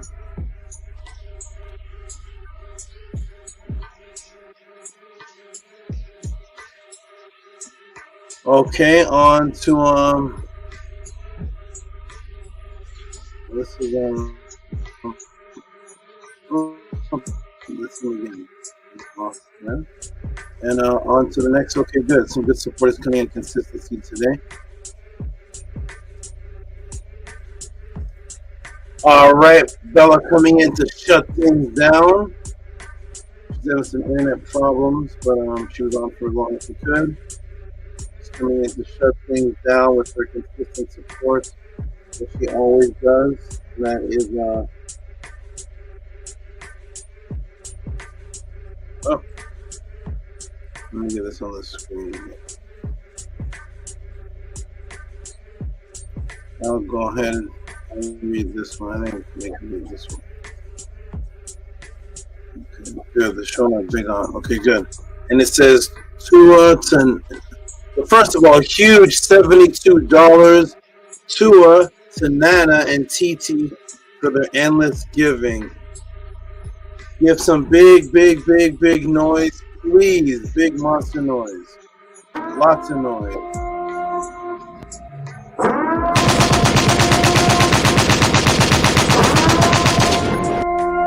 I don't play with.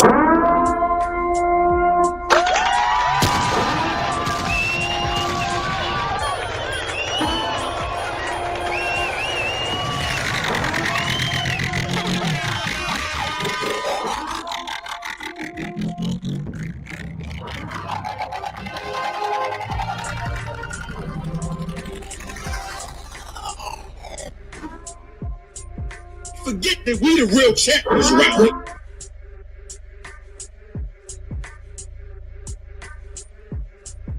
Wonderful. Thank you, Bella, for all your love and everything that you do. You are. Let me come. Let me get. Can't see everybody.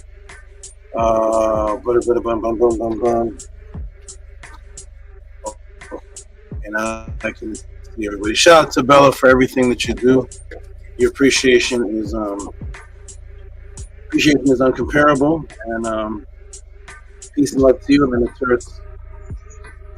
the Naturts are always sending good energy and speaking about you and on your behalf. So peace and love to you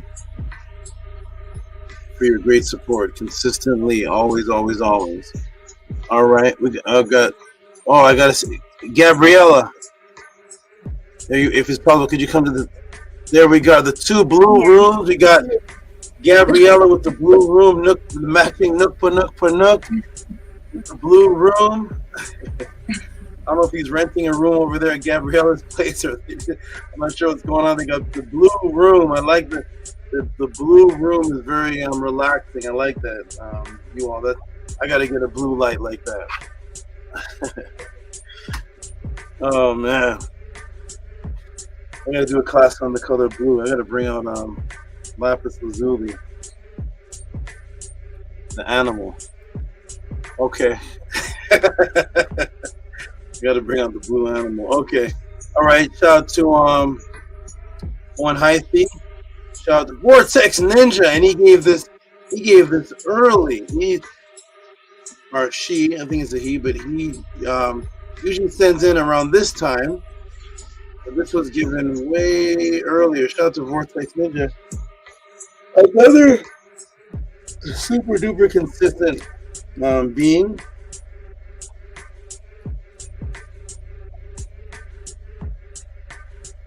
I am glad, Vortex Ninja, that this that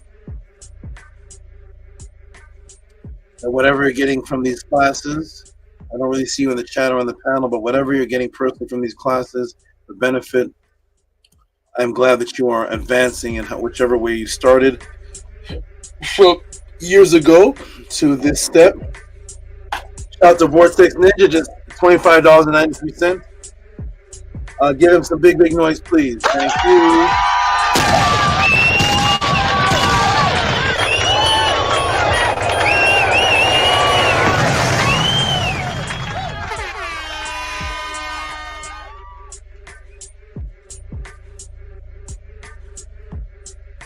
TT Moon. Shout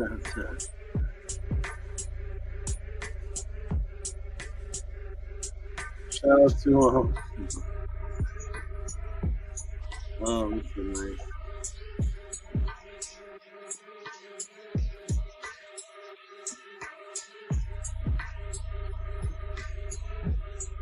Shout out to you, TTM Moon. TTM Moon sends a donation to TTM Moon. Shout out to TTM Moon managing to send her appreciation to TTM Moon. Go ahead and give TTM Moon a hand clap, please.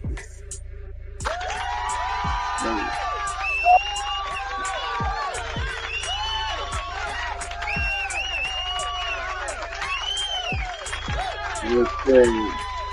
That was nice. Very nice. Thank you. Who's here? Effect. Okay, we're coming down to the last ones. Here we go. We're coming down to the last. Oh, man. Okay.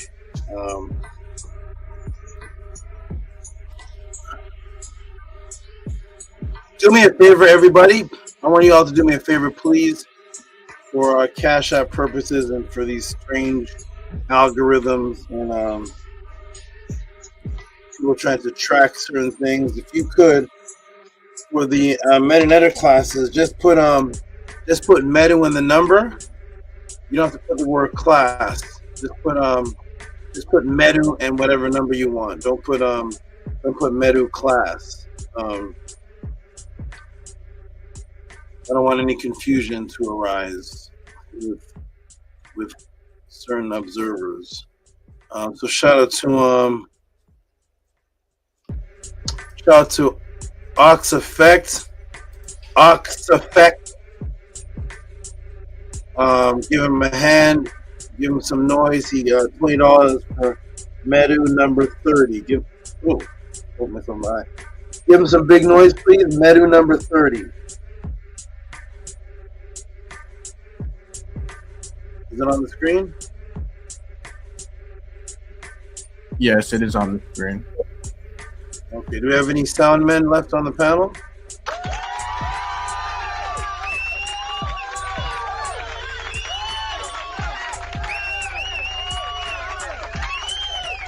Yes, please. That's really funny. Hold on, what in the world? Starts from 31. He wants better to climb into 30. Yeah. That's interesting. Let me see what this is. Here we go. Okay, shout out to Auset. Meta number 30, and you should have it right now. Shout out to you, good brother. Appreciate you.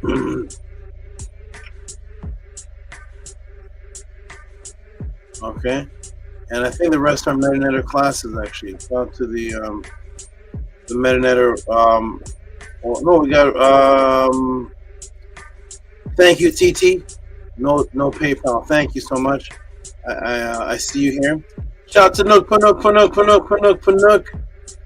who sends support with messages that he was the originator of this. But him and Nefertats can send the same capitalized pure Medu donation support. So I'm going to rest my mind and get one of the lovely readers to read this. Oh, Nook is here. All right, Nook is here, so Nook can read and translate the Nook Medu language. There we go. Shout out to Nook. This looks like a tip because I see the word AST in it. So go ahead, Nook, and read your Medu that the Ethiopian priest said is wrong. Hotep SABA. It says Hotep Saba, Netzer, Tehuti, Amen, Hotep Ra, Asar, Auset, HERU, MAAT. Okay, Nook, that's awesome. This is a tip, so go ahead and give Nook some noise, please. Thank you, Nook. Yep.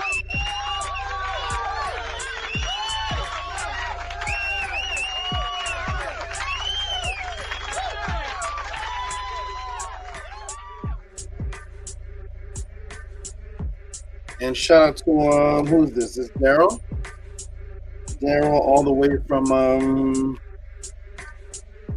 London, somewhere in the UK. He's very consistent with his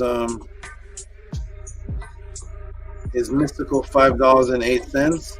Thank you, Daryl.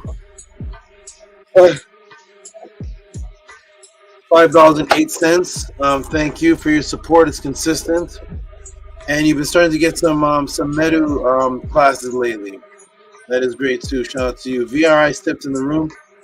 I think VRI has the highest support of the entire night. He's given 8 MetaNetter classes and 2 tips for other people's questions. So he's shutting things down, opening things up. Okay, this here is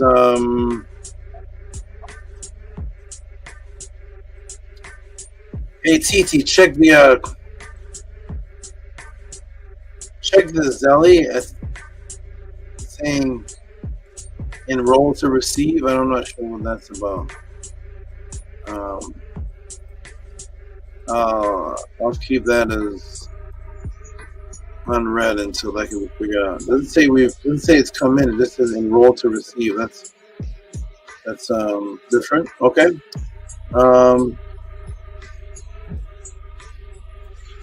Shout out to Big Vapes is almost. He has 3 classes to go. 3 to go, and he's done the MetaNetter classes. What number is this? This is 62. Shout out to Big Vapes. Appreciate you. Here we go. Let's give him some noise when it goes up on the room. Goes up on the screen.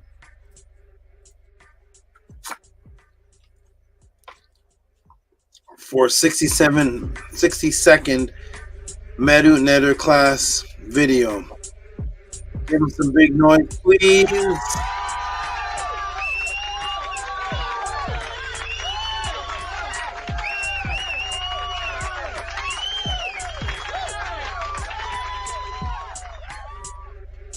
That's 60-second, right?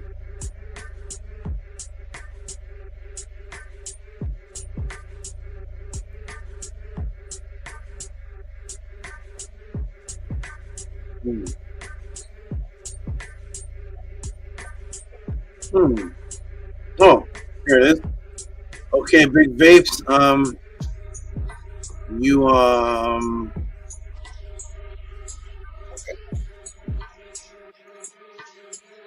You should have the class. You should have that now. Okay, that's it. You have that now. VRI says 2 a SABA, 2 a houseofatton, 2 to you, VRI. You're coming up next, I think. All of your MetaNetter orders. So let me scroll down. Shipwreck Sailor, Crocodile Monitor. Who's this? I think VRI is the last one, so here we go. Shout out to VRI for all of these classes. I think this is it for the night. I gotta scroll up and see, but shout out to VRI.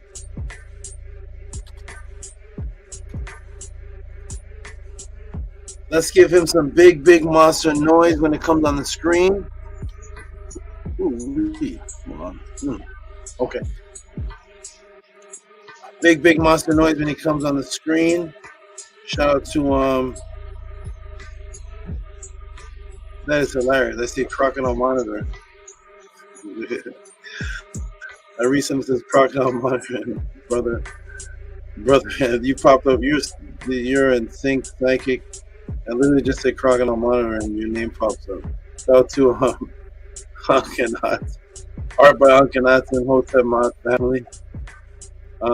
Okay, so we have a large Medu request here. We're gonna give some super big noise. And Antu, could you read that for me, please? Yes, I can.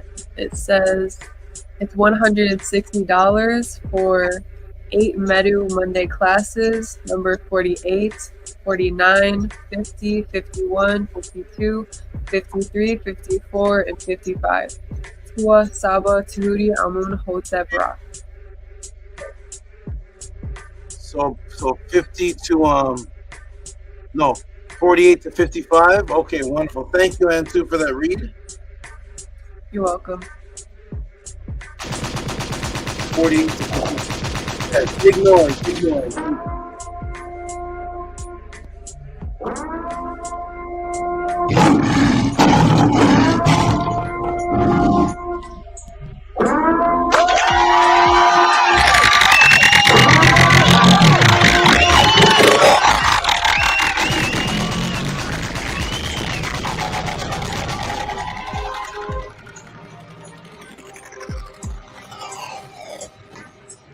Never everything is beautiful in life. I don't play with pseudos.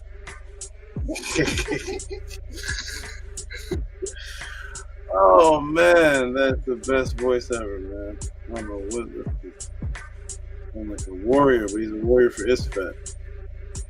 All right, shout out to he's on the wrong. Right, Nook Panuki's on the wrong side. That voice on the wrong side, man. I don't know what. Man, people are crazy.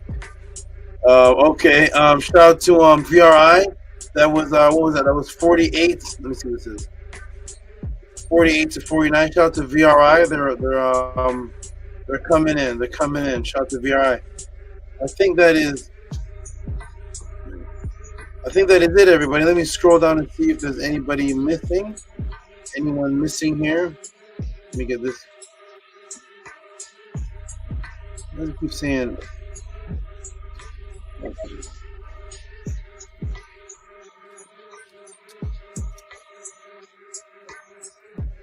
Let me scroll up and see if there's anything missing. Is that everybody? Let me refresh the page. I think that's everybody. Boom, let me refresh the page, and that's it. All right, so VRI, they should be coming in. Okay, so what we're gonna do, I think that's everybody. Let me scroll down, make sure I don't miss anybody.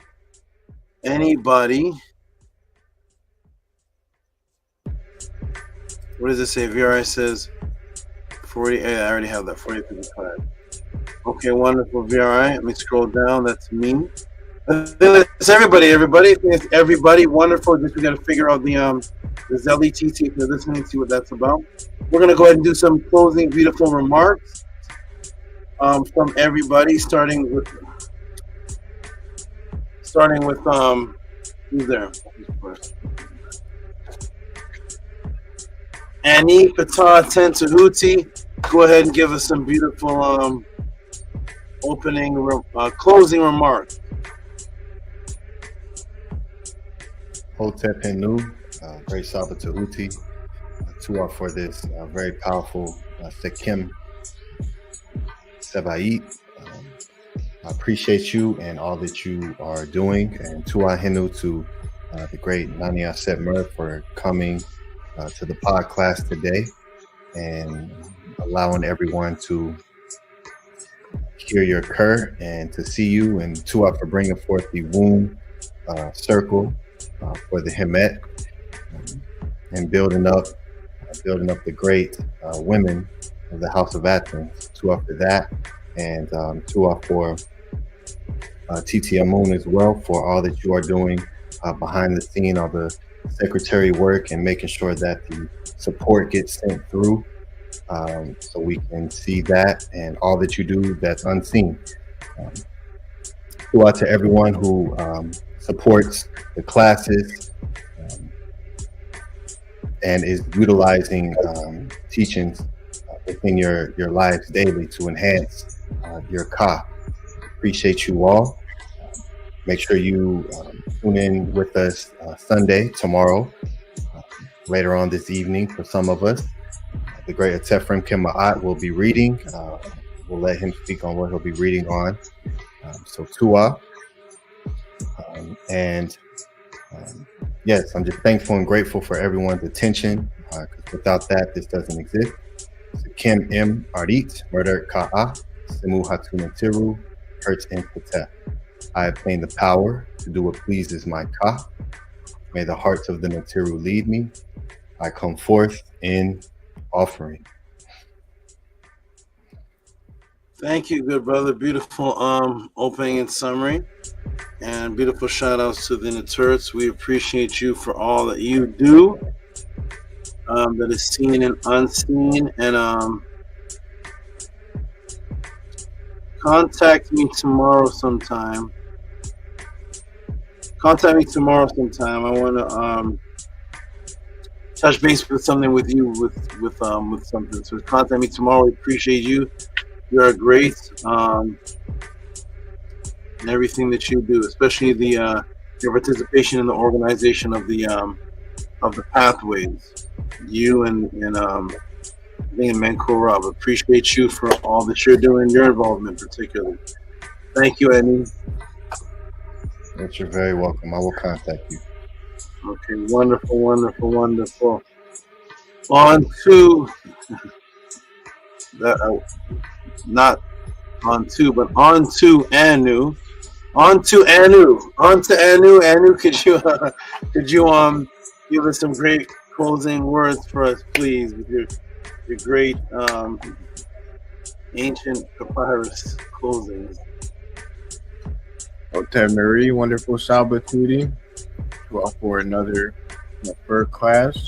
Hotel Marie to you, to your Neturds for being your jet and holding you up for all that they do in their Amu stage, or hidden stage. To all Marie, to all of your animals. To Sobek, saw that he might be going somewhere else, so I hope he goes somewhere. NEFER. To our Hotel Marie, to our Hotel Marie, to everybody on the panel, to all the supporters, to everybody who's going to be watching in the future. Everybody make sure to go check out Atef's reading tomorrow. It's going to be fantastic. I know that if he teaches some on the reading, it's definitely going to be Atef style. I don't know how to explain it, but it's great. Everybody have an effort. Kur, Upesh, and Rezi. Satut. May you all do as your Eve pleases. Everybody watching, if you felt like you learned something from this class, please support our wonderful Sabatudi. He is bringing forth stuff that has never been brought forth before. And I will end with this adoration to our wonderful Saba. Inet, Herik, Imentet, In Tehuti, Siren, He, Imi, Ab, Su, In, Tehuti, Des, Chen, Im, Inef, and Ankh Uja Seneb, In Beka, and Neb Kai Cheta, Unen Ma'at, Hu Am Mers, Am Unens, Her, Remi, and Sen, Aha, Iref, In Tehuti, Hasek, Nes. Homage to thee, Bull of Ementet. Behold, Tehuti, the King of Eternity, is with me. He hath made it to depart, and Tehuti raiseth up the hair there. And he bringeth the eye living, healthy, and sound, without defect to its Lord. Otherwise said, it is the eye when it is sick, when it is weeping for its fellow, standeth up then, Tehuti, to wash it. Uncle Justineb, Hotet Murray. Wow, I have to play that back again and marinate. That was it. The whole scenery you just that was a whole scenery that wasn't even.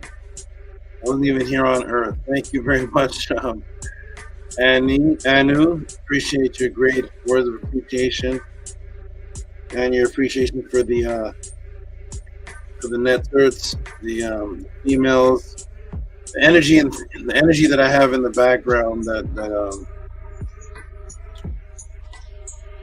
is definitely a large part of things running smoothly. Very, very helpful. All the female energy that is helping me is definitely contributing to great podcasting. So to it for you, for your contribution of great energy. Thank you. On two. on two.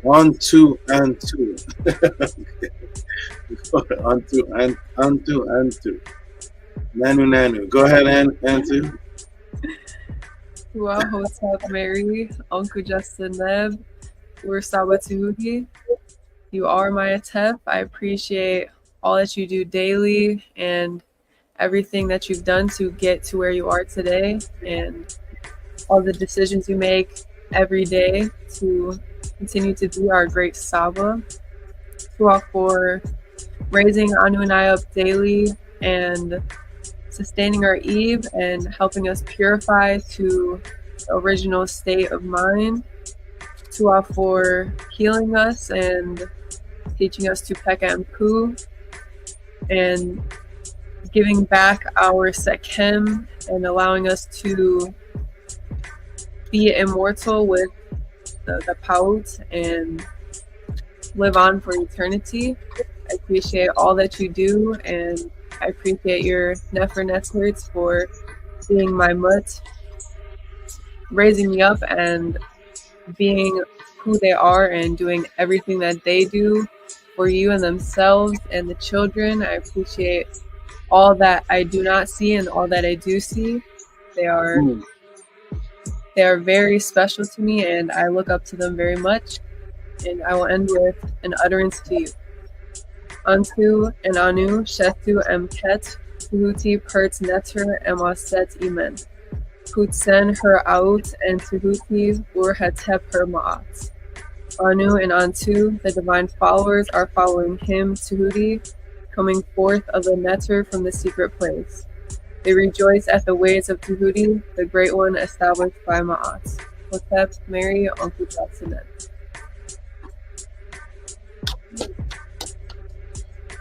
Man, Nani and Summer is clapping in the background too. She's clapping her knees or something. It's only skin on skin, clapping her pants or something. But shout out to you and too with the beautiful, beautiful ancient words and your great. Whoa, hold on a second. Your great words of appreciation are always combined with how you speak now with ancient speaking, because you're thankful for something you're experiencing right now, but you use ancient ways to state what you're doing right now, which is a great imbuement. It's like taking something from the past and the present, and it's still the present. You're speaking ancient language, ancient ways, but it's still the present, which is exactly what we're supposed to do. There should be no ancient culture, because if you're doing it, if you're doing it today, then it's as ancient as you, because you're still doing it. So at the time of the pharaohs, they weren't talking about ancient culture because they were the culture. And 500 years after that, they were the culture, and 1,000 years after that, they were the culture. So there was no like, this is the ancient culture, and it's still ours today. So shout out to you with your great words. Thank you, and to appreciate you. Thank you.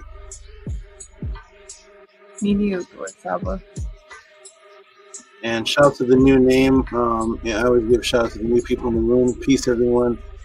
Bishop Hambone. Peace to you. I don't know what the names mean, but you can have a deep meaning or something. I just give shout outs to all the ham bones and everybody. And shout out to anybody that comes in as brand new. Always give you a shout out. Peace and love to you. Now on to the blue man. Blue man, the true man, the nook poo nook man. Give us some great words, good brother. Close us out. Hotep Saba, Hotep Materu, Uncle Jasanev. Appreciate the class that you gave today, Saba. Putting another spirit to this imaginary Jesus character. Appreciate that. I know he's a ghost. They're creating him, but to everybody paying attention and being here, being part of the Heka, and just I appreciate everything. I'm half here and half in the Netzerkurt, so The Netzerkurt, as in the sleep version of the Netzerkurt? Yes, sir. Netzerkurt Upesh. That's what I call this room. The blue room. Okay, shout out to you. Appreciate your great appreciation and great words, and your you have a character. You have a unique character that has a theme to it. So you're spearing of a Pebin, spearing of Jesus, always like in a spiritual war and chopping the head. These are chopping, right? I like that. Very, very good, my good brother. You were hype. Let me see. Yep, you were the first person in the Killer Priest podcast. Killer Priest podcast show that was of Ma'at and excited every single, because it was Robert Reyes. So I was like, who's this Robert Reyes? He's fully Ma'at. Everyone else was getting new to it. Everyone else was being introduced to it. You know, Atef, Anu, Antu, most of it. But you were already fully committed. You were hyped from the beginning, and then I'm glad to find out that it was you got the axe too. I'm glad to find out that it was you, because when Robert Reyes disappeared and it was just Nook Panook, I was like, where's that good brother Robert Reyes? He was so great. He was so excited. And then finally he told me, hey, this is me. Okay, good. So shout out to you for your great energy, great excitement. I still got your blue ring. I'm going to pull it out when I do a class on blue. I'm going to pull out one of my blue animal too for you. So shout out to you. Appreciate you. Nook Panook. Peace and love. Wonderful. And now we're going to go to the man, the father, who always, whatever the camera is, always has a red tint. We got the blue man, blue tint. We got the red tint on the next side of Tef. Ram Kem Ma'at. How you doing, good brother? Didn't get a chance much to hear you much tonight. How you doing? You doing okay? Hotep, yeah, great Saba. Had a lot of. It's a beautiful synchronicity. There's a lot of synchronicity. I was helping Shantae with her sisters having twins, so that Auset frequency is definitely real. So I've been super busy with that all day. I was here for the whole class. It was definitely beautiful to see Sister Nana Auset come through. I definitely appreciated that, and definitely Shantae is going to be reaching out. I heard her say by tomorrow. So we definitely plan to do that. Very beautiful. I was here for the whole class. I dozed off a little bit, but I did catch the majority of the class. I was here and there, and always here. I just appreciate you, Saba. This was a wonderful class. Definitely necessary. I definitely echo that good brother Nookpoo sentiment, because I was talking with some people about that character today. So it's just a whole lot of magic going on. Yes, the character, yes. Yes. Yeah, he's, some people understand, and it's just beautiful. So I'm grateful for your teachings and the information that you give to us and share with us, and to your family behind the scenes, the animals, everything. I'm just very, very, very happy. I saw the sister Tanya, 23, and her testimony. It's just very good what you're doing, building families. Good to see the good brother Sanetta. Definitely look forward to going back to your classes on there, because those are always interesting. Those definitely teach me. Those are my lessons for control, because a lot of when the disrespect comes through, I think the last time was very great. It was NEFER, but before that, just the disrespect. I don't enjoy that part, but I do enjoy the way you dismantle it and teach us the way we should handle it. So definitely look forward to that. To the great sisters that did come on the panel, Gabrielle Lopez, congratulations, and definitely look forward to Auset and what's going to be coming forth. That it's just a beautiful energy, Saba. I'm just so appreciative and grateful to have you and to have all of you on the panel. And new to you, Ani, you do a lot of work. I can't even imagine. I was having technical difficulties. I uninstalled everything that we worked on for 2 hours to try to get my camera to work. So I gotta figure that out again tomorrow and come forth with this reading, which is it's gonna be on Khufu and the Magicians. We call it Chiap. I'm gonna be reading that. I'm working on some stuff. I miss enjoying learning. I definitely look forward to having more time to just truly just learn. And but I say that and it sounds ridiculous, because that's all I'm doing is learning new programs, because now I gotta learn how to do what we just did for 2 hours. I'm learning about Khufu, not Chiap, or whoever that guy was. So I'm learning. I'm getting exactly what I'm asking for. But I'm just grateful, and this was an excellent class. Definitely look forward to showing this to my children, to my daughters. She's laying here right now. She passed out. Thought she was gonna help me with the affirmation again, but she didn't make it.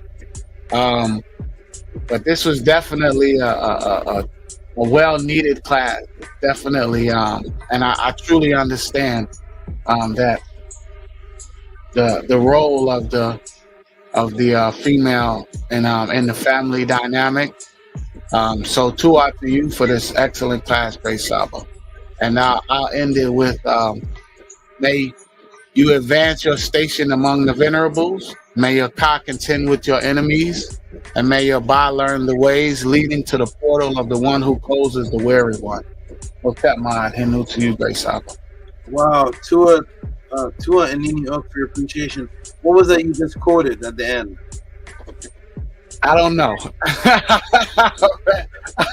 All right. Hey, listen, I'm so deep into my studies that when I got it, I was like, I have to write this down, and I didn't even make a note of where I wrote it down from. I have to go back, because when I couldn't get on, I just started deleting and uninstalling stuff.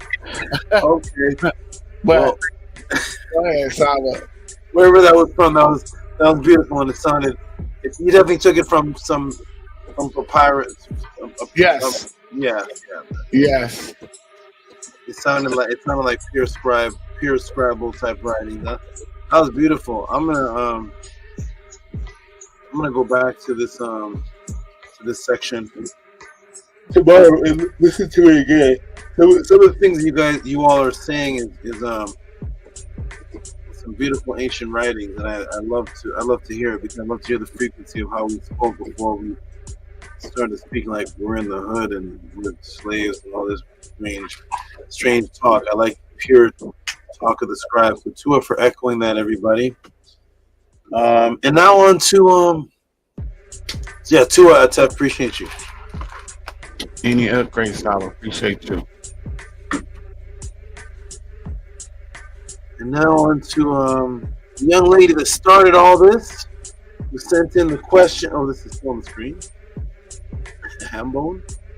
The young lady that started all this, that sent in a question, that sent in another clarification to clarify the timestamp and change the time, change the list, and we're going back and forth for like half a month or something. And then it turned into this, which It was beautiful, Gabriela. You chose the right question to stimulate. Everybody was stimulated by your question. A lot of touching moments. I came back, trying to experience. It looked like she was in tears. For one section, it looked like you were in tears, Gabrielle. This was a very touching class. Go ahead and give some beautiful words, please. Well, first of all, to everybody here. I know some of you guys, it's way past bedtime, so I appreciate you guys and all the energy it takes to be here. So Tua for that, and much merry to all of you. And I just appreciate all of you guys. I really do.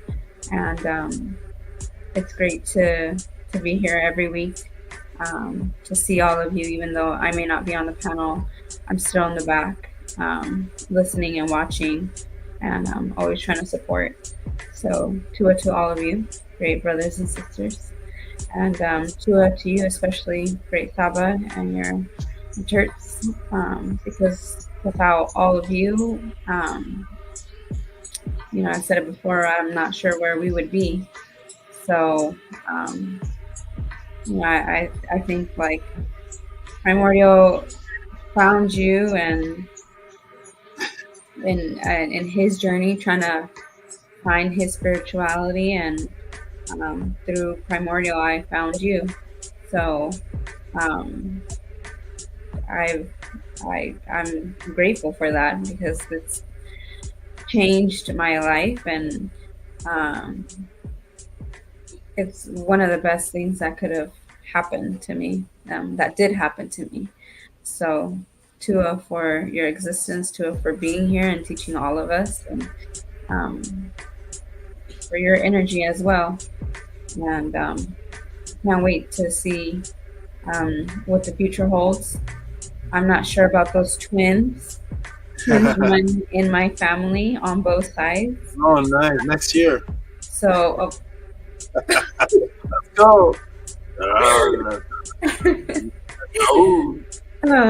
That's actually something I've always been a little afraid of, because I'm like, I don't know what I would do with twins, let alone I can do one baby, but I don't know about two at one time. I'm not sure. Oh my goodness. Oh my. So, but you know, Tua, and just for everything, for all of you, for everything. And I know that at the Pathways, the babies won't be here yet still, but it'll be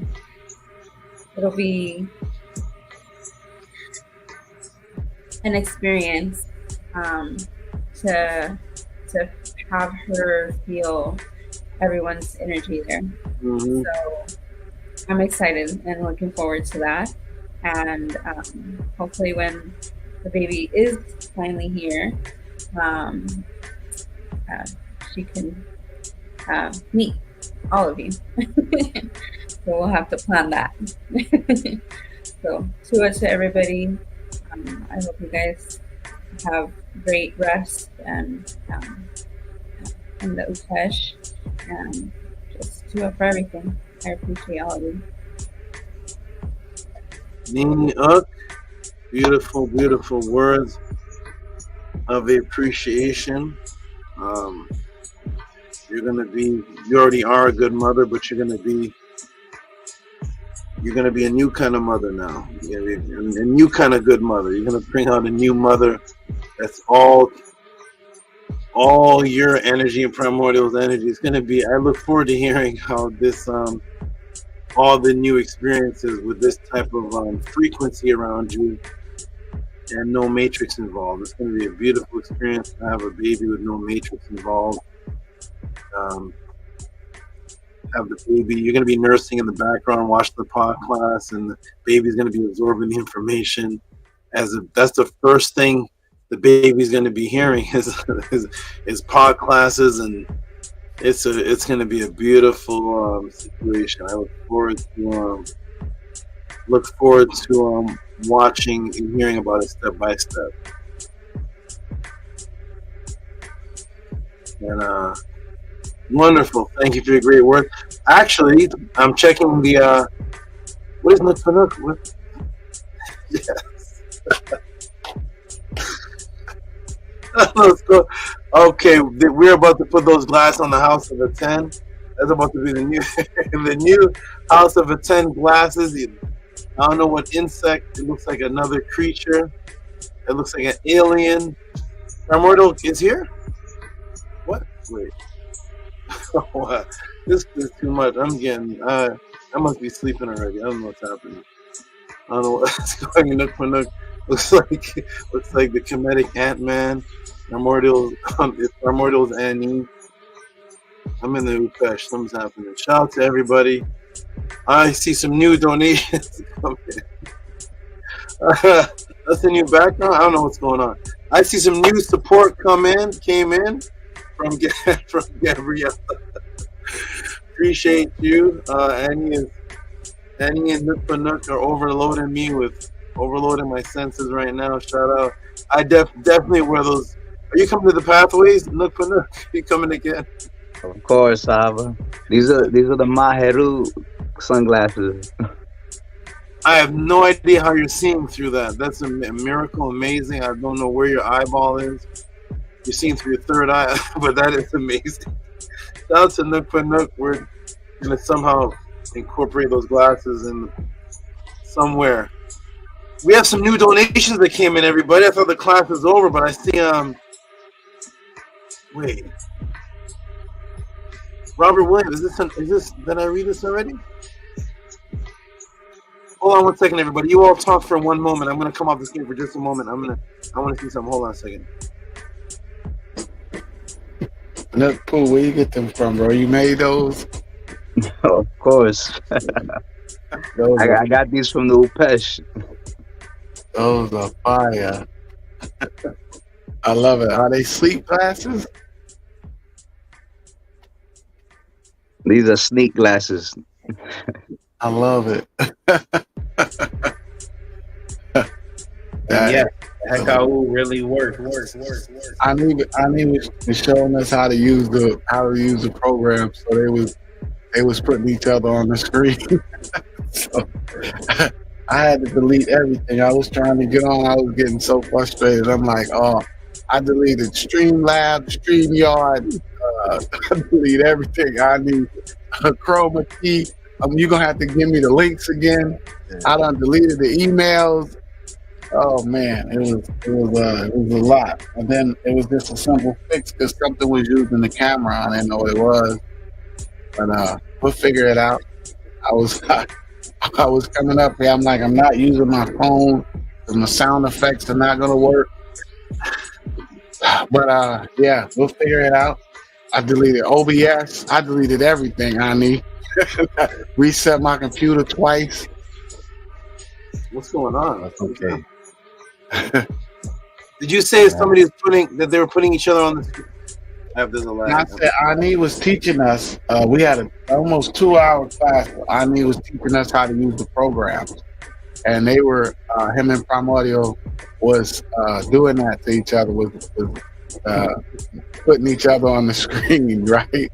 Learning how to use it. And I told him I deleted everything. Everything I learned, I deleted the programs trying to get up here now because something was using my camera. And yeah, so we'll figure it out. I got it. It's how you learn, though. Okay. I think there was a lag, and I think Trav was about to say something. Trav, were you saying something?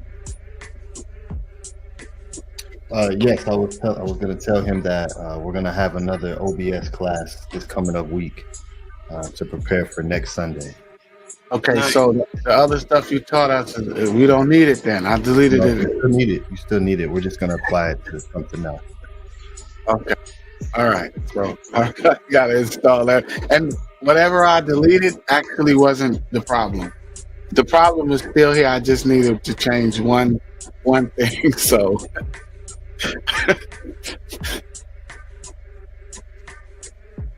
Okay, wonderful. I see some new support coming in from Robert E. Williams. I think this is new. I hope it's not a double of anything. Let me Shout out to Robert E. Williams. Wait, what happened to him? Shout out to Robert E. Williams. If you're there, tell me if this is new. And not a duplicate.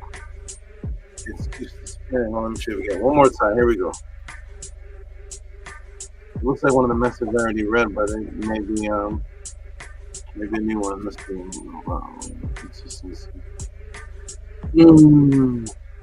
Okay, where are we? 4. Yeah.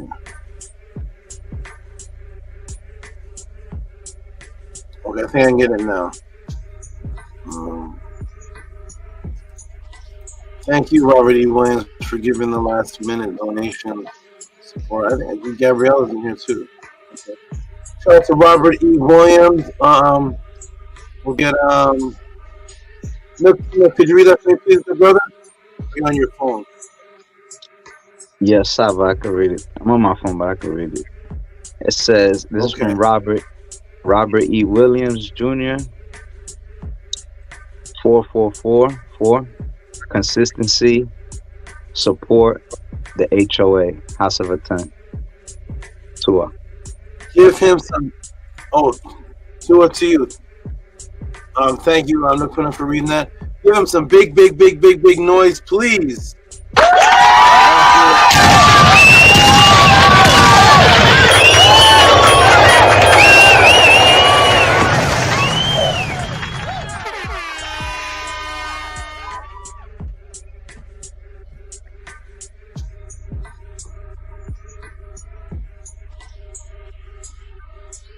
You don't have an account. They have to send it to me. Okay. Okay.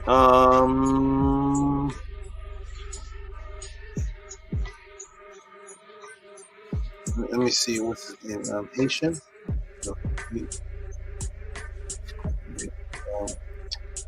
on, I gotta fix that situation.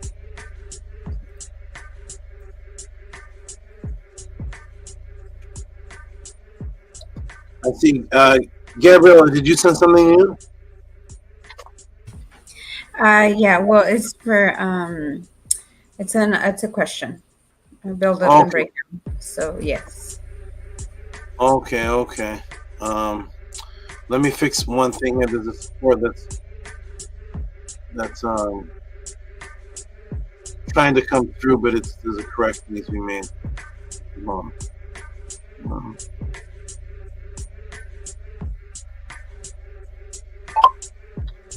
HTTP. Good brother. The support did not come in. Send it directly to here, please. TUA.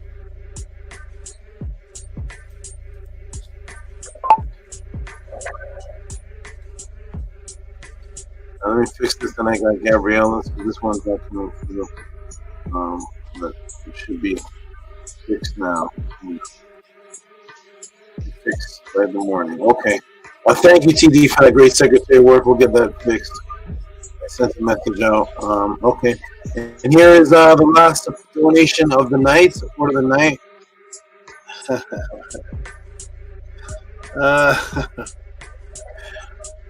Oh, yeah, man. Damn. This is great. This is great. Gabriela sent in a question, podcast question. Let me go ahead and put this on the screen. Where is it? Where's Gabriela? There it is. Shout out to Gabriela Lopez.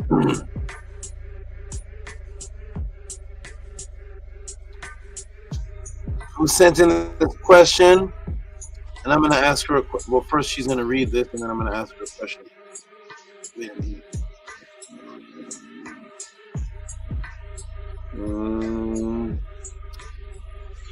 Interesting. The numbers are off.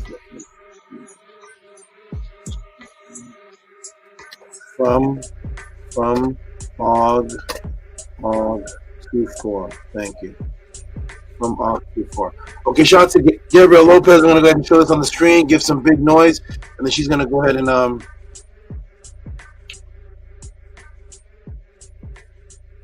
read this question, or say the question and elaborate on what. Then I have a question for her actually. Where's oh man, you're gonna make me bring it out. Oh man, it's about this purple heart's gonna come out. All right, we got Gabrielle Lopez with a 2-2. Go ahead and give her some big noise, please, and Gabriella can read this, please. Yes, the $22.22 for build-up and breakdown for the color purple to a purple heart. Give her some big noise, hand clap, please, or subscribe or tap.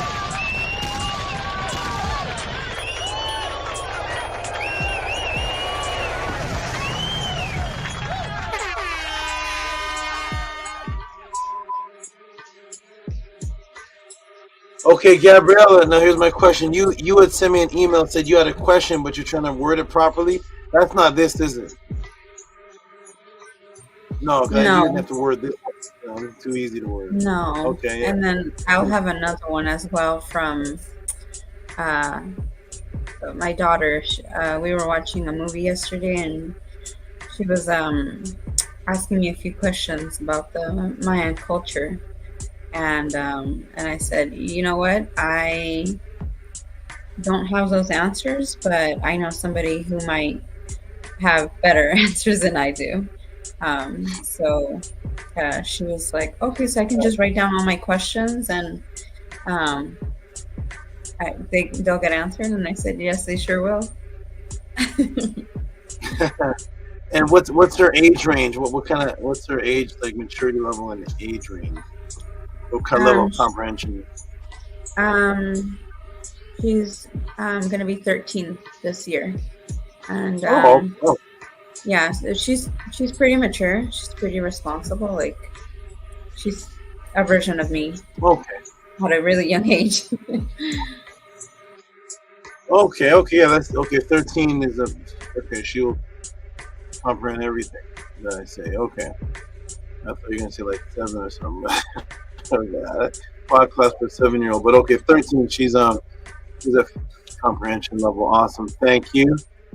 Oh, I was just thinking about this today.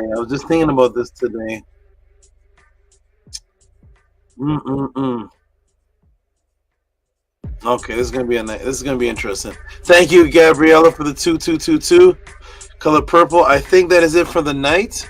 Yes, thank you, Gabriella. Appreciate it. End of the lag. Thank you, Gabriella. If you can hear me, thank you very much. Appreciate this.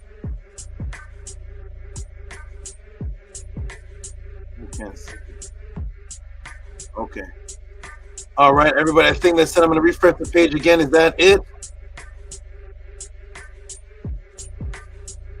Oh, thank you, TT. Are these oh, you got the PDFs. Thank you so much, TT Moon. Great secretary work at 12 o'clock, and thank you so much.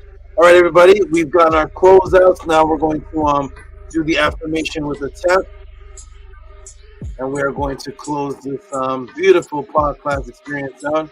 Everybody gave their closing sentences. I'm going to move the bottom of the screen banner so that Atef can do the affirmation. I'm going to put this on the screen. And here we go. Let me see. Atef, you ready, my brother? Yes, SABA. Okay, great. All right, let's close it out. Go ahead, good brother. On the count of 3. 1, 2, 3. Unki and Ma'at. Un and S. Nin Tet Auset and Ma'at. Min Hepapet and Ma'at. Her in Hu Kiwi. Her Iku. I live for Ma'at. I exist within her. I do not speak in the place of Ma'at. Every day I advance towards Ma'at. My being is surrounded in darkness. I come forth as conscious. To Atef for the great read. To it to you.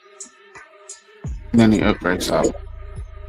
Okay, beautiful people. We're gonna everybody check out is it you Tef doing a reading tomorrow? Doing a reading tomorrow, right? Yeah. Yeah. Okay, good. Everybody check out Tef. This is wonderful reading, taking you back to a frequency when things are not as corrupt. The readings are always soothing and calming. Thank you, Tef, for choosing that as your theme. Every time I see you now, it's a read from a papyrus or a stone wall. So that's very good and it's needed. To it for that. Nani up, Saba. Okay, wonderful. Okay, everybody, I'm going to say peace and love to Annie Pata.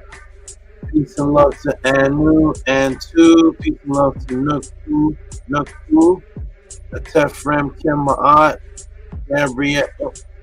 Gabrielle Lopez and Primordial Thought 9, and Auset, and the other little babies in the background. They're somewhere probably knocked out. Are they asleep? Are they knocked out already, right? Your children? No, they're wide awake.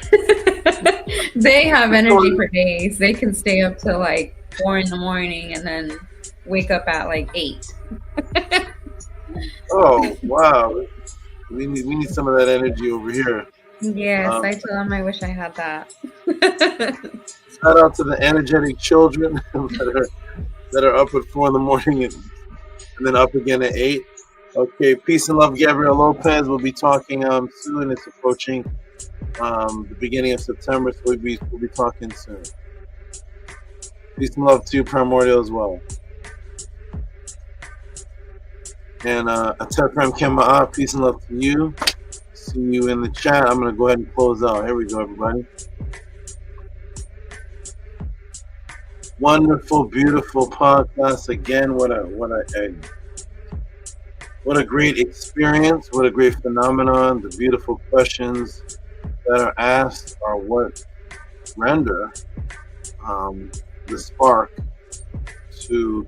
as a catalyst for the wonderful answers, of which I don't know how they're going to be presented before the question is asked. And this one was done very magically, a lot of synchronicities.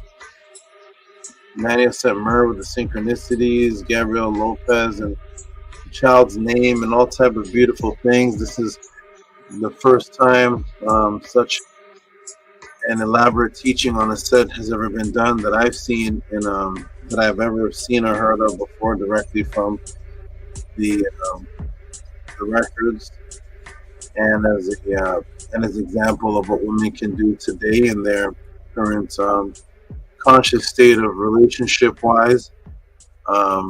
Peace and love to all the beautiful female energy that contributed to such a great class. It's like I answered for 4 direct people, including a baby. And this is the type of thing that happens here at the Tehuti pod class. Everybody already knows to support. I'm not even going to say to support. You see it at the bottom of the screen. If this is anything equivalent to the Cheerios you ate or the Nathan's hot dog or whatever other company you've supported through reciprocity, supporting them. If this is anything equal or beyond that, then you see it at the bottom of the screen. Support what you've seen here. This class was on. This class was on too many things to say what it was on, but the focus was what you see here scrolling at what you see here on the screen. Who is Auset, Isis? Message to all the females who study Ma'at consciousness commit. Message to all conscious commit Ma'at relationship.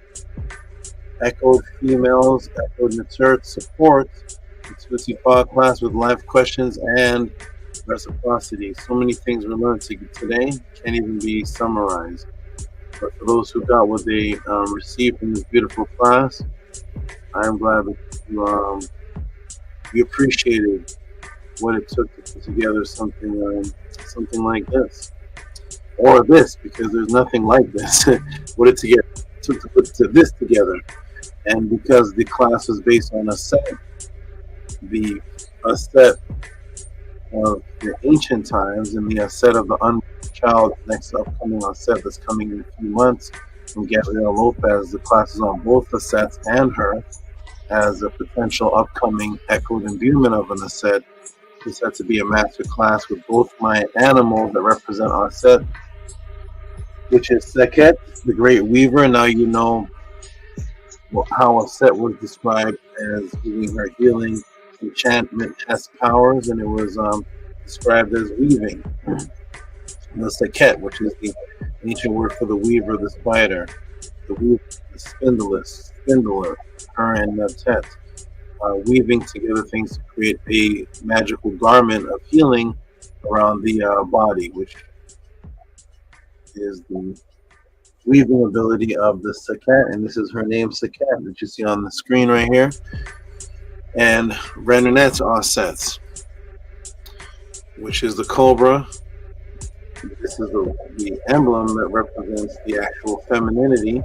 That when you add this image to a word, it makes the word a female. It actually is the word for female in ancient times. And Renanet means the raiser, raising up of the child, which is what this class was. One of the 100 things that this class was about. And this Renanet Auset is the recent mother of 13 babies. Actually, that number that relates back to Auset again. So this is Renanet Auset, the cobra, representing Auset, and this is Seket, representing Auset, because I have animals that represent almost everything that I teach on, that I live with and interact with when the computer screen shuts down.